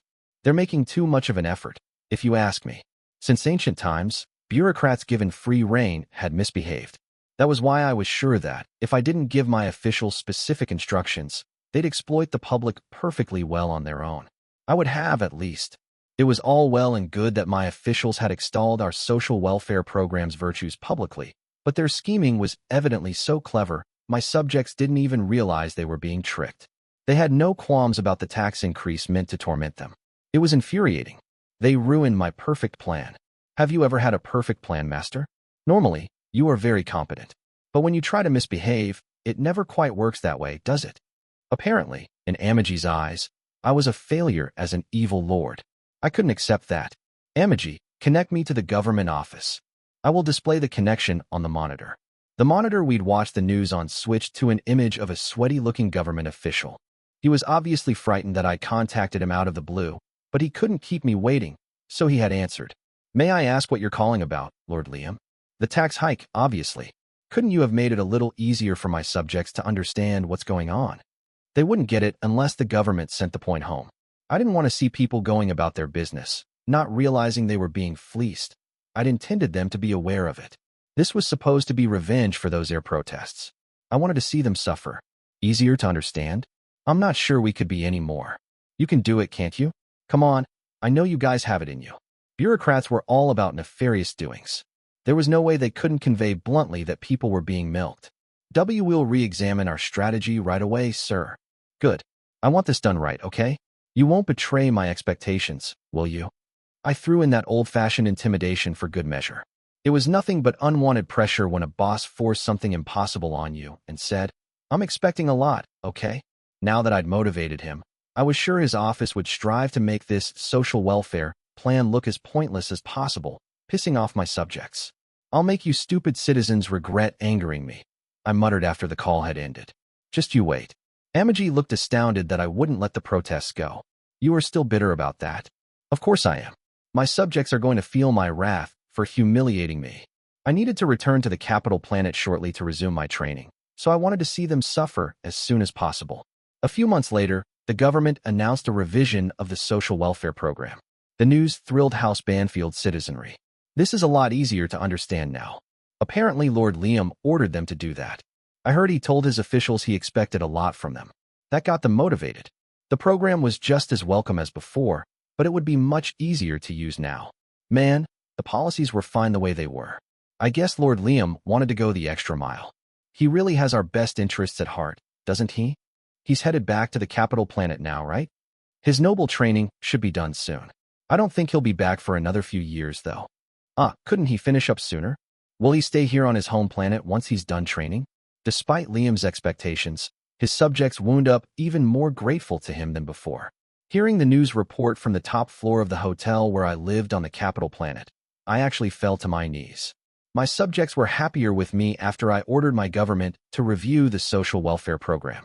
The people appreciate you making the program easier to use, Amagi reported, a hint of happiness behind her expressionless exterior. They are very grateful. I was trying to torment them. It was almost scary how stupid my subjects had proven. I slowly got back to my feet. Amagi, we need to increase the educational standards in our domain. They're obviously not good enough yet. The current standards are insufficient. My subjects can't even tell they're being exploited. Why are they thankful? They're supposed to be pissed. In my past life, government approval ratings would have plummeted. Why were people grateful to me? Were all my subjects idiots? I didn't want that. It kind of scared me. I was starting to think my domain's approach to schooling was the source of the problem. Compulsory education is currently 9 years, Amagi reminded me. Extend it to 12. Review the curriculum, too. I want those fools better educated. It was honestly more unsettling that they couldn't understand they were being taken advantage of than if they could see it. I wasn't trying to fool them. I was trying to torture the morons. It really looked like my road as an evil lord was going to be long and rough. When Kanami opened her eyes, she was back in the park she'd been summoned from. Huh? What am I doing here? Her mind was fuzzy at first, everything that had happened to her seeming dreamlike. Had she really been summoned to another world as a hero? It was now morning, and it was natural for her to think she'd slept here in the park and dreamed the whole adventure. Yet the small bag she clutched in her hand told her otherwise. Checking inside, she saw the gems and gold coins she had hoped to find. It wasn't a dream. Looking up at the early morning sky from the park bench, Kanami remembered Liam. At the end, he'd stroked her hair gently. The sensation had been very nostalgic. It had felt just like her dad stroking her hair. Tears welled up in her eyes at the thought. She knew Liam wasn't really her dad, but she couldn't help feeling as though she'd finally seen him again. Why did he remind me of my dad? Dad wasn't anything like Liam. The two men's personalities were about as different as could be. Still, Kanami's heart felt lighter somehow. She clutched the precious bag more tightly. Well, I don't really want to, but I should go back home at least once. It's been a few days, so Mom might actually be worried about me. Nah, probably not, she muttered self-deprecatingly. Actually, her mother probably was worried, but only that her source of income was missing. Kanami's mood soured as she thought about how her mother valued money more than her daughter. Still, she had to head home for now, so she reluctantly rose from the bench. Kanami opened the door to her apartment and stepped inside hesitantly. It was her own home, of course, but it had been a while since she'd been here. She needed to summon a little courage to venture inside. I'm home, she announced quietly, but the only thing she heard in response was her mother snoring. She looked down at the kotatsu where her mother slept and the bottles lying around her, disgusted. Her mother hadn't so much as attempted to search for her, simply drinking herself to sleep as usual. As Kanami stood there, growing angry, she noticed something strange. She looked around the room, and her eyes widened in surprise.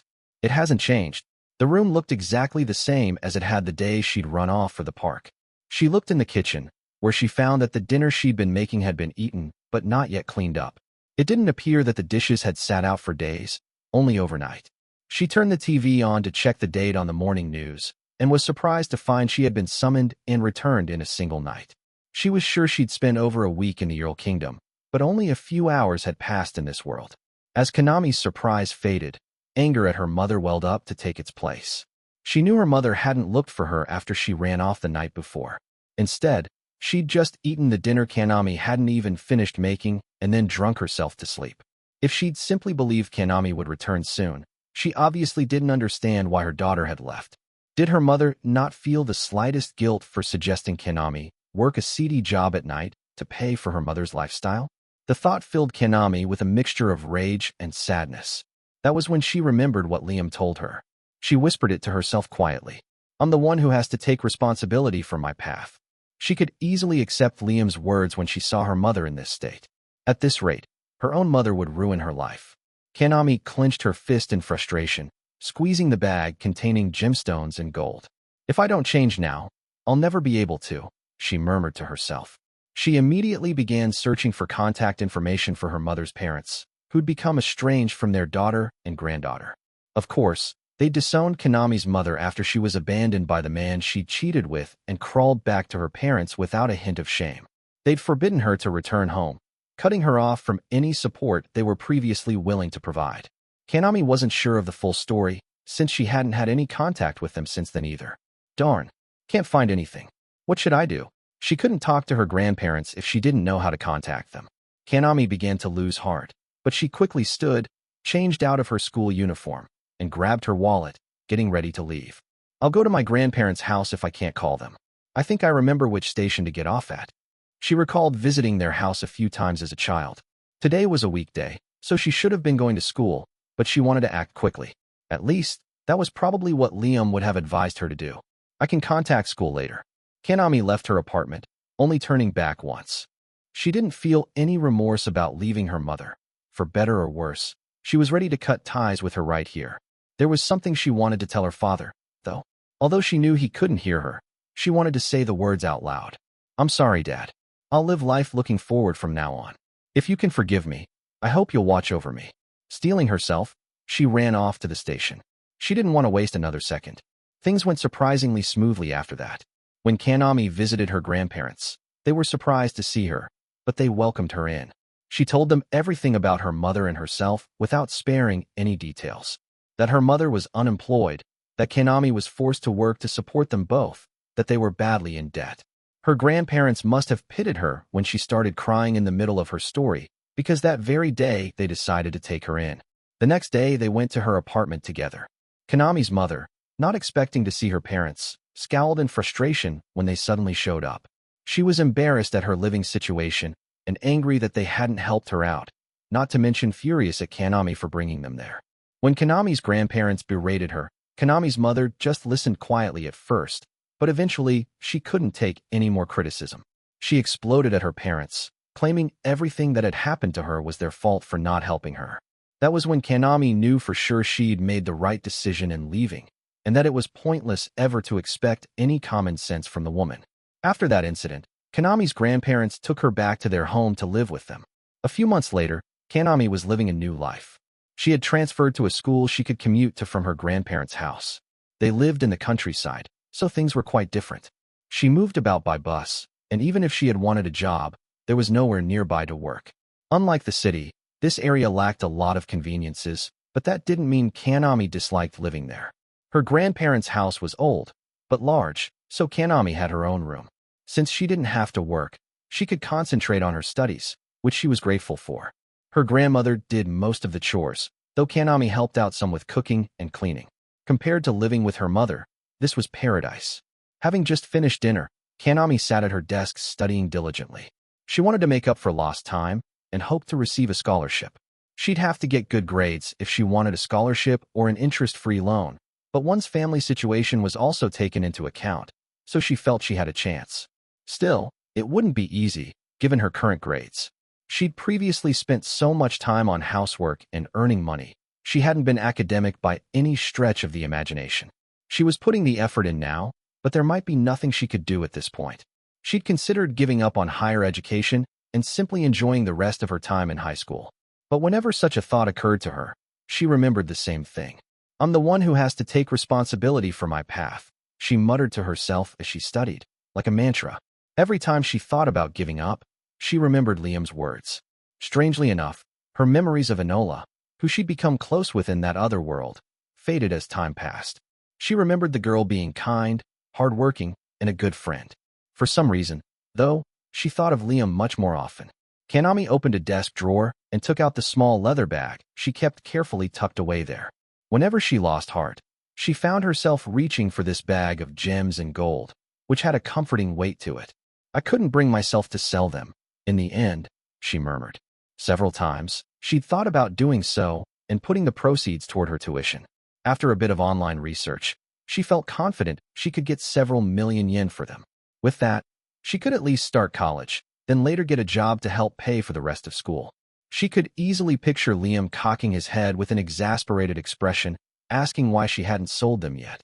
One reason was that she had no easy way to do so, of course. But mostly, she just didn't want to get rid of the treasure.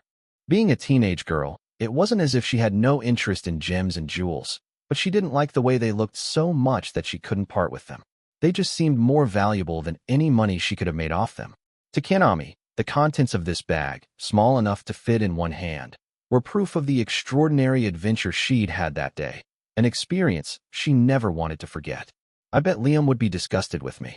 When she remembered how he'd told her she wasn't a good judge of men, she felt a little angry, but she knew he was the whole reason she'd been able to start this new life. She could sit here, studying calmly thanks to the fresh chance he'd given her. Of course, there was one other person she had to thank for her current circumstances, her father. Her memories of him had faded quite a bit since she knew him as a child, but her parting conversation with Liam had helped her remember a few things. She hadn't realized it at the time, but these days, she found herself thinking, I remember Dad saying that back then, or he always scolded me like that, or that's what he tried to teach me.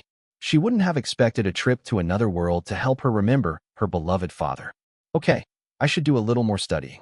Her break over, Kanami hit the books again. First, though, she stowed the bag in its drawer so she wouldn't forget that experience. She'd definitely keep the bag and its contents a while longer. Bonus, mass-produced maid Tamaki. Are you okay, Tadayama? Are you sure you shouldn't rest more?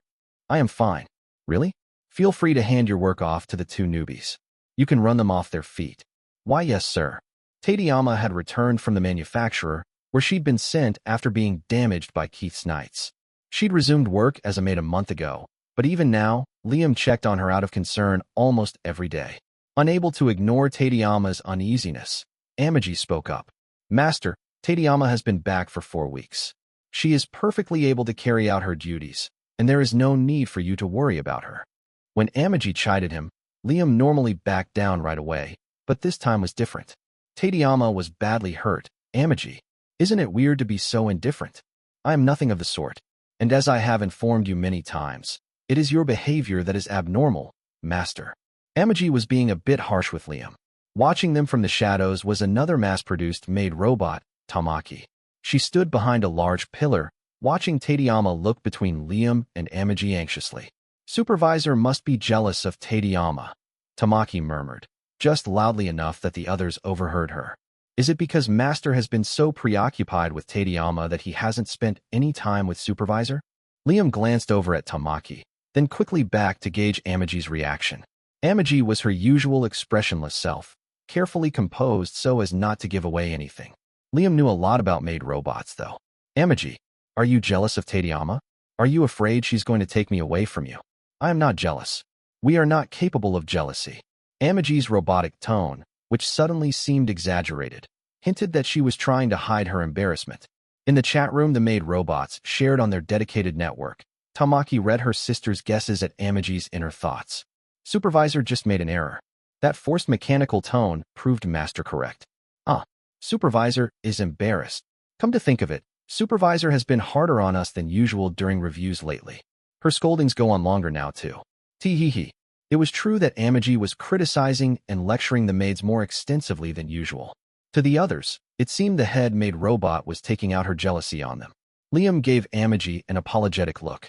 I never intended to neglect you. I was just so worried about Tadayama. I'm sorry, Amagi. Ever so slightly, Amagi's brows rose. The chat room went wild, the maids posting tons of emojis. Supervisor looks pleased by Master's sincere apology, gushed the excitable Shiomi. Supervisor's definitely going to have words for Shiomi later, Tamaki said inwardly. These words appeared in the chat room as well. You're going to be in just as much trouble, Tamaki. Shiomi shot back. You started this whole thing. Tamaki just smirked, as much as maid robots did, anyway. This little scene's not over yet. Look, it's continuing right now. Your worry for Tadayama is natural, Master, Amagi said hesitantly. I did not show enough consideration. Let me reduce Tadayama's workload and assign some of her tasks too. The new maids, you said? Yup, you have my permission. Do whatever you want with those two. The new maids were the demoted knights Tia and Marie. Out of concern for Tadayama's well-being, Liam wanted to shunt her work onto those two. Maid robots only existed in the first place so humans could work less. But the tables had been turned in this situation. Watching the exchange, Tamaki took out a pen and a journal labeled material. For some reason, she jotted down some notes. Humans doing chores for the sake of a maid robot. Now, that's some new material. I hope I'll get a chance to use it for a joke one day. Tamaki quickly closed her notebook when Amagi and Liam walked over. See? It's lecture time, Shiomi exclaimed in the chat room. She was thrilled with the notion, and Amagi did appear displeased with Tamaki. Tamaki, what was the meaning of that comment you made so loudly to yourself? It was rude to Master. I apologize. Tamaki bowed her head. After a short pause, Amagi said firmly, be sure you are more careful in future. Now, back to your duties. Yes, ma'am. The lecture ended all too quickly, to Shiomi's shock. Why? Normally, Supervisor makes every criticism she can. She couldn't understand why Amagi let Tamaki off easy. Then Amagi herself entered the chat room. At some point, the other maid robots had wisely left the chat, deleting their messages. Shiomi, I will see you in my room later. I have decided to review your workload, along with Tadayama's. It seems you have too much idle time, which means there is room in your schedule for more work. You can accomplish more with your time. You have ample processing power. Amagi left the chat room. Shiomi posted a crying emoji. This isn't fair. Tamaki returned to her own work, but first hurriedly jotted some notes about Amagi scolding Shiomi in her material book. I hope I get to tell this joke to people one day, too. Bonus, Mr. Claus of House Banfield. One night, Ian House Banfield's ranks was well known throughout the Empire, and his name was Claus Saramont. Claus had made a name for himself during the Empire's war with the United Kingdom of Oxys. His exploits in that conflict had earned him a reputation as a genius tactician. Yet the fact of the matter was that his fame was nothing but an annoyance to him. After all, the strategies they'd employed in that war had all been Tia's ideas. Liam had entrusted his fleet to Claus, but in truth Tia did the actual commanding. It wasn't Claus, but Tia, who had led the Empire to victory, destroying treacherous allies doing nothing but dragging their own army down. Claus felt guilty, as if he'd taken credit for Tia's accomplishments. But that wasn't the only reason he was frustrated with his reputation. Since Tia's strategy had rested on the sacrifice of a huge number of allies, Claus was now seen as a cold, cruel man. At home, Claus lamented his fate. Why must everyone think that I gave out those orders? Claus lived in a large mansion with many servants within House Banfield's domain. He'd begun making a name for himself upon joining House Banfield, and that name was now known widely. His living situation reflected his successes, since one of Liam's policies was to reward people amply for good service. That was all well and good, but Claus didn't feel he deserved everything he'd received. His feeling of unworthiness had become another source of endless stomach pain. As he lamented in the living room, his wife approached and smiled. I've heard all about your accomplishments in the war, dear. Claus grimaced. I only supported everyone. It was the people supposedly under my command who really did the work. His wife continued beaming, assuming he was merely being humble. Lord Liam wouldn't have given you this mansion unearned. I'm glad that you're finally being appreciated now. Before coming to House Banfield, Claus had been treated poorly as a knight due to his unwillingness to speak up for himself and his lack of interest in promotion. Others took credit for many of his efforts, so his standing always remained low, his lifestyle always modest. He was glad his wife and children could finally enjoy easy lives, but he couldn't help feeling guilty over what he considered his undeserved reputation. Lord Liam obviously made a mistake, Claus said, slumping. Who knows when he'll realize that and take this mansion back. His wife put a hand on her hip and frowned. It's no mistake. You're a fantastic knight, and you should take some pride in yourself. But when Claus continued to protest, his wife shouted, how can you be so insecure when there are so many people under your command? It's your job to hold your head high and work with pride. A superior must be confident, so his people can do their jobs with confidence too. Claus winced and nodded at her words. True, I should at least ensure my people don't have cause to worry. Claus had struggled a lot himself, and always strove to create an environment where his subordinates wouldn't. I know what it's like to work in a rotten environment. I always want to be sure to report my men's accomplishments and help them get ahead. That's pretty much all I can do anyway. Certain of his shortcomings as always, he shifted gears to focus on helping his subordinates. His wife sighed, obviously dissatisfied with the conclusion he'd drawn. I just wish you'd have a little more confidence. To us, at least, you're a wonderful knight, so I hope you know that. In fact, to his wife and children, Claus was the greatest knight in the world. Claus smiled, bashful at this sentiment. Why yeah, I do. You're right though. I guess I'll put in a little more effort. I don't want you to work harder. I only want you to have confidence. Seeing the way his wife worried over him, Claus thought, I at least want my family to be happy, to make up for all I put them through in the past. I don't think I need such an inflated reputation to do that though.